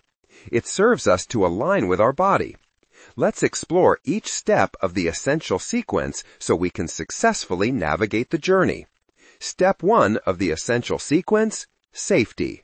Step 1 of the essential sequence focuses on finding our safety zone, the range where our nervous system can stabilize and begin slowing down the body trauma loop. Like a car spinning out of control, our first goal is to stop the spinning. Then we can orient and put the car back in motion, this time driving safely toward our destination. We start by stopping our own spinning, that exhausting cycle between pushing through and collapsing, because we can't make progress when we're constantly reacting or in shutdown. During this first step, we focus solely on stabilizing our system, which we do by creating an inner felt sense of safety. Sarah's experience mirrors what many of us discover on our healing journey. She had walked into therapy and dove deep into the process. She found herself exhausted after each session. I had to push through such exhaustion each time I went to therapy, she shared, until one day I just couldn't anymore. Her body was sending clear messages about needing safety first, messages she hadn't yet learned to read. We have to start slow. For some, it doesn't feel safe to feel safe. As soon as they start to relax, their body startles into hypervigilance, the softening having triggered a core belief that they can't let their guard down. Even if we're starting with creating micro moments of safety of just 30 seconds, safety is where we all start. It forms the foundation we need for the other steps, particularly as we enter the next phase where activation, anxiety, and panic will surface as we trace our steps back through the instinctual trauma response sequence. Finding our safety zone requires clear boundaries around what we choose not to do during this step. There are things we will wisely choose to postpone. Deep processing of memories, stories, or pushing for growth needs to wait. We might need to decline certain commitments, adjust our environment, or limit our exposure to certain people. At this step, we are not at a healthy enough place to make the decision whether these boundaries are permanent or not. They are just a necessary protection for our initial stabilization. We can't convince ourselves to feel safe with someone. Safety can't just be on the psychological level. It needs to be felt at a visceral level. Safety needs to be established at all levels for our neuroception to get the message to come out of shutdown. We can't fool our neuroception. We get to learn how to start to trust our body's messages that it doesn't feel safe, however those messages are communicated. Rather than second-guessing ourselves, we keep the priority of creating inner safety in step 1 and listen to what our body says feels safe or not. And we will frequently lose our sense of safety in this early phase of stabilization, because connecting and engaging with ourselves, others, and life can still feel unsafe. Attempts to be perfect about staying in our safety zone will just hold us back. Claire's chronic fatigue, despite all of her stress management techniques and self-care, shows another aspect of this need for safety. I kept trying to do more self-care, she shared, but my body needed something more fundamental. It needed to feel safe.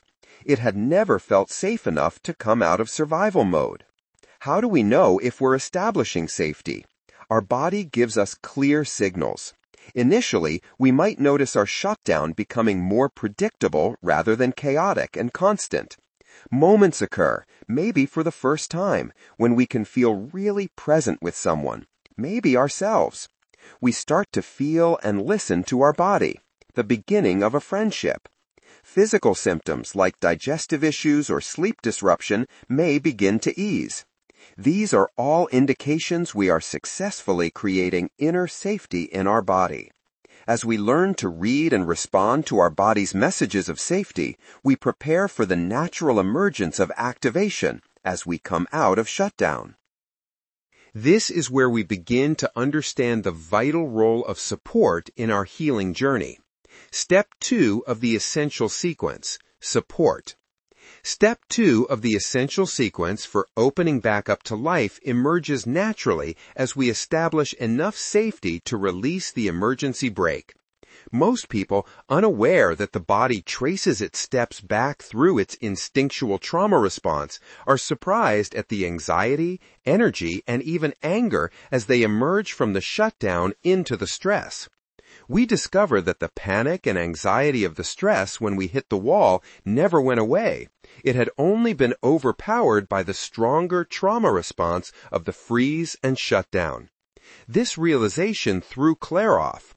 As she learned the skills of safety, she was expecting to only feel better over time.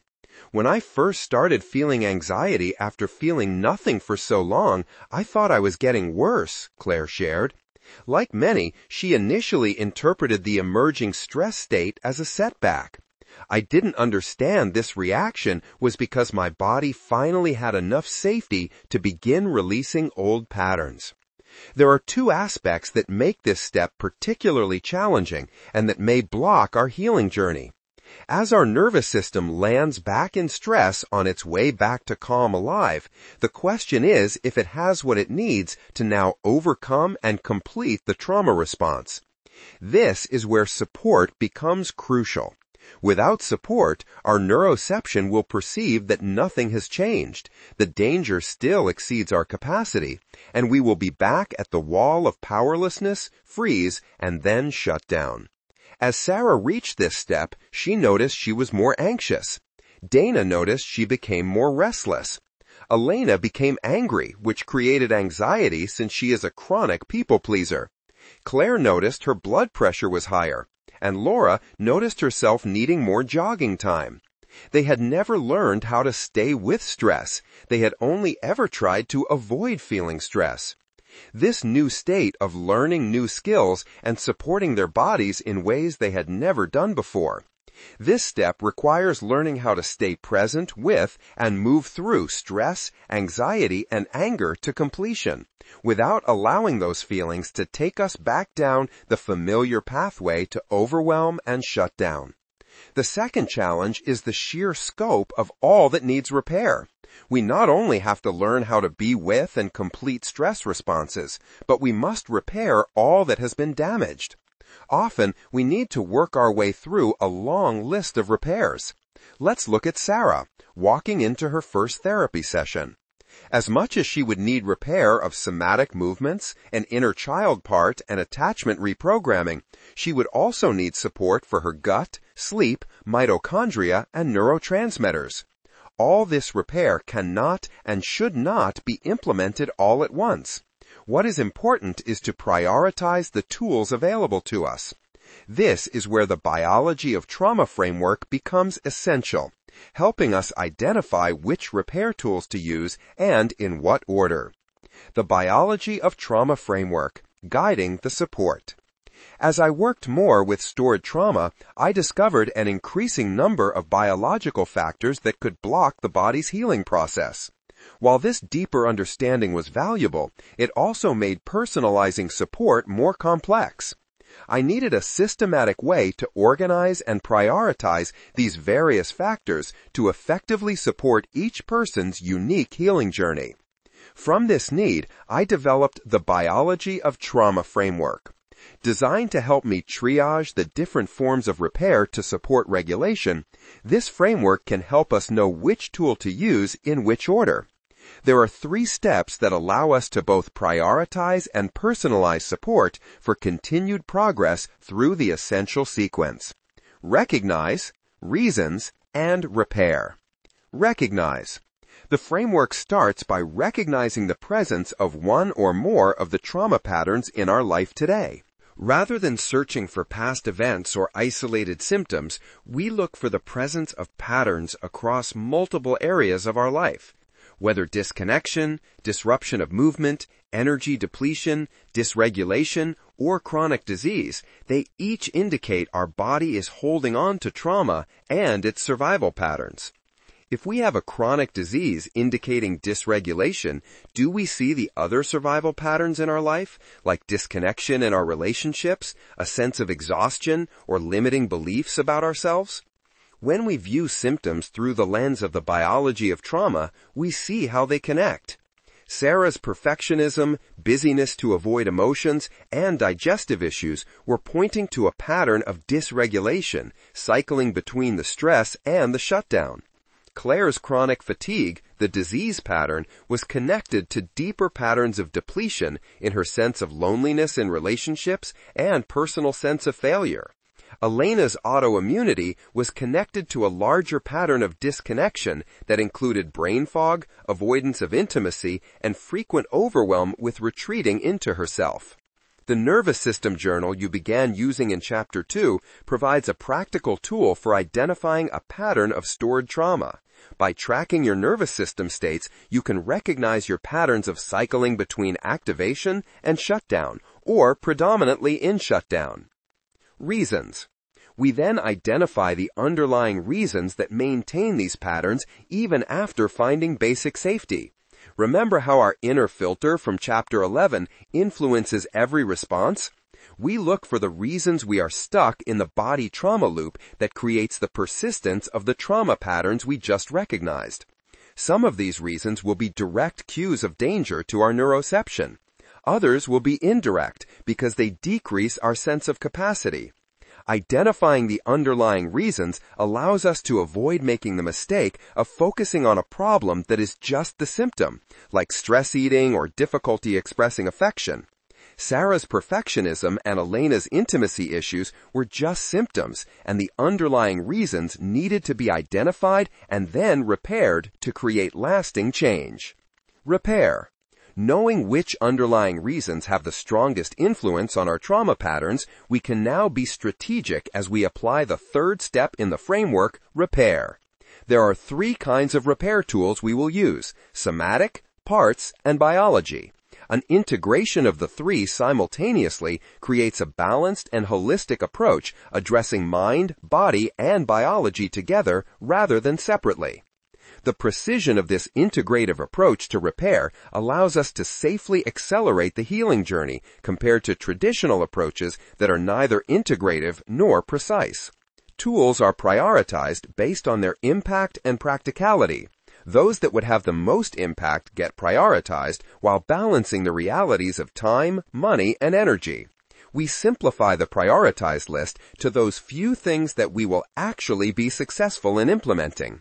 It is better to successfully implement one repair tool than to have a list of 10 great ideas but not actually do any of them. When Elena worked through the framework with me, her repair plan began with 3 carefully chosen interventions: somatic practices to maintain her felt sense of safety, parts work to address her perfectionism, and specific support for her compromised mitochondria. These tools were selected not just for their potential effectiveness, but also for their feasibility in Elena's life.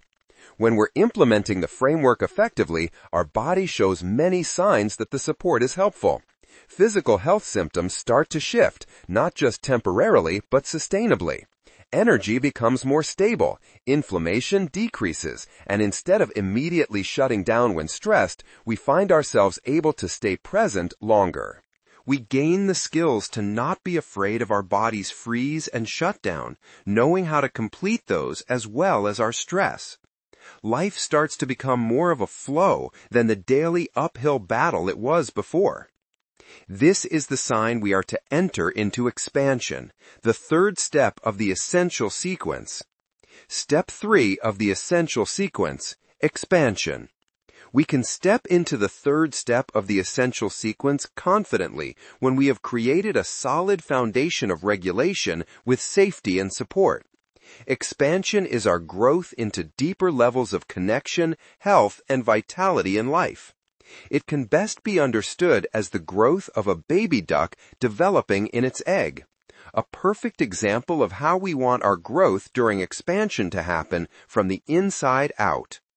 When that little duckling is developing, it needs 2 key things: a safe, warm shell to protect it, and all the right nutrients to support its growth. Inside its safe container, think safety zone, the duckling develops at exactly the right pace. When the duckling has grown strong enough, it creates the pressure needed to break out of its shell from the inside. If we were to crack that shell from the outside before the duckling was ready, even with the best intentions of helping, we'd actually harm its development. The timing and the pressure have to come from within. This is exactly how our healing journey works. When we try to force ourselves to process everything now or push ourselves to just get over it already, it's like breaking the egg from the outside. Instead, what we need is to create that same kind of safe, warm environment for ourselves, a foundation of safety and support that allows our natural healing capacity to unfold at its own pace. Our job isn't to force the growth, but to create the conditions that grow us without breaking us. The calm, alive state becomes our foundation for growth. If we aren't able to find and stay in the calm, alive state, it's a sign we are not quite ready to venture into expansion and new territory. The confidence in our skills for shifting states and creating inner experiences of felt safety and support are what inform us we are ready for expansion. As we begin to stretch, we will be extending beyond what feels safe, but we stretch with deep attention to our body's capacity, staying within what feels safe enough. Sometimes we might worry we're missing out on dramatic breakthroughs because of our slower pace. But lasting change comes from this consistent, gentle expansion of our capacity. Even 1-degree changes move the Titanic. The magic of this gentle expansion often surprises people. What begins as a necessity, like Elena addressing her autoimmunity, blossoms into discovering entirely new ways of being. I'm not just managing symptoms anymore, she said. I'm discovering what it means to truly feel alive in my body. A year later, she noticed even deeper changes. Her nervous system had developed a natural resilience, able to activate when needed, but always finding its way back to that calm, alive state, like a well-tuned instrument returning to its natural harmony. The essential sequence isn't just about understanding concepts. It requires developing practical skills. We need skills for tracking the states of our nervous system, creating safety in the present moment, supporting our bodies with repair tools, completing responses, and attuning our expansion to our current capacity. Information alone doesn't create change. We must learn to work with our body's natural processes through direct experience and practice. There are guiding principles. The essential sequence provides our roadmap, but like any journey, success depends on how we travel. Do we have the right gear? Do we know how to get back on course if we stray? Certain natural and neuroscience principles are available to guide us. Integration of essential elements. Nature demonstrates the necessity of integration through child development. A child cannot thrive on nutrition alone, or education alone, or emotional connection alone. Each meets a need that together provides balanced and healthy development. This same principle of balance through the integration of support at multiple levels is one to apply for our healing journey. When we simultaneously address the different levels that are stuck, mind, body, and biology, we allow forward movement. If any single level remains stuck because of the signals it sends to our neuroception, it keeps everything else stuck. When we integrate mind, body, and biology approaches simultaneously, we allow all the levels to change together. This was the reason for the acceleration of the support phase and why it is a principle that will guide us forward to successful change. Foundation before depth. Just as we wouldn't perform surgery without proper preparation, we don't dive into processing trauma without stabilization and establishing basic regulation first. This principle saves us from the common pitfall of opening wounds we don't yet have the capacity to feel, sending us back into overwhelm rather than helping us process and heal. Experiences over information. The principle that experiences, rather than just information, change our neural pathways is well established in neuroscience. When we have an experience, it triggers a complex cascade of neural firing patterns, neurotransmitter release, and even gene expression changes that mere information doesn't achieve. This is why, for instance, we can intellectually know we're safe but still feel anxious, or know we shouldn't stress eat but still find ourselves snacking when stressed. The experiential learning pathway hasn't been activated to rewire the emotional response. Applied to our work here, while understanding trauma's impact on our body helps, change that will last comes through new experiences. That was a principle Claire in particular got to learn, having thrown herself into learning everything only to find it didn't change anything. It wasn't education that would change deep survival patterns. We do not wait for others to bring or life to create these new experiences for us. Inner change gains momentum when we begin to create the precise new experiences we want for ourselves. Experiences that inform our body that things have changed and it can let go of its survival patterns. Neuroplasticity through consistency. Yet we cannot create lasting change through a single experience of safety or support, or even through completing a program if we don't continue the practices. Our brain rewires through repeated experiences, not occasional breakthroughs. This principle of neuroplasticity, neurons that fire together, wire together, means that consistent, gentle practice creates lasting change more effectively than intense, sporadic efforts. Working with our body, not against it. When we have stored trauma, it's tempting to use our familiar survival strategies, pushing through, forcing change, or trying to think our way out. Yet these strategies often create more resistance, not less. When we work with our body, aligning with its natural principles, listening to and befriending it, we will go farther faster on our healing journey than when we push and force. Assume personal responsibility.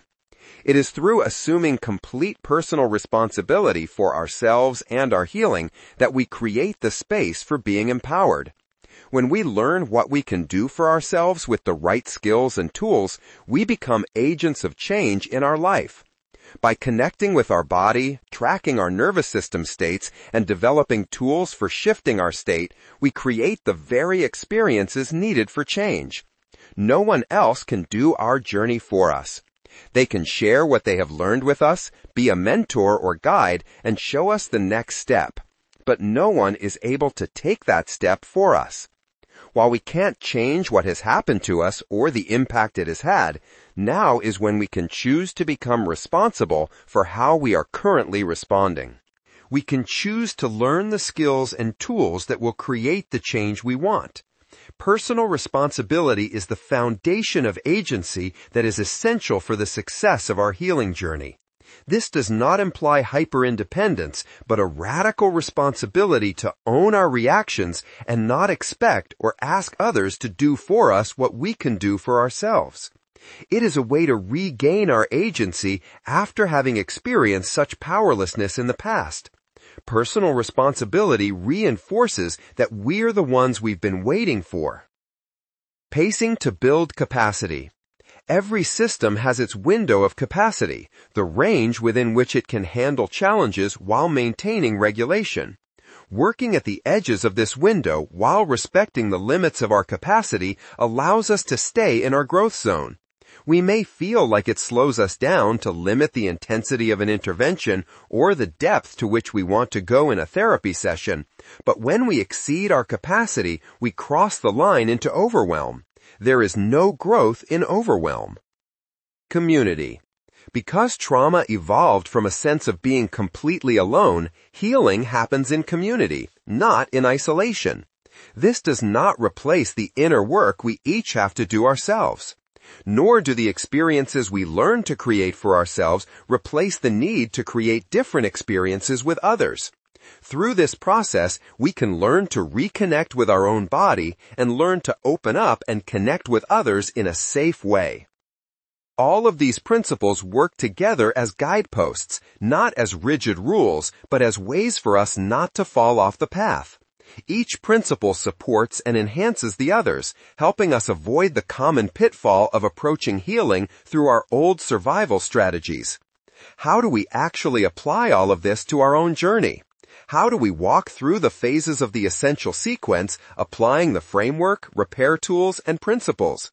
In the next chapter, we will walk through how to bring it all together as we walk through the first step of the essential sequence with Laura. Summary. Our body requires a precise sequence to heal, just as it follows exact steps into trauma.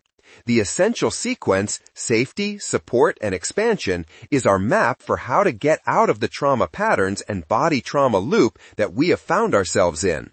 Like Sarah randomly selecting a therapist who was taking new clients, many of us have tried to navigate trauma work without a map, often getting stuck or making things worse despite our best intentions. Having a sequence guides us to create safety first. That allows us to progress to support through repair tools that, when we integrate them in a precise and strategic way that is personalized through a framework, enable the body to safely begin opening up faster than we may have thought was possible. The body moves through the steps, tracing its way back home to the calm, alive state where we can then engage in expansion, building our capacity and creating a life that we had almost given up. The principles help ensure we don't fall off the path, but we have the map and skills to create new experiences for ourselves to get back on if we do. But knowing the map is just the beginning. How do we actually start this journey? How do we actually find our safety zone that makes deeper healing possible? In the next chapter, we'll follow Laura's journey as she begins applying these concepts practically, showing you how to effectively start your journey to safety as well. How to start with safety. It takes practice to change our habits of surviving. Insight is not enough to create lasting change. Dr. Yanina Fisher, Ph.D., Transforming the Living Legacy of Trauma. "Honey, you really need to do something," Sean said with tears in his voice. Just moments ago, Laura had, once again, startled at Sean's "I love you." Not able to recover, she gave him the shoulder when he came in for a hug. Last week, she had lost her cool after startling, and she screamed at the kids over something small. "We can't keep living like this," Sean continued. "The kids need you to be loving. I need your love again." He said it as gently as he could, but it stung Laura. "Okay, I will," she whispered back to Sean. She went to say, "I love you too," but the words caught in her throat, as they always did. For as long as she could remember, expressing true affection had been a struggle, not just with Sean, but with everyone. She was more comfortable with neutral conversations. She had found other ways to show her care. A gentle touch, a meaningful look, quality time with her kids when she could manage it. Yet words of tenderness seemed physically impossible to voice. She fought back tears of frustration. Why were those simple words of love so hard to get out? As a yoga teacher, her safe place was her mat. It had always been where she found her deepest relaxation. Once off her mat, though, the background restlessness would creep back in. She was embarrassed by what she considered her personal failures, her startle responses and challenges expressing affection. She had increasingly been feeling like an imposter as an instructor of mindfulness, afraid others would discover she struggled with the very mind-body connection she taught. Laura's experience mirrors what I've seen in countless patients and course members. The challenge of creating inner safety that persists beyond meditation practice or yoga. There's something more fundamental we're missing, something deeper than the layers of practices we add trying to create safety. Until we find this, our patterns will persist as our neuroception keeps us in survival mode. Our body won't release its protective trauma patterns until it knows at a deep level that it's truly safe to do so. Recognizing the need for safety. To recognize our body doesn't feel safe requires us to learn to read our body's language. It doesn't always speak with words or in the ways we would expect. While big emotional reactions clearly signal our body's distress, subtler signs often go unnoticed in our everyday thoughts, sensations, words, and actions. I didn't realize how unsafe I felt until I experienced true safety, Laura would share as she began her work with me through my program. Like many who have spent years cycling between stress and overwhelm, She had normalized her daily experience. As a yoga teacher, she thought she was already attuned to her body. "I thought I was managing pretty well," she shared. "I had my routines of yoga, running, and teaching, but now I see there were a lot of other messages from my body than just my startle response and difficulty expressing care for others." It's often easy to dismiss more subtle messages as personality traits or quirks until we learn to recognize them as our body's way of communicating it doesn't feel safe. As she began to look at her tendencies through the lens of her nervous system, she started recognizing the various ways her body was communicating its lack of safety. Her tendency to zone out during family dinners wasn't simply distraction. The feeling of never being able to fully relax except when on her yoga mat wasn't just her being a type A personality.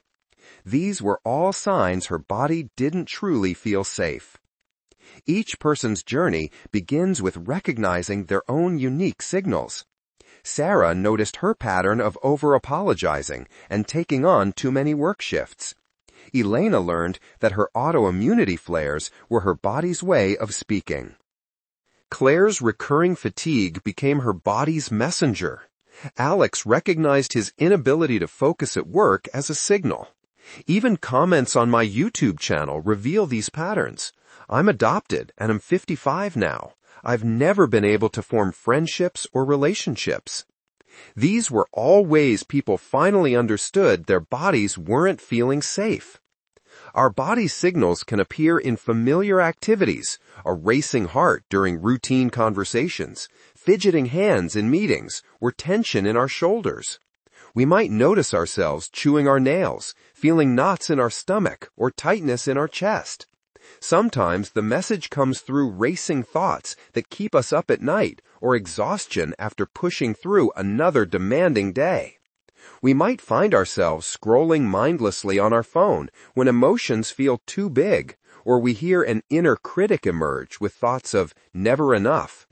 As a general rule, whenever we find ourselves distracting, avoiding, or numbing, these are messages from our body saying it doesn't feel safe. Once we recognize our body doesn't feel safe, whether generally or in specific moments, we need to address it. These signals have deeper implications for our whole body, down to the cellular level. Let's look at the process of how to create safety for our body. Getting started, the process of creating safety. Just like every patient admitted to the hospital undergoes the same initial process of getting an IV placed, labs drawn, and fluids started, the process of finding our safety zone follows a standardized sequence. While there are variations for each patient, for instance, one patient might get their IV in their left arm while another in their right, the fundamental process remains the same. Some find these steps challenging, like those who are afraid of needles or have hard veins. Others move through them with relative ease. Regardless, the elements that a body needs for inner safety are universal. We get started by bringing in two of the essential elements for creating inner safety: somatic self-practices and mind-body parts dialogues. These elements work together to help our nervous system recognize it is no longer trapped in survival patterns. Through somatic self-practices, we learn to track our nervous system states and create felt experiences for ourselves. Mind-body parts dialogues allow us to build a relationship with our body where we respond to its messages rather than just observing them. The goal with these elements is not just to connect with our body, but to form a dynamic two-way relationship where we connect, listen, and respond. Many people find this process challenging because they either have never truly connected with their body, or they've only connected through mindfulness practice without knowing to respond to its messages. As a yoga instructor, Laura had thought she had a strong connection with her body. Yet, as she began working through these elements, she discovered that she had only been connecting, not listening or responding to what it wanted. Many who come to work with me are like Laura, already having some mindfulness under their belt. Others do not, or have spent years, sometimes decades, in other various forms of therapy. They all have been ready for a precise, efficient approach to working through these elements so they can move to step 2 of the essential sequence, support, and the deeper repair work, especially of their biology. I realized I needed to create a structured process, just like the one I used in the hospital, that would help them efficiently find their safety zone, not wasting more time. I developed the Foundational Journey, a 6-week process of guided somatic self-practice and mind-body parts dialogues.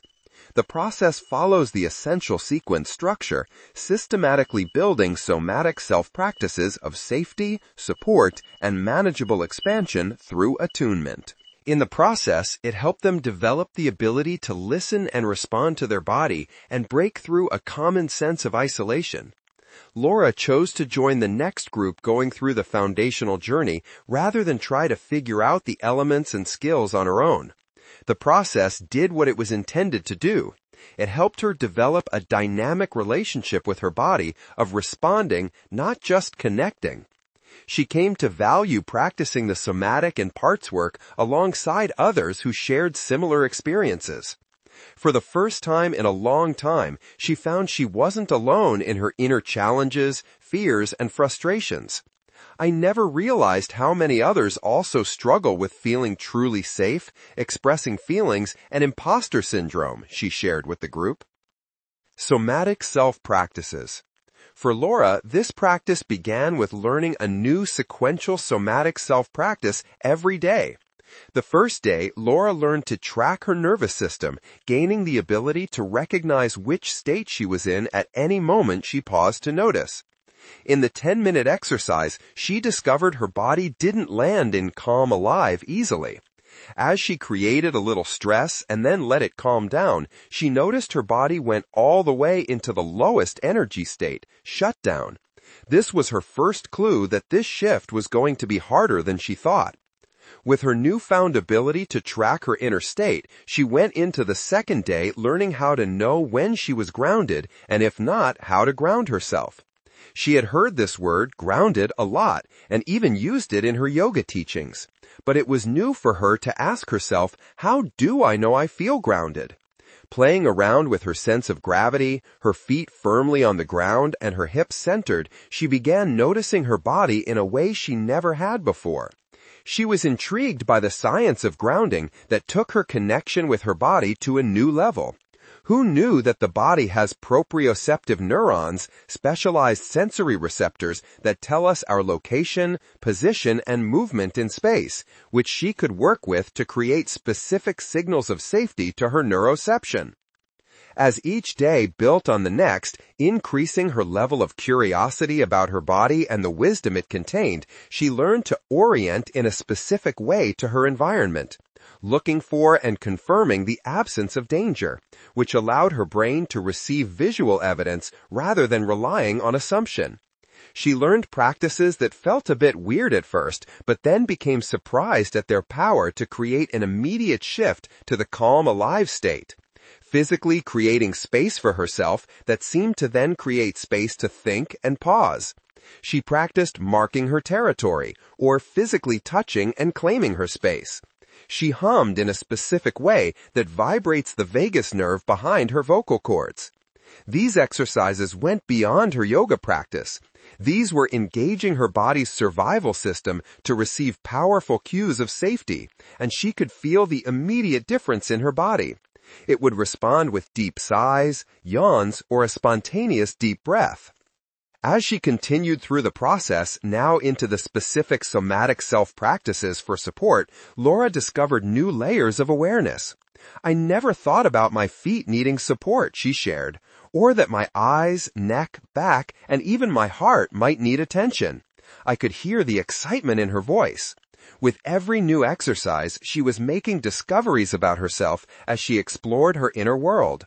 She was experientially learning the nuanced ways we can create intentional internal experiences for ourselves.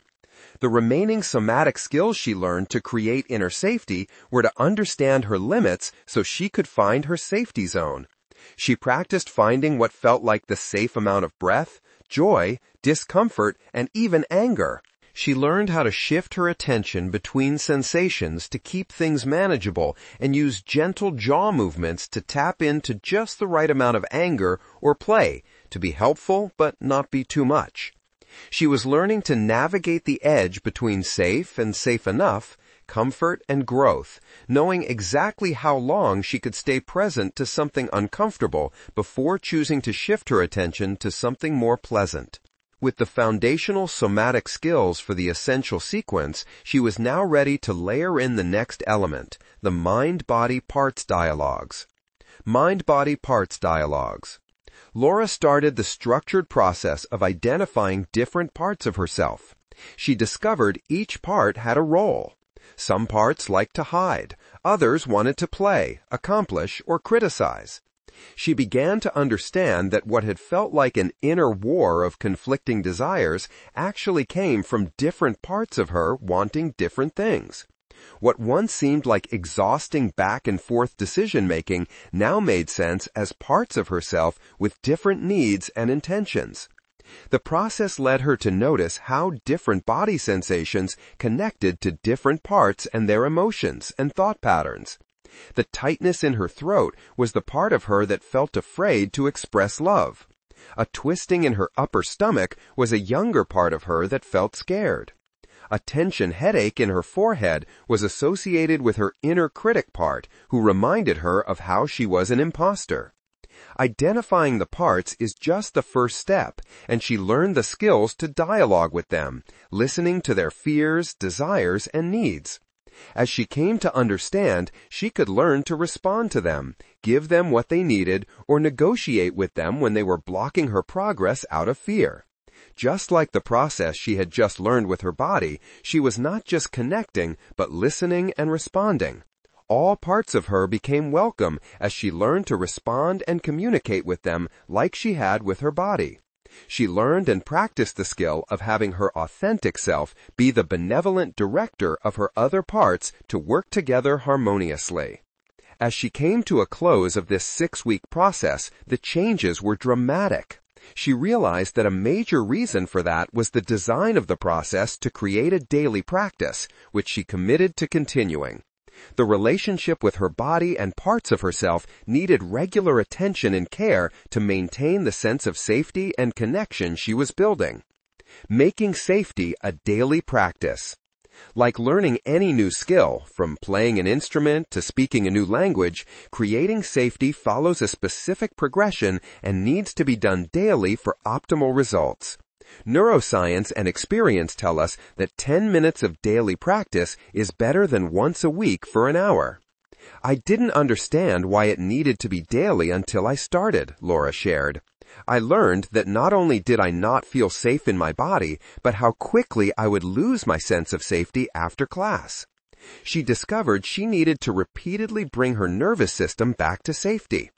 While frustrating for some and sad for others to see how fast their body returns to danger mode, it's actually the practice of returning to safety that is one of the most essential skills and neural pathways to develop during this initial step. For Laura, her existing yoga practice made it easier to connect with her body, putting her mind's attention on different sensations. For others without any prior experience, this may be quite difficult and uncomfortable. If this is our experience, it is even more important to create and maintain a daily practice. We start with creating very short moments of connection, which I call microdosing safety. We start with micro moments as small as we need to and build from them. It is these daily micro moments that will create more momentum for us than a longer once-a-week session. Through this progression of daily practice, Laura built the foundational skills needed for deeper healing work. The daily group practice sessions were helpful, but the most important part of the process was her showing up every day for herself. As she started doing a daily somatic and parts practice, she realized how much her body had to say to her, and that she could do something in response. She moved from doing an exercise once a day to hearing her body's messages throughout the day and supporting it while driving, cooking, or sitting with her kids. It may sound weird, she said, but I'm becoming friends with my body, and I never knew that was even a thing. Finding our safety zone requires more than an intellectual understanding. It demands developing new skills through daily practice and creating the felt experience of safe enough. This foundation would prepare her for the next level of safety, which would require addressing something even more fundamental than her somatic experiences, the biological signals her body was constantly receiving. Establishing biology safety basics. While these two elements through a structured process can shift our nervous system into a calm, alive state for us, our biology can send us right back into danger.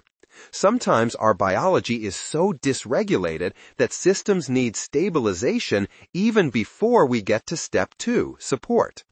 The more complex repair will come in that next step, but sometimes simple adjustments that create biological stabilization are helpful during this first step of finding our safety zone. Just as we may need to temporarily make our world smaller to find safety with our somatic practices, so it is with biological support. Not everything needs to be addressed immediately. We start with what's both urgent and easily implemented.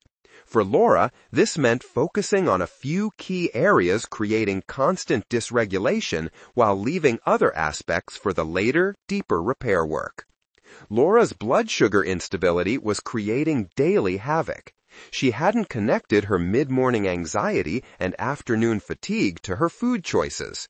Once she started noticing her body through somatic practices, these patterns became clear. She had been starting her days with what she thought was a healthy breakfast, oatmeal with fruit and honey. Yet this was creating blood sugar spikes followed by crashes that her body interpreted as danger. She would then make a quick sandwich to keep pushing through, despite knowing she had a gluten sensitivity. We made simple shifts to stabilize her blood sugar, implementing a breakfast rich in protein and healthy fats, organic grass-fed meat or wild-caught salmon with avocado, broccoli, and coconut oil. She eliminated bread and replaced it with protein snacks. There were simple supplements she could easily take that would help. While more extensive assessment and testing would be done later as part of support, magnesium, zinc, and B6 are ones that are generally safe, and Laura was able to start on these, helping to stabilize energy production and replenish a system depleted by her body trauma loop. Sleep quality emerged as another area where simple changes could create significant impact. While we were postponing detailed, precise repair for the next step, Laura implemented some basics. She went to bed at the same time every day and got outside in the natural light first thing in the morning. She put up blackout curtains and cooled the room down at night. She added mouth taping while asleep, a simple intervention that can improve sleep quality by increasing nitric oxide levels that restore our body and brain more efficiently. While not much and not yet personalized to lab findings and assessments, the impact of these initial interventions was helpful. She was waking up more refreshed, her morning startle didn't seem to be as much, and she no longer felt like she was chasing her energy levels throughout the day from her diet. Even basic changes, adding some things, removing others, aligning with our natural rhythms, enables a deeper and more efficient process to create inner safety, allowing us to be ready for step 2 and support. This foundation would prove essential as Laura began creating entirely new experiences of safety in her daily life. Creating new experiences of safety. One of the principles we established for our healing journey was that experiences, not information, change us. Our nervous system adapts to what it experiences, and whether those experiences create danger or safety. The power of the essential sequence lies in actively creating new experiences of safety across multiple levels simultaneously: somatic, relational, and biological. These aren't passive changes, they require conscious choices to create the experiences our body needs to let go of its survival strategies. Laura experienced many shifts through the experiences of safety she consistently created for her body during this first step of the essential sequence. She was surprised by the result. It wasn't until I learned to create a new experience for my body that shifts became easy, she shared. In fact, they just flowed. This neuroscience principle is always at play in the background. Our nervous system will always adapt to our environment, both external and internal. Creating a new internal environment requires consistency, though, and it is strengthened when we establish safety across all levels simultaneously. Laura began actively creating these new felt experiences for herself throughout the day. Instead of pushing through fatigue while teaching, she would pause to see what her body needed. Rather than just observing sensations during yoga, she would now respond to them by grounding herself, creating space, or using her voice to bring her nervous system back to a place of safety. Each response gave her body a new experience of being heard and cared for rather than ignored or overridden. Creating experiences of safety did require her to make her world smaller in many ways, and she was willing to do this temporarily, knowing the long-term gains. Optimizing sleep, changing her diet, or declining a social commitment to not overextend her energy were all ways in which she found her safety zone.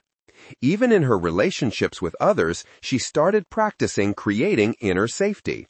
Noticing anxiety when she went to say, "I love you" to Sean, she stopped forcing herself to say those words. "I don't know why a part of me has trouble saying it, but it does." Thankfully, Sean understood, and Laura was able to show him how much she loved him in other ways while creating safety for this part of her. The Foundational Journeys group program offered Laura an entirely new experience of community that she had never had.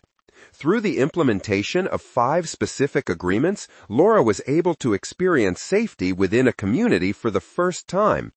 These agreements created an experience of safety that I needed to do anything in a group, Laura explained. I wasn't being re-traumatized by heavy stories since we aren't sharing any stories, only present moment experiences in our body. That was a completely new level of safety for my nervous system. Through these deliberate choices to create new experiences, from responding to body sensations to navigating relationships differently, Laura was literally rewiring her nervous system's understanding of safety. She wasn't just learning new techniques or insights, she was giving her body concrete evidence that safety was possible. As her pre-existing filter shifted through these accumulated experiences, her responses to life naturally transformed. But the most profound changes were yet to come, as Laura discovered how operating from this new foundation of safety opens possibilities she hadn't imagined possible. The magic of a different inner filter. When we change our inner filter through new experiences of safety, transformation happens naturally without force. This isn't magic, it's neuroscience. When our filter is calibrated to danger, we expend enormous energy managing our responses. But when we recalibrate that filter through consistent experiences of safety, our responses shift automatically. The changes ripple through our entire system, affecting everything from our startle response to our digestion, from our relationships to our sleep. These shifts feel magical because they don't require willpower or conscious choice. They happen naturally because they emerged from a different operating state. As a physician, I have been amazed at how fast the body changes when we provide a felt sense of safety, even with only the somatic self-practices. I started collecting data on the changes that people were reporting by the end of 21 days of the somatic portion of the foundational journey, learning 7 exercises for safety, 7 for support, and another 7 for skills for attunement and expansion. At 21 days, each individual in a large group experiences on average a 26% decrease in daily physical pain, a 28% decrease in fatigue and digestive issues, and a 30% decrease in sleep issues, anxiety, and depression symptoms. The shifts Laura experienced during this first step of the essential sequence felt magical, but they were the natural result of changing her pre-existing filter. By consistently creating experiences of inner safety, Laura was literally changing that filter. What had always taken such mental energy to control now just flowed. She didn't have to think about responding better, she just did. I noticed I wasn't as reactive in the morning routine with the kids, she shared with her cohort in the foundational journey. At first, I thought I was just trying harder to be patient. Then I realized this was the natural result of my nervous system now in the calm, alive state. This wasn't about willpower or even the specific techniques she'd learned. Her body, having accumulated experiences of safety, was now operating through a lens of safety. Nick's morning leg hugs and Sean's greetings were now being filtered through a nervous system that was feeling safer to receive and express love. The changes don't happen overnight, but slowly they ripple through the entire system in ways that can feel magical because they don't require conscious effort. Some people in my program have described their shifts as spontaneous moments of joy or noticing the fall colors more. Others discover they can open a door without the usual pain in their wrist, or experience a moment of grace in the grocery store when a comment from a stranger that normally would have triggered them slides right past. For each of these magical moments, their reaction has been, "Wow, isn't that interesting?" as they realize their pattern of responses changed without them even knowing. As a yoga teacher, Laura found she was better able to support participants in her classes when they experienced emotional releases. She now had tangible tools to share that could support them in the moment and guide them through freeze responses. Her own journey had deepened her ability to create safety for others. Being real about my journey actually deepened my connections with students, she noted. We're all learning together. This is just the first step of the essential sequence. The journey has really just begun. Right now, we have become small to become safe, but we don't want to stay small to stay safe. The next step helps us do the repair work so we can expand into more possibilities and greater growth than we knew was possible. In the next chapter, we will discover how to successfully navigate the second step, support. Summary. Through learning how to recognize the messages from our body that it needs safety and exploring a structured process through which to do that, we gain hope that we aren't stuck and this won't take forever. We learned how creating internal safety can follow a structured process and create magic through microdoses of safety we learn to create for ourselves. We saw ways in which we can stabilize our biology to help the process of finding our inner safety zone. It may have stimulated more ideas that you can apply for yourself. We learned that creating safety must become a daily practice, like learning any new skill. Yet finding our safety zone is just the beginning. While this first step creates the foundation, we need support for the actual repair of trauma's impact on our body. In the next chapter, we'll discover how Elena navigates the second step of the essential sequence, support, that allowed her the capacity for growth and expansion in her life, health, and relationships. Building regulation through repair. It is amazing how many psychological problems involve difficulties with sleep, appetite, touch, digestion, and arousal. Any effective treatment for trauma has to address these basic housekeeping functions of the body. Bessel van der Kolk. Elena stared at the second resignation letter on her desk, her heart racing. She was COO of what had been a thriving mental health practice, and the business was facing a crisis.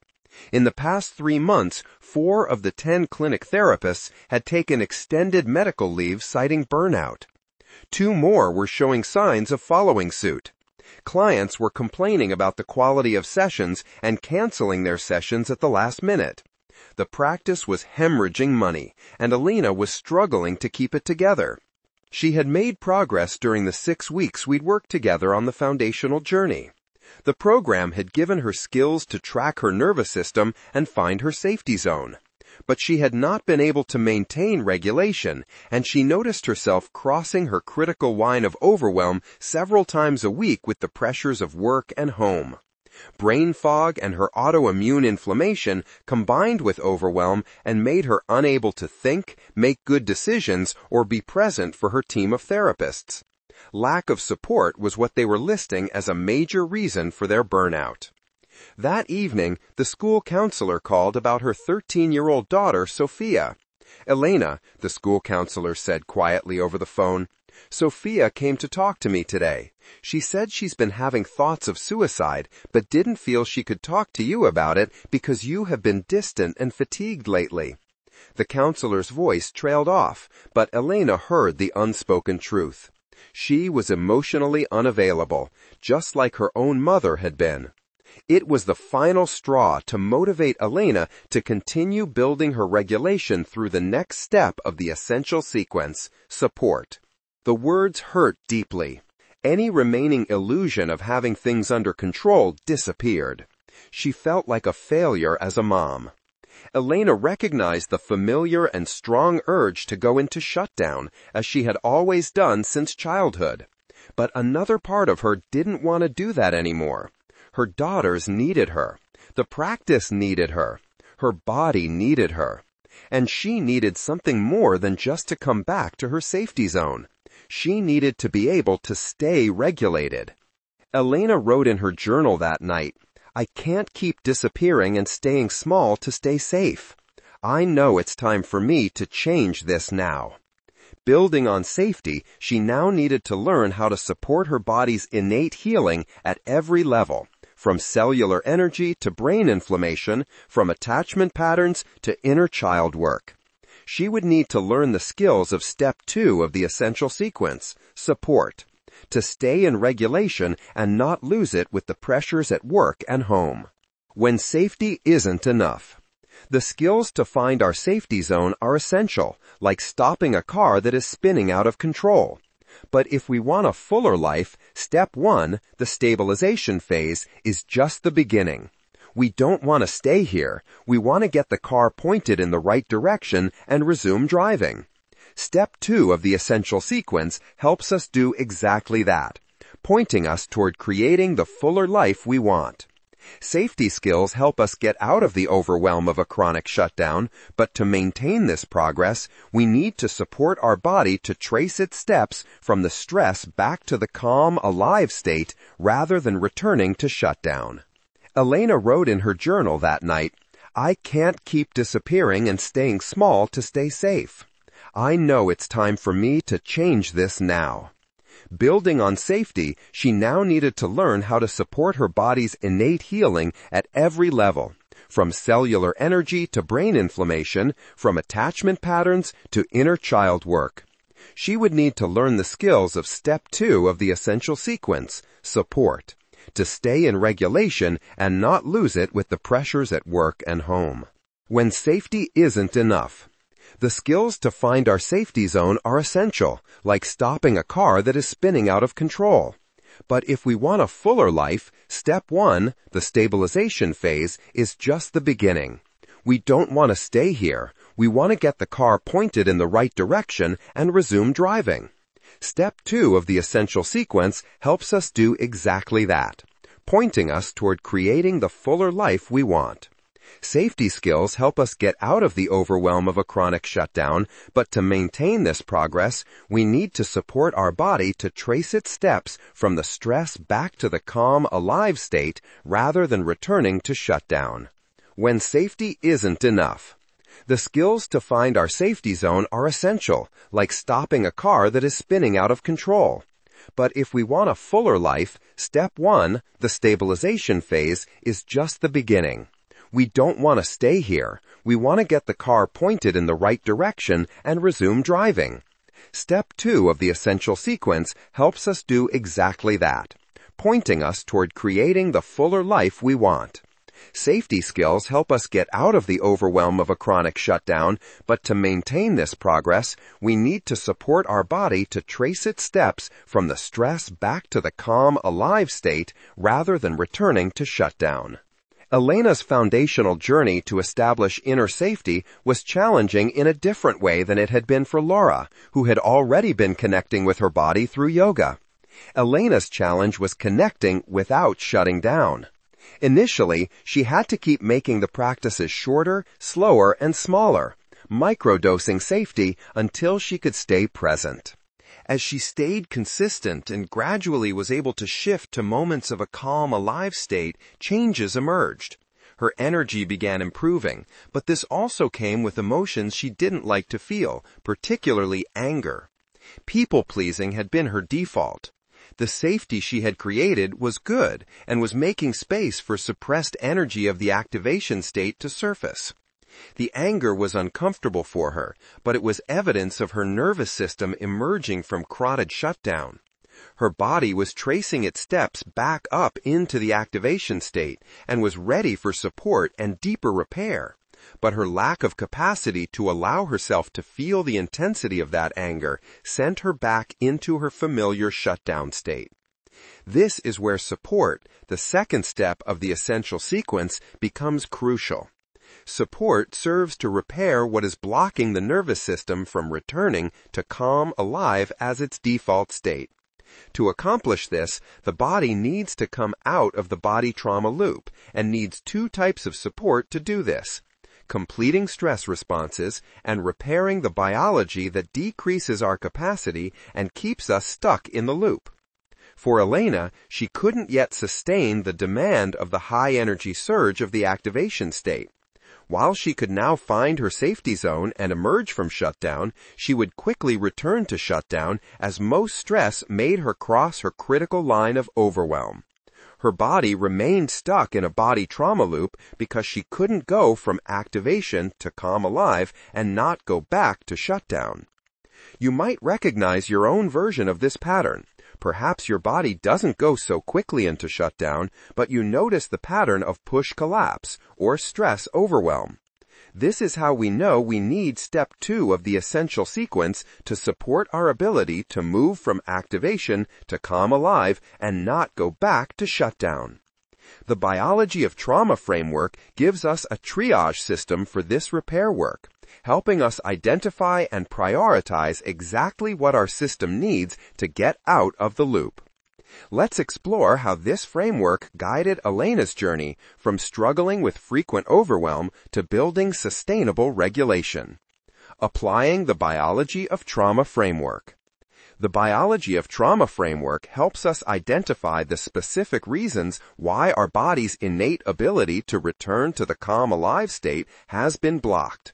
When we apply this framework, we discover an important, though perhaps surprising truth. It's never just one thing holding us back. Multiple levels and multiple biological systems are involved, each an underlying reason by itself reinforcing the others. Our body is naturally designed to maintain health through multiple backup systems. Our body has redundant systems to ensure survival even when some parts aren't functioning optimally. For example, our body can produce energy from different fuel sources: sugars, proteins, or fats. If one energy pathway is compromised, others compensate. Similarly, our detoxification system has multiple proteins to clear toxins, so if one gene is malfunctioning, there is redundancy and the others compensate to maintain health. Similarly, our brain chemistry involves various neurotransmitters that can adjust to maintain balance if one is low. This biological redundancy tells us something crucial. When our body remains stuck in survival patterns, despite its natural design to bring itself back to health, multiple blocks must be present. For our body to remain stuck in trauma patterns, several underlying factors must be preventing our return to a calm, alive state. We aren't searching for a single cause and a single magic bullet for a solution. Let's look at how the framework helps us identify and prioritize the multiple underlying reasons so we know which repair tools are right for us and in which order.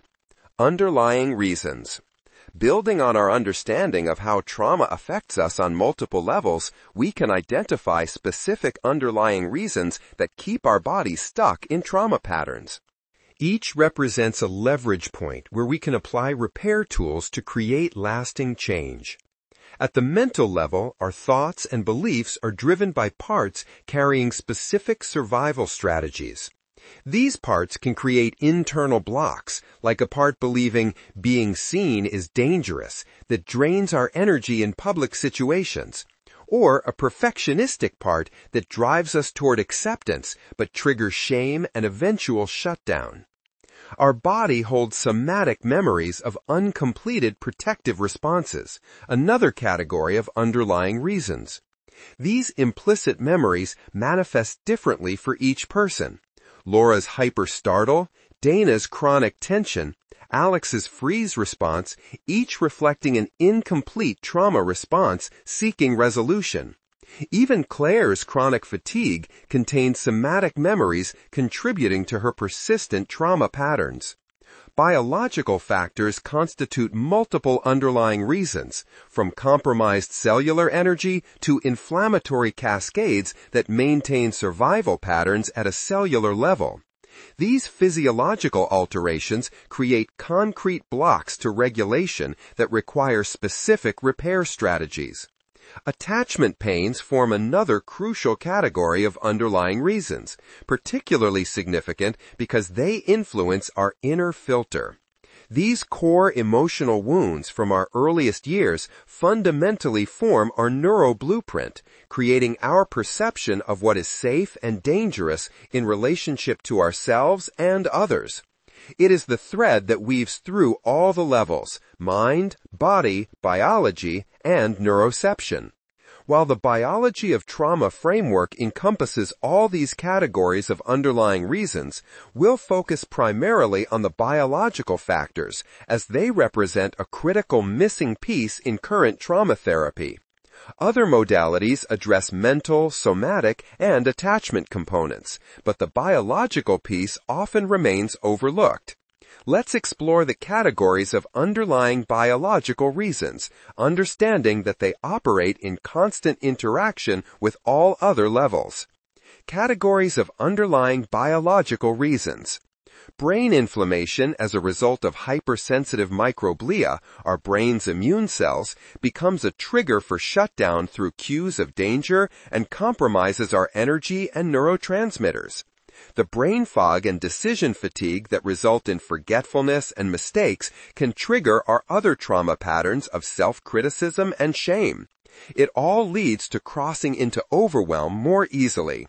Mitochondrial compromise affects our fundamental ability to shift out of both shutdown and activation, making it a primary influencer of ongoing dysregulation. When compromised, we live in constant energy depletion, hovering near our critical line of overwhelm, where even small stresses can exceed our capacity.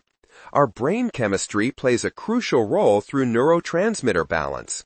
These chemical messengers, like serotonin for mood, dopamine for motivation, and GABA for calmness, affect how we handle stress and maintain emotional stability. When imbalanced, we might struggle with anxiety, low mood, or difficulty focusing, making it harder to stay regulated under pressure. The immune system can become another source of dysregulation.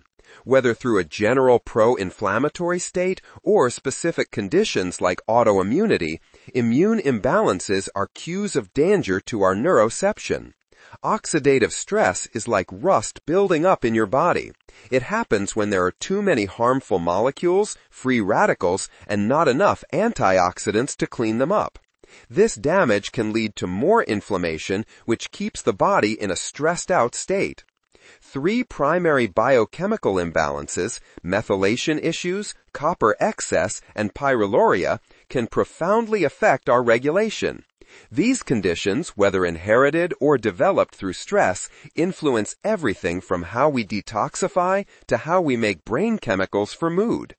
Pyroluria, for instance, creates a hypersensitive nervous system by depleting crucial nutrients needed for calm and generating excess oxidative stress that escalates energy depletion and disease. Our gut deserves special attention as an underlying reason because, like our brain, it maintains a direct line to our neuroception. The relationship works both ways. Dysregulation compromises gut health, while gut imbalance signals danger to our nervous system. Whether from a leaky gut and inflammation, parasites, or bacterial imbalances, gut dysfunction drains our energy, disrupts our brain chemistry, and can keep us stuck cycling between stress and shutdown. Environmental toxins create additional burdens for our biology. From air pollution to water contaminants, from plastic chemicals to pesticides in our food, these toxins require energy to process and eliminate. When our detoxification systems can't keep up, accumulated toxins push us closer to our critical line of overwhelm. Nutrient deficiencies often go unrecognized as underlying reasons for dysregulation. Stress and trauma increase our need for nutrients like magnesium, zinc, B vitamins, and vitamin D. Without adequate levels, our cells struggle to maintain energy production and our nervous system loses resources needed for staying calm. Finally, having one of the 6 core attachment pains that stem from early experiences when we didn't feel consistently supported or safe can leave us feeling unworthy, unlovable, or worried about being abandoned. Over time, these feelings shape how we react to stress and connect with others, creating patterns that are wired in with neuroplasticity and are hard to reprogram. For Elena, underlying reasons created a complex web, keeping her stuck in trauma patterns despite her best efforts. Her brain inflammation from birth trauma and the recent car accident made her hypersensitive to stress. Her mitochondrial compromise left her without energy to maintain regulation. Imbalances in her brain chemistry with low serotonin, GABA, and endorphin activity made emotional balance feel impossible. Her global high-intensity activation pattern and hold-me attachment pain from early experiences manifested as rapid cycling into shutdown. Her autoimmunity, oxidative stress, pyroluria biochemical imbalance, leaky gut, and accumulated toxins made it difficult for her body to maintain regulation. Understanding that there are multiple underlying reasons for dysregulation helps us reframe our expectations of looking for that one magic bullet that will solve it all. Rather than trying to find the one root cause, we can see how our system needs support across multiple categories and multiple levels. This realization can feel like an overwhelming mountain to climb, but we don't need to tackle them all at once. We prioritize the underlying reasons by how much impact they are having on our dysregulation and the ease with which they can be implemented. By prioritizing, we can know which repair tools in which order will give us the biggest return. Prioritizing biology repair tools. The final step of the biology of trauma framework is determining where to start. We need to identify which underlying reasons are most actively blocking our regulation while considering which repairs will give us the biggest return for our energy investment. For Elena, 3 areas emerged as priorities: brain inflammation, mitochondrial compromise, and neurotransmitter imbalances. These weren't her only issues, but they were creating the strongest cues of danger to her neuroception while being reasonably accessible to address. Brain inflammation became a top priority because it creates perhaps the strongest cue of danger to our neuroception. When inflammation surrounds our neurons, our body perceives it as an escapable life threat, triggering automatic shutdown states. Shutdown can happen from habits we might not readily connect to brain inflammation, such as eating highly processed foods or our blood sugar dropping too fast or too low, leading us to mistakenly attribute our state to people or situations in our life. Elena's brain fog would cycle for days at a time, stemming from microglia primed since birth. Her NICU experience had created global high-intensity activation, GHIA, leaving her nervous system perpetually sensitive. Emotional overwhelm activates these primed cells, making it impossible to stay present in challenging situations and having to wait days for the brain fog to settle back down. Her mitochondrial compromise compounded the problem. When her cells needed more energy to handle stress, they simply couldn't produce it. No amount of willpower could overcome this biological reality. Her cells lacked the capacity to maintain regulation under pressure. The third priority emerged from her neurotransmitter assessment, showing low serotonin, GABA, and endorphin activity. These weren't just causing mood imbalances, they affected her entire system. Low serotonin disrupted her gut function. Low GABA increased muscle tension, and low endorphins made her more sensitive to both emotional and physical pain. While these imbalances weren't directly triggering trauma responses like brain inflammation, they were easy to support with specific repair tools, making them a practical starting point. Repair tools for brain and mitochondrial compromise. Let's look at these three categories of underlying reasons and their repair tools in detail. Brain inflammation. We can recognize brain inflammation as an underlying reason for our continued trauma patterns by understanding both what primes our microglia and the symptoms of active inflammation.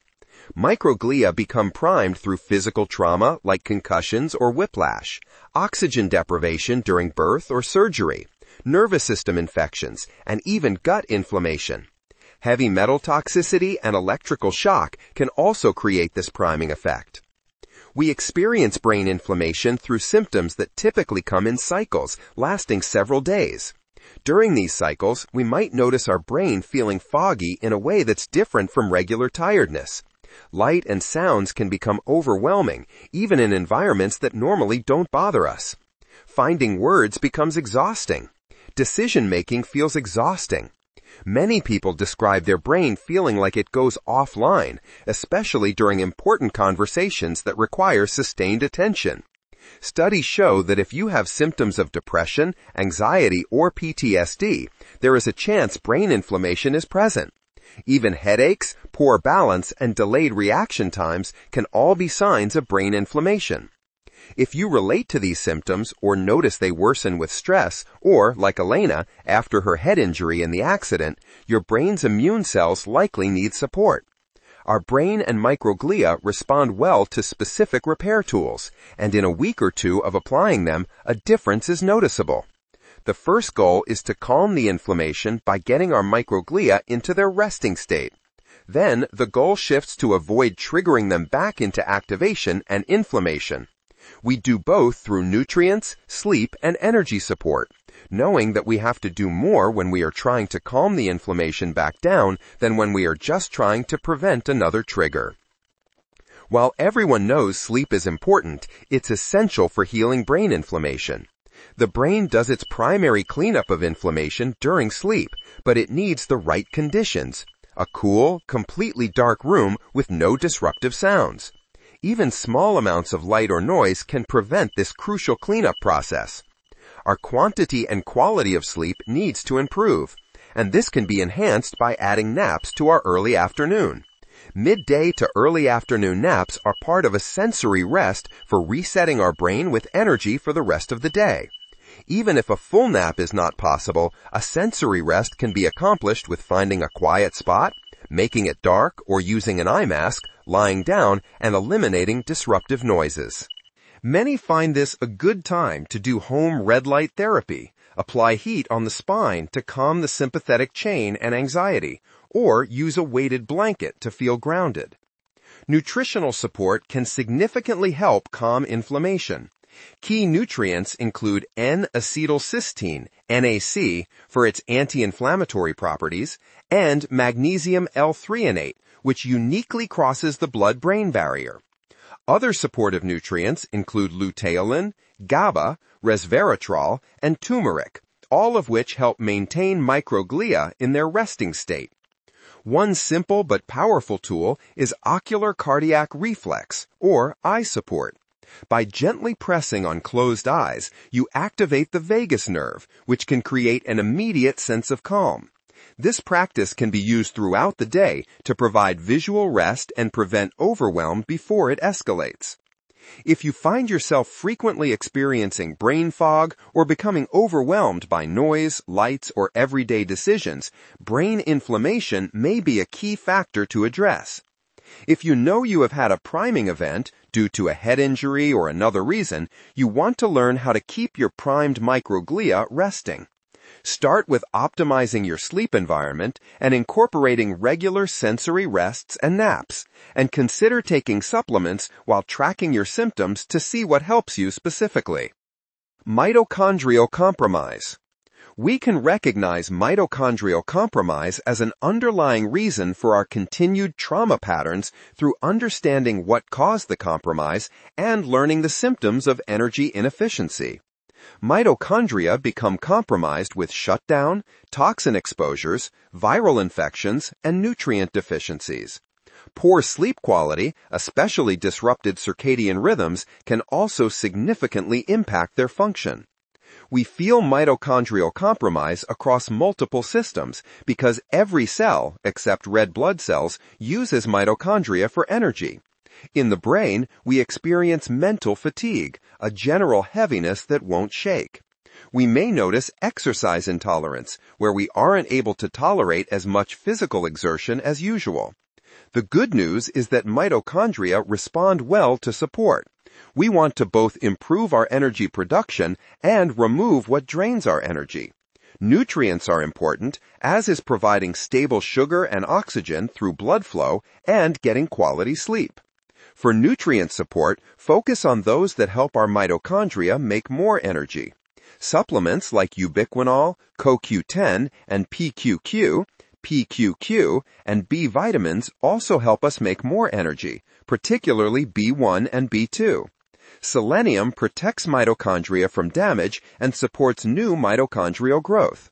Magnesium, particularly in its malate form, helps stabilize the ATP that mitochondria produce.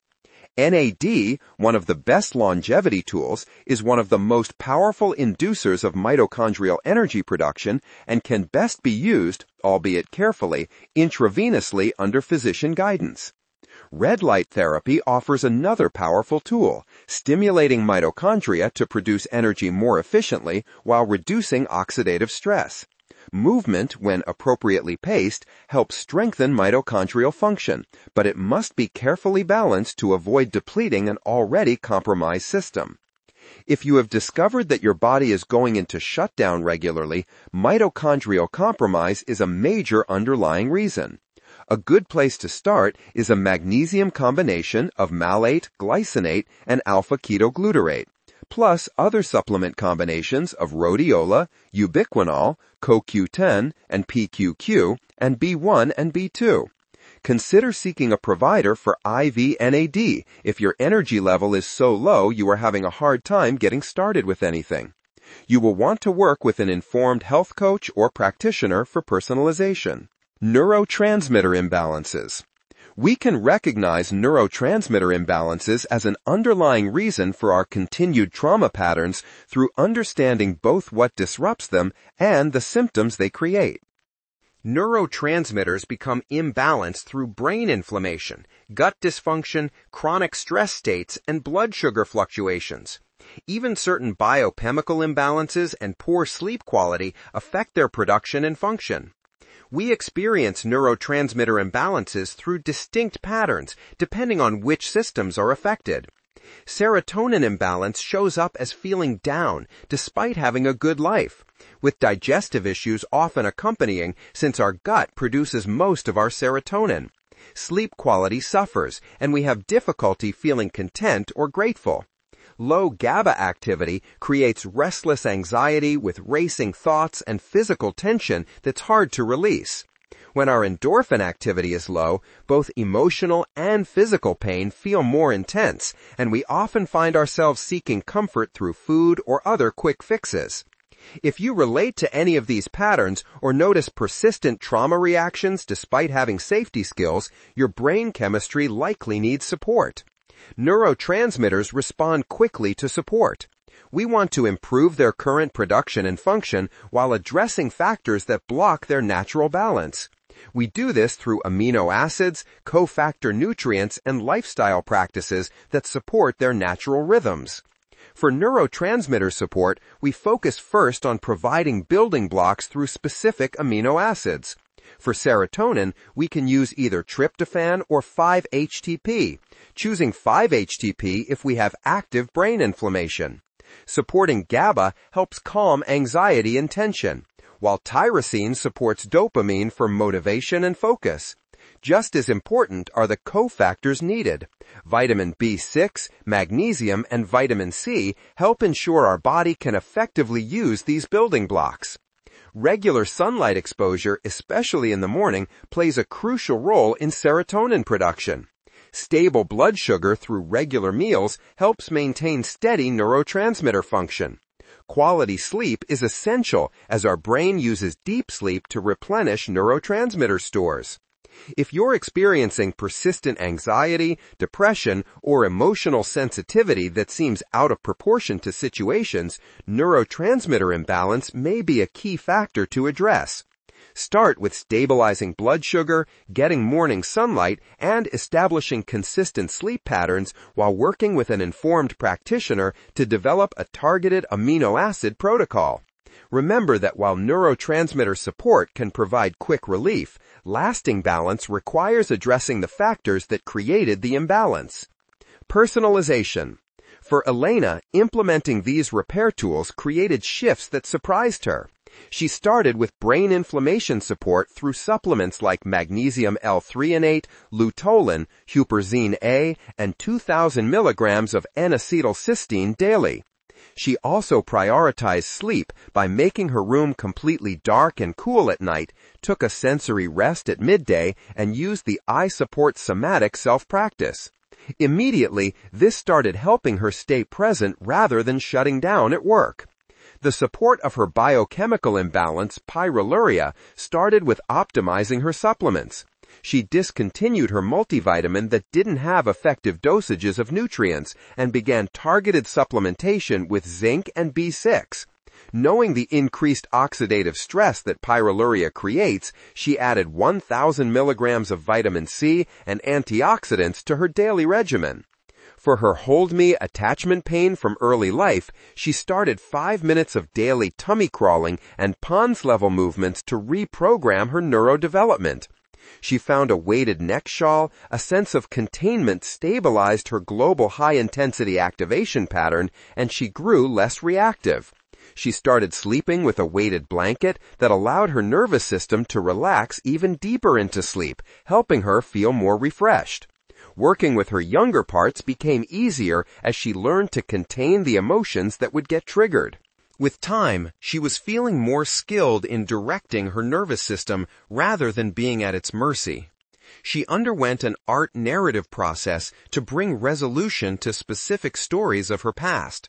Her birth story, the car accident, and her mom's violent boyfriend that she hadn't been regulated enough to process before. As she let go, she felt more energy inside her, as if it had been taking a lot of energy to keep those stories down.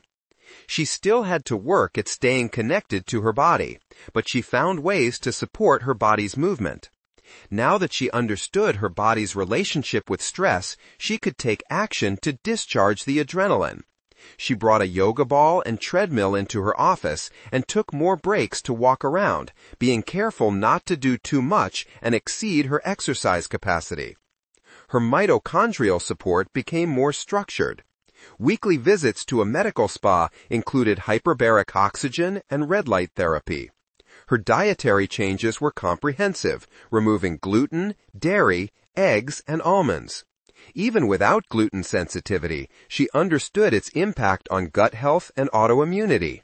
She increased antioxidant-rich foods like blueberries and salmon and incorporated more turmeric to support her immune system and reduce brain inflammation. For neurotransmitter support, she kept an assessment form on her desk, using it to guide her timing of GABA, DLPA for endorphins, and 5-HTP for serotonin, rather than tryptophan, knowing her brain inflammation would affect its conversion. Within a few weeks, her brain fog cycles shortened and her ability to make decisions improved. At work, she transformed the yoga studio into a multi-purpose space, making it available between classes for attachment and neurodevelopment work. She restructured the client program to prioritize somatic and part self practices before any processing work or group sessions. Supporting her team became a priority too. She replaced processed snacks in the office with protein-rich whole foods and scheduled daily 30-minute sensory rest periods for each therapist. At home, discoveries continued. As Elena's energy and presence improved, she could maintain the intimate connections her daughters needed. The relationship repair work she longed to do became possible. Her daughters commented that her resting bitch face had disappeared, something she hadn't even realized she projected. Physical changes emerged too. Her new normal resting heart rate at night was 45, down from 50. She began noticing when she was hungry throughout the day, rather than just eating because it was time to eat. Another turning point came during a stressful moment at work. For the first time, Elena didn't go into a shutdown response automatically. She still felt it come on, but now it seemed like a choice. This shift excited her. Changes were happening internally without her forcing them to happen. Her team started noticing how different she seemed, spontaneously stopping by just to connect. While we focused on her brain inflammation, mitochondrial and neurotransmitter support, Elena's other underlying factors still needed attention. Without addressing her immune system, biochemical imbalances, toxins, and nutrient deficiencies, her progress would eventually plateau. In the next chapter, we will look at 3 other common biological factors that become underlying reasons for keeping us stuck in our trauma no matter how much therapy we do. Summary. With step 2 of the essential sequence, we start the critical repair that unblocks our body's innate ability to find its way back to the calm, alive state and open fully to life again. This is where we learn to support sustained regulation and flexibility with state shifting, moving beyond just finding our safety zone. Elena's story reveals 3 key biological factors as underlying reasons why we get stuck despite our best efforts. Brain inflammation, creating constant signals of danger, mitochondrial compromise, leaving us without energy for change, and neurotransmitter imbalances affecting our emotional resilience. These factors frequently create a ceiling effect in therapy, where we can't seem to progress further because our biology lacks the capacity to create new neural pathways. Yet these underlying reasons also are leverage points for us to create a better tomorrow for ourselves. We can be strategic about supporting our nervous system's rewiring for regulation. I include the Biology of Trauma framework for you on the webpage for this book, biologyoftrauma.com/book. I include the specific protocols I use for myself for brain inflammation and mitochondrial support. In the next chapter, we will look at 3 other common biological underlying reasons that could be holding you back. Through Claire's story of chronic fatigue, we will look at the underlying reasons of biochemical imbalances, toxin load, and nutrient deficiencies and their specific repair. The internal chemistry of dysregulation. The secret of change is to focus all of your energy not on fighting the old, but on building the new. Socrates. It's okay, Mom. Just rest and I'll tell you all about it when I get back. Claire's heart shattered as she watched her 14-year-old daughter Emma adjust the heavy comforter around her shoulders. The morning had started like many others recently. Her body heavy, head foggy, that bone-deep exhaustion that no amount of rest seemed to touch. But today was supposed to be different. She had even set out her Team Emma t-shirt the night before, determined to watch her oldest daughter compete in her first district track meet. But she was in bed with another episode of fatigue. The familiar wave of shame filled Claire as Emma kissed her forehead. "I'll take care of you when I get back," Emma added, with a smile that looked too old for her young face. "Dad's waiting in the car. I gotta run." Claire managed a weak nod, fighting back tears until she heard the front door close. Then they fell freely, hot and bitter with frustration and shame. She hated being in the shutdown. The irony wasn't lost on her. Her days of being the Energizer Bunny had now shrunk to the confines of her bedroom after long days or even therapy sessions. Yesterday's session had left her in this familiar state, heavy, foggy, and depleted despite a full night's sleep. Her bookshelf was lined with certificates from health training programs, and her iPad was full of notes about nervous system regulation. But knowledge wasn't enough. Claire had completed the foundational journey with me and learned all about finding her safety zone. When she limited her activities, she felt better, but it was easy to exceed her capacity without realizing it until her body let her know with a fatigue episode. She had been avoiding sexual intimacy with her husband, Mark, for over a year, afraid of triggering another fatigue episode. Their marriage was suffering not just from the physical distance, but from the financial strain of the courses and certifications she'd pursued.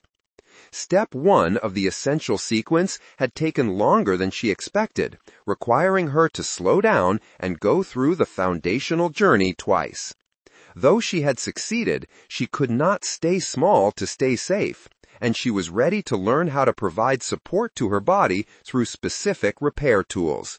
She couldn't continue watching her marriage erode, miss the special moments of her daughters growing up, and watch Emma become a caretaker. As Claire would start the support phase, she would discover multiple biological factors that were keeping her body stuck, looping between stress and shutdown. For Claire, repair of biochemical imbalances, toxin overload, and nutrient deficiencies would make the shutdown no longer a regular occurrence and allow her to be the practitioner, parent, and wife she wanted to be. When change takes energy. Change requires energy. Whether we're building new neural pathways, completing stored trauma responses, or repairing cellular damage, our body needs energy for transformation. This creates a challenging paradox when energy depletion becomes one of our primary trauma patterns. Claire's experience illustrates this paradox perfectly. I kept trying to push through, she shared, but my body would shut down after therapy sessions or whenever I tried to stretch beyond my comfort zone. Without energy, she couldn't clear toxins from her system or make the changes she desperately wanted in her relationships and health. You might recognize this pattern in yourself. Perhaps you've blamed yourself for lacking willpower when therapy insights don't translate into lasting change. Or maybe you felt frustrated when your body seemed to resist the changes you were working so hard to create. What's actually happening is more fundamental. Change requires energy that your body may not currently have available. Energy limitation affects how we move through healing. Each person's journey through the essential sequence follows their body's unique capacity. For Claire, her body communicated its limits through fatigue episodes. Elena's body spoke through autoimmune flares, joint pain, and butterfly rashes on her cheeks. Laura's body signaled through increased startle responses and cravings for quick energy foods. The ways in which our body communicates its capacity is often through the same trauma-associated symptoms and behaviors that lead us to seek change. If you find yourself hitting similar ceilings in your physical, mental, or emotional stamina, energy depletion might be a primary pattern to address. The solution isn't pushing harder. We cannot override cellular health with willpower or intellectual understanding alone. Instead, we need to identify what's draining our energy while supporting our body's ability to produce more energy. This becomes our foundation for lasting change. As we use the framework to prioritize Claire's support phase, repairing her energy depletion was a top priority. We would start by identifying the underlying reasons for her condition, removing what was draining her energy, and helping her make more energy. We already looked at a few underlying reasons and support tools for energy depletion in the last chapter. Brain inflammation will drain our energy, and mitochondria repair tools will help us make more energy. Now, let's look at how to address the 3 other issues that needed to be prioritized for Claire: biochemical imbalances, toxin overload, and nutrient deficiencies. Biochemical imbalances, the hidden drivers of dysregulation. Our body's chemistry profoundly influences our capacity for regulation and change. 3 specific biochemical imbalances, copper excess and pyroluria and methylation issues, create invisible barriers to healing that no psychological therapy can undo. These three biochemical imbalances come out of the work of William Walsh, Ph.D., a biochemist and founder of Walsh Research Institute. His original work with Carl Pfeiffer, a nutritional biochemist and physician researcher, showed the higher prevalence of these biochemical imbalances in those with symptoms of mood imbalances. His research has since made significant discoveries regarding the mechanism behind bipolar symptoms, a mental health condition of fluctuating mood extremes. As I studied with Dr. Walsh, I began noticing the high prevalence of these imbalances in my addiction medicine patients, those stuck in a body trauma loop, and those with more severe attachment reactivity behaviors. To my surprise, I discovered that I also had all three of these imbalances, and it has continued to be a common finding in those who undergo a biology of trauma health coaching session. Claire found that she had both a copper excess and an undermethylation status as underlying reasons for her continued shutdown. This discovery, like it does for many others, gave her leverage points to apply precise repair tools to achieve the shifts she had thus far been unable to accomplish. Elena would discover pyroluria as an imbalance to repair. Let's review each imbalance and learn if we might have it, based on common traits that we might want to get lab testing for.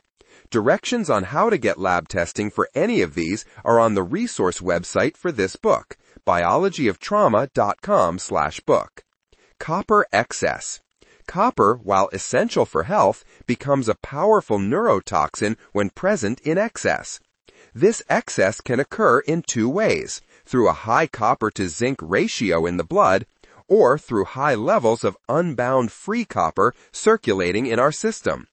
The body has sophisticated mechanisms for managing copper, including proteins that bind it and pathways to clear it. When these systems become compromised through stress, nutrient deficiencies, or overwhelm, copper can accumulate to toxic levels. The effects of copper excess ripple throughout our entire system. The excess creates havoc with our neurotransmitters, lowering dopamine while increasing stress hormones like noradrenaline and adrenaline. This biochemical shift creates a state of constant inner activation. Anxiety, irritability, emotional reactivity, and exhaustion become daily experiences.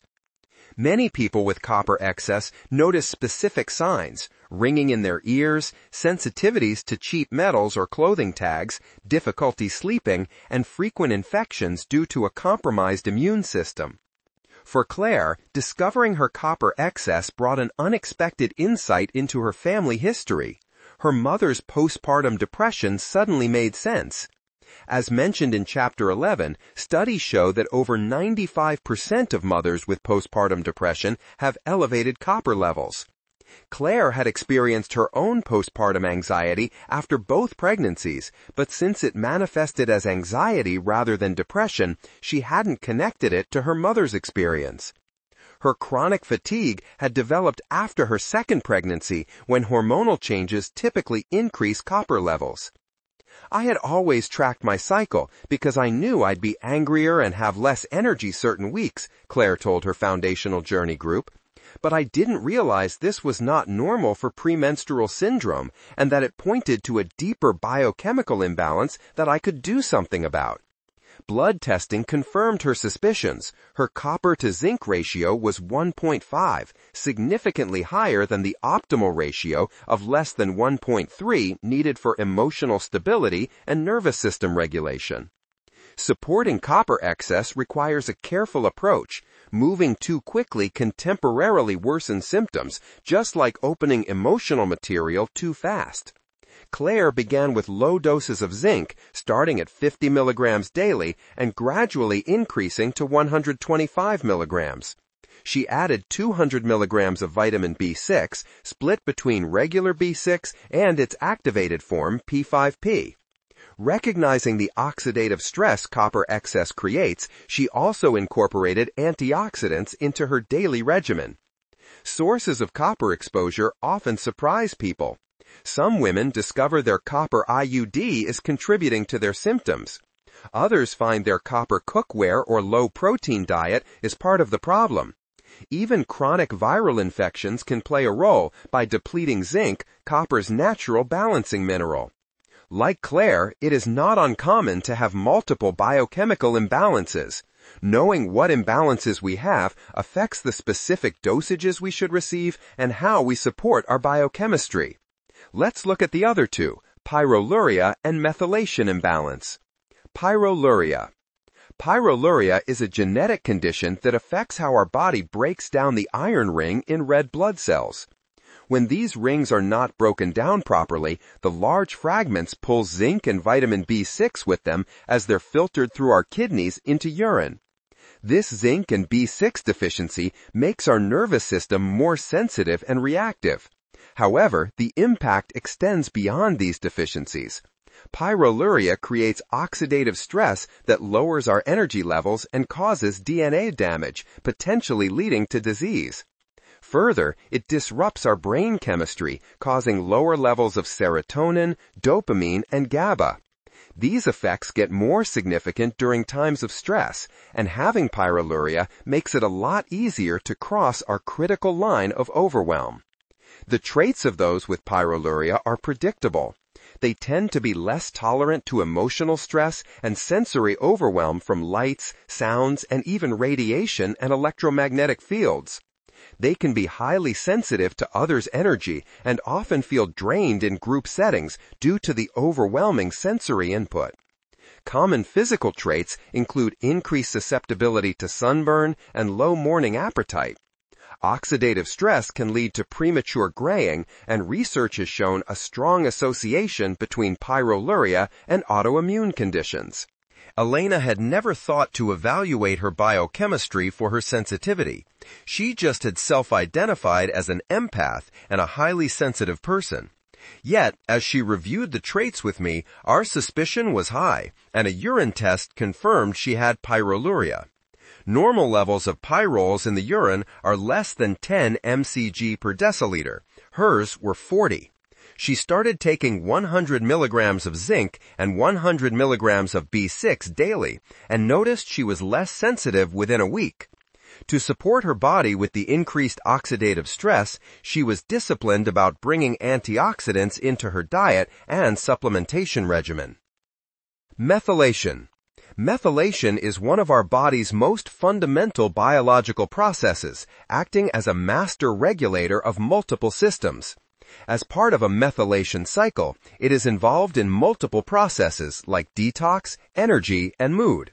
It is also a way our body controls our gene expression, and it adds or removes groups based on which genes should be expressed. Our methylation status is something we inherit, influenced by both our ancestral heritage and our mother's nutritional state during pregnancy.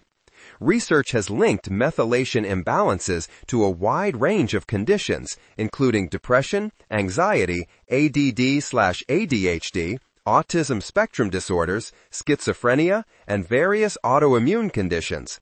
These imbalances can also affect cardiovascular health, hormone balance, and cognitive function.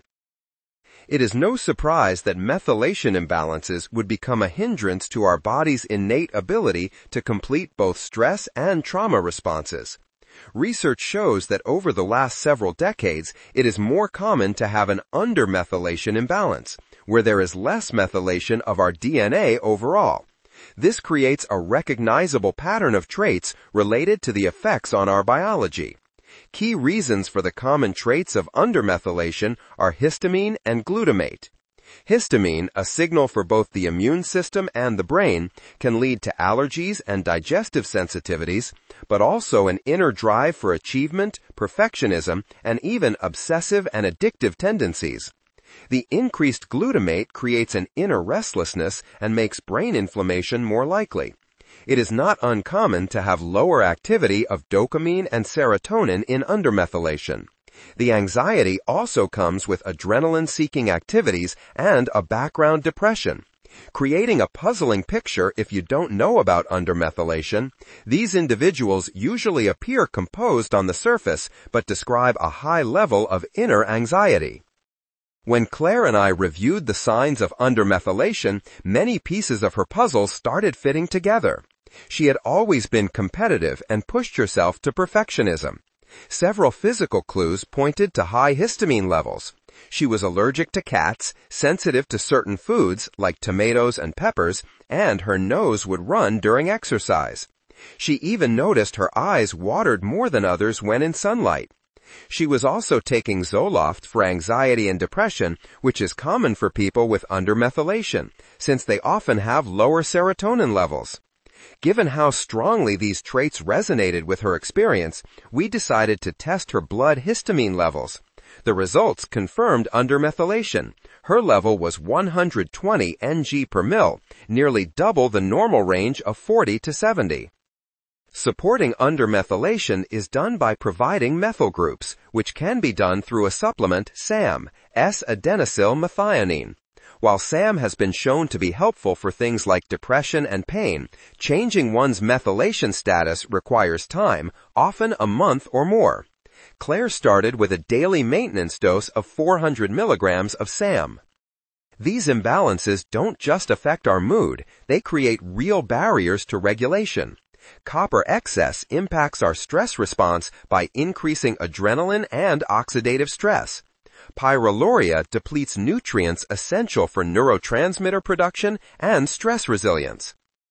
Methylation issues affect everything from our energy production to our ability to process emotions.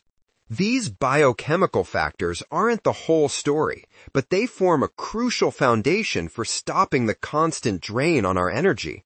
Let's explore how toxins create another block to our healing journey and what we can do about it. Toxins, the hidden burden on healing. The presence of toxins in our body creates one of the most challenging obstacles to healing from trauma. Just as trauma affects our biology, toxins affect our capacity for change in 3 critical ways. First, they directly damage our cellular energy factories, compromising our ability to produce the energy needed for healing. Second, they create constant signals of danger to our nervous system, keeping us in protection mode. Third, they burden our body's resources, making it harder to maintain regulation even when we're doing everything else right. Claire discovered her toxin burden when her supposedly past mold exposure showed up on current testing, along with elevated mercury levels from both dental work and years of tuna consumption. Her body hadn't just been tired, it had been actively managing a significant toxic burden while trying to heal. Like many caught in this cycle, her biochemistry made the situation more challenging.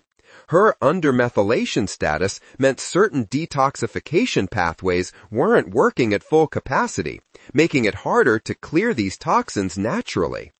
This connection between toxins and trauma creates a self-perpetuating cycle. The energy depletion from stored trauma with the dysregulation of the immune system and disrupted movement of things like our lymph make it harder to clear toxins. Yet the presence of toxins creates dysregulation and depletion, making us more susceptible to trauma responses. Knowing the types of toxins in our body can empower us to decrease our exposure and understand which repair tools to use to help our body release and let go of toxins, both physical and emotional. Sadly, in our modern world, avoidance of toxins is impossible. From the air we breathe to the food we eat, our bodies encounter more toxins daily than any previous generation. Categories of toxins. Our daily world contains numerous substances that can become toxic when our body's capacity to process them is exceeded. Understanding different categories of toxins helps us recognize potential sources of burden and their effects on our healing capacity, so we can reduce the ones we can and help our body clear out the others. Heavy metals are one type of toxin and include things like mercury, fluoride, and lead. Mercury is a direct toxin to our mitochondria and depletes crucial antioxidants that protect against oxidative stress. Common sources include dental amalgams, fish, and some vaccines. Lead affects our cognitive function and energy production and is commonly found in old paint, contaminated soil, and some household water systems. Arsenic, another common heavy metal, disrupts cellular energy production and is often found in low levels in water and rice, especially brown rice. Fluoride, added to the water in the United States starting in 1945, is a neurotoxin, causing oxidative stress, inflammation, and damage to our neurons and brain chemistry. Chlorine, commonly used in water sources such as pools, is used as a disinfectant that kills harmful bacteria, but it also kills our gut bacteria, leading to immune system compromises, nutrient deficiencies, and neurotransmitter imbalances. We can also be exposed to biological toxins, common ones being mold, Lyme disease from ticks, and viral infections like COVID-19. Mold produces mycotoxins, invisible compounds that we breathe in that decrease blood flow to our frontal lobe while triggering widespread inflammation through mast cell activation. Studies have found brain scans of mold toxicity patients nearly indistinguishable from those with multiple sclerosis, an autoimmune condition that attacks brain neurons. Infections like Lyme disease and even viral infections like COVID-19 create symptoms due to the toxins they release that our body can't overcome and resolve. The reason we often can't overcome these infectious toxins is because of the sheer amount of toxins we are exposed to daily in our modern life. From air pollution to pesticides in our food, plastics like BPA, phthalates that disrupt our hormones, and the products we put on our skin. Solvents and common household cleaning items often contain neurotoxic compounds that we absorb as we breathe them in or through skin contact. Very common yet toxic are cleaning products with ammonia or bleach, air fresheners containing phthalates, and beauty care items with parabens that all contribute to our daily toxic load. Especially when our body's capacity for detoxification is already compromised with dysregulation, the load can become too much, adding a toxin burden to our trauma burden. Perhaps the most damaging is what we put into our body with the toxic foods we eat. It's not only the pesticides on our vegetables. Food dyes and high fructose corn syrup are toxic, creating changes to how our DNA is read, messing with our metabolism, and causing liver damage that further decreases our ability to clear toxins. Both ingredients have clearly been associated with mood states and diseases like cancer and NAFLD. Processed sugar is also a toxin to our nervous and immune systems. Research shows it activates microglia to create brain inflammation and disrupts our brain chemistry, making us addicted to what is harmful to us. When in excess, sugars attach to immune cells, making them ineffective. Alcohol is also a neurotoxin. Even moderate consumption activates brain inflammation and damages mitochondria. Research has shown that alcohol disrupts the blood-brain barrier, allowing more toxins to reach our neurons. When we have stored trauma, there is no safe amount of alcohol. For Claire, looking at how many daily toxins she was exposed to currently added to her prior exposures helped her understand why her trauma healing had plateaued. Toxins were keeping her stuck in dysregulation and depletion, creating constant cues of danger to her neuroception and keeping her locked in survival patterns despite her best efforts at healing. Recognizing toxin burden. A toxin burden often reveals itself through patterns rather than isolated symptoms. Because toxins affect multiple systems, from our neurons to our mitochondria to our fat cells, these patterns can initially seem unrelated. Yet, understanding these patterns helps us recognize when toxins might be contributing to our trauma responses. Mold toxicity creates one of the most distinctive patterns through its effect on our mast cells and brain, resulting in brain fog, poor memory, and difficulty focusing that can vary with our location until it becomes chronic. Random nerve pain and joint swelling that moves throughout the body, along with recurrent sinus issues, can suggest infectious toxins of Lyme or mold.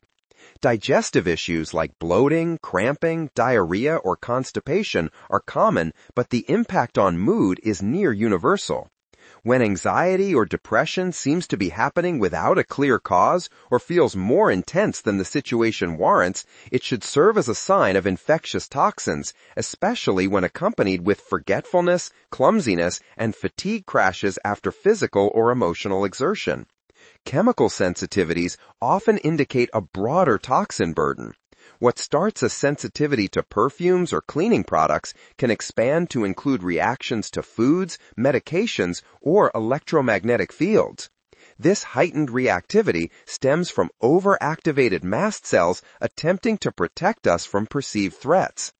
The challenge is that anxiety and depression, along with gut issues and random physical symptoms, whether nerve pain, twitches, or joint swelling, are common in those with persistent trauma responses. It may not seem clear to associate those symptoms with toxins and not the trauma responses themselves. Because many toxins are stored in fat cells, symptoms that worsen with rapid weight loss, like juicing, fasting, or an aggressive diet, present another clue. Weight loss dumps toxins back into the blood, causing havoc. Claire recognized many of these patterns in herself, though she had previously attributed them to stress or poor self-care. Understanding how toxins were affecting her biology led her to make strategic changes, eliminating her evening wine, choosing organic foods, and creating a less toxic home environment with air filters and natural cleaning products. These changes weren't just for her. She felt empowered knowing she was creating a healthier environment for her daughters as well. Just reducing her exposure to toxins improved her capacity, but more would be needed, and she would have to make those changes very gently, given her degree of toxin burden and depletion. Repair of detoxification pathways. We see the need for an ordered sequence for healing, not just with stored trauma, but with stored toxins, as safe detoxification demands a precise approach. Claire learned this the hard way when she put herself on a juice fast to lose weight quickly for the holidays, but felt so terrible she had to stop. Assuming it was the holidays that triggered her trauma, she didn't think to attribute it to having recirculated toxins in her blood with rapid weight loss. She fell into another fatigue episode. Her ankles and wrists became swollen, and nerve pains randomly shot down her legs. Rushing into active toxin removal can backfire when our body lacks the resources and open channels to let go of the toxins. Our body's natural detoxification follows 3 distinct phases, and when we learn to support ourselves through these phases, we can break the trauma-toxin cycle. Just like the essential sequence that starts with safety to avoid re-traumatization, so does detoxification start with cellular resourcing and safety to avoid the overwhelm of aggressive cleansing protocols. The first phase focuses on resourcing our cells with energy, which includes reducing our exposure to toxins, but it also involves removing what drains energy and helping mitochondria make more energy. For Claire, this would mean addressing nutrient deficiencies that would block detoxification pathways. Just like finding the safety zone in the nervous system, this phase creates a cellular environment where letting go becomes possible. Only when our cells feel resourced do we move to the second phase, opening channels of elimination. Toxins are primarily eliminated through our sweat, urine, and stools. Claire's chronic constipation meant her system was recirculating toxins. Her preference for coffee instead of water led to dehydration, causing fewer toxins to be eliminated. Without the ability to exercise like she used to, she couldn't remember the last time she really broke a sweat, which kept toxins from being able to leave her system. Opening these channels through ensuring regular bowel movements, proper hydration, and sweating, while improving lymphatic movement and circulation, would create the clear pathways for her body to let go of toxins. It is not until the third phase that we work on actively removing toxins. Like a house being cleaned up after a stove fire, we want to open the doors and windows first before deep cleaning the carpets and releasing even more toxins into the air. In this phase, we use active binders like chlorella, charcoal, and others that more aggressively bind and remove toxins only after we have resourced and opened up removal pathways so we don't create depletion and dysregulation in the process. Claire learned to recognize when her body was ready for more active detoxification by monitoring her energy, digestion, and emotional stability. Starting with gentle binders like chlorella while maintaining her foundational support allowed for sustainable progress without overwhelming her system.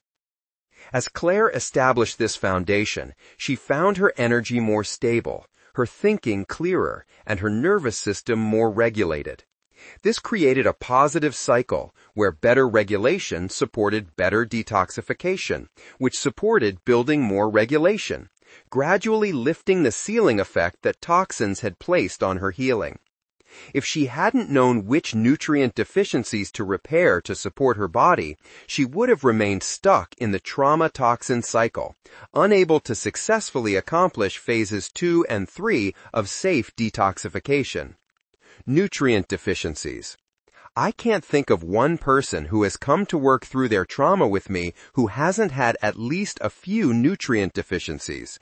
Our body uses up so many nutrients to generate stress responses, and the shutdown state affects our ability to absorb and utilize nutrients. Getting stuck in the stress overwhelm loop, our body gradually becomes more and more depleted of key nutrients, which sends cues of danger to our neuroception. Supporting our stress response by repairing nutrient deficiencies is one of the most important things we can do to help our inner trauma work. There are many possible nutrient deficiencies that we can identify with functional testing, like micronutrient levels that show us intracellular and not just blood levels. Yet even without testing, we can start to repair our cellular resources. For example, we know that magnesium is depleted when we have been stressed and overwhelmed for a long time. Vitamin C, vitamin Bs, selenium, and even essential fatty acids needed for brain function and inflammation regulation are also commonly depleted with stress and overwhelm. Claire started basic support of magnesium, vitamin C, omega-3s, vitamins B6, and thiamine until she was able to get labs.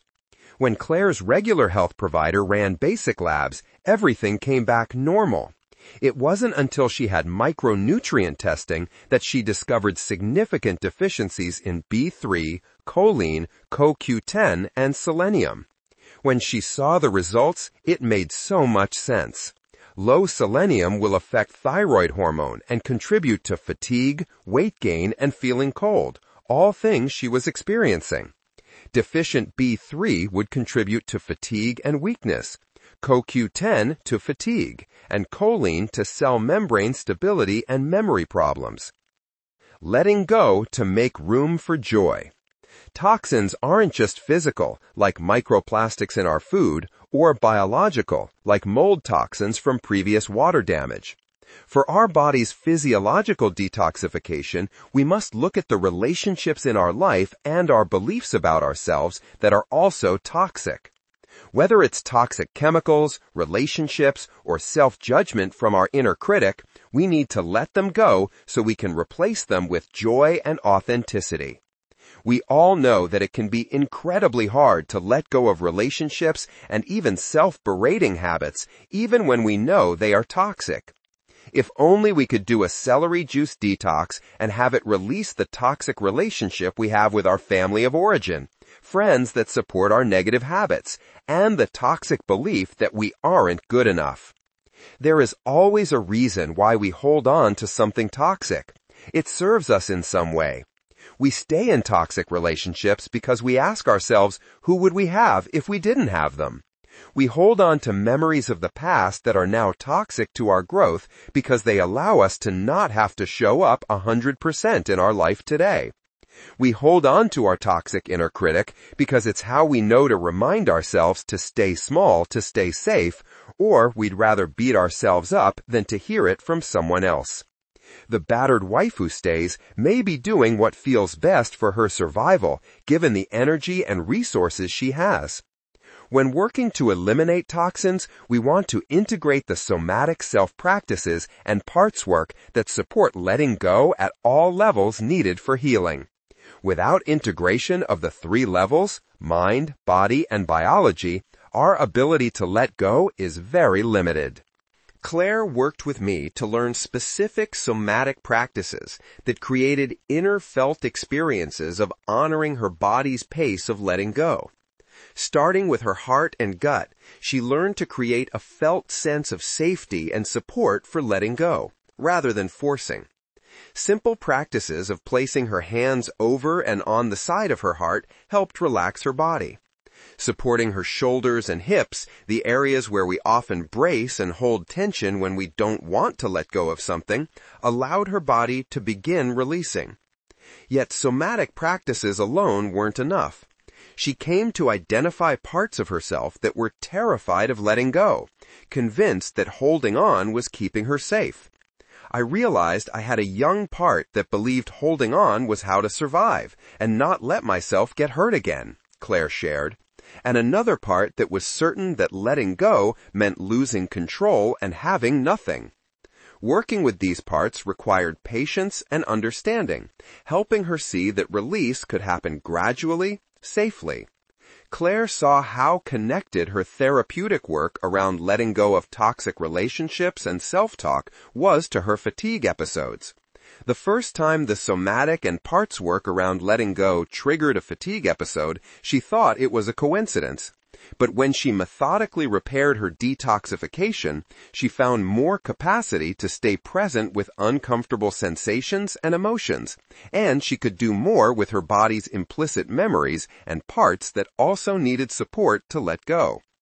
This 3-way integration created a healing path forward for Claire that she hadn't experienced in the years of learning information and attending courses. Somatic practices provided the physical container for release. Parts work addressed the emotional wisdom of holding on. Biological support ensured enough energy and resources for transformation. Each element supports the others, creating the dance of letting go that honors our body's needs for going as slow as we need to, while building capacity for making room for joy and authenticity. For Claire, this would be enough for her body to move out of chronic fatigue over the next 12 months, embody what she was doing, and create beautiful relationships around her. For Sarah, this would not be enough. She would discover that her attachment insecurity and immune system had programmed patterns of her past that would need specific repair. How could she reprogram her early attachment and immune system? She would need to figure this out in order to change her trauma patterns and avoid a trauma-associated disease. The next chapter explores how our attachment and immune system will keep us running past programming, creating another layer that must be addressed for lasting transformation. Summary. Biochemical imbalances, toxins, and nutrient deficiencies create barriers to our healing journey, invisible to us until we know how to recognize them. They each contribute to our pre-existing filter that makes us more susceptible to a trauma response when stress hits. The longer we are in a body trauma loop, the more our pre-existing filter attracts imbalances, toxins, and deficiencies. This explains why many people are exposed to toxins and infections daily, but not all develop chronic conditions and syndromes as a result. It is when our pre-existing filter is already compromised by a dysregulated nervous system that we are more susceptible to a chronic condition from those exposures. For those wanting to repair their trauma biology, testing for nutrient levels, biochemical imbalances, and toxins can reveal helpful leverage points. Through intentional repair of the blocks we find, we can begin to shift our inner filter. Resources for lab testing are found on the resource website for this book, biologyoftrauma.com/book. For Claire, assessing, testing, and repairing imbalances, deficiencies, and toxins really shifted things for her fatigue and shutdown. However, for some, this still will not be enough, as we will see for Sarah in the next chapter. Repair of early programming of fear. Our thoughts are mainly controlled by our subconscious, which is largely formed before the age of 6. And you cannot change the subconscious mind by just thinking about it. That's why the power of positive thinking will not work for most people. The subconscious mind is like a tape player. Until you change the tape, it will not change. Bruce Lipton, Ph.D. As Sarah pulled into her driveway, she could no longer hold back the tears that had been building up all day. Overwhelmed by an inexplicable anger she just couldn't shake, she had left her ICU shift early to get her head straight. But now that she was home, she couldn't bring herself to go inside. Not like this. She didn't want her husband to see her in this state. These tears were different from ones she had experienced before. They weren't expressing sadness, but an anger and resentment that seemed to know no limits. Sarah had always been one to prioritize other people's happiness over her own needs. It had become so habitual that she had a hard time even recognizing that her needs weren't being met. But now that she had done the work to find her safety zone, she was starting to feel all the emotions that had been stuffed down for so many years. She had never felt comfortable with anger. The thought of her husband seeing her like that created an almost unbearable urge to hide. In the months since her mother's passing, memories, fears, and emotions she didn't know she had were surfacing, and she sought solace, or at least distraction, in her work. Staying busy worked well enough, but the moment she was still, everything came flooding in. The perfectionism that held everything together for so long was now starting to feel like a prison. She knew she needed to create new patterns, but letting go of the old ones still felt so uncomfortable. For example, in therapy last week she had, once again, defending her mother's constant ridicule and neediness. When she realized the familiar pattern she was falling into, she felt angry at herself first and then at her mother for having caused so much damage to her psyche in the first place. It felt like her body was falling apart too. At work that day, while helping a colleague move a patient to another room, she noticed an unusual ache in her legs. When she helped pull the patient toward her onto the bed, she felt swollen lymph nodes in her armpit. As she went to check the swelling in the bathroom, she noticed a rash had broken out over her chest. At first, she was surprised. She hadn't had these symptoms since she had an Epstein-Barr virus infection in college. Then she remembered that a virus can lie dormant in our cells and get reactivated decades later, with stress. Now that her body had her attention, Sarah reflected on other things that had changed about her physical condition recently. She had been reacting more to the cleaning supplies she used on the ICU beds, waking up with bags under her eyes most mornings, and getting anxiety and headaches after eating. What Sarah was starting to discover as she moved from safety, step 1, to support, step 2, in the essential sequence, was just how much her anger, anxiety, and current symptoms were expressions of early programming. Her attachment patterns, formed through thousands of early experiences with her mother, had created a tape that played in her nervous system, saying, "Connection is overwhelming." Meanwhile, her immune system, intimately connected with the nervous system, had absorbed and adapted to her early fear and overwhelm. Now, it had manifested as inflammation and hypersensitivity and activated a dormant virus. With a compromised pre-existing state, it was no wonder she was falling apart, especially with so many emotions surfacing, triggering every survival belief within her that told her to remain quiet, invisible, and only in service to others. She still felt the shame of her mother's public ridicule and wanted to stay invisible. Finding basic safety had been essential for Sarah, like it is for everyone, but to create the change she really wanted, she would need to continue on to step 2 and support her body's innate ability to repair the early programming wired into her attachment pains and immune imbalances. It would also take specific repair tools to rewrite the programs that had been running inside her for decades. As she learned the concepts we'll be learning in this chapter, her whole approach began to change. She also found new motivation as she learned that these systems could be repaired, giving her hope for the first time in a long time that her life, health, and relationships could be different. When safety opens up repressed anger. Sarah's journey through step 1 of the essential sequence had resulted, quite predictably, with her nervous system coming out of shutdown into activation. But it also created an unexpected paradox for her.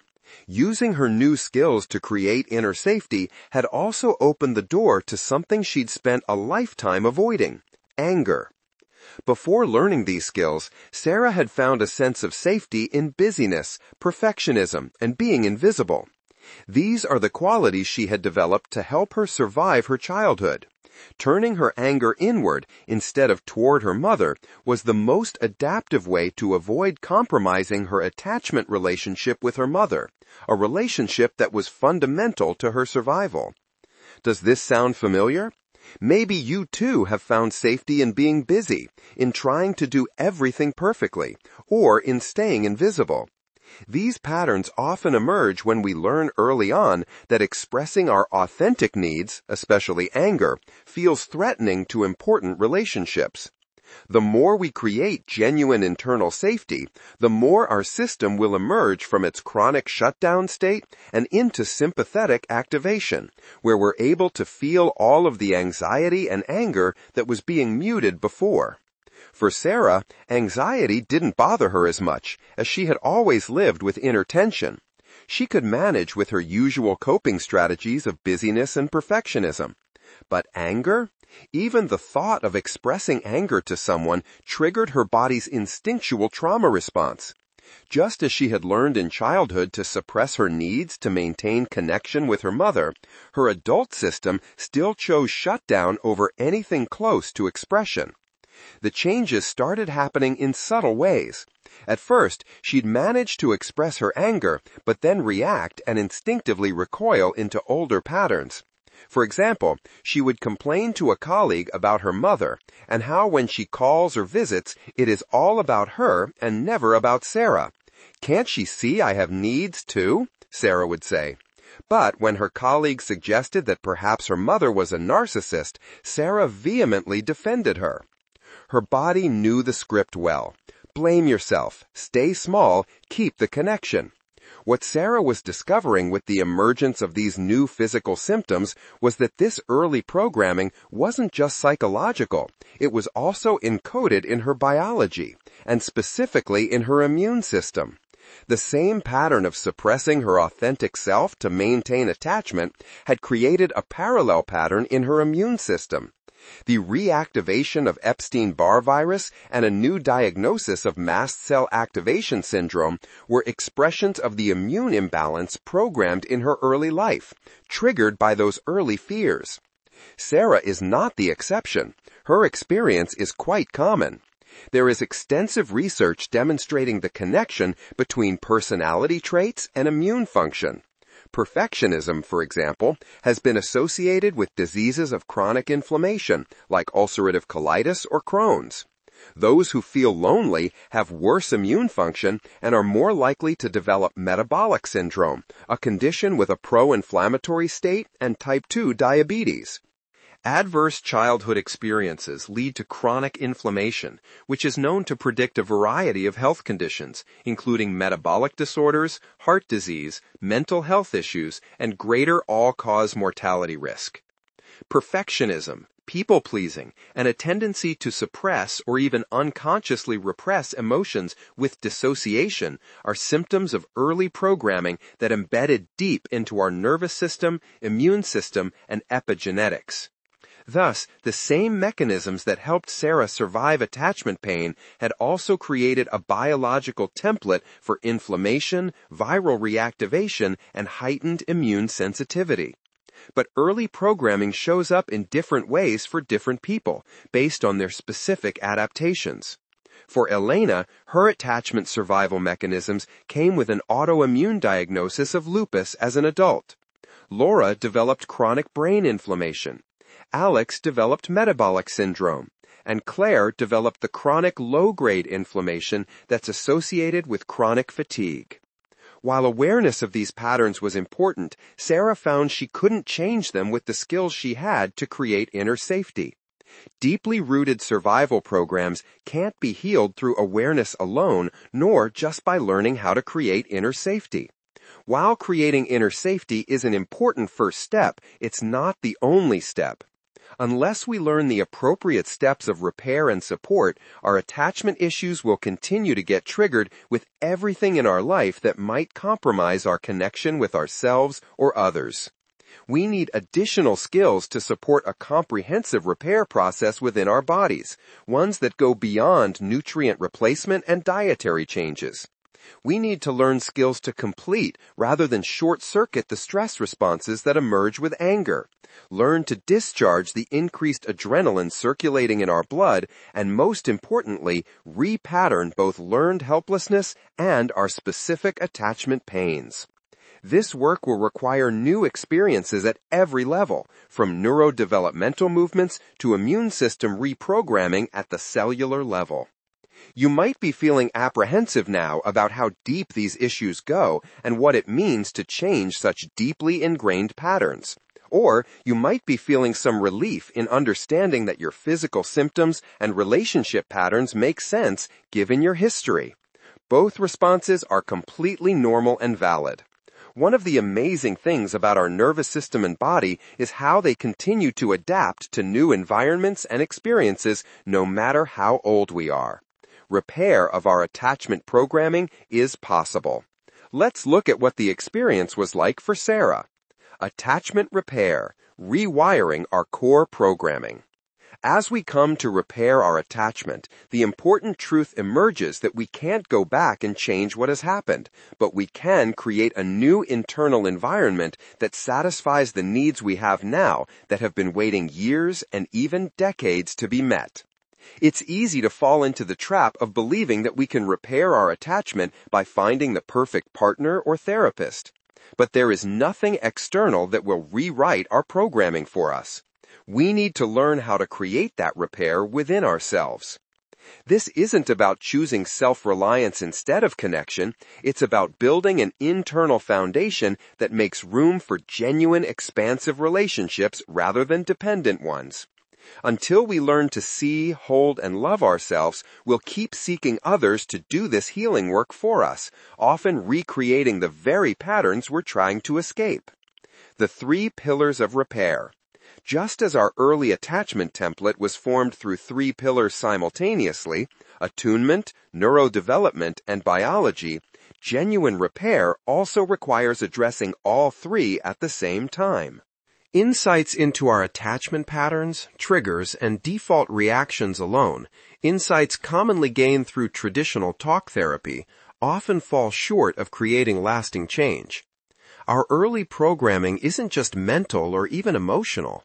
It is woven into the biological fabric of our movement patterns, nervous system responses, and immune memory.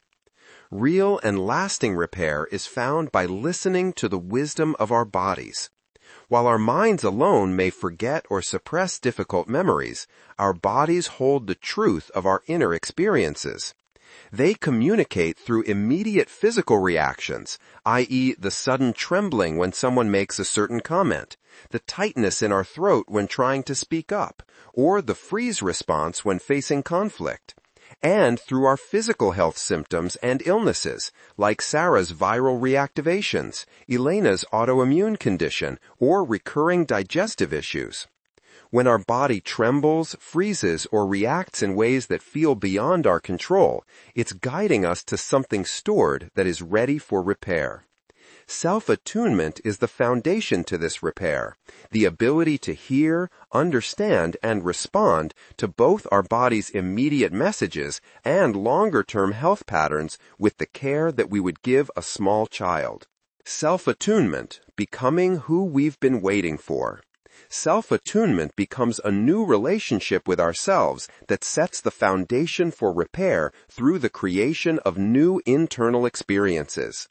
Learning to attune to ourselves allows us to create the experience of being held, heard, supported, seen, understood, and loved, repairing each of the attachment pains we may carry. We can learn to give ourselves the consistent attention and care that we need to find regulation. Since Sarah's early experiences taught her system that being seen was dangerous, genuine repair required creating new experiences where she could be seen safely, first and most importantly by herself. This meant learning specific practices to notice and respond to her needs, like pausing to check in with her body's sensations or placing a hand on her heart when feeling overwhelmed. These practices began creating new neural pathways of self-connection. Sarah's most profound shifts came through integrating these approaches with parts work. She discovered a young part of herself that believed being seen meant being ridiculed. Rather than trying to convince this part it was safe now, she learned to create actual experiences of safety through both movement and attunement. When anger surfaced, she would combine gentle tummy crawling with speaking to this younger part. "I see you're angry. You get to feel that."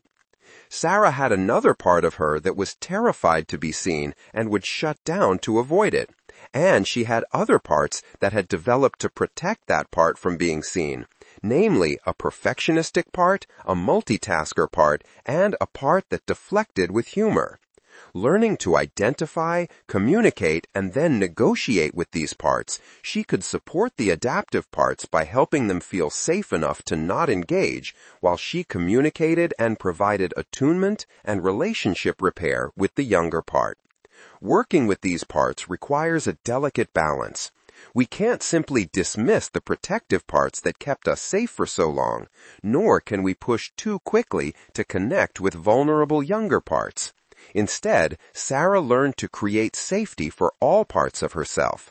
She would acknowledge her perfectionist part's fear about letting go of control, while gently helping her younger part feel seen and understood. Her daily somatic practice grew into a continual conversation with her body, listening to its messages before it had to get too loud, like a crying baby escalating its volume to be heard. Rather than analyzing her past and her relationship with her mother, she experienced self-love and a better connection with her husband through her self-attunement somatic and part skills. But while self-love is great, her insecurities were also programmed into her movement patterns and sensory neural pathways. Those would also need repair. Neurodevelopment, repair through movement. Before we can speak or think in complex ways, we organize our nervous system through movement. Movement supports regulation, body awareness, and sensory processing. Influences on our regulation that we take for granted, like our sense of balance and our body awareness, are developed during specific movements in the first 18 months of life. Early neurodevelopment movement patterns become intertwined with our attachment, happening at the same time as our being seen, heard, and held by our safe person who takes care of us. Experiencing relational overwhelm and feeling alone, afraid, or inadequate will affect our sense of security and freedom to move in the ways we need for healthy neurodevelopment. Not being able to move affects our ability to regulate, since we regulate with movement. One of the best ways to repair early attachment trauma is to reorganize the affected neural pathways through specific neurodevelopmental movements, like crawling, rocking, or rolling. Sarah discovered what specific types of neurodevelopmental movements she needed to reorganize by doing a simple exercise of crawling on her belly across a smooth floor. Her movement patterns revealed gaps in the pons region of the brainstem, which impacts one's ability to feel the body's sensations of hunger and thirst. If you lack awareness of basic body signals like hunger, thirst, temperature, or fatigue, or you are easily overwhelmed by sensory stimulating environments, such as having a hard time focusing or staying connected to your body when there are lights, sounds, or touch distracting you, you might have one or more of the attachment pains. You can repair these neural pathways through neurodevelopmental movement. These are specific movements that tap into powerful implicit memories of early powerlessness and overwhelm. These movements can spontaneously trigger early reflexes and release stored memories or emotions. For Sarah, this meant starting with 5 minutes per day of tummy crawling, combined with speaking kindly to her younger parts. This practice helped her system learn on a visceral level that feeling her body and emotions could be safe. As she was able, she increased her tummy crawl exercise to 2 or 3 times a day, then added 5 minutes of hands and knees crawling for the reorganization of her midbrain gaps, which also needed work. When integrated with a self-attunement practice, these movement patterns create new neural pathways for safety and connection. These neural reorganization movements need to be approached carefully, ensuring we only do as much as our body is ready for. We first must have the skills to return to safety and be attuned enough with our bodies to stay within our window of tolerance before engaging in these movement patterns, as they can otherwise cause harm. To fully rewire her capacity for connection, Sarah would need to address the biology that had contributed to her system being unavailable for connection as a child. Biology, supporting our system's capacity for connection. Just as an infant needs specific brain chemistry to bond, our biology as adults either promotes or hinders connection. The very neurotransmitters that facilitate bonding, serotonin, dopamine, and oxytocin, become disrupted by brain inflammation, biochemical imbalances, and gut imbalances. When our inner biology is full of adrenaline, inflammation, toxins, or oxidative stress, it activates survival responses and makes connection more challenging. Sarah had many biological reasons for why she was stuck in her attachment patterns. With both pyroluria and an undermethylation status, she struggled with low GABA, serotonin, and dopamine. Laura and Elena's brain inflammation would need calming before they could maintain regulation and have the mental energy for authentic connection. All the underlying biological reasons that promote trauma patterns will also hinder us from attachment repair, since trauma patterns hinder authentic connection. Nutrient depletion, toxin overload, and mitochondrial compromise all contribute to depletion. We won't connect with others when we don't have the energy for more than just survival. This creates a cycle where biological depletion maintains trauma patterns, making it harder to connect even when we consciously want to. Perhaps you understand your patterns intellectually, but still feel overwhelmed by emotional connection. Or maybe you want closer relationships, but feel constantly drained by social interaction. Or you are emotionally reactive and push people away. These aren't personal failings. They're signs your biology needs specific support to be fully available for connection. When we have attachment pains from early life fear and pain, we are at risk of diseases. Learning how to support our body's innate healing of our immune system through repair tools becomes an important piece of the puzzle, even if we don't think we have symptoms. The immune system records and maintains early patterns, creating another layer that, when supported and repaired, helps us re-engage our healing strategies for attachment and connection. Immune imbalance, reprogramming operating states. Just as our attachment patterns get programmed through early experiences, our immune system develops its own operating templates. Having recorded every exposure since we were born, our immune system remembers and maintains patterns of protection when the nervous system gets stuck in dysregulation. Sarah's reactivated Epstein-Barr virus and new sensitivities after her mother's death showed us that her immune and nervous systems, operating together as a unit to protect her, had gotten stuck in survival patterns and needed repair. Just as our nervous system shifts between distinct operating states, so does our immune system. When feeling safe enough, our nervous system rests in the calm, alive state of balance. Under stress, it activates into high energy, and with overwhelm, it shuts down. Our immune system mirrors these same 3 states through signaling pathways at the nuclear and cellular level. 3 key pathways orchestrate these immune states, working together like different sections of an orchestra. At the cellular level, immune cells can become highly reactive or maintain balanced responses.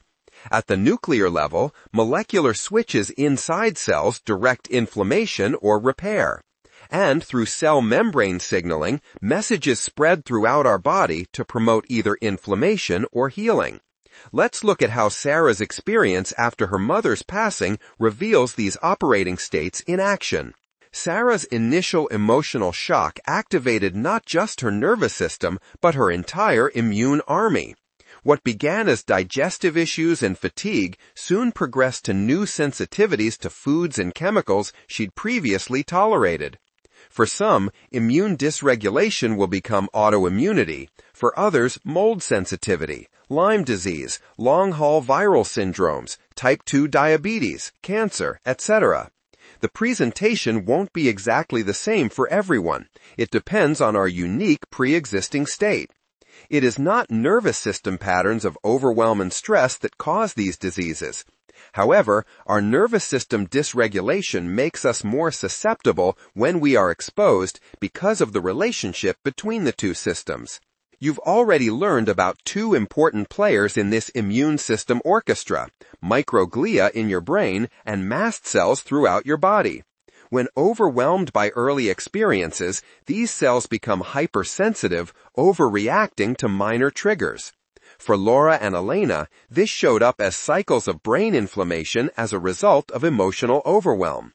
For Sarah, it showed up as heightened reactions of her mast cells releasing histamine in response to the cleaning supplies at work that had never bothered her before.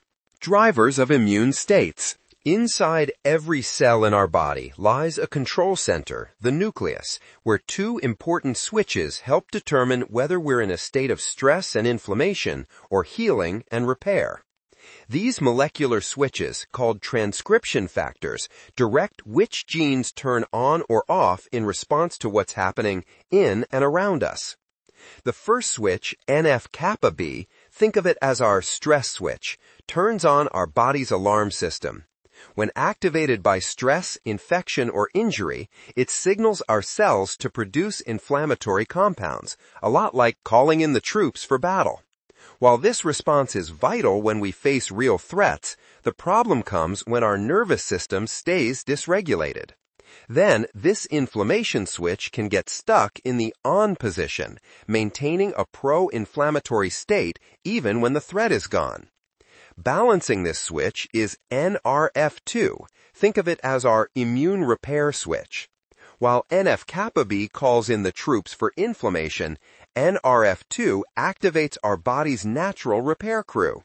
It turns on genes that help clean up damage from inflammation and protect our cells from oxidative stress. The balance between these two switches, inflammation and repair, determines our overall immune system balance and whether we develop chronic inflammation associated with disease. There is one more primary signaling pathway that determines the state of our immune system by interfacing with our cells to coordinate a whole body state. Found in our cell membranes, arachidonic acid acts as a messenger that can go down either an inflammatory pathway or a healing pathway, depending on the signal. Arachidonic acid is how our immune system connects with other systems. It affects our blood vessels and clotting, skin inflammation, digestive issues, and joints. When our diet contains too many omega-6 fats from processed foods and oils, arachidonic acid tends to produce more inflammatory signals. Conversely, omega-3 fats from sources like fish oils help direct arachidonic acid toward anti-inflammatory pathways. Sarah's experience with increasing chemical and food sensitivities after her mother's passing illustrates how this signaling can affect us. The combination of emotional stress and eating more processed foods so she didn't have to cook had pushed her arachidonic acid signaling toward inflammation. Perhaps you've noticed that certain foods trigger inflammation in your body, showing up as joint pain, digestive issues, or skin problems. Or maybe you've experienced how emotional stress amplifies your unique manifestations of inflammation through histamine, skin rashes, or headaches. These aren't random symptoms to just be shut down with Benadryl or another anti-inflammatory Band-Aid. These inflammatory reactions are messages that our immune system is responding to danger. Our immune system, like our nervous system, has incredible capacity for change when given the right support. Immune repair. To guide the repair of our immune dysregulation, we don't want to focus on the downstream behavior, but go upstream to change the state of our nervous system. What's driving the pro-inflammatory state? We can use repair tools to shift our immune state to one of balance. Just like our stress response is not bad and we don't want to shut it off, inflammation isn't either. We just want it balanced and responding appropriately. We can do this by applying repair tools to the signaling pathways NF-kappa B NRF2 balance and arachidonic acid. We have an abundance of natural repair tools to employ, and we start with those that are the easiest for us. We can decrease the NF-kappa signal through antioxidant-rich foods like blueberries and cranberries by limiting processed foods, sugar, and alcohol, and adding nutrients through supplementation with magnesium, vitamin C, D, B6 and B12, Q10, alpha-lipoic acid, boswellia, and ashwagandha. We can increase our NRF2 signal through cruciferous vegetables like broccoli and cabbage with green tea, quercetin, and rosemary. We can balance these two switches, inflammation and repair, by applying repair tools to the signaling pathways NF-kappa B/NRF2 balance and arachidonic acid. The most powerful repair tools will be those that act on both NF-kappa B and NRF2 to promote balance, like curcumin and resveratrol. We can repair our arachidonic acid signaling by dietary changes that increase omega-3s and decrease omega-6s, and by consuming foods prepared in such a way that will guide arachidonic acid down the healing pathway. Choose wild-caught salmon and krill oil rich in omega-3s and avoid vegetable omega-6 fats in processed and fast food meals. Grass-fed meat has a significantly lower amount of arachidonic acid than standard grain-fed meat. While I have focused on dietary repair tools, some of the most powerful repair tools for the immune system are sleep, exercise, and social connection, specifically hugs. Developing a regular sleep schedule, as hard as it is one of the best ways to support not just our immune system, but nervous system and mood regulation. Creating a reason to get up in the morning, bringing in regular exercise, and giving and receiving hugs have all been found to help bring a dysregulated immune system back into balance. Sarah's repair began with using specific nutrients to help balance NF-kappa B and NRF2 activity. Simple additions to her food and supplementation, like turmeric, resveratrol, and quercetin, were possible. She provided intentional support to her arachidonic acid pathways by no longer grabbing the fast snacks and meals full of pro-inflammatory fats, but choosing omega-3 rich foods like wild-caught fish and grass-fed meats and taking krill oil supplementation. She started baking or boiling meats instead of grilling and frying to preserve the beneficial fats and promote inner balance of her immune system. She started going to bed and getting up at the same time every day, and scheduled time with her husband to go for walks and to cuddle, knowing she was investing not just in her immune system, but in their relationship. Profound shifts came from simultaneously working through attachment repair, somatic and parts work, and neurodevelopment repatterning to develop her capacity to safely feel and move through surfacing anger. The result was impressive. She started seeing that her immune system had always been connected with her emotional triggers, repressed anger, and perfectionism. Within weeks, she noticed her lymph nodes were less swollen, and her sensitivities began decreasing. There was less activation of her immune system in response to relationship triggers. She had increased capacity for the trauma work and did some processing of old stories that brought even more inner safety and regulation. She was well on her way to rewriting her early programming that had told her it was never safe to be seen and replacing it with skills and capacity for authentic connection. As she continued with her recovery and discovery of herself, she would find one more layer that would keep her stuck in grief and dysregulation, her digestive issues. She had never thought that her digestive system was connected with her emotional responses, repressed anger, and grief resolution, but it became the next underlying reason to repair. In the next chapter, we will look at two primary underlying reasons our body gets stuck in trauma responses, and we'll learn how repairing these can create breakthrough moments in our healing journey, reversing the trauma-disease connection. Summary. Our early experiences create deep patterns and programmed responses in our relationships and health that don't just go away with finding safety.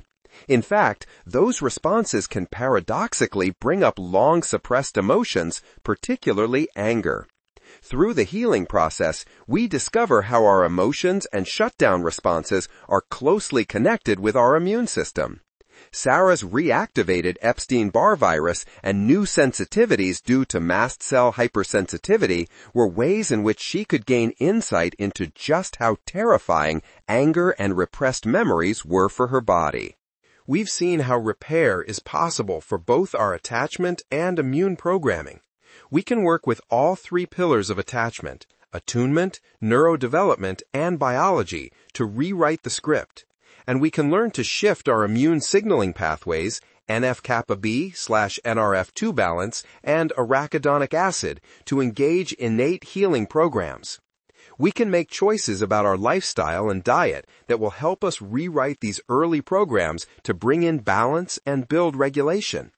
As we learn to attune to ourselves and build body awareness, we even get to change the scripts around our tendencies of perfectionism, people-pleasing, and pushing through. Our immune system can become less reactive to emotional stress and develop a greater capacity for regulation. We can safely open ourselves up to more authenticity, love, and connection. Repair of programs for dysfunction and disease. Change is painful, but nothing is as painful as staying stuck somewhere you don't belong. Mandy Hale. Dana glanced at her watch. Still 10 minutes before her appointment to get her breast biopsy results.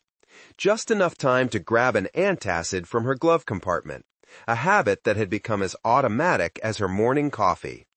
It offered temporary relief from the churning in her stomach, but the need to take it bothered her.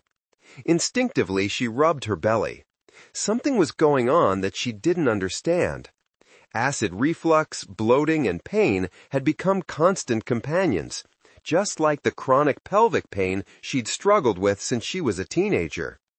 As a physician who had prided herself on pushing through discomfort, she had mastered the art of ignoring these signals.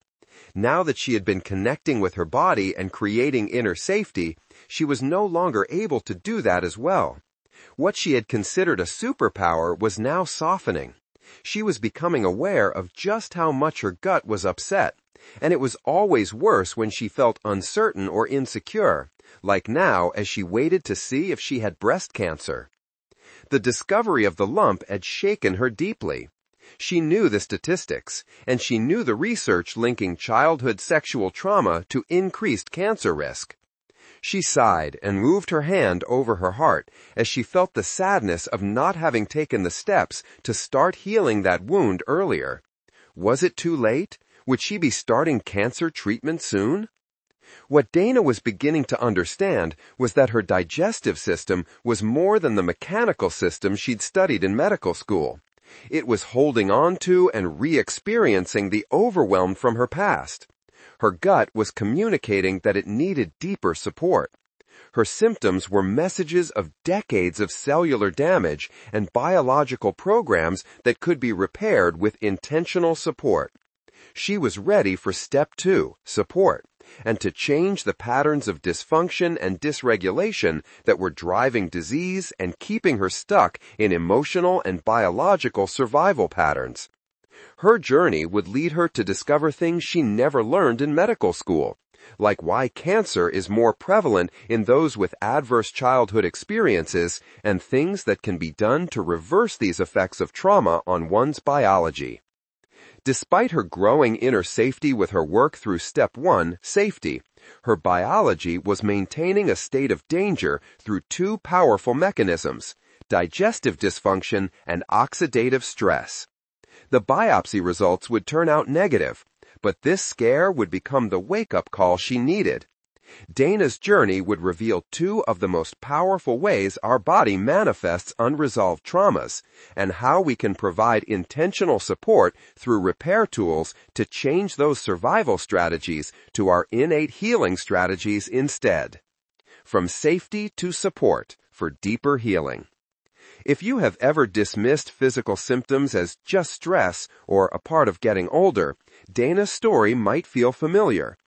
The breast lump had been what finally got her attention, but the signs had been there all along, signs that many of us learn to ignore. Looking back, she could see how her body had been trying to communicate through symptoms she'd learned to push aside, as many of us do.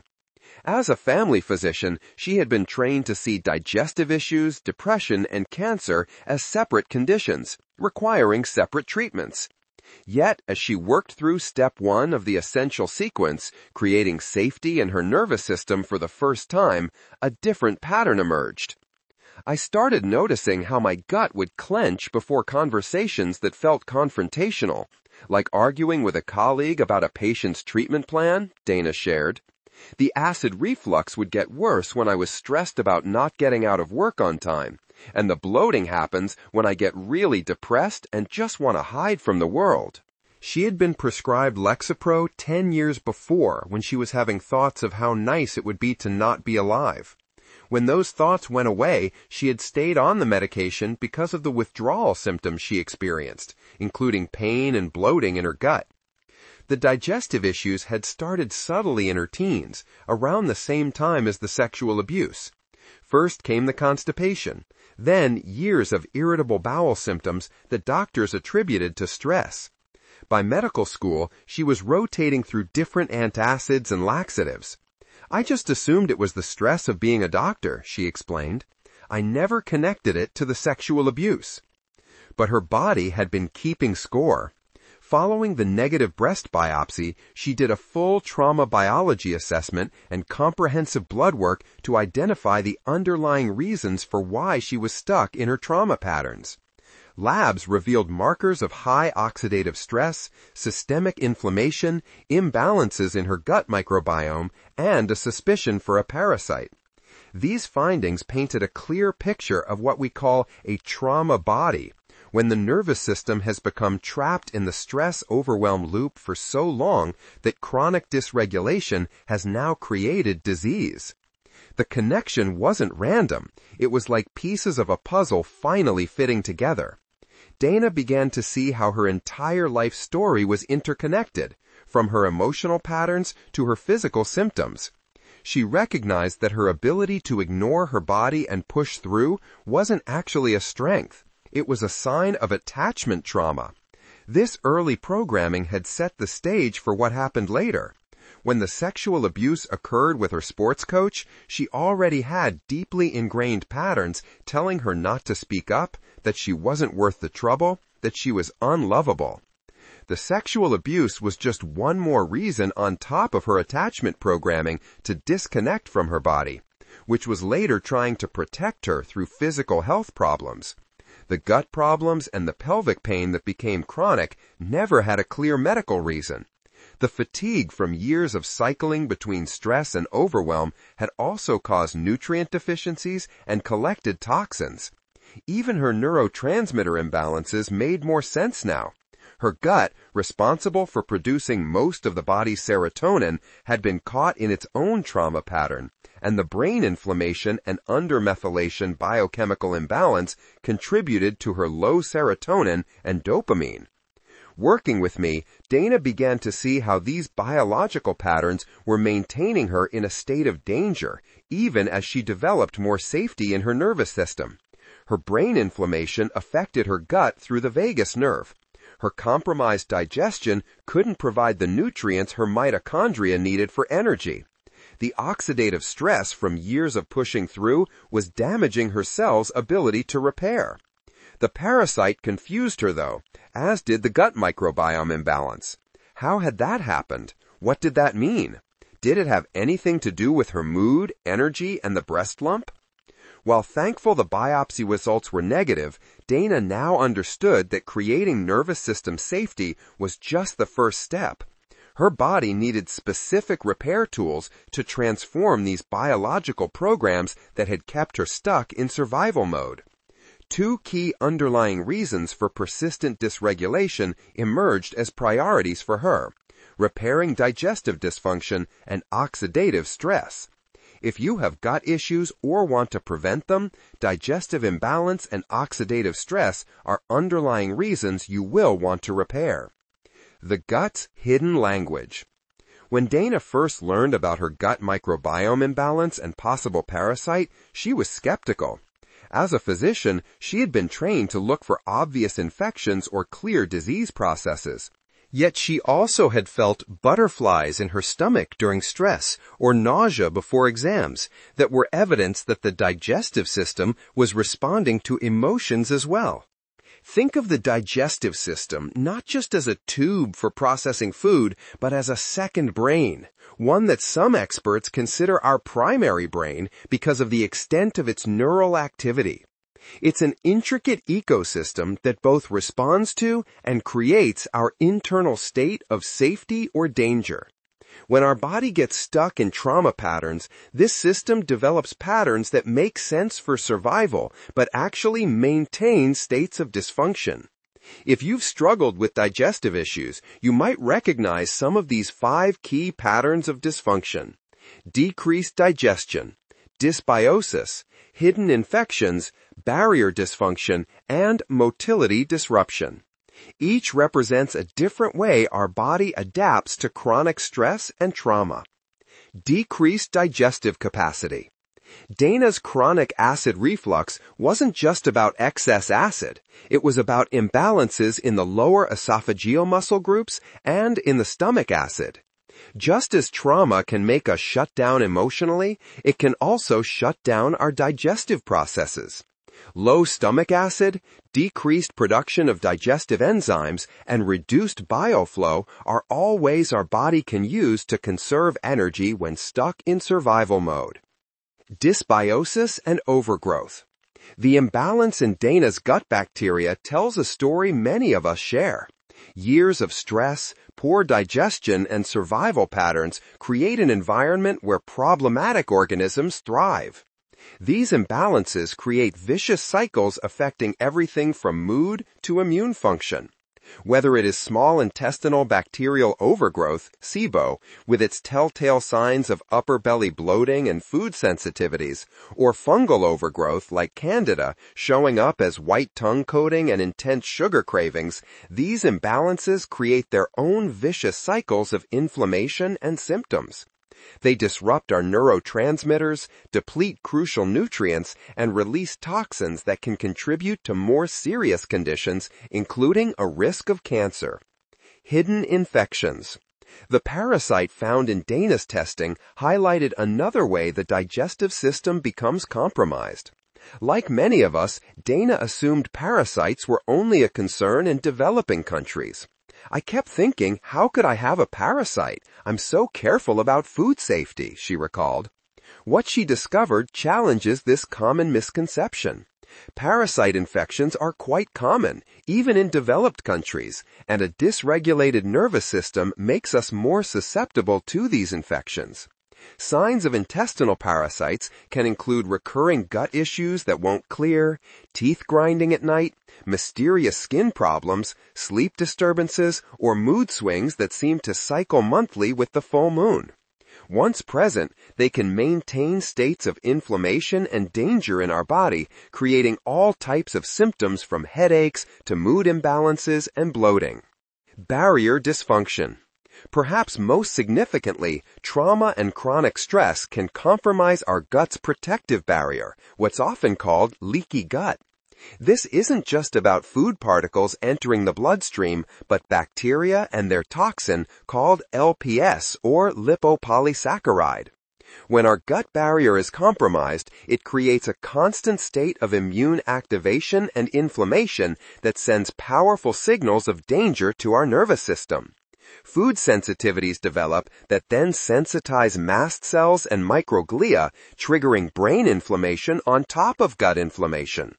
If we develop new food sensitivities, feel inflamed after meals, or experience seemingly unrelated symptoms like joint pain, brain fog, or mood swings, our gut barrier might be compromised. Motility disruption. The most visible sign of digestive dysfunction often shows up in how food moves through our system. Gut motility is one of the most prevalent issues individuals have, yet rarely seek help for, unless it becomes so bad that it affects their ability to function. Dana's constipation wasn't just about needing more hydration or fiber. It was her body's response to being stuck in repeated stress and shutdown responses. Both the sympathetic nerves and the vagus nerve affect gut motility, which explains the connection between emotional states and constipation or diarrhea.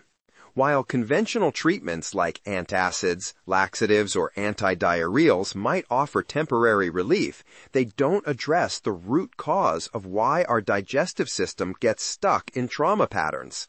Even targeted treatments like probiotics, antibiotics, or antifungals only provide brief respite if the underlying patterns persist. The good news? Identifying these types of dysfunction in our bodies is the first step toward identifying digestive dysfunction as an underlying reason for persistent trauma responses. When we connect the dots with random symptoms we have been having, we can do GI testing to identify specifics, creating a foundation for gut regulation. If you've tried to heal digestive issues before, you might relate to Dana's journey. Like many of us, she had explored countless solutions, from probiotics to cleanses and restrictive diets, only to feel frustrated when nothing seemed to work long term. While she was apprehensive about trying once more to fix a problem that seemed unfixable, the motivation to change her susceptibility to disease and cancer was stronger. She would discover she had been missing some fundamentals. While more specific repair would be necessary, even these fundamentals would begin to keep her nervous system regulated longer. Establishing a daily rhythm for our body is one of the most simple but helpful fundamentals. The nervous system craves routine, and our digestive system operates best on a regular schedule. Sleeping, exercising, and eating meals at the same time every day already began to improve her bloating and constipation. More than that, she worked to get into the calm, alive state before each meal. I hadn't even thought about creating calm and safety for my digestive system, she said. She began not only eating around the same time each day, but creating time for her meals not to be rushed. No longer eating while driving, working, or hunched over on the computer, she created space for calm with digestion. Part of her new practice was pausing before eating to do a somatic self-practice, like the VU sound on a full exhale to activate the vagus nerve, which innervates her stomach and digestive system. She mindfully chewed her food into small pieces before swallowing, knowing her stomach couldn't break down large pieces of food well. At first, it felt impossible to take this time, Dana admitted. But I came to understand that this intentional space was a safety signal my gut needed for digestion. Thus, her foundation of safety and regulation became the launching pad for awareness of the deeper repair work needed for her gut dysfunction to no longer block her progress in trauma work or continue to unknowingly drive disease. It was time for her to move on to specific repair. Repair of gut dysfunction. Now that we understand how essential foundational rhythms are for digestion, let's explore how to repair specific types of dysfunction that may have developed over years of trauma responses. Just as there are principles to safely open up stored trauma in the body, our gut needs a similar thoughtful approach. We can apply the same principles to our digestive repair that guide our trauma healing journey. Remember how we learned that healing trauma requires creating safety before processing difficult experiences? The same principle applies to gut healing. We can't force or rush the process. Attempting aggressive digestive protocols before establishing basic support often backfires. Instead, we create the conditions that allow natural healing to unfold. We now know the importance of sequence, which is equally crucial for gut repair. Just as we build regulation before processing trauma, we need to restore basic digestive function before addressing deeper dysfunctions. Each type of digestive dysfunction affects the others, like a complex web of interconnected patterns. By following the right sequence, we create sustainable change rather than temporary relief. Although we have a sequence and framework to guide us, our journey through each of the steps will be unique to us, some requiring more time than others. Digestive repair requires personalization. What works for one person may trigger symptoms in another. Self-attunement, a skill essential for attachment repair, becomes invaluable here. Digestive repair. Let's begin where digestion starts, with the breakdown of food. If you've ever felt like food just sits in your stomach, or you find yourself tired after meals instead of energized, you're experiencing what happens when digestive capacity is compromised. Stress and shutdown states suppress our digestive secretions, leading to a cascade of problems. Dana was surprised to learn that her acid reflux, which she'd treated with antacids for years, was actually a sign of too little stomach acid, not too much. I thought I was doing the right thing, she shared, but I was actually making my digestion worse with every antacid. Without adequate stomach acid, proteins can't be broken down properly. Without proper enzyme production, nutrients can't be absorbed effectively. And without sufficient bile flow, fats remain undigested, leading to that all too familiar feeling of foods sitting heavy in our stomach. The repair process begins with supporting acid. If we have too much, we will have problems in between meals and would support that with, for example, aloe vera juice. For Dana, we introduced a hydrochloric acid supplement and apple cider vinegar before meals to increase stomach acid. She also incorporated digestive bitters, which stimulate the release of digestive enzymes through bitter taste receptors on the tongue. She started taking zinc for the reflux and B12 supplementation because of a deficiency that happens when stomach acid is low. Dysbiosis. When addressing dysbiosis, an imbalance of gut bacteria that many of us struggle with, killing off problematic organisms is not the first step. For those dealing with hidden infections like parasites or bacterial overgrowth, the sequence of repair becomes even more important. These infections often develop because of compromised digestion and barrier function. So addressing these foundations first makes antimicrobial protocols more effective and less likely to cause uncomfortable die-off reactions.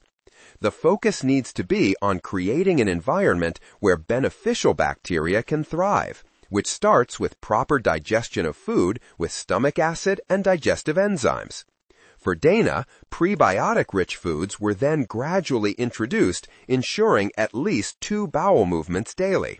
Then we were able to move to specific anti-candida agents to target their removal.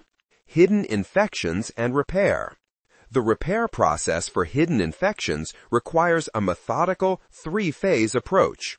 The first phase focuses on preparation, typically lasting 2 to 4 weeks. During this time, Dana focused on strengthening her digestive capacity, ensuring adequate stomach acid and enzyme production, supporting regular elimination, and introducing gentle liver support. It felt counterintuitive to wait, she admitted, but I came to understand that jumping straight into protocols without this foundation often leads to intense die-off reactions and temporary results. Think of this preparation phase like getting ready for a house cleaning.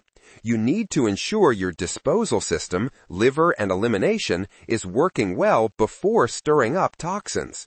Supporting blood sugar stability also becomes crucial during this time, as unstable blood sugar can stress an already challenged system. Dana found that eating regular meals with adequate protein and healthy fats helped maintain the stability. The second phase involves the removal of unwanted organisms, typically lasting 6 to 8 weeks. This is where targeted botanical antimicrobials or medications come into play, but the approach needs to be carefully tailored. Some people require stronger protocols, while others do better with gentler, more gradual approaches. The key is matching the protocol to your body's capacity for handling die-off reactions. During this phase, binding agents become crucial.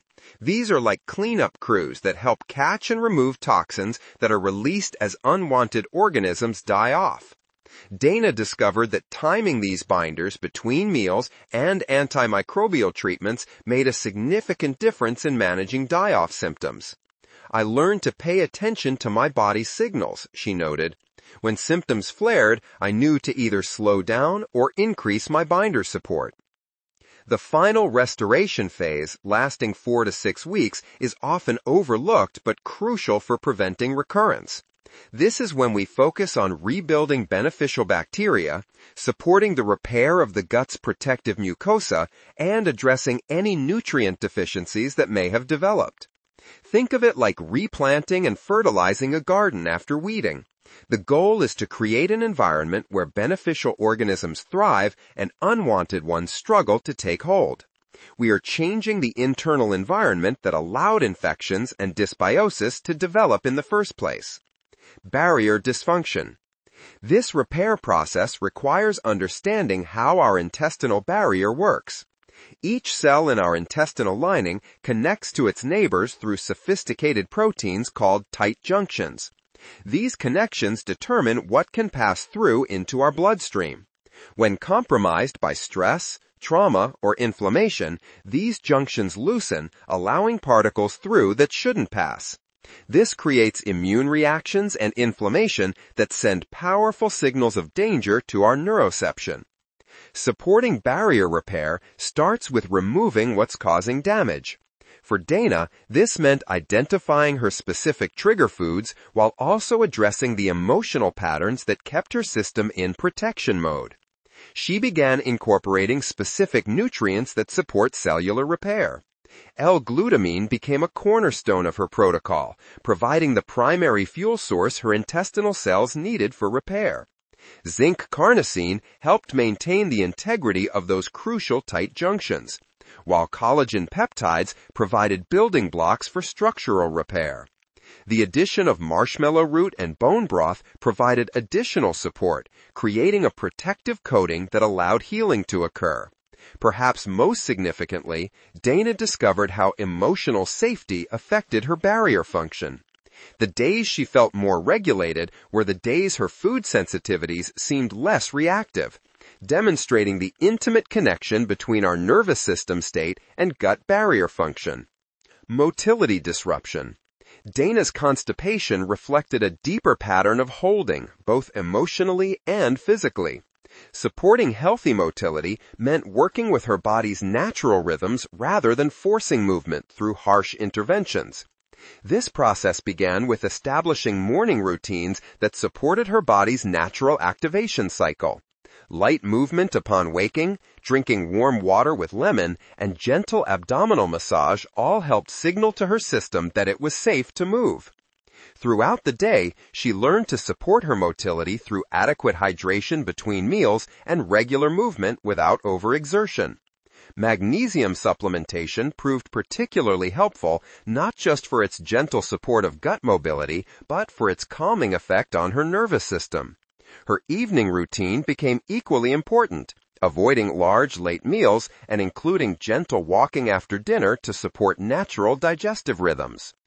Dana discovered that supporting her motility wasn't just about preventing constipation, it was about creating rhythm and regulation in her whole system. As her digestive movement patterns normalized, she noticed parallel changes in her emotional flexibility and capacity for connection. This revealed yet another way that our digestive system both reflects and influences our state of regulation. Having learned to support her digestive system through fundamental and specific repair tools, she was already changing her risk for many diseases. Yet she needed to prioritize one more underlying reason for the persistent trauma pattern of disease: oxidative stress. Repair of oxidative stress. Oxidative stress represents one of the most powerful ways that trauma gets translated into disease in our bodies. Oxidative damage occurs when our cells are exposed to more reactive molecules than they can neutralize. When our body gets stuck looping between stress and shutdown responses, it creates a constant stream of these damaging molecules that overwhelms our natural antioxidant defenses.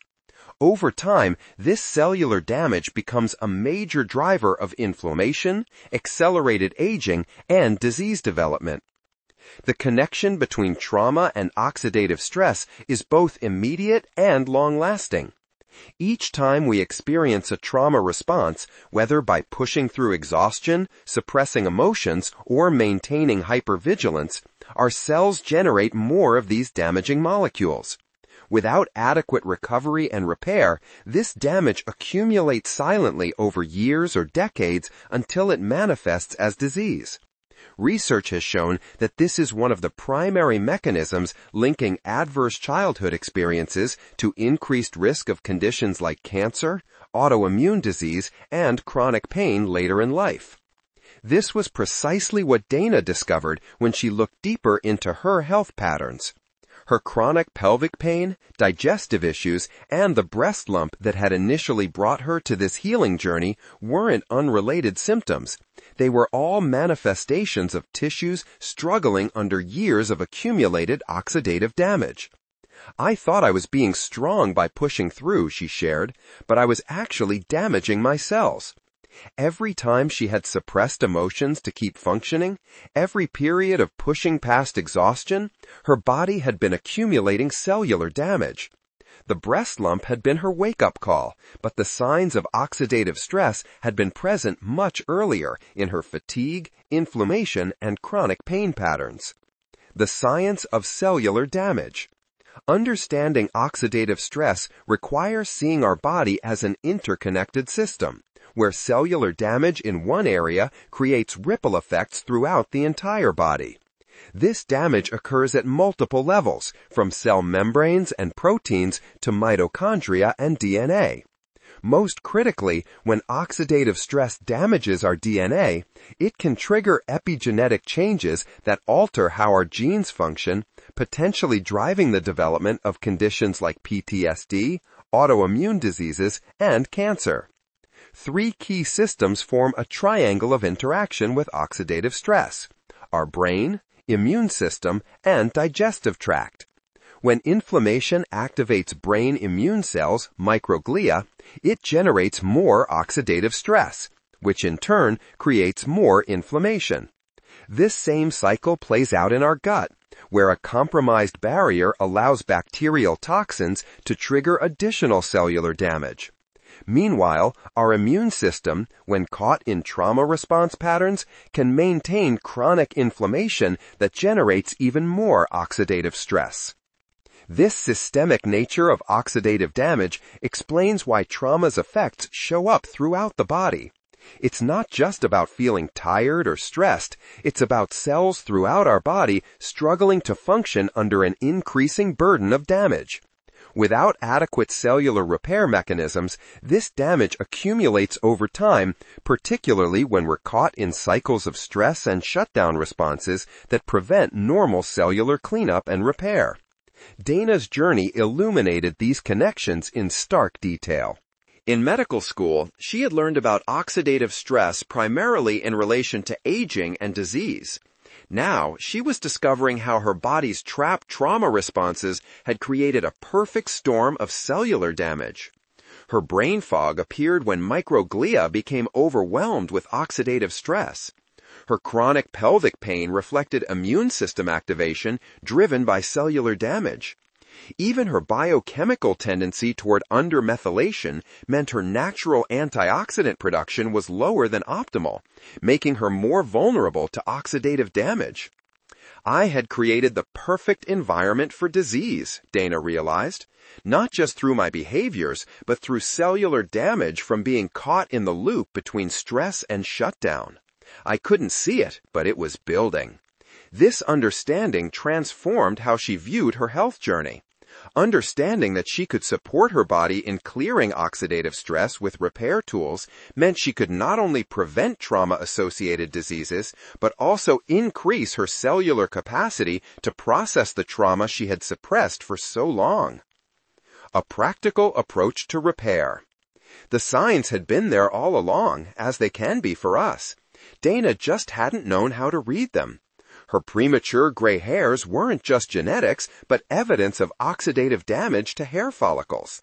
Her afternoon energy crashes, post-therapy exhaustion, and feeling exhausted with travel weren't just about getting older. They were evidence of cells needing help with oxidative balance. Dana started with just the fundamentals. Trying to clear years of accumulated oxidative stress too quickly could overwhelm her system. She began with 1,000 milligrams of vitamin C daily, selenium, 200 micrograms daily, and NAC, 2,000 milligrams daily, to support her body's natural antioxidant production. She installed a red light therapy panel in her office, using it during documentation time to support mitochondrial health. Her morning walks moved outdoors into sunlight, understanding that natural light helped balance oxidative stress. Even her food choices shifted. She began eating more colorful fruits and vegetables rich in natural antioxidants. She prioritized sleep and created a completely dark, cool bedroom and used mouth tape to optimize nighttime breathing, allowing her brain to clear oxidative waste. It was surprising to her, but after a week, she noticed a difference in her ability to engage with more trauma work. It started slowly, but Dana discovered not only was her emotional resilience greater, so was her stress resilience. Her body adapted faster to new time zones when she traveled. Most importantly, Dana learned to pace herself. Understanding that all stress, whether emotional, physical, or environmental, contributed to oxidative load, helped her make conscious choices about her energy expenditure. She began scheduling recovery time after therapy sessions and learned to recognize early signs of overwhelm before she escalated to shutdown, preventing the accumulation of oxidative stress she was working hard to clear. As patterns shift, you might be wondering, what's next? The answer is in the next chapter on expansion, which is the true essence of the trauma healing journey. Finding our safety zone and building regulation are essential, but expansion is where we get to build on that foundation to reach new heights we never thought possible. Summary. This chapter explored how to support the body in its trauma pattern of disease. What began as survival mechanisms, dissociation, immobilization, and energy conservation, can become chronic patterns that increase our risk of disease through gut dysbiosis and inflammation and oxidative stress. Understanding these mechanisms brings hope. Whether through digestive repair that enhances our capacity for regulation, or oxidative repair that allows innate resilience, we have specific repair tools to help our body shift from survival to healing strategies. These same innate healing strategies of the body help repair the trauma-disease connection and build our capacity for regulation to change our pre-existing state and form new ways of responding. From healing to living. Next steps. Change. But start slowly, because direction is more important than speed. Paulo Coelho, The Alchemist. I couldn't believe it. I was crying, watching a racehorse win. I remember the first time I watched the movie Seabiscuit. I felt like I could relate to this horse, and because he won against all odds, maybe I could too. The movie is based on a true story. Seabiscuit was not built like a champion, large, sleek, and without an imperfection. He was small, ate a lot, and slept even more. In his early years, they had raced him head-to-head against the champion racing horses, only to pull back and force him to lose to build the confidence of the larger horses. When they raced him, he did exactly what they had trained him to do. He lost. He had grown bitter and angry. The owners bought him because of the look in his eyes, a life force still burning inside. I was riveted as, throughout the movie, lessons felt like personal messages for me. Things like, you don't throw a whole life away just because it's a little banged up. And he's so beat up, it's hard to tell what he's really like inside. He's forgotten what he was born to do. He just needs to learn how to be a horse again. The story goes that they did give Seabiscuit a second chance at winning, or rather, learning that he could win. His jockey, angry, bitter, and just as banged up from his childhood, was the perfect partner for Seabiscuit. Together, they started winning races, going all the way to race the fastest horse on the East Coast and win. That was when I cried. If Seabiscuit could open his heart back up to life, remember who he was, and let his authentic and powerful self shine and win, maybe I could too. Seabiscuit's story is a great illustration of the effects of trauma on our life, the misconceptions we can have, and what is actually possible with a healing journey. The turning point for Seabiscuit came when someone showed they cared. He didn't feel alone anymore. It wasn't an immediate turnaround. He needed more than just time and care to overcome his early programming of distrust and self-doubt. It took hard work, practice, and training, and not just the physical training, though that was rigorous. He would also need to come to know he wasn't a failure and destined to always lose. The message in the movie is true for us as well. We can become even more than we thought possible when we have what we need to be free of the past. There are incredible possibilities ahead of us. Yet there are a lot of myths and misconceptions about what it takes to heal our past, and this holds a lot of people back. Even with good intentions, misunderstandings will leave us lacking the sequence and tools that could result in our best life, one where we are not just alive, but living life to its fullest. Like Seabiscuit, we can be trained to lose and do exactly what we are trained to do, even when it comes to our healing journey. While some who read this book may remain stuck, I'll explain why in this chapter, I want to bring things all together for you so you can have the whole path laid out in front of you. The path that, like with Seabiscuit, can get you back in the race, help you remember who you are, and let your authentic, beautiful, and powerful self shine. The trauma healing journey. More than just healing. Many think we want to recover what was lost or return to who we were before an experience. Yet, like Seabiscuit's story, the trauma healing journey is about discovering who we can become when we're no longer held back by the past.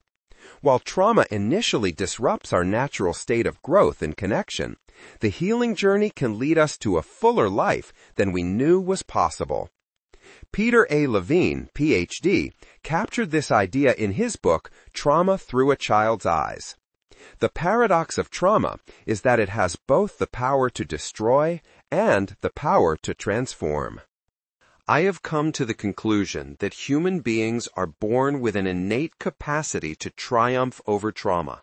I believe not only that trauma is curable, but that the healing process can be a catalyst for profound awakening, a portal opening to emotional and genuine spiritual transformation.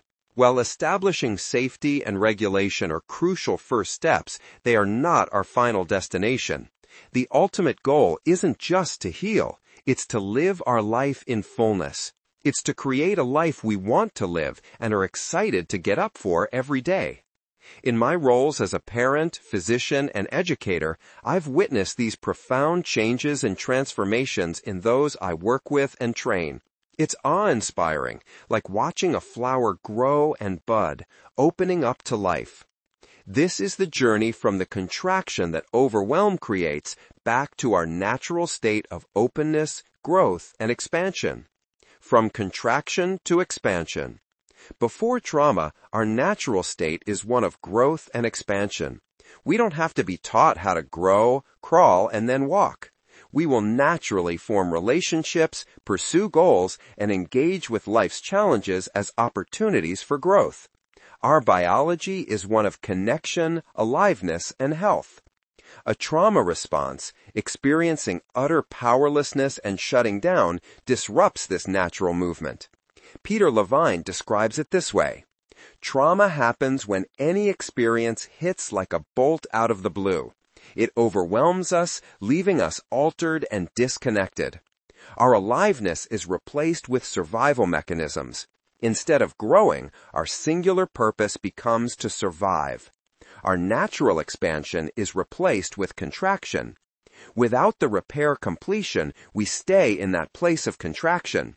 Survival mechanisms become our default navigation through life. Rather than reaching out, we withdraw or sabotage connection. Instead of taking healthy risks, we don't risk at all. Where we once might have seen an opportunity, our nervous system now perceives a threat. Even our biology gets stuck in contraction, hindering our energy and capacity to move through life. Many believe that time alone will heal these patterns, that eventually we'll naturally bounce back to our previous abilities to connect and grow. But as we discovered in Chapter 8, time without repair actually compounds the damage. Every time we cross our critical line of overwhelm, we reinforce these survival patterns. The body trauma loop becomes more deeply ingrained, and our biology becomes more dysregulated and compromised, creating its own feedback loop. What if we want to no longer just survive, but fully live and open ourselves back up to life, growth, and possibilities again? This contraction doesn't have to be permanent. While we can't erase our past experiences or their impact on our biology, we can create new experiences that allow our system to return to its natural state of expansion. Here's where hope enters. Just as our biology can learn survival patterns, it can also learn expansion patterns. The same neuroplasticity that encoded our trauma responses can be harnessed to create new pathways. The same nervous system that learned to contract can be taught to expand. The same cellular systems that adapted to maintain danger mode can be supported to expand our aliveness. Safety provides stabilization. Support repairs the damage. Expansion is where we finally restore our natural movement toward growth, but in a way that's even more conscious, intentional, and empowered than before. Expansion becomes not just our destination, but the journey itself, when we understand how to navigate this next and last step. Those who choose the trauma healing journey do not wait for the future. They create the new experiences they need to expand into the future they want, becoming authentic, whole, and healthy. But what exactly is expansion, and how do we navigate this phase? Understanding true expansion. Remember the analogy of expansion as the duckling emerging from its egg? The magic of an emerging life lies not in external force breaking the shell, but in the duckling's internal growth creating the right pressure from within. This analogy mirrors the magic of how we can emerge from trauma with new life, freedom, and authenticity. When we try to expand our capacity through force, the growth we want gets crushed by overwhelm. If we follow the essential sequence, using our foundation of safety and support for our expansion, new life emerges. In many ways, true expansion is like stepping onto a spiral staircase. While each step takes us higher to new levels, it also takes us deeper to new layers. We might think we know the pain, fear, and overwhelm we carry, but each step in the expansion process takes us higher and deeper into layers we may have thought we'd already healed or repaired. We'll be more successful in climbing the spiral staircase if we take each step carefully, ensuring that the step is safe and supported from below. This is how we stay within our capacity while growing it, and how we build on our foundation of safety and support to reach new heights. Thus, at each step, we come into deeper awareness of ourselves, building our capacity and getting a better view of what might be possible for us in the future. An important shift in our perspective happens as we climb this spiral staircase. At first, our focus is naturally still on healing, and we are constantly asking the question, what else in me needs fixing? As we expand, the focus shifts to living, and we start asking the question, how can I be more alive? As we identify what is holding us back from being more alive in the ways we want, we discover the next level of the spiral staircase in front of us. There is one more truth about expansion that the spiral staircase reveals. It has no end. We can go as far and as high as we want. It is a journey where triggers no longer need to be enemies, but instead helpful information we learn about ourselves, things we can choose to reprogram. With time, we can step into areas that have been uncomfortable and out of bounds for us because they previously triggered us. Laura may have started working through the essential sequence because of her hyper-startle response. But when she got to expansion, she stopped asking, "How do I not be so jumpy?" and instead started asking, "How much emotional intimacy do I want to have with my husband?" Claire stopped asking, "How do I make this fatigue go away?" and started asking, "How can I serve a greater purpose with all that I have learned?" By the time Sarah reached expansion, her question was changing from, "What do I do with this uncomfortable anger?" to, "How can I feel my best every day?" In the expansion step, we are looking for subtle but profound changes along the way rather than expecting big and immediate changes. We might find ourselves naturally reaching out to a friend for a walk rather than reaching for food or alcohol. We might discover we can stay present with uncomfortable emotions that previously sent us into shutdown. Biology shows us when we're expanding by offering us better sleep, more stable energy, and clearer thinking. Our relationship with ourselves transforms. We become curious rather than critical. Think of expansion like learning to play a new musical instrument. At first, it seems like it requires tremendous conscious effort to do the fundamentals, like learning where to put our fingers and how to read notes at the same time. But with practice, these fundamentals become automatic, allowing us to explore more complex pieces and eventually compose our own song, the music of our soul. Reasons why some may not be successful. Not everyone will successfully move through the steps of the healing journey as they apply the knowledge and tools from this book. Most times, this choice isn't conscious. There may be some, like I was before I became desperate for solutions, who are skeptical and won't engage in practices that seem too simple to be helpful.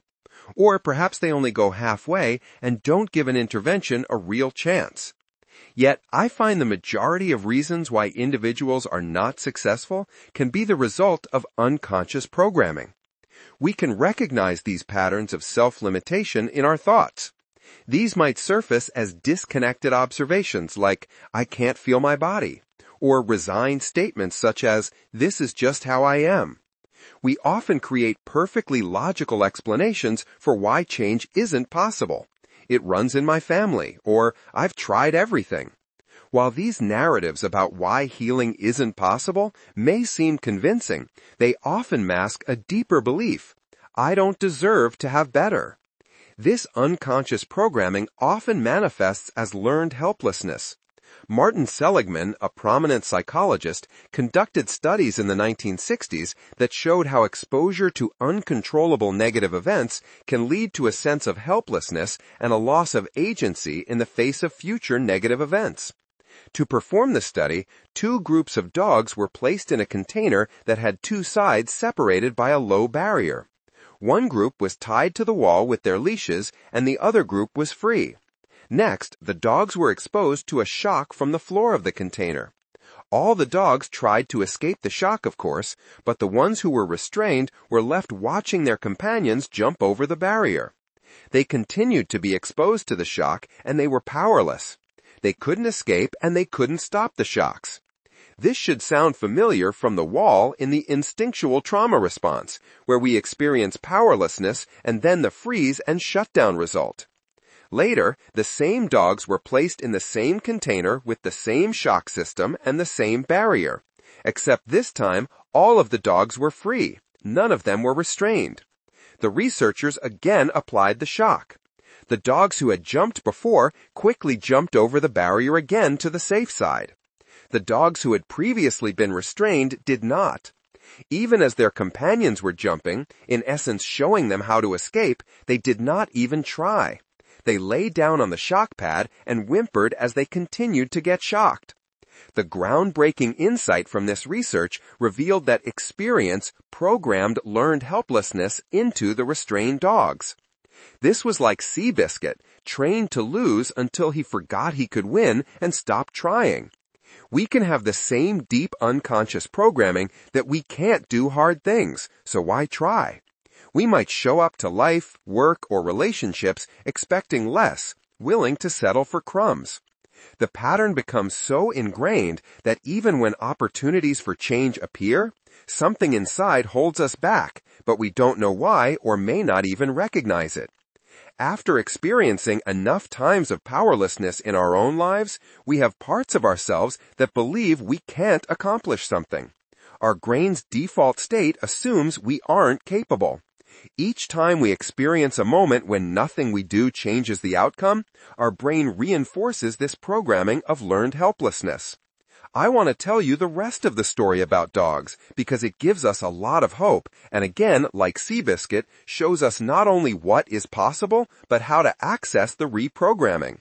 The restrained dogs with learned helplessness were restored back to their state of agency. It wasn't with force, coercion, or even treats, though the researchers tried those.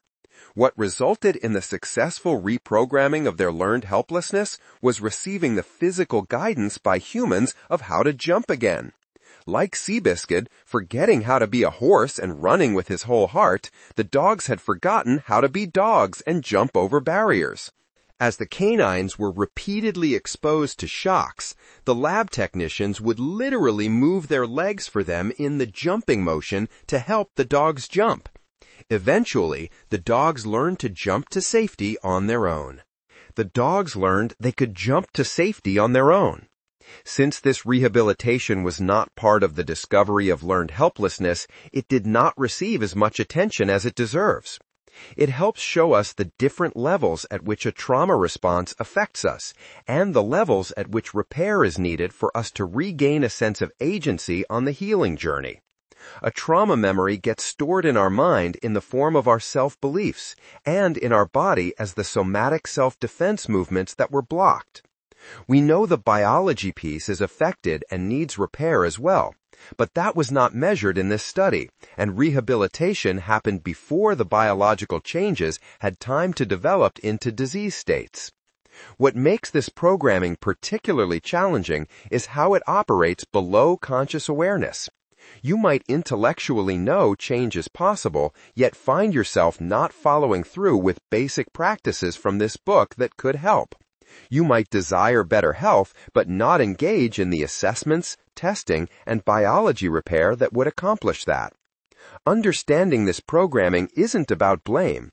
It's about recognizing that this internal programming will hold us back, as if we too were leashed to a wall of our past. We too can go through the motions gently but persistently to challenge some of our deeply held beliefs about our abilities, agency, and worthiness that will open us back up to successfully jumping over barriers in our life. The fundamentals, where to start and next steps. The essential sequence and the biology of trauma framework may feel daunting to look at as a whole. Where do we even start? Which repair tools do we need and in what order? Wherever you are on your healing journey, there are fundamentals we can apply right now to help your body get unstuck. These fundamentals form the foundation of healing. Without them, everything else we try will eventually crumble. Just as we can't outrun poor nutrition or lack of sleep, we can't out-therapy these basic building blocks of recovery. Let's start with what our body needs most: rhythm and routine. Our nervous system thrives on predictability, which is why establishing daily schedules and routines is simple yet powerful. A consistent sleep, eating, and exercise schedule creates the predictability our body thrives on. Creating a morning routine of hydration, movement, and natural sunlight helps reset our body's natural cycles, allowing hormones like cortisol and melatonin to work optimally. When we follow these schedules daily, regardless of weekdays or weekends, our sleep quality improves. Better quality sleep means our nervous system starts each day regulated and resourced. Establishing a bedtime routine and avoiding food for at least 3 hours before sleep provides essential support for our nervous system. Dietary changes are another foundational piece. There are some nutrition fundamentals that increase our inner regulation and safety. Focus on whole foods over processed ones, eliminating harmful additives like high fructose corn syrup and processed sugars and fats that cause inflammation and drain our energy. The specific diet that helps you feel most emotionally stable and healthy is often a good rule of thumb. Whether for you that is carnivore, keto, vegetarian, or vegan, the quality of ingredients and consistent meal timing will be a major support for your healing journey. Diet can be tricky, and on the resource website for this book, biologyoftrauma.com/book, you will find trained health coaches available to help you navigate your body's unique needs. Hydrate with water first thing in the morning before reaching for caffeine, so you don't put the additional stress of dehydration on your body. We may find we want to avoid caffeine on an empty stomach as it triggers higher adrenaline release. While the energy surge can help us feel focused and productive for a time, it can put us in an activation state that our body can't maintain if it is struggling with mitochondrial compromise and energy depletion. It may be promoting our fatigue, freeze, and shutdown later in the day. Another foundational daily practice is matching your activity level to your stress level so you use up all the adrenaline you make. The amount of adrenaline you release each day, whether from caffeine, watching the news, or a full-on stress response, needs to equal your physical movement to prevent excess. Adrenaline that accumulates in our system will eventually become too much activation and push us over our critical line of overwhelm.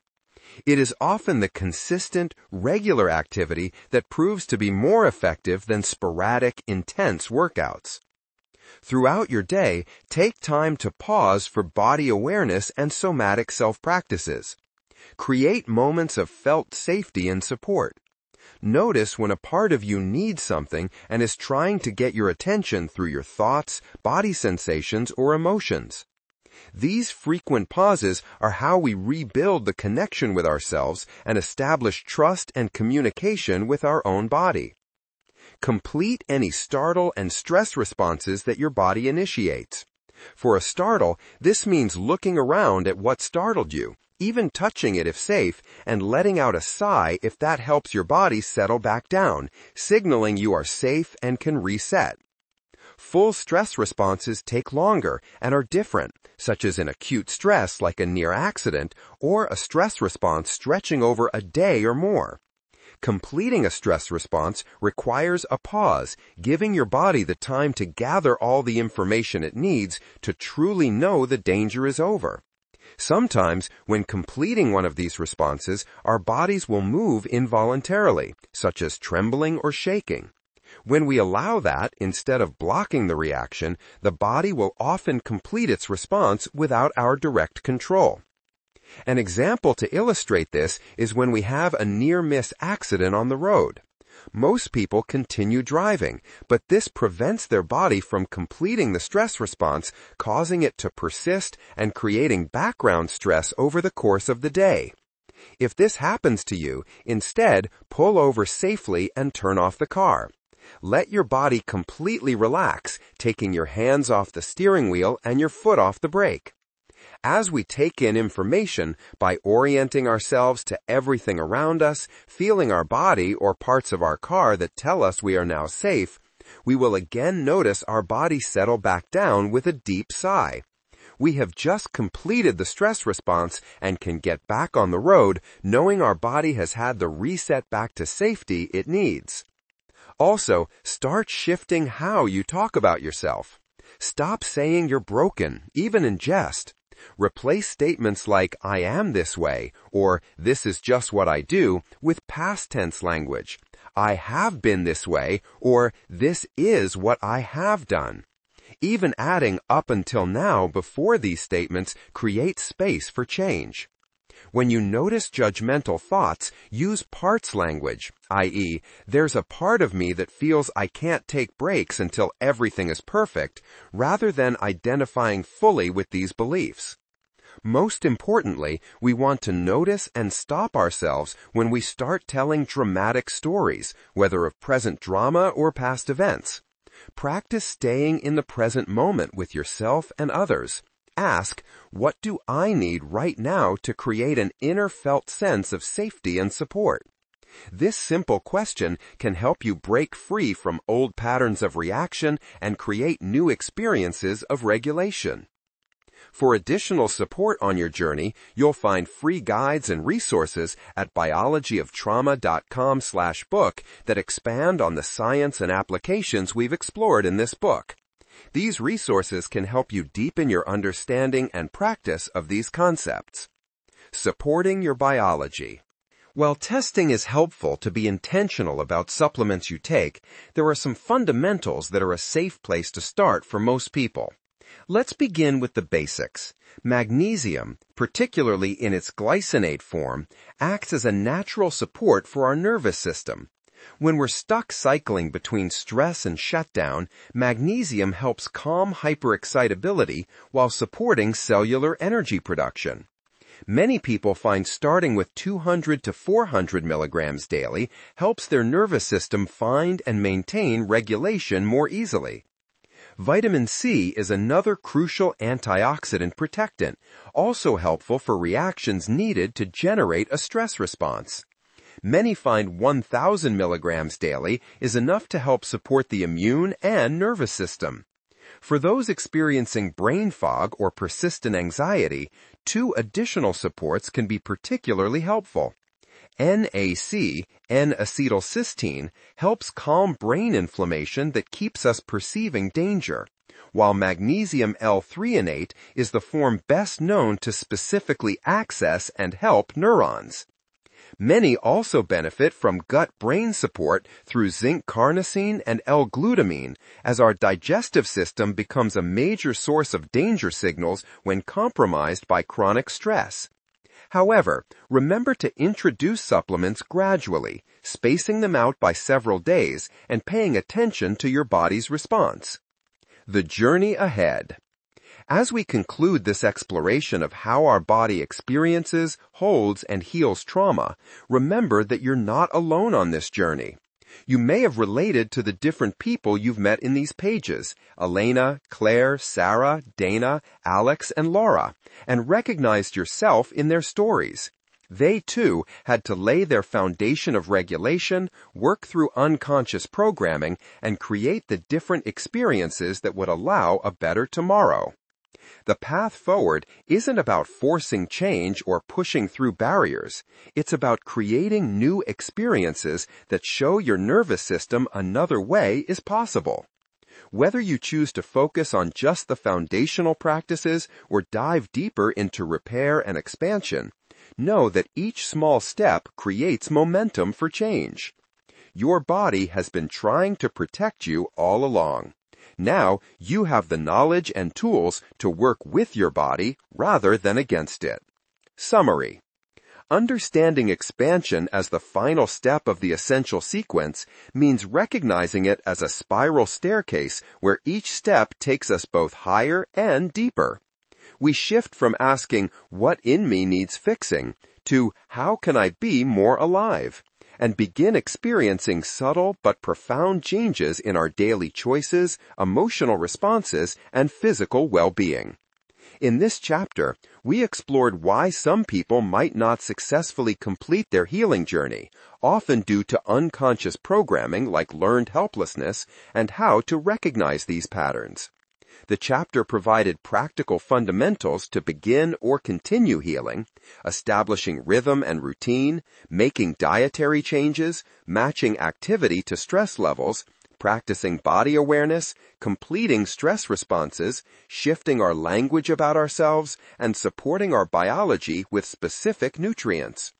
The journey ahead isn't about forcing change, but creating new experiences that show our nervous system another way is possible.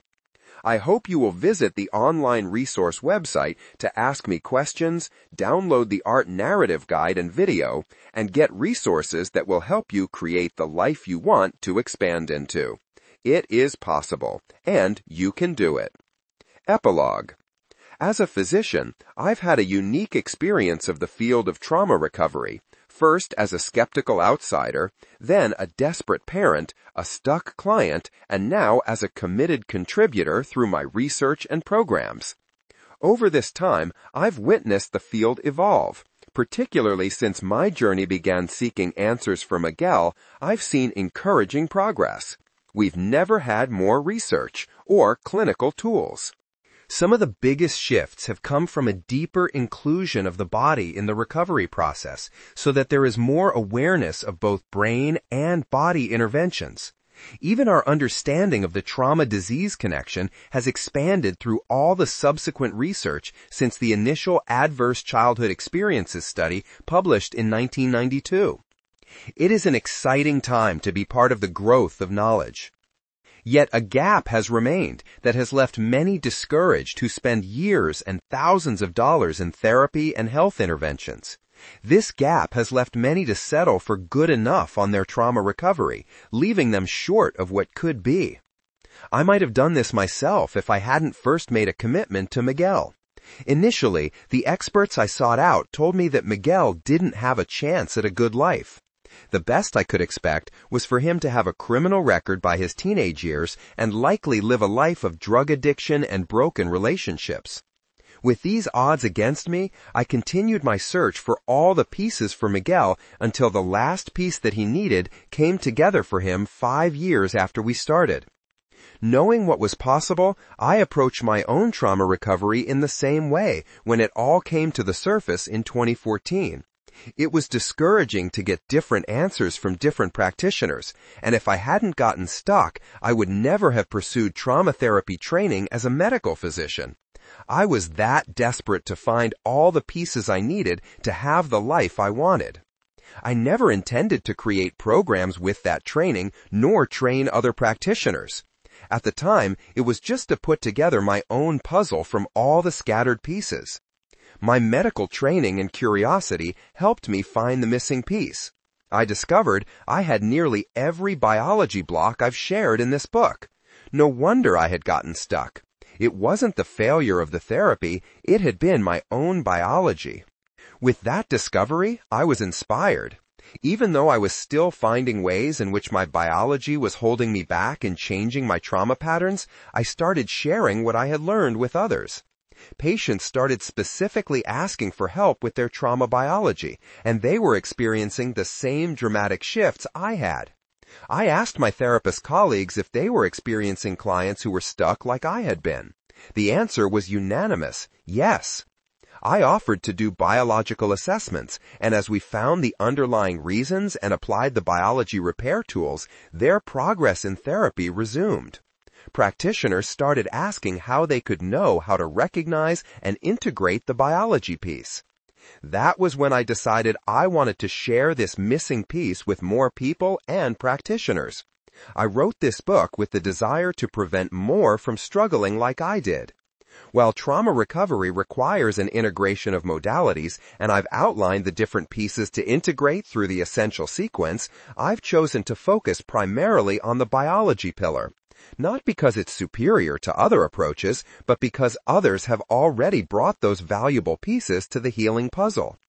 What began as a mission to help others get unstuck on their healing journey has evolved into a vision for transforming how we approach trauma, its effects, and recovery. This book aims to revolutionize both therapy and medicine by bringing the biology of trauma into the standard of care.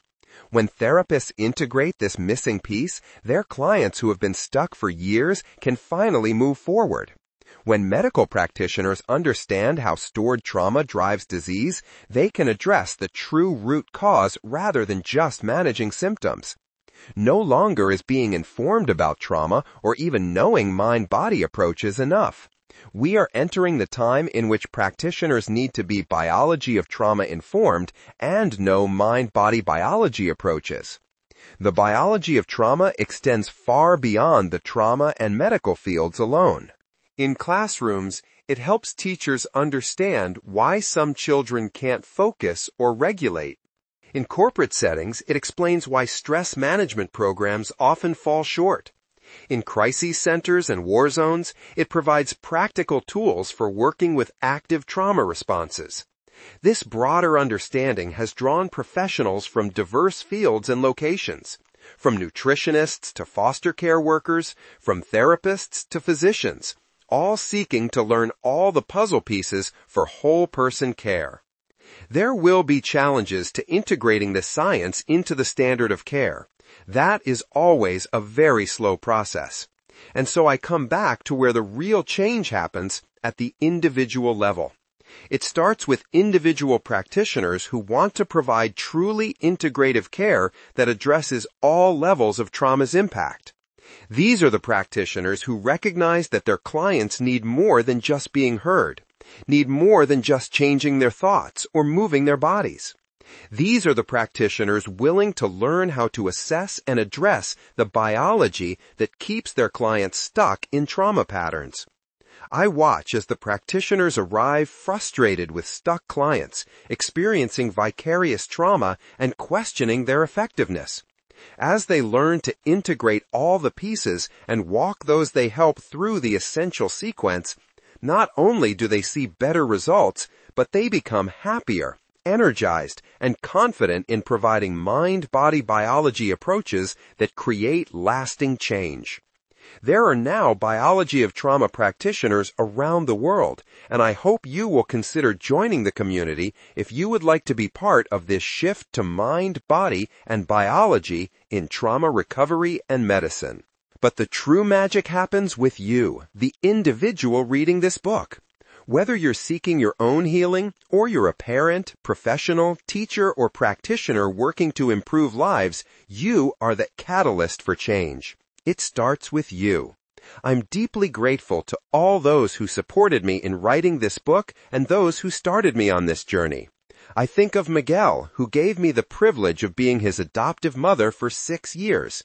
If it weren't for my commitment to him, I might have settled for good enough in understanding trauma recovery. I think of my teachers and mentors, whose wisdom I've integrated into this holistic approach. I think of the individuals in my courses who continue to inspire me with their determination and bravery, trusting me as their guide. Watching their transformations from slowly opening up to their own bodies, to embracing life, to creating experiences and connections they never thought possible, continues to be incredibly meaningful. Most meaningful to me are the practitioners who train with me, making this science their own and transforming even more lives than I could ever do by myself. I am especially grateful to those practitioners who were my very first students, who were patient with me as I learned how to teach, lead, and guide this knowledge in an effective way. You are all in my heart, and I am grateful to you, the reader. I hope to connect with you on the online resource website for this book, biologyoftrauma.com/book, where you will find guides, the exercises from chapters 1 and 2, resources, and a way to ask me questions. Please share there how this book has helped you learn about yourself and inspired or changed you in some way. I would love to hear from you. To your best health and your best self, Aimie.